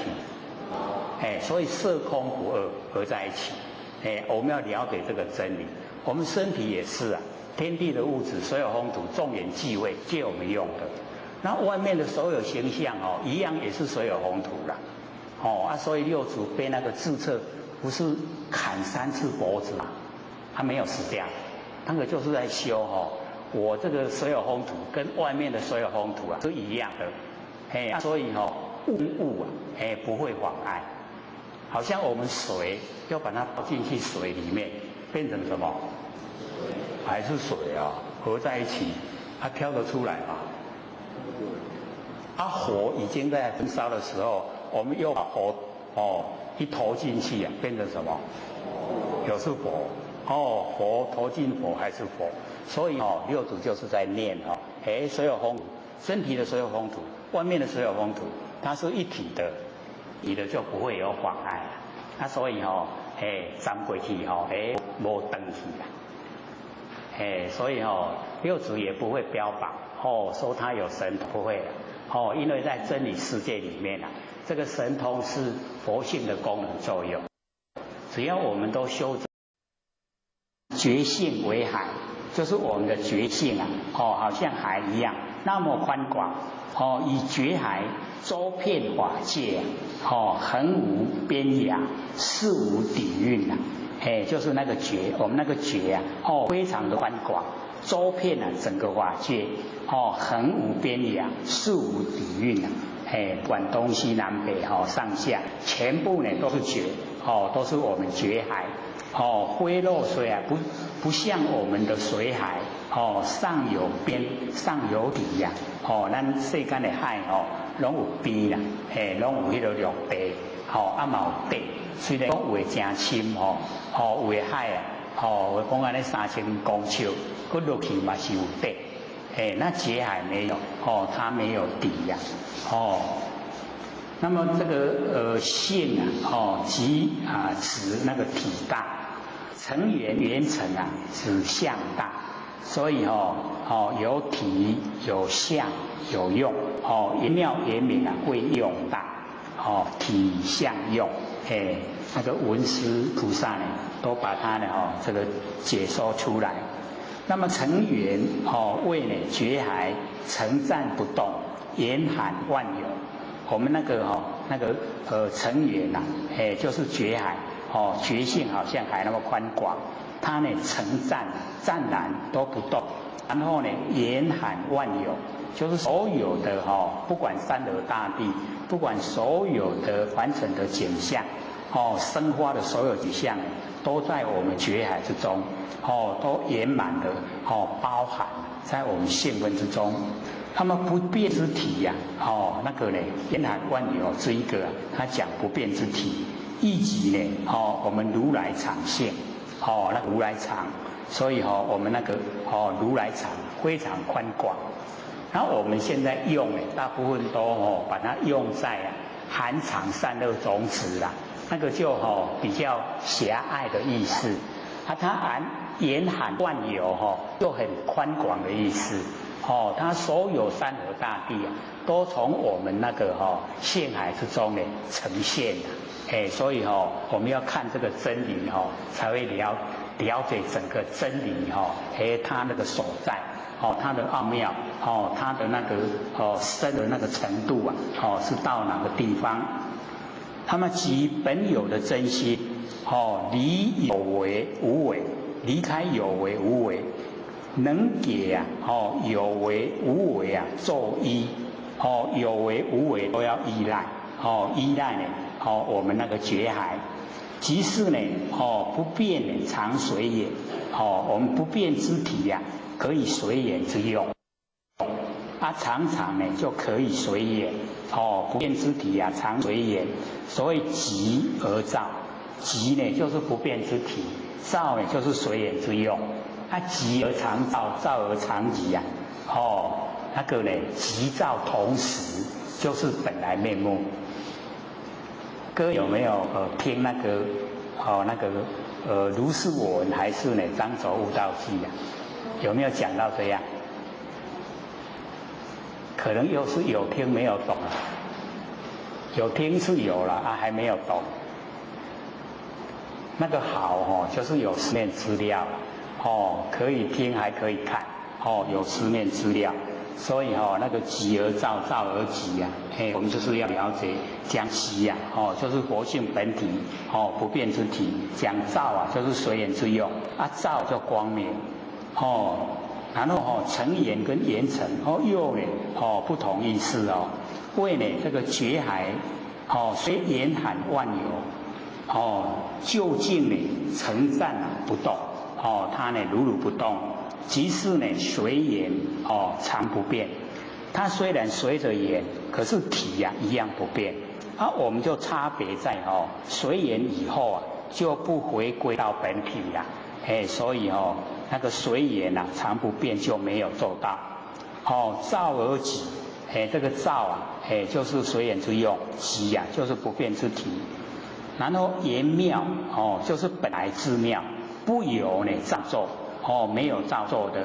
言明呢就是本来自明不假功用没有我们又把它这个用的那一种人为的方式使它这个明亮，没有它本来的这个有光明，然后呢有那个妙用在，所以言妙言明都是很理想。可是我们呢一般都是没有让它恢复它本来所有的那一些功能作用，我们都呢加入我们的心意识，我们人工呢做得很厉害。还有这个11分钟了这个剩下呢就是要给各位这个发问问题。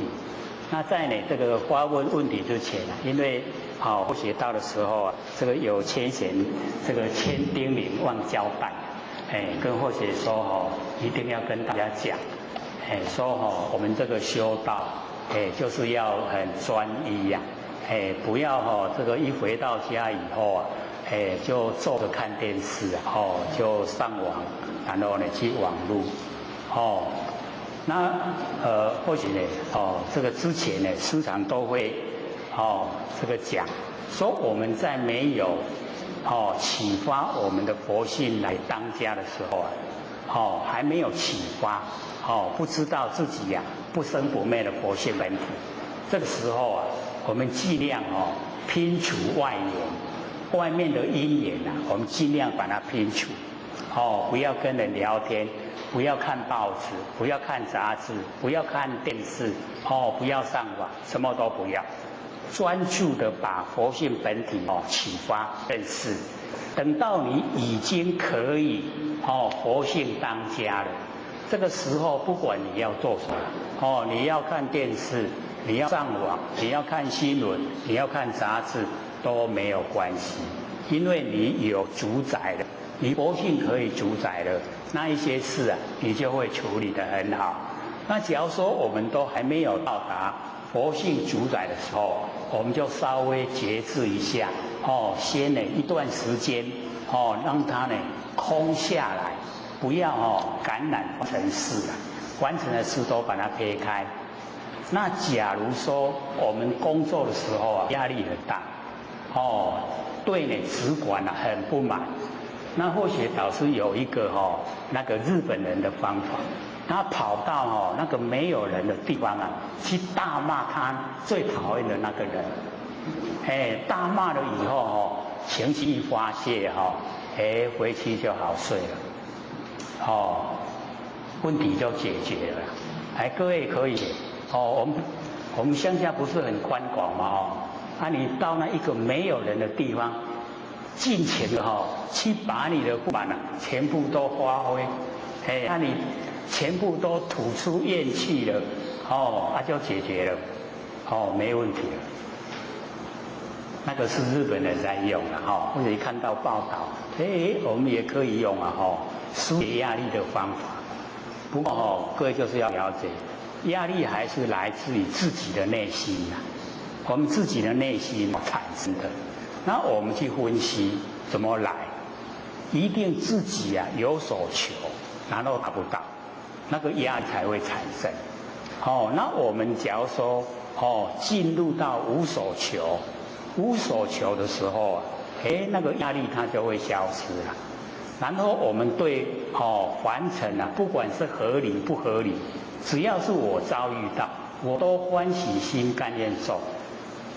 就像永嘉大师说那个观恶也是功德，那个不合理的来，你就想说我往事也是不合理对他，他现在对我是因果定理，那你就不会有那个怨，不甘愿不会有的。你欢喜心甘愿受那个债都了清了啦，就不会有压力。所以我们自己可以解决。这个呢导师。我们呢互相勉励。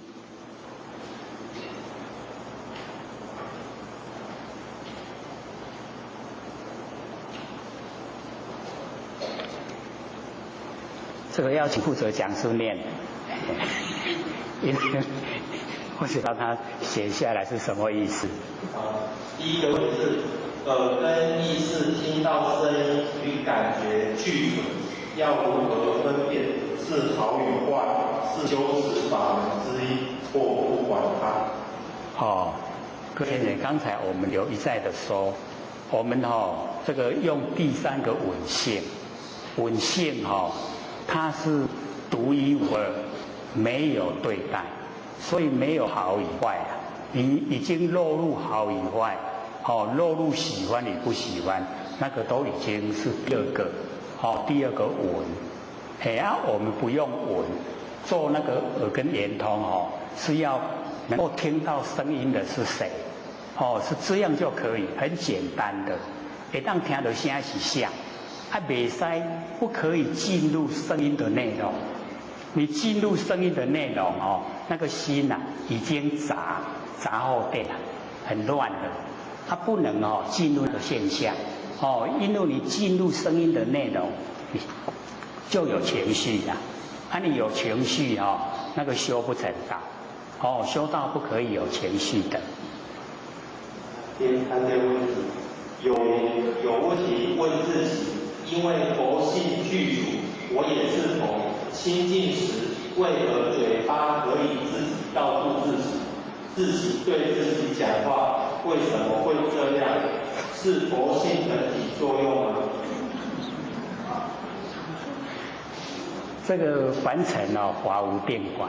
有时候哦，我们要了解到，假如说我们是在无所求，然后也无所事事那一种状态之下，然后平常又努力的在这个启发佛性本体，那这个时候告诉我们的那个呢，好像有人在我们耳边跟我们讲话，是自己的佛性啊。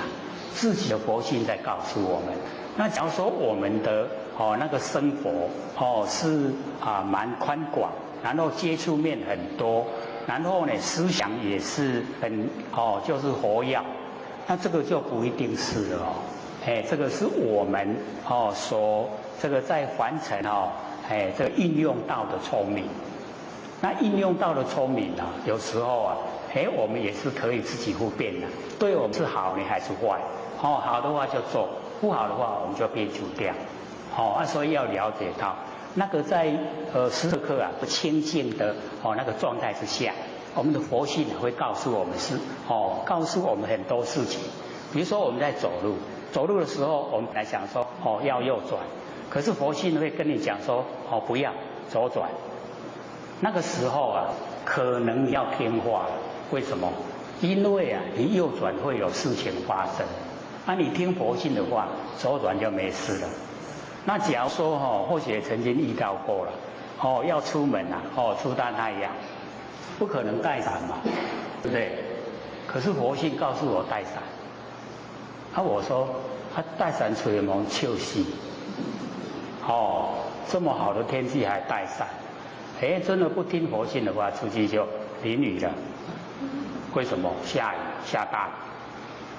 所以有时候就看我们自己在当时的状态之下，是有那个意念的还是没有？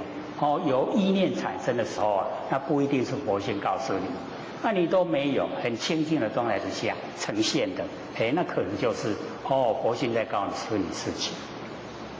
还有吗？还有。李老师，第一个学习在问说，修道不直下，有人归功诵经，很多道心怕被煞到，所以诵经之人都不踊跃，因为诵经有也会在晚上。那我们如何躲劫避煞？这个老师这个又说现实嘛，又说人情那我们要知道这个当然我们是这个不住相不用住在形象，可是就是人跟人都会互相比较啦。比较有一些就会讲说那甲恁去求道去信迄拢会恁迄拢好像都很冷冷清清啦，所以才有的佛堂成立那个诵经团。那我们就是要了解到，这个所有众生都是自己性分之中的众生都是自己，所以就不用害怕，不用怕讲去耍的，没的事了，没那个代志所以呢，我们就是要了解到，那个只是大家这个相聚一场有缘我们能够帮得上忙的，我们就去帮就只是这样而已还不会有什么那个说不好的那一些事情呈现只要你心都很光明，那全部的事都是朝着正面的在进行。还有吗？还有1分钟，好，请说。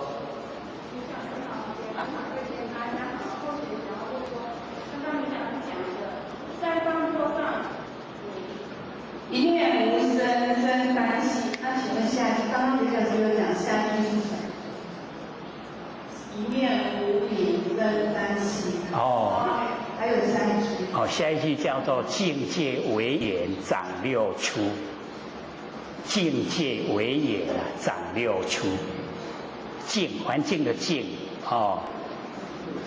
界世界的界，境界为眼，因缘的缘。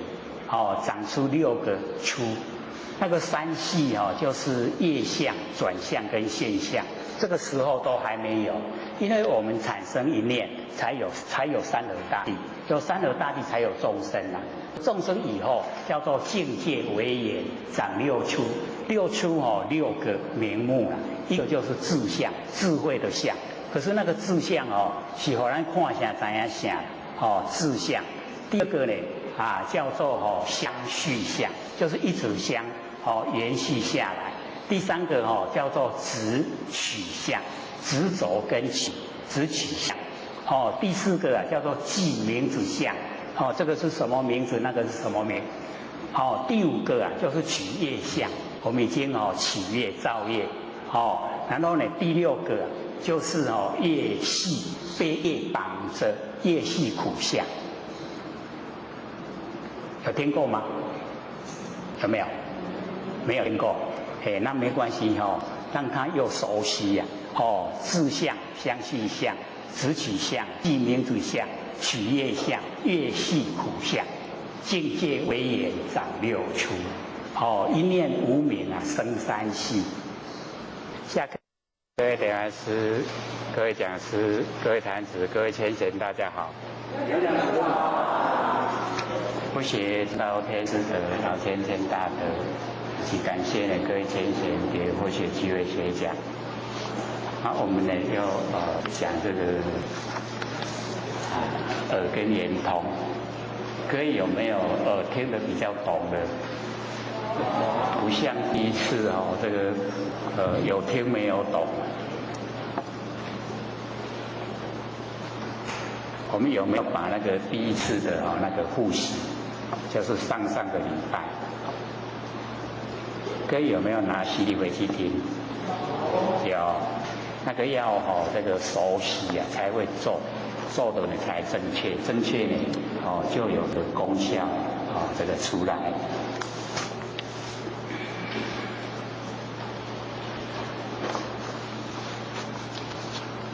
那我们上次呢讲到这个释迦牟尼佛呢要文殊菩萨将这个25门的修持方法然后来选一种比较适合阿难及我们末世众生呢能够容易修的法门。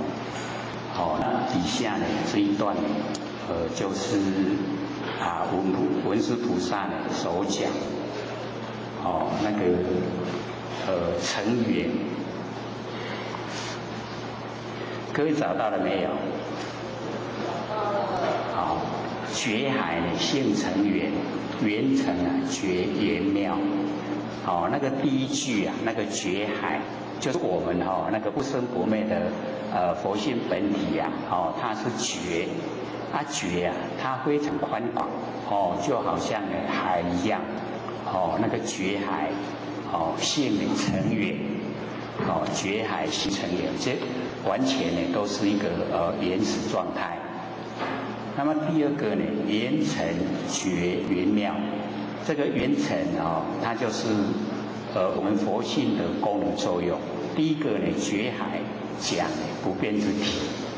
第二个呢，圆成觉圆妙，讲随缘之用，圆成觉圆妙，然后呢，它有这个体有相，然后呢有用，那个圆妙圆明，圆明照生手，那个呢是随用，那么手力照现往，所以这个呢我们就了解到。佛性本体呢，它会发挥光明。那假如说呢，我们要把佛性加明在佛性上面，那个加上去的就叫无明。所以这个我们认识我们不生不灭的佛性就是要直接去启发它。直接呢，对佛性的认识，各位都这个启发佛性了没有？就是这个万念放下，一念不生。在呢，或许早上呢，有看那个如是我闻啊，哦，各位有看吗？如是我闻那个书面资料有没有看？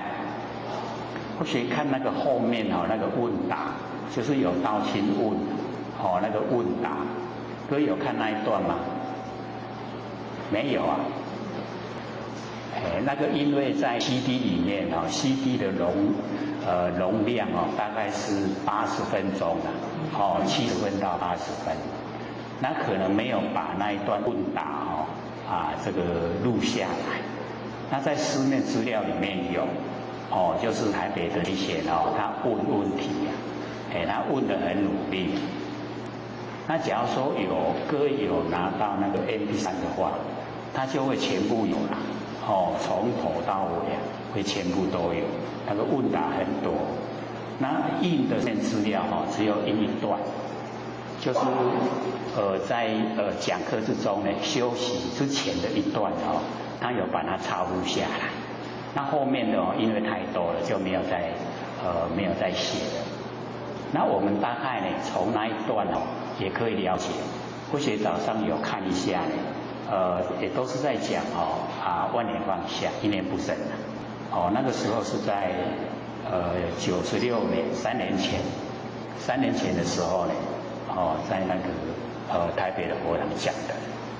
那一段呢，对我们来讲呢，帮助很大。张卓秀才悟道记啊，也是在同那个时期讲。他是在基隆贤德佛堂说的，那个呢，对一般假如说还没有研究的人来说，他是比较容易了解，哦，如是我闻有一点深啦，哦，那我们听了这么一段时间呢，大概也都懂了，哦，各位看如是我闻看得懂了吗？看懂不懂？我们到今天呢，刚好9个月了。我们9月26号开课，今天6月26，刚好9个月。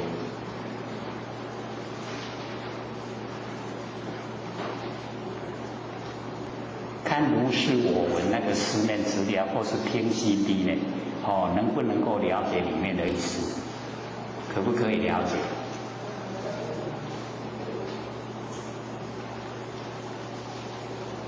不相应哦，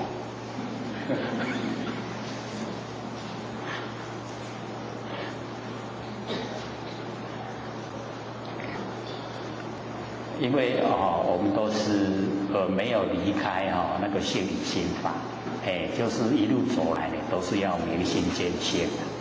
那所以我们要用一点心，在我们呢这个心的方面。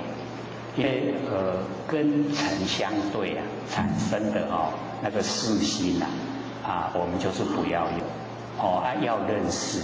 我们生活之中呢都是跟尘相对，我们6根呢对6尘然后产生6识，我们把6识当成我们的心，那个是无常变化，所以我们修道的时候要对这个无常变化的心了解。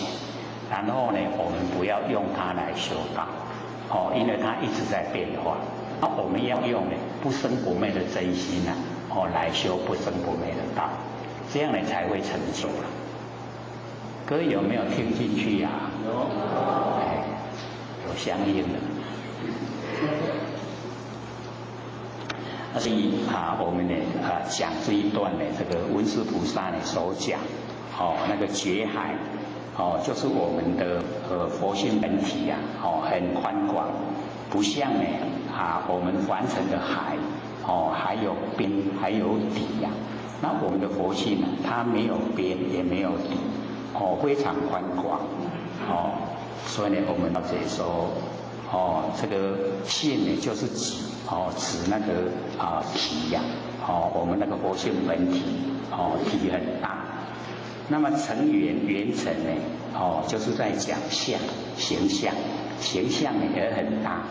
那圆妙圆明呢，是在讲那个用，我们呢从佛性发挥出来的那个妙用，那个用一样很大。那么成圆就是讲我们觉海呢这个成站不动，就是我们佛性本体如如动，严含万有，它呢含藏的完成所有三河大地，所有一切都含在我们佛性本体之中，所以讲不变之体，那么也就称呼呢这个如来藏性，如来藏。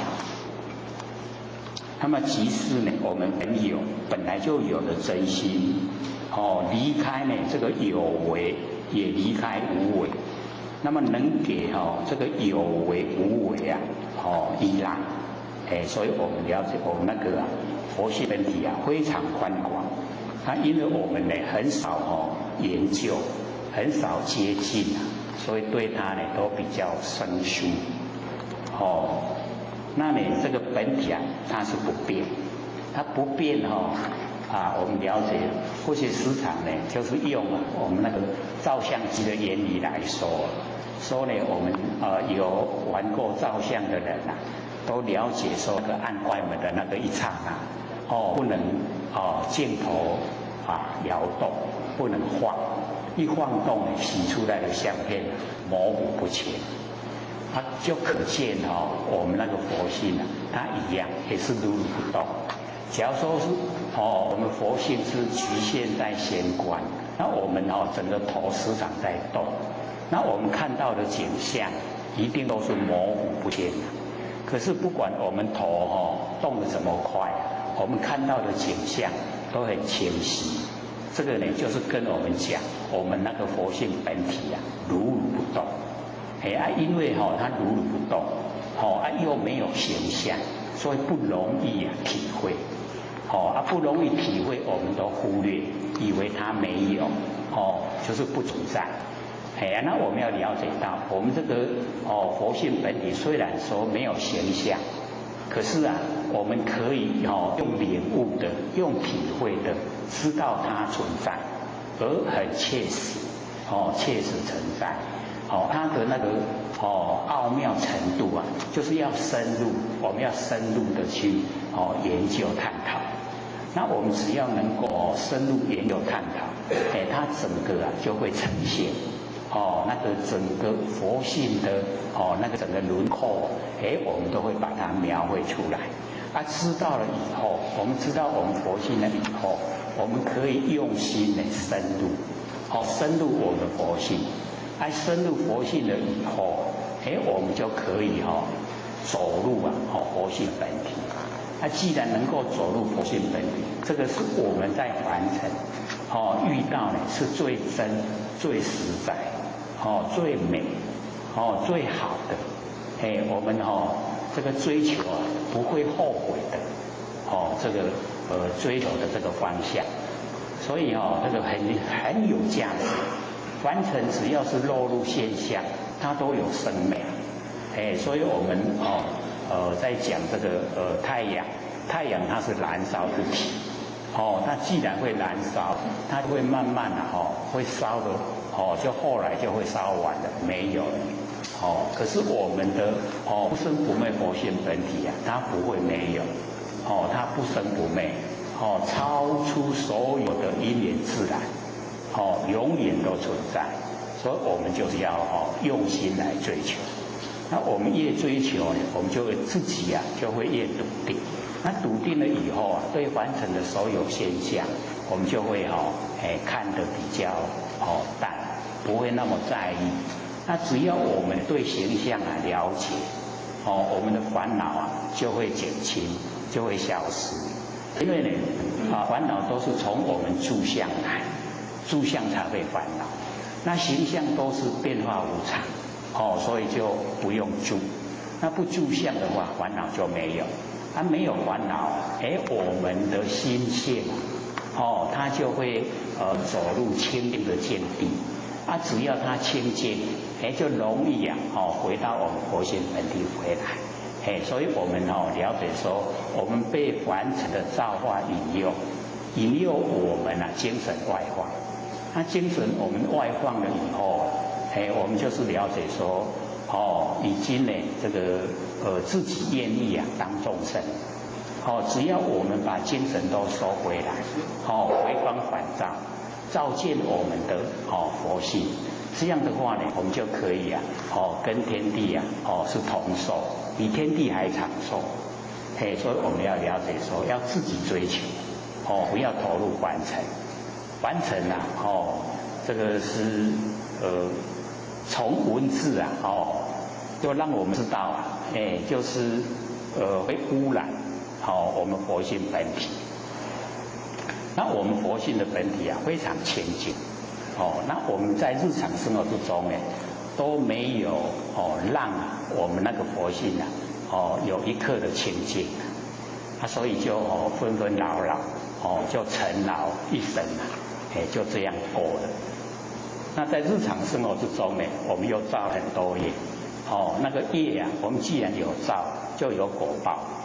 那就在因果报之中过生活，就没有这个追求更上一层的这一个我们那个心性本体。所以我们研究性理心法，就是要我们了解到我们有非常宝贵的那个真心佛性，它不生不灭，永远都存在。那我们一定要用一点时间使它恢复它本来原有的光明，原有的光明一发挥出来以后，我们可以回归到我们的本位。本来每一个众生都是佛，那为什么我们没有成佛？就因为我们的那个知见不正确，我们都用根尘相对的那个知见在凡尘生活。那根尘相对的都是变化无常，所以呢，我们要去了解它的那个变化无常。那既然呢，我们知道了它是变化无常，就不用投入太多的这个心思在这一些凡尘的现象。那我们呢，只要回归到不生不灭佛性回来，回来以后呢，我们会知道有很深的法性让我们去探讨，让我们去进入，让我们去发挥。只要我们能够证悟自己不生不灭的佛性本体，我们就可以把佛性的那个大用，随缘之用功能作用全部发挥。那发挥出来那非常理想。我们可以说呢都没有。没有把佛性的那个功能作用把它发挥出来，没有。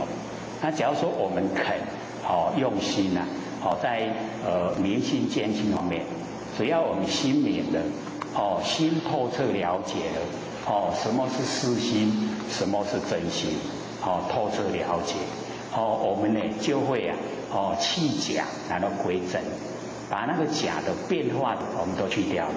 然后归到真，那归到我们真心即心即佛了，那个心就是佛，已经就是了。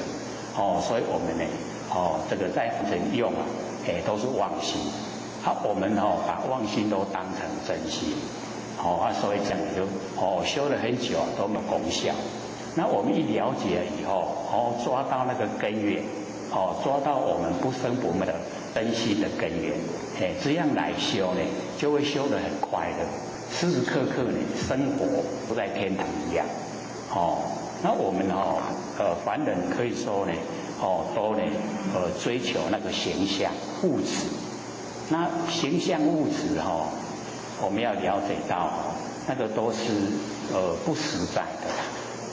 只有我们不生不灭佛性才可以称为实相。那实相呢，没有形象，没有形象的实相，我们一定要用心来追求体会。只要我们肯用心追求体会，它一定会呈现。那呈现了以后各位浅显，开始呢都一直鼓励我们万念放下，一念不生。在这种状态之下，万念都放下，一念不生。那个呢，已经呢就会呈现了，我们那个不生不灭的那个佛性本体出来。那已经呈现了以后，这个是刚刚一个入手，一个入门的方法。那我们要使我们那个觉，就是呢都没有一点念头那个觉呀，那个觉性佛性的本体啊，要使它而久一点，时间呢长久一点。只要时间一久了以后，我们那个很灵敏、很奥妙的那个觉呀，它会产生般若妙智慧。就是从佛性本体生发般若，就是从佛性本体生发那个知觉性。那从佛性生发的知觉性呢，在我们生活的实际体验里面叫做第六感。那我们的第六感特别灵敏，所以在那个如是我闻后面有一个前贤在问。说如何增加我们的那个敏感度那个里面就有详细说我们把那个日常生活之中万念都放下，然后一念不生，时间久了以后我们那个不生不灭的佛性本体慢慢延伸一直到整个空间，然后所有空间都是我们真心佛性。所以这个空间就叫真空，然后佛性有没有形象，就叫妙有。所以真空妙有就是我们那个佛性本体。那我们在日常生活之中呢，它就呈现，就已经呈现。可是我们现在的生活没有从这个方向来努力，所以功效都没有，第六感也没有，那个灵敏度也没有。那我们只要呢，从我们佛性本体去发挥，我们的那个敏感度越来就越增加，越增加了以后，只要我们肯用心，一段长时间以后真的还没来的事情你会事先有征兆，还没到的事情你会事先知道，那个就是敏感度增加了。那我们到达时间又长一点，可以证悟到性的话，那会对天地所有的事情无所不知，无所不晓，什么都知道。因为整个天地就在我性问之中，我性问中就在我知觉之中，所以就无所不知了。这个是呢，我们性问之中具备的那个大用，那个功能大用，它本来就具备。我们为什么现在都没有？因为我们没有努力去追求，没有努力去认识不认识不知道，甚至在用的时候都是用我们的视心，认识的心认识的心是生灭的，它一直在变化，我们都是用变化的心在生活。那么这个样子怎么能够进入佛性呢？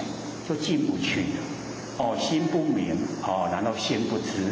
那这样子的话，我们浑浑噩噩一生很快就过去，很就是浪费我们一生了，很快一生就过了。我们能够呢，在凡尘出力能够改变自己那个时间都不长，都短短几十年而已。那我们要在这个短短的几十年之间呢，一定要好好把握。努力的方向一定要确定，就是追求明心见性，要追求我们成仙咒，一定要有这个决心一定可以做到。各位有没有信心我们研究了以后呢，就知道说不是很困难是我们要不要做要做的话是很容易只要呢我们呢把这个凡尘的万念放下了我们一念不生，也不是说呢整天都这样做，有空闲的时候再做就可以做的时候一定是要有心一定要专心专一专一的做才会有功效专一的做，然后让我们那个佛性本体那个时间要呈现久一点，久一点了以后呢，灵敏度就增加了，灵敏度增加以后自然般若妙智慧就产生。那我们有般若妙智慧我们要了解到它是佛性本体所生发的不是我们有身体以后再凡尘所学的。我们凡尘所学的是聪明，不是般若妙智慧。那聪明啊，我们要了解到，我们用聪明都是害我们呐。所以聪明反被聪明误，被聪明耽误。因为聪明的人啊，就是不肯吃亏，都是要占便宜啊。那会把我们不生不灭的活性本体所具备的浩然正气啊，都消耗掉、用掉。所以我们要知道那个占人家便宜啊，绝不是好事，是坏事，让我们浩然正气消失。那我们之所以顶天立地为人，就是有浩然正气。所以我们要培养我们很高尚的人格，自己要培养。所以不要占人家便宜，不要耗气我们那个浩然正气。那我们假如说在日常生活都是按照真理来行持，吃亏也没关系，吃亏就是占便宜。我们只要能吃亏啊，一定浩然正气在。所以我们要知道说人烟稠密的地方我们这个没有这个浩然正气啊还没有什么关系。只要人烟稀少啊那个没有浩然正气啊，那个真的是很危险啊。这个前不久报纸啊就有登一个这个去采那个竹笋一般的笋怎样吧？我们这个乡下比较知道了他的就时常在走的道路，他去采竹笋那个4天的时间走不出来，走不出他那个采竹笋的那一个区域啊，那个是很窄的地方，一走不出来了，走4天的时间走不出来。各位知道那什么原因吗？知不知道？我们年纪大了都会知道了，那个叫魔形啊，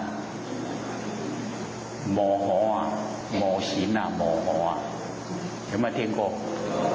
就是魑魅魍魉，魑魅魍魉它跟我们众生没有仇，没有冤仇，可是它很喜欢捉弄我们众生，所以或许那个时候那个小孩子的时候啊，那个魑魅魍魉是很多的。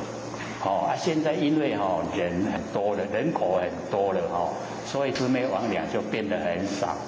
要到那个没有人烟的地方它才会呈现之前或许时常讲，在那个埔里呀天眼佛院那个后山有一个观音瀑布那个彰化那个一毛屋啊那个日本人开的百货公司。那招待职员去那边去看那个观音瀑布，那有2个那个职员都要找那个水源往上一直找，结果2个人就失踪了他们要回去的时候就减少2个人那个时候他们出来找不到，那也请那个南投那个山难救难总队帮忙找他们山难救难总队都用那个乡堂主联络了，所以他们平常都各有工作，只要有山上有事情的，他们用那个乡堂主联络，马上积聚100-200个人帮忙来找人找2个，结果这2个小姐到第3天才找到，找到的时候因为有报案所以那个记者就跟着，那个小姐就跟那个找到他的人讲，那一天晚上傍晚的时候，他们有大概有200-300个人在找他们2个。那个时候他们2个就一直在喊说我们在这里了，我们2个在这里。可是他们喊破的喉咙没人听到，没有人听到这个那么多的人没有人听到他们2个人喊的声音。各位知道什么原因吗？就是魑魅魍魉把他们整个都局限在那个小地方里面，不使他们形象呈现，不使他们的声音出来，拢改缩在那个因的那个立身的地方安尼俩他说只有相差10公尺啦。各位田姐，10公尺有多远？我们迈开大步啊，1步1公尺，10公尺就是10步啊，10步尔，朝底下去到遐，这样就10步10公尺。那个记者说：“啊，你别样行过来了。”他说：“我就走不过去呀，不然怎么会迷失在这里？要走过去我就走到山下去，就可以坐游览车了，就是走不过去了。啊，所以我们假如说没有自己本身去经历这些事情那个记者就说：啊，你讲这样我是要怎么写？这个读者看到会相信吗？一定是不相信的。那个小姐说，事实就是这样，事实就这样。所以这个前不久大概半个月还是1个月之前那个采竹笋的那个报纸又把它登出来，他就是走不出来，4天不是4个小时是4天行不出来，敢若伊迄个安尼蛮滴顺的所在外看，安尼行不出来了，就是走不出来。我看到那个我就想到以前在埔里那个诗就是一样的。所以我们就是了解为什么魑魅魍魉要找你麻烦，就是你的本身都不累积善，你没有善，然后佛性就是你的佛性也没有光明，就是你本身心地也不是说很好，那个魑魅魍魉就要捉弄你。所以我们就是要了解到那个就是什么，就是没有浩然正气。那假如说有我们有浩然正气魑魅魍魉不会捉弄你，他甚至要保护你要保护你的安全。所以我们就知道那个浩然正气的重要，以及我们日常那个累积那个善累积善的重要。我们累积善它不记在脑海只要我们不记在脑海的善，那个叫做殊胜的因缘，它会进入功德所以我们说生子得本，我们种足我们得的根本，就是能够做在工作上。那假如说我们都记得善，那个会变成福报。福报我们接受就是接受很好的那个果报。那接受了以后福报会用完，用完就没了那还要再去做再去累积所以我们修道就是帮助人行善不要记在脑海，把它抛入虚空，这样就叫生子得本这样就进入我们现分之中所以我们最重要就是在现分之中累积那个得本道德的根本，我们把它累积这个不但浩然正气有那个善也有得本也有，然后佛性也光明都能够发出光明。所以说我们要了解到我们可以做的是很多只是我们都不朝这个方向来努力都不做所以我们就浑浑噩噩一生就过去了，很可惜那我们现在有这个机缘，上天大开普度，我们又求到了，上帝已经这个认定了我们有成佛的资格有成佛的资格，要看我们愿不愿意自己愿意的话，我们自己努力立定志向，然后去做就是那个不好的不但不做，连想都不想所有想出来都是利益众生，都是帮助别人，而且又不落入迹象，没有没有那个人家可以这个恶的所在，就是讲刚才老祖在讲见德如偷，我们建立道德好像小偷，都不给人知道。这样的话我们这一生就很有价值那整个人生就不同，最起码自己的内心都是在天堂一样那个生活就是跟佛菩萨没有两样，都是一样的，所以或许都一直鼓励啊，我们一定呢要启发我们不生不灭的真心佛性，要认识啊自己的本来面目，我们本来都是佛。之所以没有成佛，是我们做的行为不对了，我们见解不对了，不正确，然后呢才变成众生，才呢在凡尘受苦。那我们只要改变我们的心念一改变了，我们整个行为改变，整个周遭亲朋好友，他也会呢受我们感化，他也会改变，所以就很理想。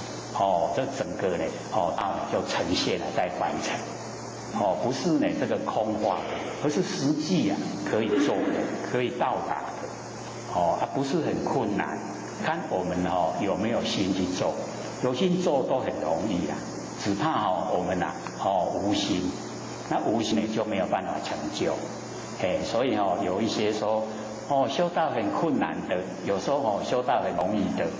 那困难跟容易呢，跟我们每一个人的那个六道轮回之中啊，所作所为有关系呀。这都讲说，假如说我们已经抽烟有烟瘾，喝酒也有酒瘾，那要他戒烟戒酒，他就会感觉很困难。那假如说我们原来都没抽烟，也都没喝酒，你要他戒烟戒酒，他会说这个容易，这个我可以做到。这样了解问题吗？很困难的，就是已经沾得太厉害，尘垢沾得的太厉害，就会觉得修道很困难。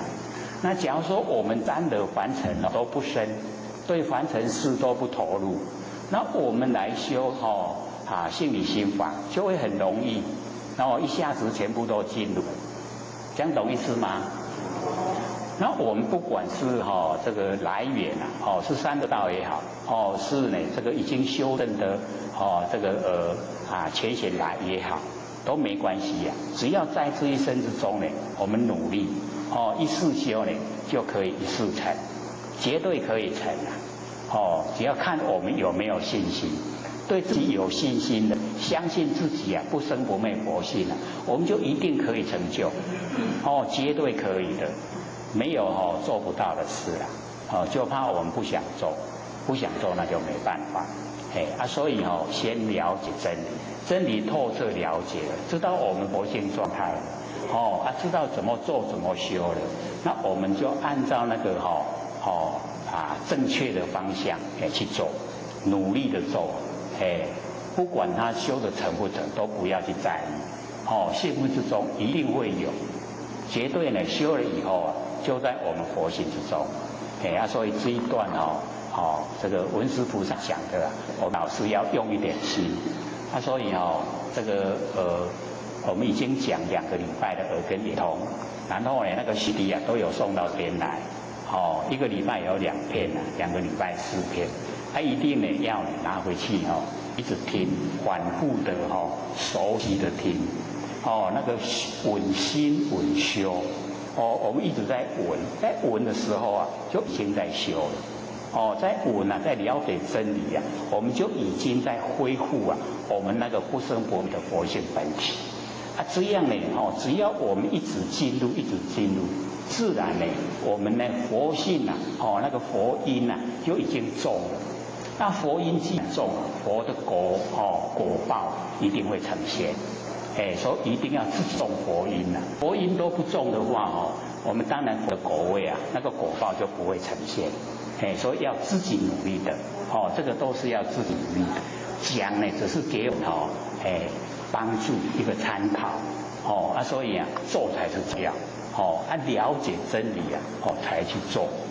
所以有一些浅显都会讲免听了做得好各位浅显那不同你真理不了解，做得好愈做业愈多，越做了我们业障越多，这样好不好？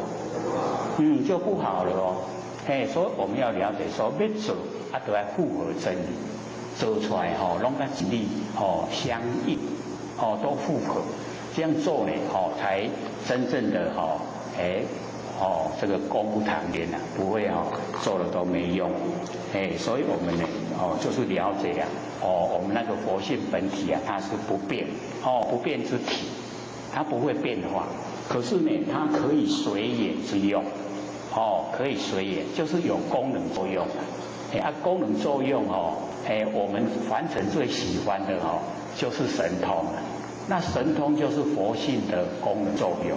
那我们要了解到这个我们佛性本身就有这个神通了，只要我们肯用心呢，大概在12年至15年就会呈现了，就可以游戏神通，全部呢用神通在凡尘，都可以用，把整个那个随缘之用都用出来。可是我们追求的时候啊，不要追求神通，我们追求本体。追求不变之体，不变之体重要了。那个随缘之用等到我们不变之体啊都透彻了，它自然会有随缘之用，那个功能作用的神通，它全部都会呈现。那我们在修的过程也会有功效出来，因为在北部也都有浅显他们修到都有功效，就是呢，比如说今天有某某朋友会来。还没到他会事先都知道，那就是灵敏度很增加，那个第六感灵敏度就是佛性本体啊，今日外都有啥人，今日有什么代志，都会事先知道。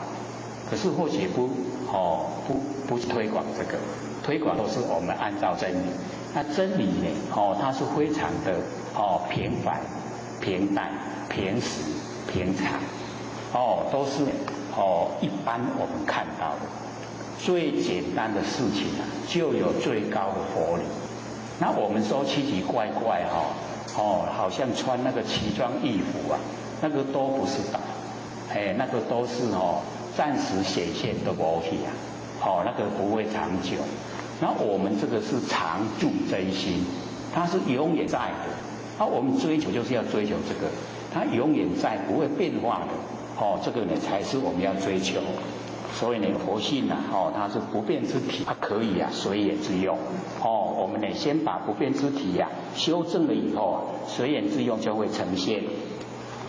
那么从呢，这个极而照那个极就是不变之体，照呢就是随缘之用。所以我们了解说呢，佛性本体它就可以有不变之体，可以有随缘之用。然后呢，极而常照照而常极，极照同时，极跟照它同时，就是我们的本来面目。那么严惩就是讲觉海呢，虽严寒万有，究竟呢这个沉淡不动，即是呢随缘常不变，它随缘，可是呢本体还是呢常不变。不像我们凡人不认识本体，然后把那个随缘之用当成本体所以就没有办法又回到佛性本体那个不变回来。这个照而极，前面也是极而照，照而极，极而照，这个都是在佛性本体、佛性功能作用之中没有离开的。那么言妙就是本来之妙，不由造作。本来就很妙，不是我们有为，不是我们去做的。那么言明就是本来是明，本来就很光明，不假功用，不借着我们呢这个有为的那一些做法都不用，不用借着，它本来呢就很光明。那么积耶呢，言妙言明，则一念不生呢，这个呢华尔这个记住。所以我们了解只要我们一念不生他那个言妙言明全部都记住。那华尔记止就是讲言妙言明，华尔就是本身就是这样，本来就记住。那么此中言妙两个字即含有言明之意。言妙里面就有言明，很光明的。那么对上面呢那个成言。成言呢就是讲言妙，那么言成就是讲言明。所以那个成言讲不变之体，言成讲随缘之用。安尼听有无？有较深一下啦吼，啊，食听就好，食听就惯势啦，哦，所以食听惯势以后呢，哦，再讲到呢，哦，那个呢，成言也成啊，就会知道说不变之体呀，哦，随缘之用。那么言明呢，造生手，手意呀，造性往，哦，这个就很重要了。那么这两句呢，哦，即是啊，我们的最初啊，根本不觉，就是不觉啦，那唔知样，哦，那个不觉呀，就是无明，那觉就是佛性本体，不觉啊，就是无明。安尼听有无？不觉，我们在生活之中啊。时时刻刻都不觉，所以起心动念。各位有没有起心动念啊？起心动念的时候有没有觉啊？就是不觉才起心动念。我们觉就不会有起心动念。所以我们这边不是发明那个要合中嘛？既不合上也不合下，要合中嘛，对不对？那个合中啊，就是要觉，不能不觉啦，你不觉就没有中了，所以我们要了解中呢，就是道之本体，道之本体就是觉，你时时刻刻都觉，叫做合中，所以260中很重要，我们都在觉之中，没有不觉。不觉是无明，无明啊，我们才起心动念，起心动念，念头就是业，就已经造业了。所以我们都不知道说起心动念就造业，以为说行为才叫造业，不知道说起心动念就已经是了。我们就是因为啊一念无明生三息啊，有业相，有转相，有现象，才落入凡尘受苦。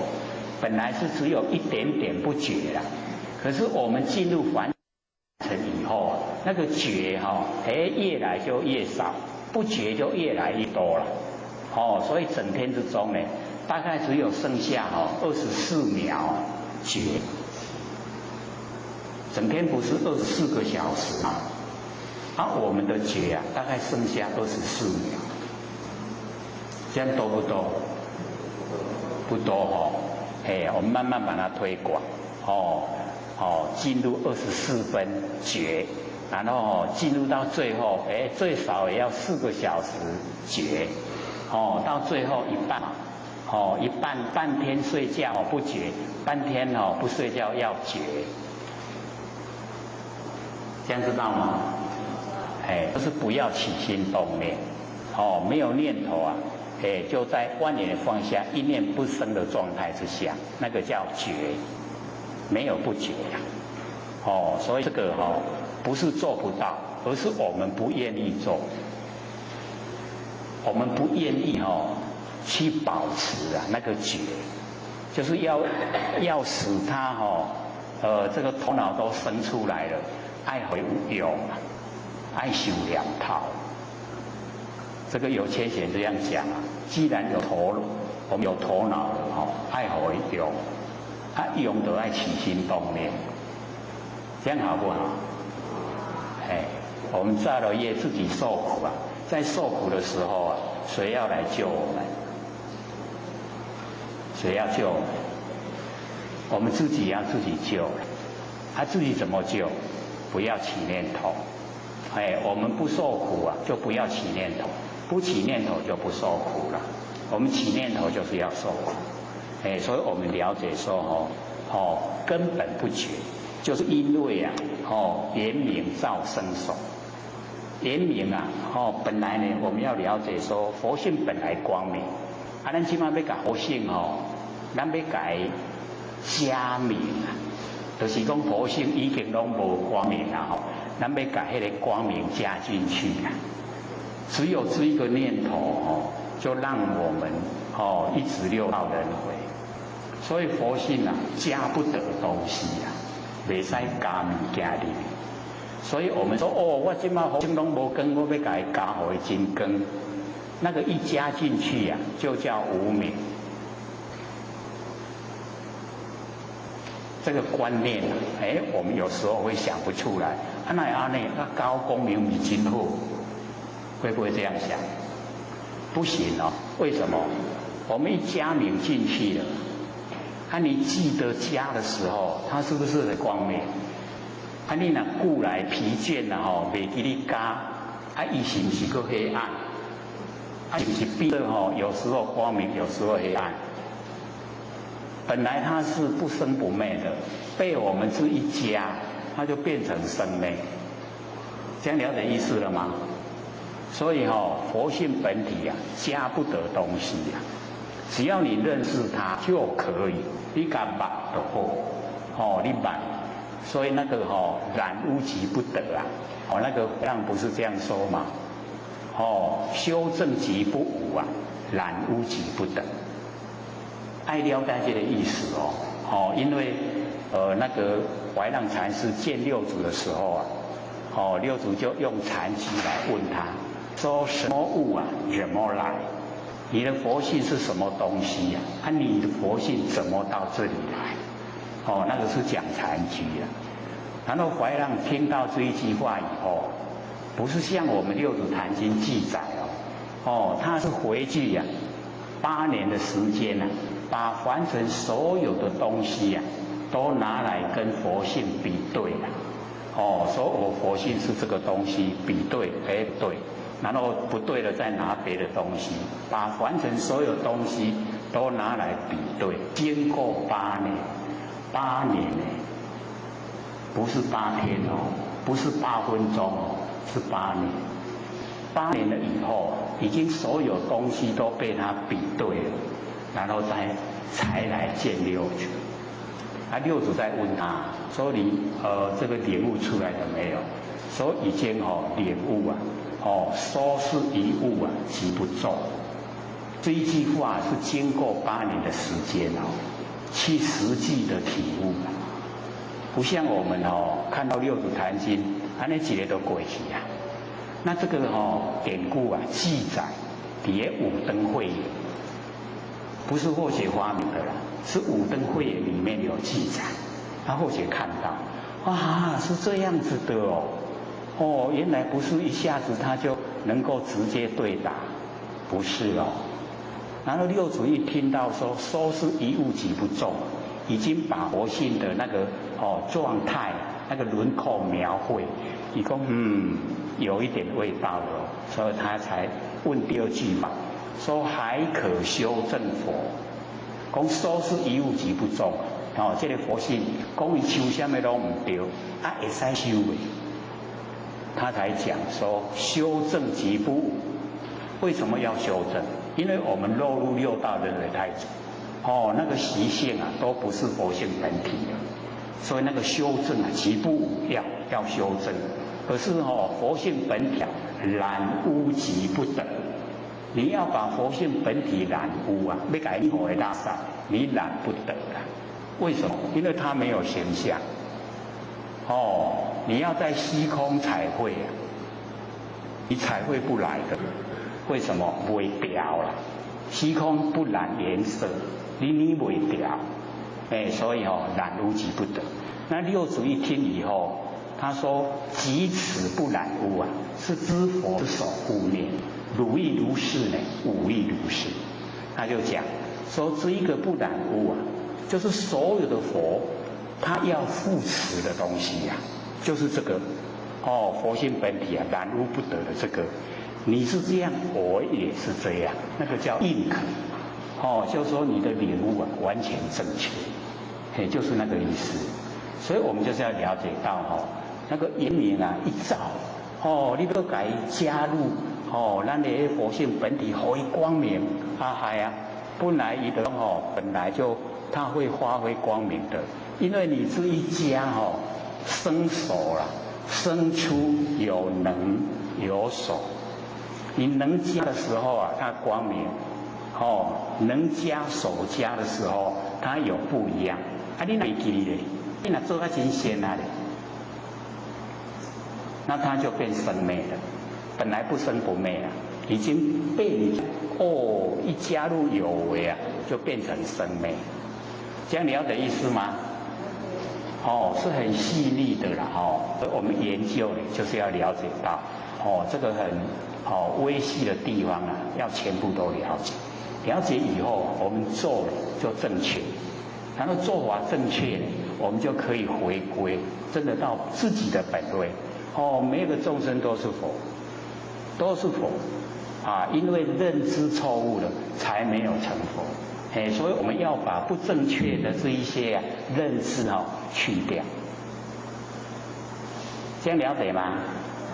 那我们的最让我们迷惑的地方呢，就是我们的六根对六尘我们都把它当成实实在在，六根对六尘，然后产生六识，把它当成实在，最大的毛病就在这里，所以这个叫邪见。讲得好听叫我见，我所看见的，我眼睛对了色相产生的念头，我们都把它当成真的，我实在看到呀，实在看到拢是那个，是不是真的？所以我们要了解到说咱实在看到啦，咱一个人咱若伫咧近近来看到，是不是真大海？这个人若徛去较远的时阵，咱看到迄个人是不是真细汉？看到是真啊假？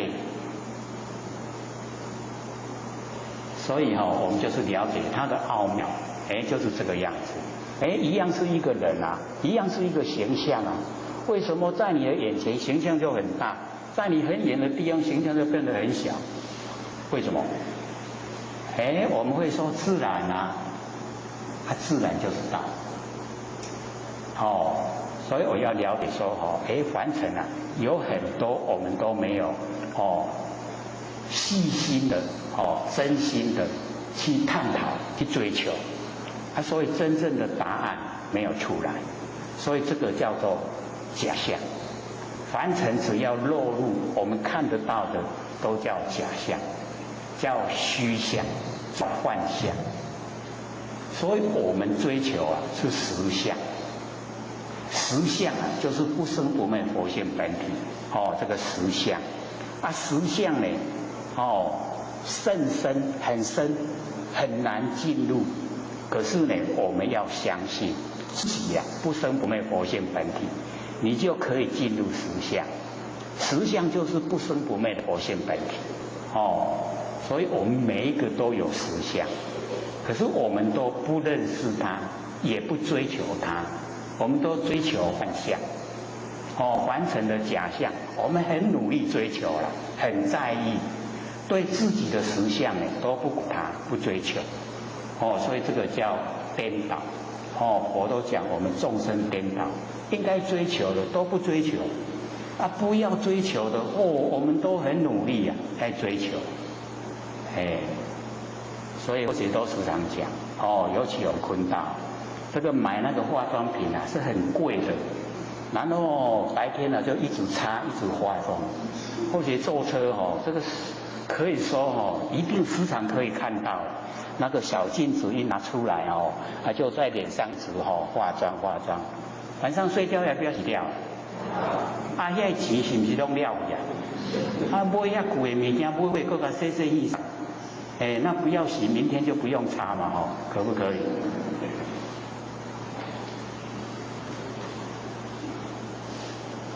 我说这个年岁一大的拢变同款，面拢同款面尤其我们坤道若食到老你也看，大家拢面拢同款对吧？有没有一样？看起来都一样的，对不对？所以唔免化妆早时起来面巾洗好清气就好啊，上水，最漂亮的素颜。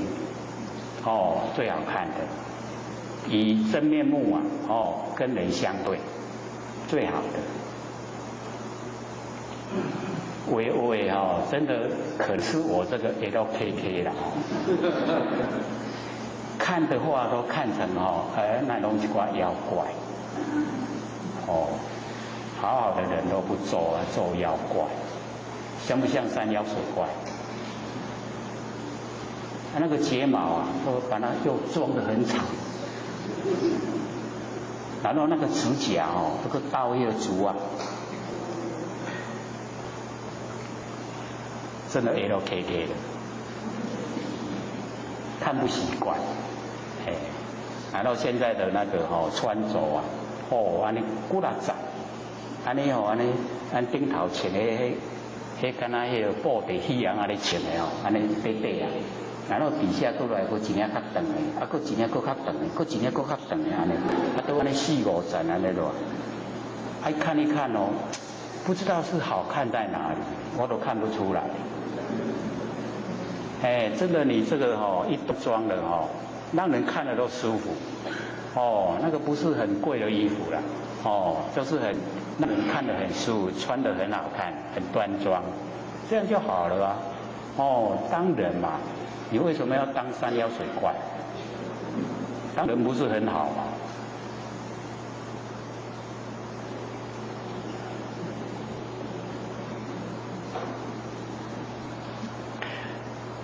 所以我们就是在凡尘呢，要正式的追求呢明心见性，这个是最重要的所以这个怜悯呢一照就生熟，所以我们了解这个本来呢是很光明，只要呢我们加明到我们佛性本体进去那个就叫无明那个不觉最初的根本不觉以及呢这个独头生相无明独头生相无明，我们最难弃掉就是这个了，这个独头生相无明一切的妄法呢皆依它而生，就是我们把那个佛性本体要加进去光明，这个叫做一念无明那个独头生相无明。那么言明不妄生呢造用，则是呢本明原来言就是本来它很光明，我们呢不要呢再加这个有为的那个做法进去呢照见我们的佛性不要妄用妄生的造用不要它呢就是本明，毫无一物全部呢都没有那么今以言明这个性上妄生造用，那么此造就是妄造就是错误的做法。那么生熟就是生出能熟，熟一粒了能熟一粒了，照现就没有了，我们那个佛性本体的光明那个照现就消失了照现呢即是本体所发我们那个佛性本体它会发出光明，且嘛去有了加明以迄个本体的照现光明都无去以手照是妄见寂力真照之现最晚那个真性里面那个本来发出光明它就消失就无去所以你看咱人假熬本来就不用的啦咱拢要改破，这爱好光明这使，结果这一家就六道轮回了即所谓的有相当前，无相即语有相有形有相伊要做主无形无相的伊就退隐啦。所以我们那个佛性本体修养很好，只要我们跟他争我们六根呢跟佛性本体来争佛性本体一定退位，他都呢不会跟我们六根来争所以我们不要让六根当家。各位先生，在生活中呢这个是佛性当家呢，还是六根当家？我们现在还六根在当家，这么不听话，慢慢转移要把它转移呢，让佛性来当家。佛性当家呢，不会造业，不造业就不受苦所以我们要了解，我们不能呢让那个我们的感官六根来当家，它是呢悲悯跟如财，早跟他落在咱会使甲用袂使互伊做主人如迷云起必障必慧日那个慧日智慧的太阳就是我们的般若妙智慧，然后有有那个迷云啊，哦，那个云啊一起来的话，就把这个慧日哦，已经呢障蔽啊，就是不让它呈现，已经呢看不见了。那么将本有的如来藏转成无明常识，已经就转了，就变无明了。然后呢，文殊菩萨又讲说迷妄呢有虚空，因为我们迷了进入妄，不是在真不是在呢那个真理世界，不在呢佛性本体，所以迷妄呢才有虚空才有我们呢所看到的这个虚空。然后依这个虚空然后才立世界，这个虚空呢才立世界。然后我们的念头想，然后都变成那个想久了以后想成呢就变成国土，所以我们的国土是从我们的念头生发的。国土那国土大的国土就是我们念头生发。那么知觉乃众生，所以有世界、有国土、有众生，那个知觉呢就是众生，那么这一段呢，文殊菩萨是讲，从真呢起妄，本来是真不生不灭的佛性本体，可是呢，我们现在因为有念头，有呢要想把佛性呢加明加光明，所以妄成呢世界，然后众生业果。三种这个相续之相，然后呢，文殊菩萨讲说呢，空生大觉中，说这个空就呢在我们大觉之中产生所以各位前贤，这个虚空世界其为咱的佛性本体生发的，那个空我们世界的空在我们佛性之中，就好像那个海一欧花。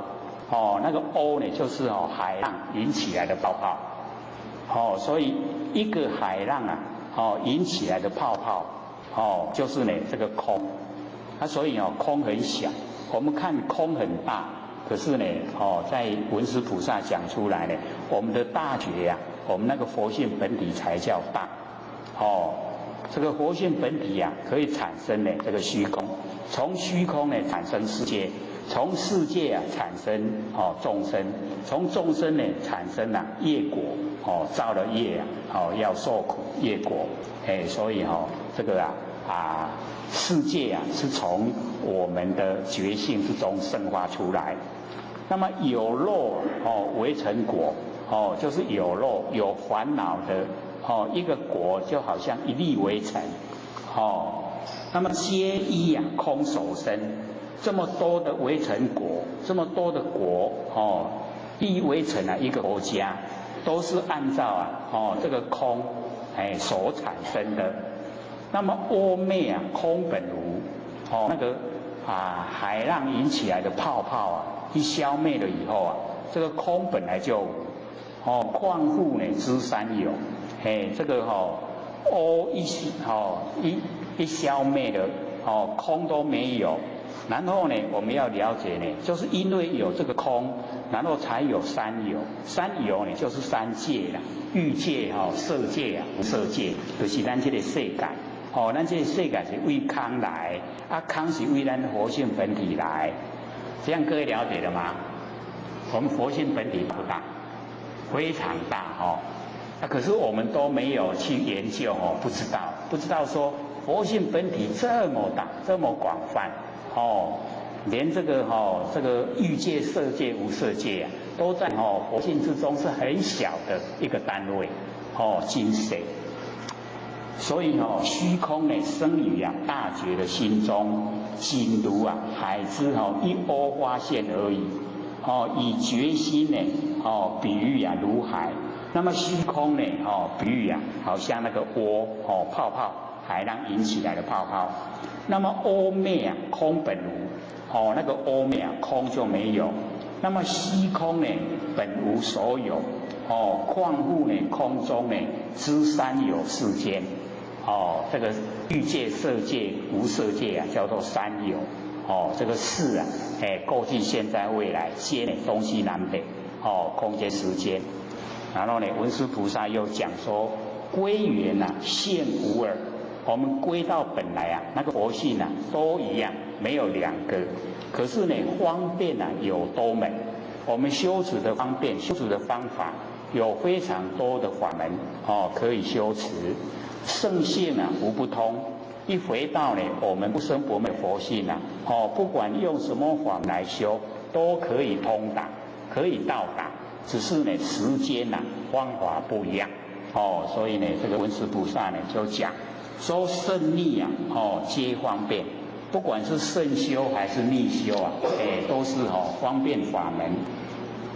那么再讲说初心呢入三昧啊，处事不同伦。文殊菩萨呢说我们呐这个末世的众生初心呐要进入三昧，三昧就是正殿。我们要进入正殿啊，那个快跟慢不同不同呢那个里面啊那个修持方法，用对的方法但修一天啊，可以当视觉一劫就足久啊咱若修掉一天就几啦修几啦劫的迄款时间来比论。那么用不对方法这个虽修呢视觉不足一日，虽然修足久的，修几啦先几啦世几啦先几啦世拢咧修，但是拢无功夫出来，迄就是这个修的内容无共。那文殊菩萨呢就讲我今呢白世尊就是呢向释迦牟尼佛表白佛诸呢娑婆界此方真教体，说这个佛呢出现呢在娑婆世界要来教导呢那个娑婆世界的众生。那么此方呢真教体真正呢能够进入让众生得到利益清净呢在因闻，就是能够从因闻进入，因闻就是很容易修持。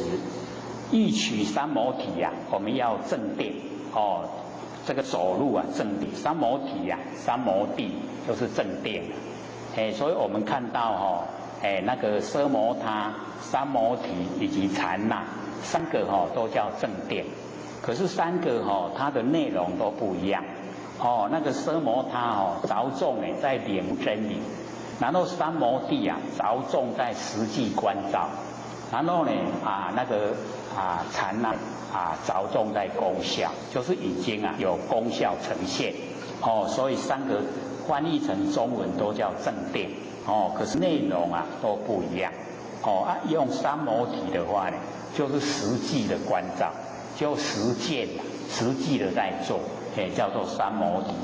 那么实以稳中路我们要进入三摩地，进入正殿从稳境之中进入离苦得解脱，我们就可以离苦得到解脱。从稳性一进入以后就可以离苦得解脱良哉呢观世音就是观世音的修持方法很殊胜很好那么以恒沙觉中入微尘佛国得大自在力这个在讲观世音菩萨呢就是呢恒沙觉中进入微尘佛国，然后呢得到呢大自在力，无畏施众生他没有这个畏惧的心来布施给众生就是让众生能够离苦得乐得到这个快乐妙音观世音、梵音、海潮音。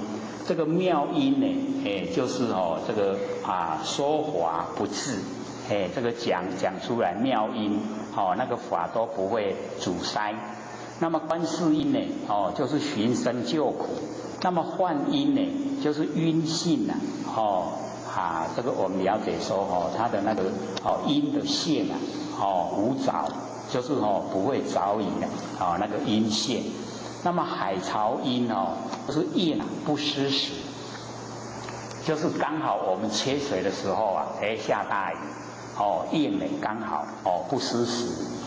那么救世须安宁能够救这个我们凡尘呢都能够得到安宁出世呢后常住，能够离开苦海，得到呢常住真心呈现。那么我今呢起如来这个文殊菩萨呢说启禀如来，如观音呢所说，好像呢观世音所说的修持法门耳根圆通譬如人静居就好像我们人在家里面居住，静静的居住十方呢记击鼓东西南北，东南西南，东北西北，上下十方呢全部呢都在打鼓，10次10闻这个十方打鼓的那个声音我们同时听到，实则呢缘真实缘像我们第一次的时候，这边不是滂沱大雨吗？我们都听到，有没有？整个都在下雨缘所以那个缘缘真实。然后目呢非观障外，就是眼睛有一点障我们眼睛被那个一张纸遮住了，我们就看不到了遮住的外面所以目会观障外。口鼻亦复然就是这个嘴巴鼻子也是这样，一点点障碍就跟咱的线就隔离了，没有像呢那个吻线那么通达。那么身与合方知我们身根要合才会知道所以那个知觉性没有像那个吻性那么圆。心念呢分无序就是我们念头一念接一念它没有头绪这个是在讲说这一些修持法门都不容易用目、用口鼻、用身、用心都不容易。但是用耳根就很殊胜。那么隔远听音响，狭耳呢俱可闻。我们隔着墙壁来听这个音响狭耳眼近全部都可以听到。五根呢守不起就是剩下把耳朵吃掉以后眼、口、鼻、身那个意守不起没有办法跟吻性这个相同。四则通真实，所以前面一个圆，下面一个通，圆通圆通圆通真实。因性呢因生呢性动见稳中为有无这个它因生的性动呢就是有声，见呢就是没有声音因的性里面自然有动见。然后稳中我们那个稳性之中有声音动的时候叫有没有声音叫无。无声呢号无稳，没有声音呢我们讲没有稳，就是没听到。非实稳无性，不是呢我们稳性没有声无即无昧，声有亦非声那个声音没有的时候我们稳性没有昧，声音有的时候我们稳性没有声，所以稳性没有生昧就是要我们体会我们的稳性没有生昧，可是生尘它有生昧所以我们做耳根圆通的时候就是要用稳性稳性没有生昧，我们就是要体会没有生命的稳性。那声音有生有昧就让它生让它昧不要去在意。那么生昧二远离生也远离，昧也远离，就是有声音我们也远离，没有声音也远离就是不管它了有声没声没都不在意。四则常真实，所以我们追求都是3个字，一个圆，一个通，一个常。圆、通、常这3个在稳性之中呢都可以呈现它是圆，整个呢整个圆圈东西南北我们都可以这个听到。又通我们呢隔了墙壁一样可以听到又常住有声也听到，没有声音也听到，所以圆通常文殊菩萨呢把这个整个殊胜的地方呢都把它点明。众令呢在梦想不为不失误就是我们晚上睡觉的时候在梦想做梦的时候不为不是无，不是呢，我们那个伪性啊没有，一样呢，就有，所以啊，觉观呢，出思维，这个觉就是伪性本体，观呢就是伪性的造用，所以觉观啊，出思维，超出呢思维之外，身心啊不能及，我们的身心到达不了佛性本体啦。所以我们呢这个可以这个在生活中呢体会，就是呢我们晚上啊睡觉，我们已经睡着觉了，睡着觉的时候啊，然后这个时候有朋友来找，他家人这个到我们寝室来叫，说某某人起来，有人要来找你，他不要碰到我们的身体呀，就是身没有碰到，然后我们已经睡着觉，心也没有在想念了。然后我们听到家人叫的时候，我们就醒过来，就起床，有没有啊？假如说年纪轻的话都叫袂醒啦。年纪轻因讲较少年的呀，个伊咧困啊甲光去舔要水也搁咧困，那个就他的那个佛性啊，就比较因为啊，出生了以后那个阴啊比较浓，阳比较少，所以那个睡觉的时候啊，都昏昏沉沉啦。然后我们到到青年以后青年壮年以后啊，那个阴跟阳大概一半，一半一半。所以那个睡的时候啊，我们身体在睡觉，心也没有在想念了，所以身心都没有到达佛性本体。这个时候家人叫我们没有碰到我们的身体，然后我们的心在睡觉也没有想，是不是身心都没有？可是，一叫我们就起来，各位了解吗？那个是什么？就是我们那个佛性本体那个稳性稳性就是佛性本体。人甲咱叫咱就起来，就起来，应对。有没有那个经验？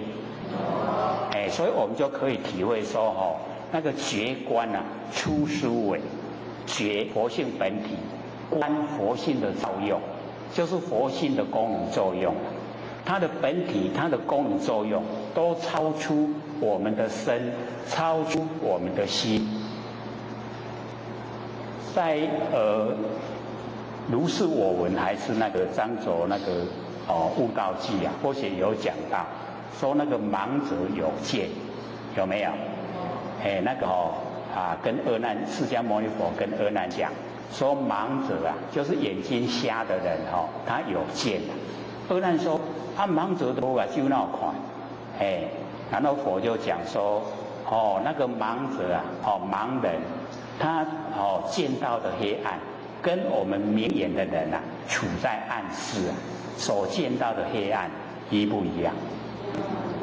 是一样的，拢黑暗暗都拢无看你的暗室内底，伸手也无看五载，黑暗暗，暗拢同款。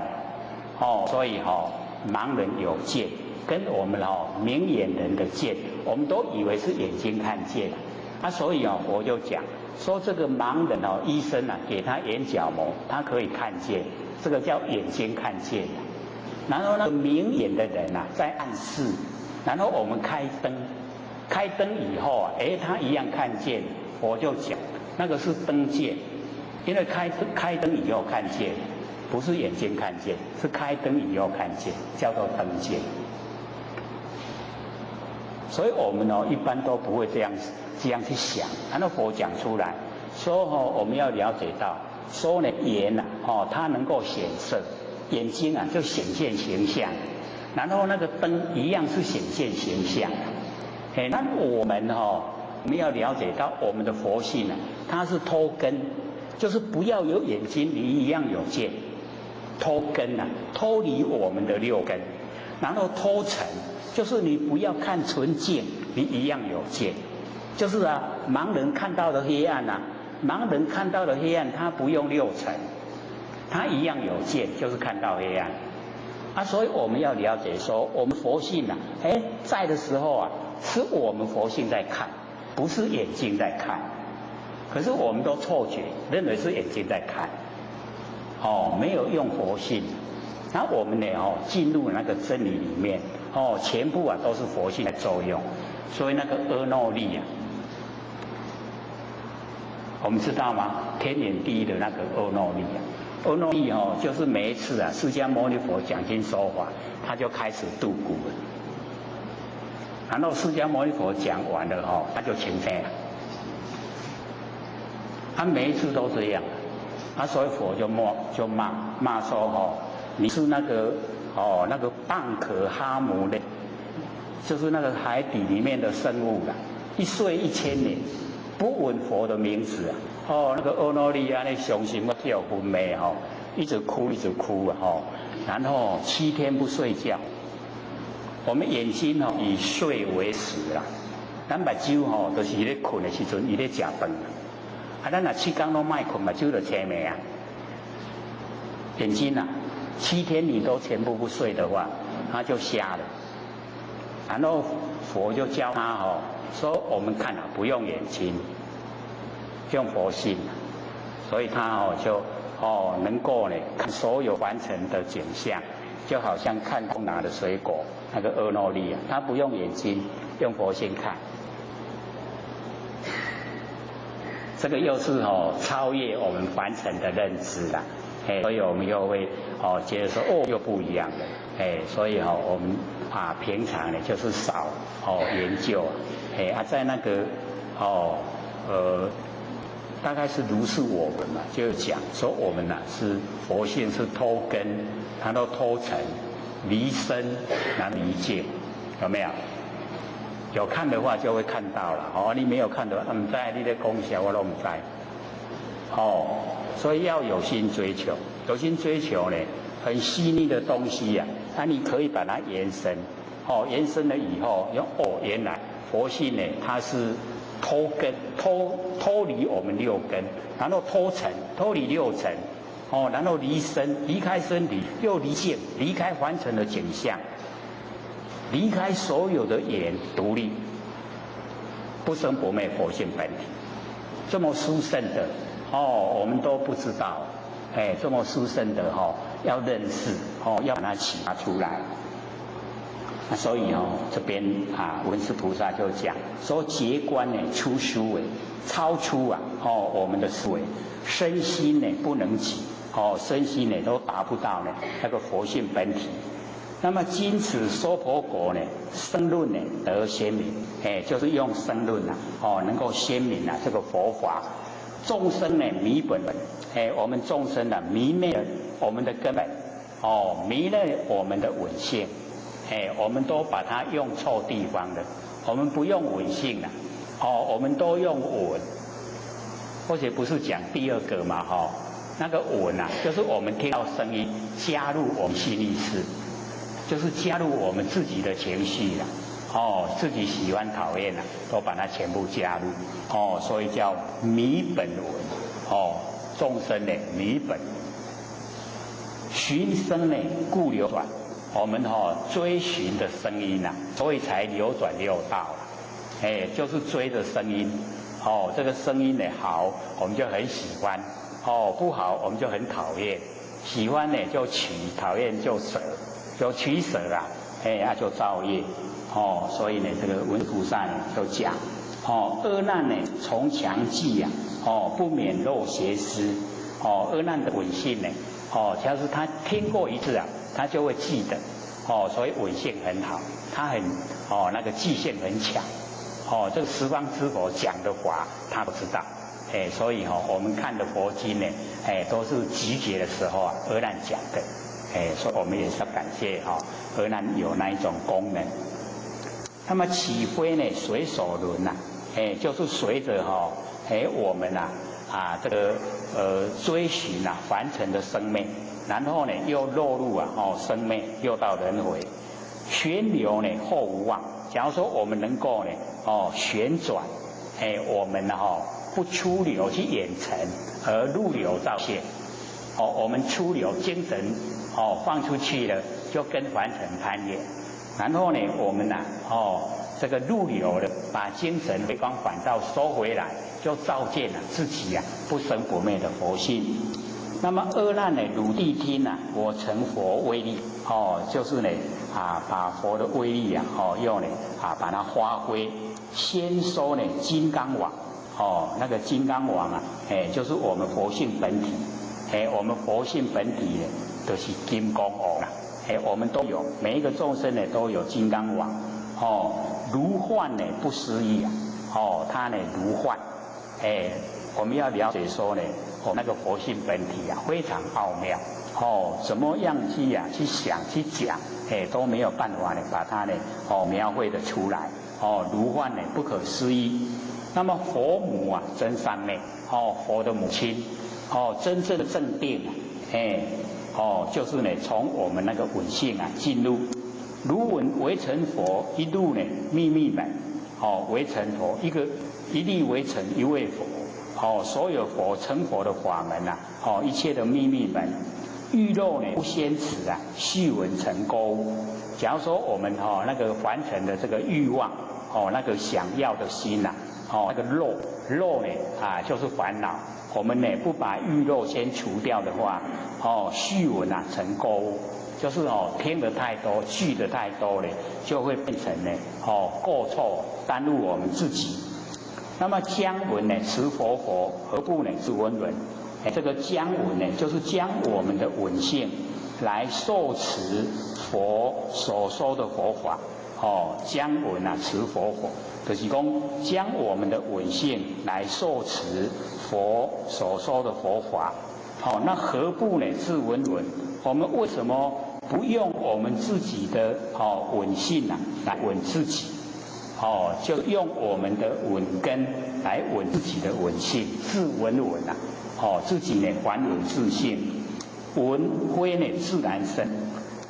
这个闻不是自然产生的，音声啊有名字，因为声音啊才有名字，就是因缘妄，因为有声音啊，那个声音的产生呢，就是因缘际会，因缘际会才有声音，有声音里面呢有这个名字，然后行闻啊以生脱，我们旋转我们的闻性跟声音啊脱离，就是呢不要进入那个生灭的那个生存里面。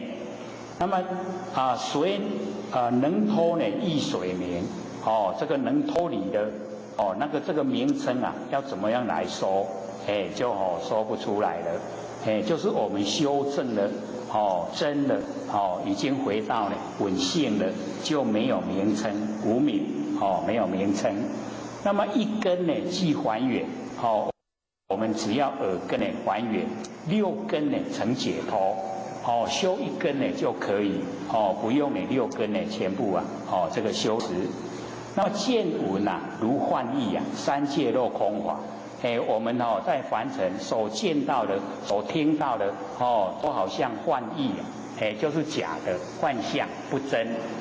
那个意啊，就是眼睛有毛病了，眼睛生病了，看的都不正确。然后三界啊，欲界、色界、无色界，若空法，好像空中的花，都不实在的。三界呢若空法，那么稳护啊一根主。我们的闻性啊恢复了，然后呢，眼睛的毛病啊，那个一根啊，除掉了，尘消觉圆净，凡尘啊，都已经呢，被我们修持，我们修到已经呢，尘都没有了，叫尘消，凡尘都消除了，觉呀，我们佛性本体呀，就圆满，清净，净极啊，光通达，我们清净呢到极点。佛性本体啊，发出光明，光明呢就通达，整个这个宇宙啊都被我们佛性呢照亮，极照含虚空，举啊不变之体，照呢随缘之用，就是我们佛性本体呢跟佛性的随缘之用，它含虚空，包含整个虚空。却来观世间，这个时候我们来观呢这个凡尘，犹如啊梦中事，就是呢，好像我们睡觉的时候啊，做梦，梦中里面的事啊，我们一醒过来就知道那个都是假的，不真，凡尘一切都是假。那么摩登伽啊，在梦，那个呢引诱阿难呢，要跟阿难做爱那个摩登伽啊，就在梦中的人，谁能留汝形啊？你的形象啊，什么人能够呢把你留得住？如是呢巧幻师啊。好像我们这个凡尘呐，有那个巧幻师，幻作呢施男女，就是变换很多的男女出来，虽见呢知根动，要以一击抽，虽呢见到啊知根，我们六根都在动，然后要呢用我们佛性啊本体一击呀来抽，把这个所有的那个知根呢都把它抽。就是能够让它呢那个动袭击呢归极来。假如说我们呢已经不抽了，不动它了，就袭击，然后归极来，就归到呢不变之体，跟呢随缘之用了，就呢本然。知幻呢成无性，所有的凡尘的现象啊，都是假的，成无性啊。那么六根呢，也一样。六根没有本性呐，我们六根没有佛性本体的话，六根没有作用，所以有作用也都是佛性本体。言一精明，就是呢依照一精明，一精明呢就是我们那个佛性的本体了。因为篇幅不够，所以最后就把那个旋如导稳机啊，还稳稳自性，就是呢旋转我们那个那个稳性之中的那个关键那个稳机，来还稳回光返照，还稳我们的自性，就是入有照现。所以文殊菩萨有讲说，我亦啊从中证，归为观世音呐。文殊菩萨说，我也是从耳根圆通修正的，不只有是观世音菩萨这样修了。所以很多这个修正的那个知佛呢，也都是从耳根圆通修持。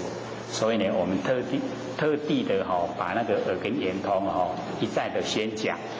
之前讲一次啊，大家讲听无，所以还是不死心啊，还是在说再说以后就比较有一点印象。虽然不是还很透彻的了解，不过已经有一点点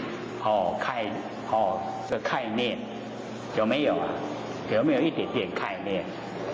因为我们有这个录下来各位可以拿那个 CD 啊反复听，只要熟了听熟了一定就会做了，会做了一定就有功夫。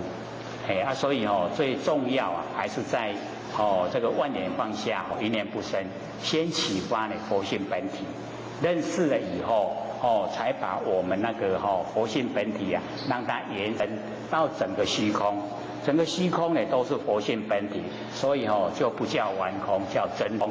然后佛性本体啊是有有没有形象叫妙有，真空妙有就在我们虚空之间。整个啊，我们的生活就不同了。这个虚空呢都是啊，真空妙有。这样了解吗？因为或许说这个讲到，因为剩下只有一点啦，不会说把我们那个时间这个到下课的时间，所以这个接下来呢，我们还有手上还有一张呢，那个黄檗啊，那个虚云禅师的传心法要。我们是借着那个六祖那个生活的背景来讲那个六祖那一个朝代那个修持的方法所以重点还是我们要以六祖那精神啊，那个修持的精神，就是唯求做不求于物。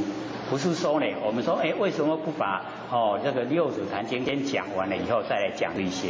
因为我们讲完了以后啊，那个背景不同了。背景不同，心思啊，心态也不同。那心思心态不同，我们要还要再立一个名称啊来说，那就会不那么圆满。然后我们借着那个六祖的背景来讲六祖那个朝代，那个朝代啊，所以我们讲这个虚云禅师他是那个怀怀让不是那个六祖的徒弟吗？然后怀让度那个马道一啊七祖，然后马道一度那个淮海禅师，然后淮海禅师呢就度这个虚云禅师啦，是不是又联系下来？他们就是一脉相传也是始于六祖的那个嫡孙，就是也都孙所以我们讲那个虚云禅师的那个传心法要因为它是一篇呢就是讲得很殊胜也要我们有程度了以后再说那我们现在又听了这么久了，大概各位的那个领悟也都稍微都提升了，所以讲也都会了解所以我们就借着那个虚云禅师，虚云禅师也叫断际断那个国际的际断际禅师他有另外一个名称。然后这个王波呢，这个虚云禅师那个传心法要我们就这个了解说他是那个淮海禅师。那淮海禅师他同时还有一个智障禅师，还有一个普愿禅师，他们三个同时去拜那个马道一马祖七祖啦可是这个虚云禅师是淮海的徒弟那么曹溪六子是嫡孙，百丈呢西堂南泉这个冯州呢百丈山淮海禅师那个虚云呢就是淮海禅师的徒弟那还有一个那个师叔师伯师叔一个呢就是西堂智障禅师，一个呢南泉普愿禅师这三个呢同时呢拜呢那个七祖。那么同号呢陆氏马祖就是七祖马道一。那么独配最上圣嫡文子之意，就是虚云禅师呢他呢这个领悟得很深所以就是最上圣的离开文字那一种这个修持方法。那么唯传一心它就是传心更无别法，不讲别的方法，就只有传一心那么心体亦空，万缘呢寂寂，如大陆人，好像那个太阳在空中生以这个虚空，照耀见无歇哀，一点点那个凡尘尘都没有。那么正知者无心救，我们能够证悟没有心没有救这个无浅深，没有浅深。然后收之者不立意解就是不建立从那个义理去了解不立呢中举，不开呢户有就是呢自己不那个开立门户直下便是动念则乖，只要起心动念就离开本体了，就不是真心了。然后呢为本佛就已经是佛了故其言简，言理很简单其理直道理就很直接其道呢俊那个道很高峻就是呢不跟呢凡俗通俗一样其行孤就是你若听我就来中道而立能者从之，不会说你听无我讲较假，讲较浅的给你听不会那样就是你自己要自己努力拉自己上来。那么四方邪徒望山而趋就是听到他那么殊胜的教法都呢赶到那边去。那么睹相呢而悟只要你见到他那个样子你就领悟了，不用再讲话往来海众常呢全于人就是非常多的人想去追求，就是因为那个朝代要修道的人很多所以或许呢特别又把这一段又把它抄录下来，这个是在那个五灯会演以及那个景德传灯录里面呢有记载就是呢他们修持的过程。那么这个写戏文的就是唐仙宗的那个相国就是呢裴修那个裴修啊他写的这个戏文，迎呢到智州是一个地方那个气息在龙仙寺这个虚印禅师呢都在那个龙仙寺。那么入戏问道受法，就是这个有这个时间比较长的时间来问道，来接受这个佛法，然后退而继之这一个裴修这个宰相他退下来就把他所听到的就记录下来所以呢我们了解这个很有心很有心，可是那个时候他还不敢传。那么识得1、2很谦虚说10分之中呢，他只有得到1、2分而已。那么配为心印，说这样以后很重视他，不敢发扬，不敢把它发扬出来。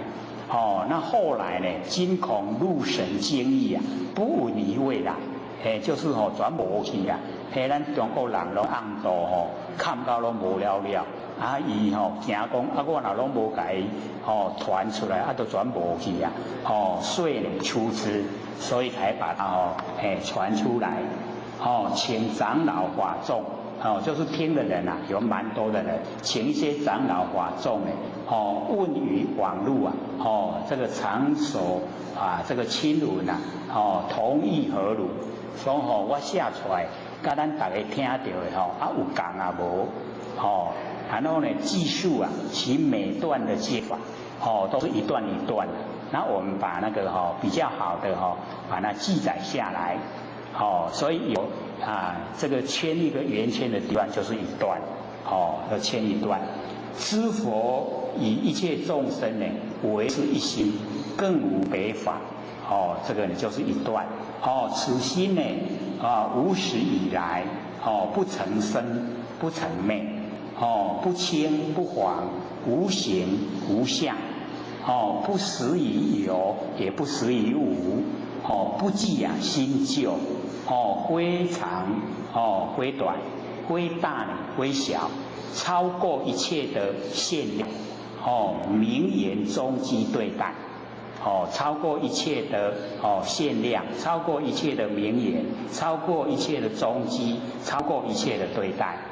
当体呢便是当下当体便是动念即乖就是动念就错了犹如虚空呢无有边际不可测度虚空没有边际，也不可测度。维持一心即是佛这一心就已经是佛。佛与众生呢更无差异没有不一样的地方。但是众生着相这个外求转失我们着了形象，向外面去追求，所以失掉了失掉我们心，所以就失掉佛了。那么佛使佛密佛将心周心我们本来就是佛使佛密佛，咱本来就是佛不过来找佛这个就是头上安头了。然后将心，我们这个已经就是真心了，然后我们还在周心求觉进行终不能得。不管再怎么久再怎么努力都得不到。不知呢徐念呢方虑佛自现前。只要我们习念，把所有念头都熄灭所有的虑考虑都忘掉，那佛他就显现在眼前所以是不是不一样的？各位前有没有感觉？我们看了这一段有没有不一样的？所以在讲这个真心之前我们又要强调，他在所讲的心哦，不是我们根尘相对的那个世心呐，是哦，我们佛性发挥出来的那个真心，哦，那个心呢就是佛，所以在讲哦一心呢，也就是在讲这个。哦，那么底下哦又有一个圆圈，那么此心呢即是佛，佛呢哦即是众生，众生呢即是佛，佛即是心。为众生时啊，哦此心不减；为知佛时，此心呢不颠，哦没有增加，乃至呢六度万行，河沙功德本就记住。哦，这个六度万行河沙功德，我们本来都记住。哦，不假修添，不用借着外面哦，我们修持，然后添加。遇缘哦则施啊，遇到因缘我们就布施；许缘呢则己，哦习掉所有因缘，然后我们就进入啊，哦那个己，如如不动。哦，若不决定性持啊，而意着相修行。以求功用，皆是妄想，哦，全部呢都已经不对，以道啊相乖，哦，此心呢即是佛，哦，更无别佛，哦，亦无别心，此心呢净明，哦，这个很清净，很光明，哦，犹如虚空，无一点相貌，哦，没有一点相貌，起心动念呢，即乖法体。哦，起心动念呢，就跟我们的法体，就是不生不灭佛性本体，哦，即为着相，就已经呢着相，无始来啊没有着相佛，哦，就是无始以来，哦，没有着相的佛，所以着相不会成佛，哦，我们要成佛啊，一定呢不能着相，修六度万行呢，欲求成佛，即是次第啊，就是哦。一步一步按部就那个次第，哦，无始来呢，无次第佛，哦，没有次第的佛，但悟啊一心，更无啊少法可得，哦，就是领悟啊，我们一心，哦，就是即心即佛，哦，此则真佛，就是真正佛，哦，佛与众生呢一心呐、无异，犹如虚空，哦，无杂，哦，这个无坏。没有掺杂也不会坏，哦，如大陆人造四天下，哦，造呢我们整个呢这个四天下，这个四天下呢，我们就是了解哈、哦、四大部洲，入造之时呢，哦明遍天下，虚空呢不成明，入没之后啊暗遍天下，虚空呢哦不成暗，所以哦这个呢明暗啊有变化。可是呢，我们呢那个佛性啊没有哦，没有变化哦，明暗之间啊哦自相邻夺，虚空性呢哦豁然变哦如不动的，佛与众生呢心亦如此哦，心也是这个样子哦，若观佛哦做呢清净光明哦解脱之相，观众生呢哦做过夺暗昧啊生死之相。此人呢，作持劫，立河沙劫呢，终不得菩提，即是呢着相之故。哦，所以着相呢，就呢不得菩提。那么维持一心呢，哦，更无哦为尘许，一点点为尘哦都没有。哦，这个少法可得，哦，为尘许的少法可得，一点点少法都没有。哦，即是佛。今学道人啊。不悟此心体，不领悟啊，哦，这个心体，便以呀，哦，心上生心，向外啊求佛，哦，我们在心上呢又生心，要向外求佛，着相呢修行，那么皆是啊恶法，哦，这个法不对，哦，非菩提道，不是觉悟之道，哦，这个呢又是哦这个一段。各位听了以后有什么感想？是不是很高超？就讲哦佛性本体的，那因为呢还剩下哦13分钟了，这个要留给哦各位先生问问题，还是要再讲？我们讲到剩下5分钟再问好吗？要不要问啊？好，要好，请说。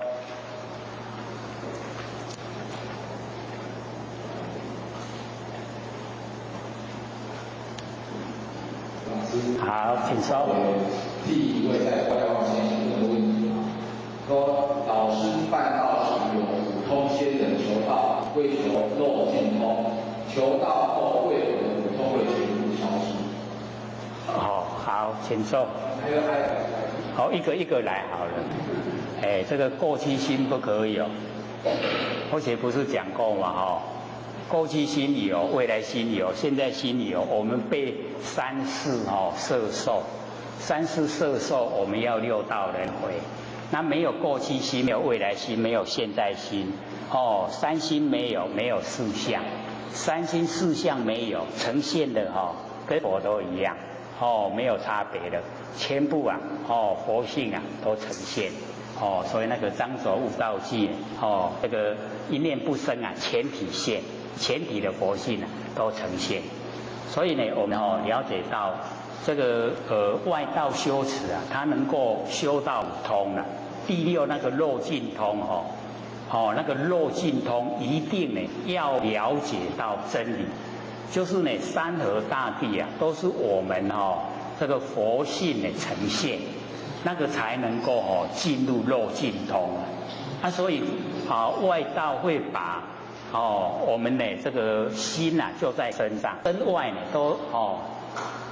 都是讲另外的完成的景象，完成的景象，他不把它归内心内所以那个六通的漏尽啊就永远不通了。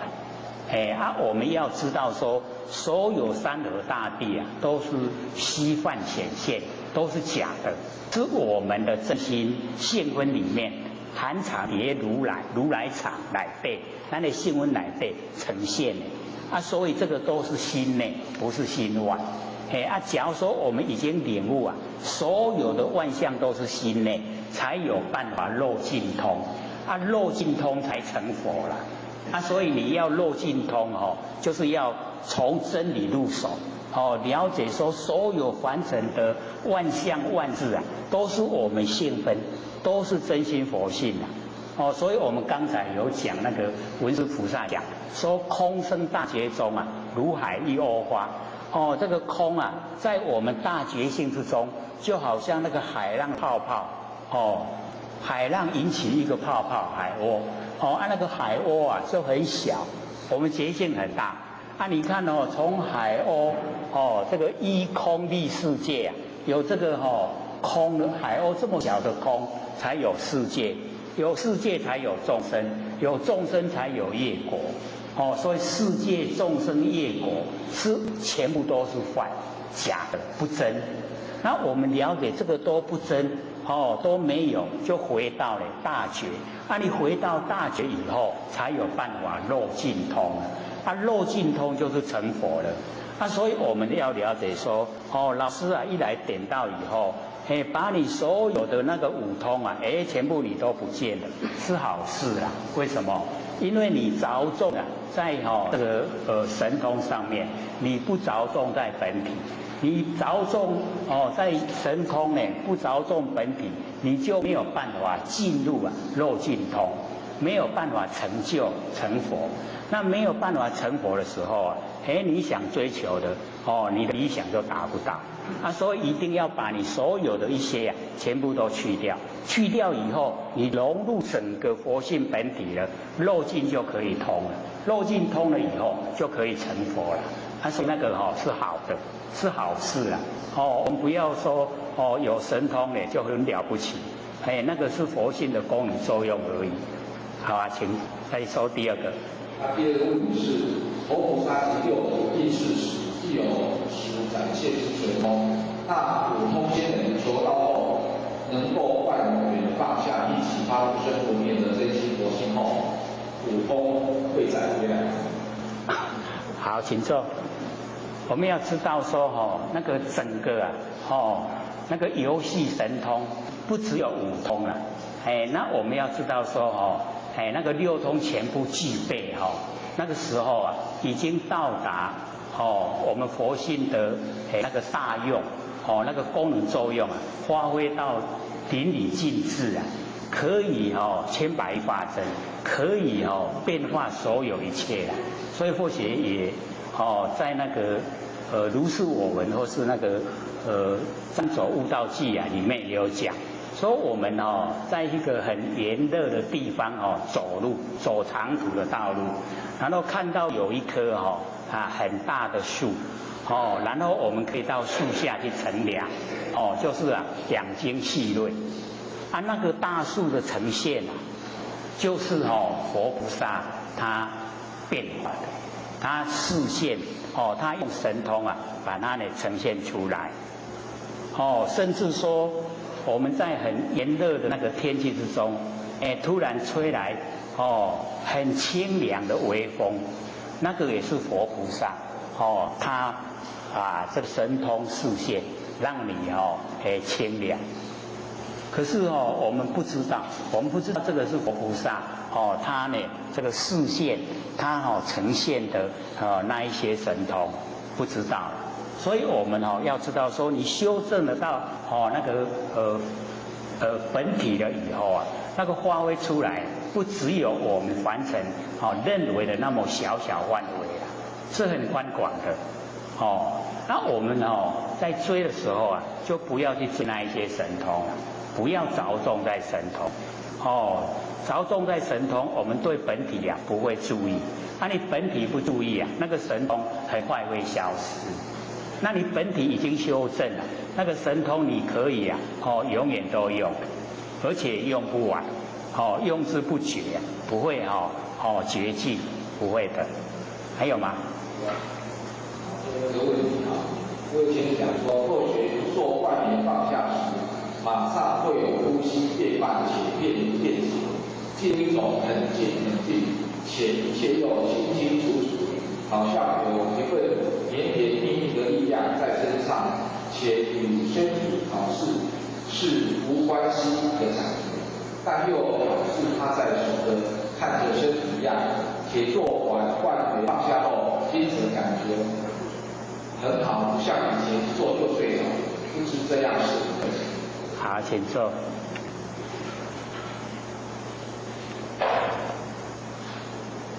我们这个做万年放下各位要了解到，万年放下以后不是万年都放下了吗？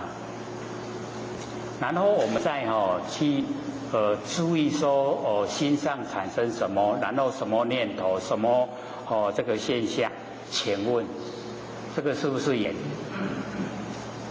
是不是眼？是。这样有没有万年放下？所以就是要了解到一个前提，万年放下。就是你不要去着重会遇到什么现象，有什么果效那个功效呈现，你也不要去攀岩，不要去管它。你只要做万年放下，全部都放下，放下再放下，这样它自然而然呈现的那一个叫了了分明的知觉性这个是我们勉强把它收了，因为收了又是攀岩，又是有眼。可是我们会说无迄句是安那，是稍微提示一下，说我们真的万年放下到一念不生的时候是有一种状态，那一种状态我们要深深的去体会，深深的体会以后，它一定又有程度上的不同，会越来越深入越来越宽广，甚至在我们做万年放下种得很精致的时候你就不用再特地来做耳根圆通了，那个时候就可以直接从那个佛性本体一直延伸到整个虚空，整个虚空都变真空妙有，都已经都呈现了。所以我们要了解那个是一个很殊胜的方法，不要去注重我安那我安那我安那我安那都够远那就没有万年放下，这样了解吗？还有没有？还有3分钟，好，请说。讲师慈悲那个给我们的经可以用打字的。你这样密密麻麻的，那不行。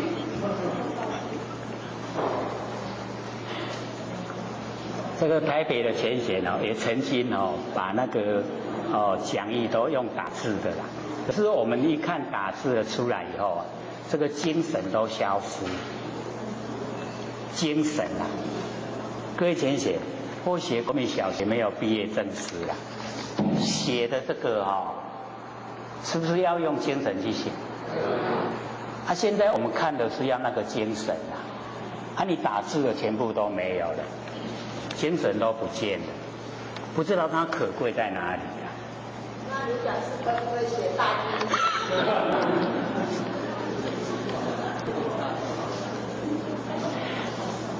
我写这一张给你，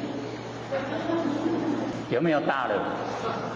我们下次呢，我们用大的字，有没有？像。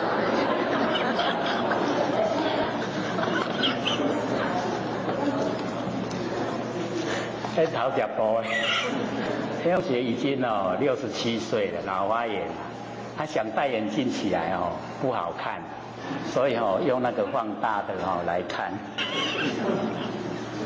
我们下个礼拜才全部都放大，因为那个写的都很密密麻麻，那个就是要看那个精神的，那个或许没有国民小学毕业证书的写那个下来那个都是很用心、很专注在写，而且都是把最好的，不是全部抄了，把最好的把它抄录，好的才要，不怎么书生的我就不抄，就是要那个精神，不然我们假如说要追一些资料，我们可能上网就可以找到，上网都会有，上网它会比这个还多。有一些就是或许是感觉不必要的，无需要，伊嘛拢会写下来。我是改迄个咱较需要改抄落来，觉得说不必要我就不抄了，因为那个都很长，那个文章一写下来都很长。各位讲师、各位讲师、各位坛子、各位前贤，大家好。不学占道天师德老先贤大德，以及感谢各位前贤给或学机会学讲。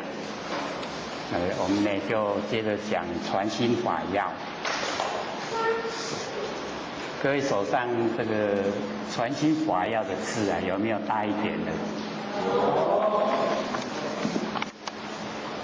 又比上一次那个比较看得清楚了，这一次呢又把它更放大。我们讲到呢那个供养十方之佛不如呢供养一个无心道人，找到了没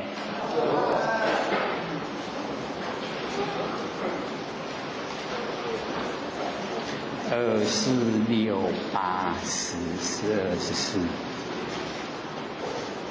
第16行，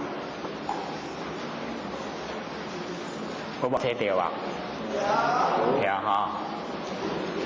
这个供养十方之佛呢，的前贤，这个时常呢在经典上呢，我们都可以看到，有写到这个供养十方之佛。然后我们要了解到说，以我们对文字的认识认为说呢，这个供养十方之佛，就是说买花买水果，然后到呢这个寺庙里面去拜拜，这样呢就是供养之佛。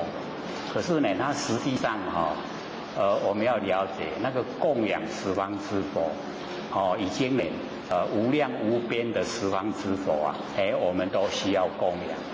那呢我们在生活之中只要我们对所有众生，我们都尊敬，我们呢都平等心来看待，那个都在供养之佛。所有的众生都是佛，只要我们没有那个分别心，只要我们的心都是平等，我们对所有众生不管他行为是好是坏，我们都尊重他的佛性，这个就叫供养之佛。所以这个供养之佛啊，我们要在日常的生活中呢，就去这个实现。那假如说我们对众生啊有埋怨，那个叫毁谤之佛。各位对众生有没有埋怨啊？有啊，那已经在毁谤之佛了这个是维摩诘他所讲的我们也假如说稍微有看一下经典啊，有一部叫《维摩诘经》，那么这个观点啊是从维摩诘讲出来，所以我们对所有众生都尊重，所有众生呢我们都就是平等心来看待，那个就已经是供养之佛。然后我们呢有埋怨有不满，那个就已经在毁谤。所以这边呢说供养之佛啊，不如来供养一个无心道人。各位浅显，无心道人是谁？是谁啊？是谁？不错，就是自己啊，不太我们都不太敢承认因为也还没有了解到他实际的意思所以那个无心道人就是佛学一直在讲，我们凡尘我们的六根对六尘产生的六识，那个心那个都是生灭变化，叫识心我们认识的心。然后无心就是把这些心全部去掉，那这些心全部去掉叫做妄尽，妄已经尽了，真就显所以那个无心道人就是我们的真心佛性，就是我们不生不灭的真心佛性。这样认识了没？就是我们那个佛性本来发出来的真心，那个叫无心无心道的就是我们自己。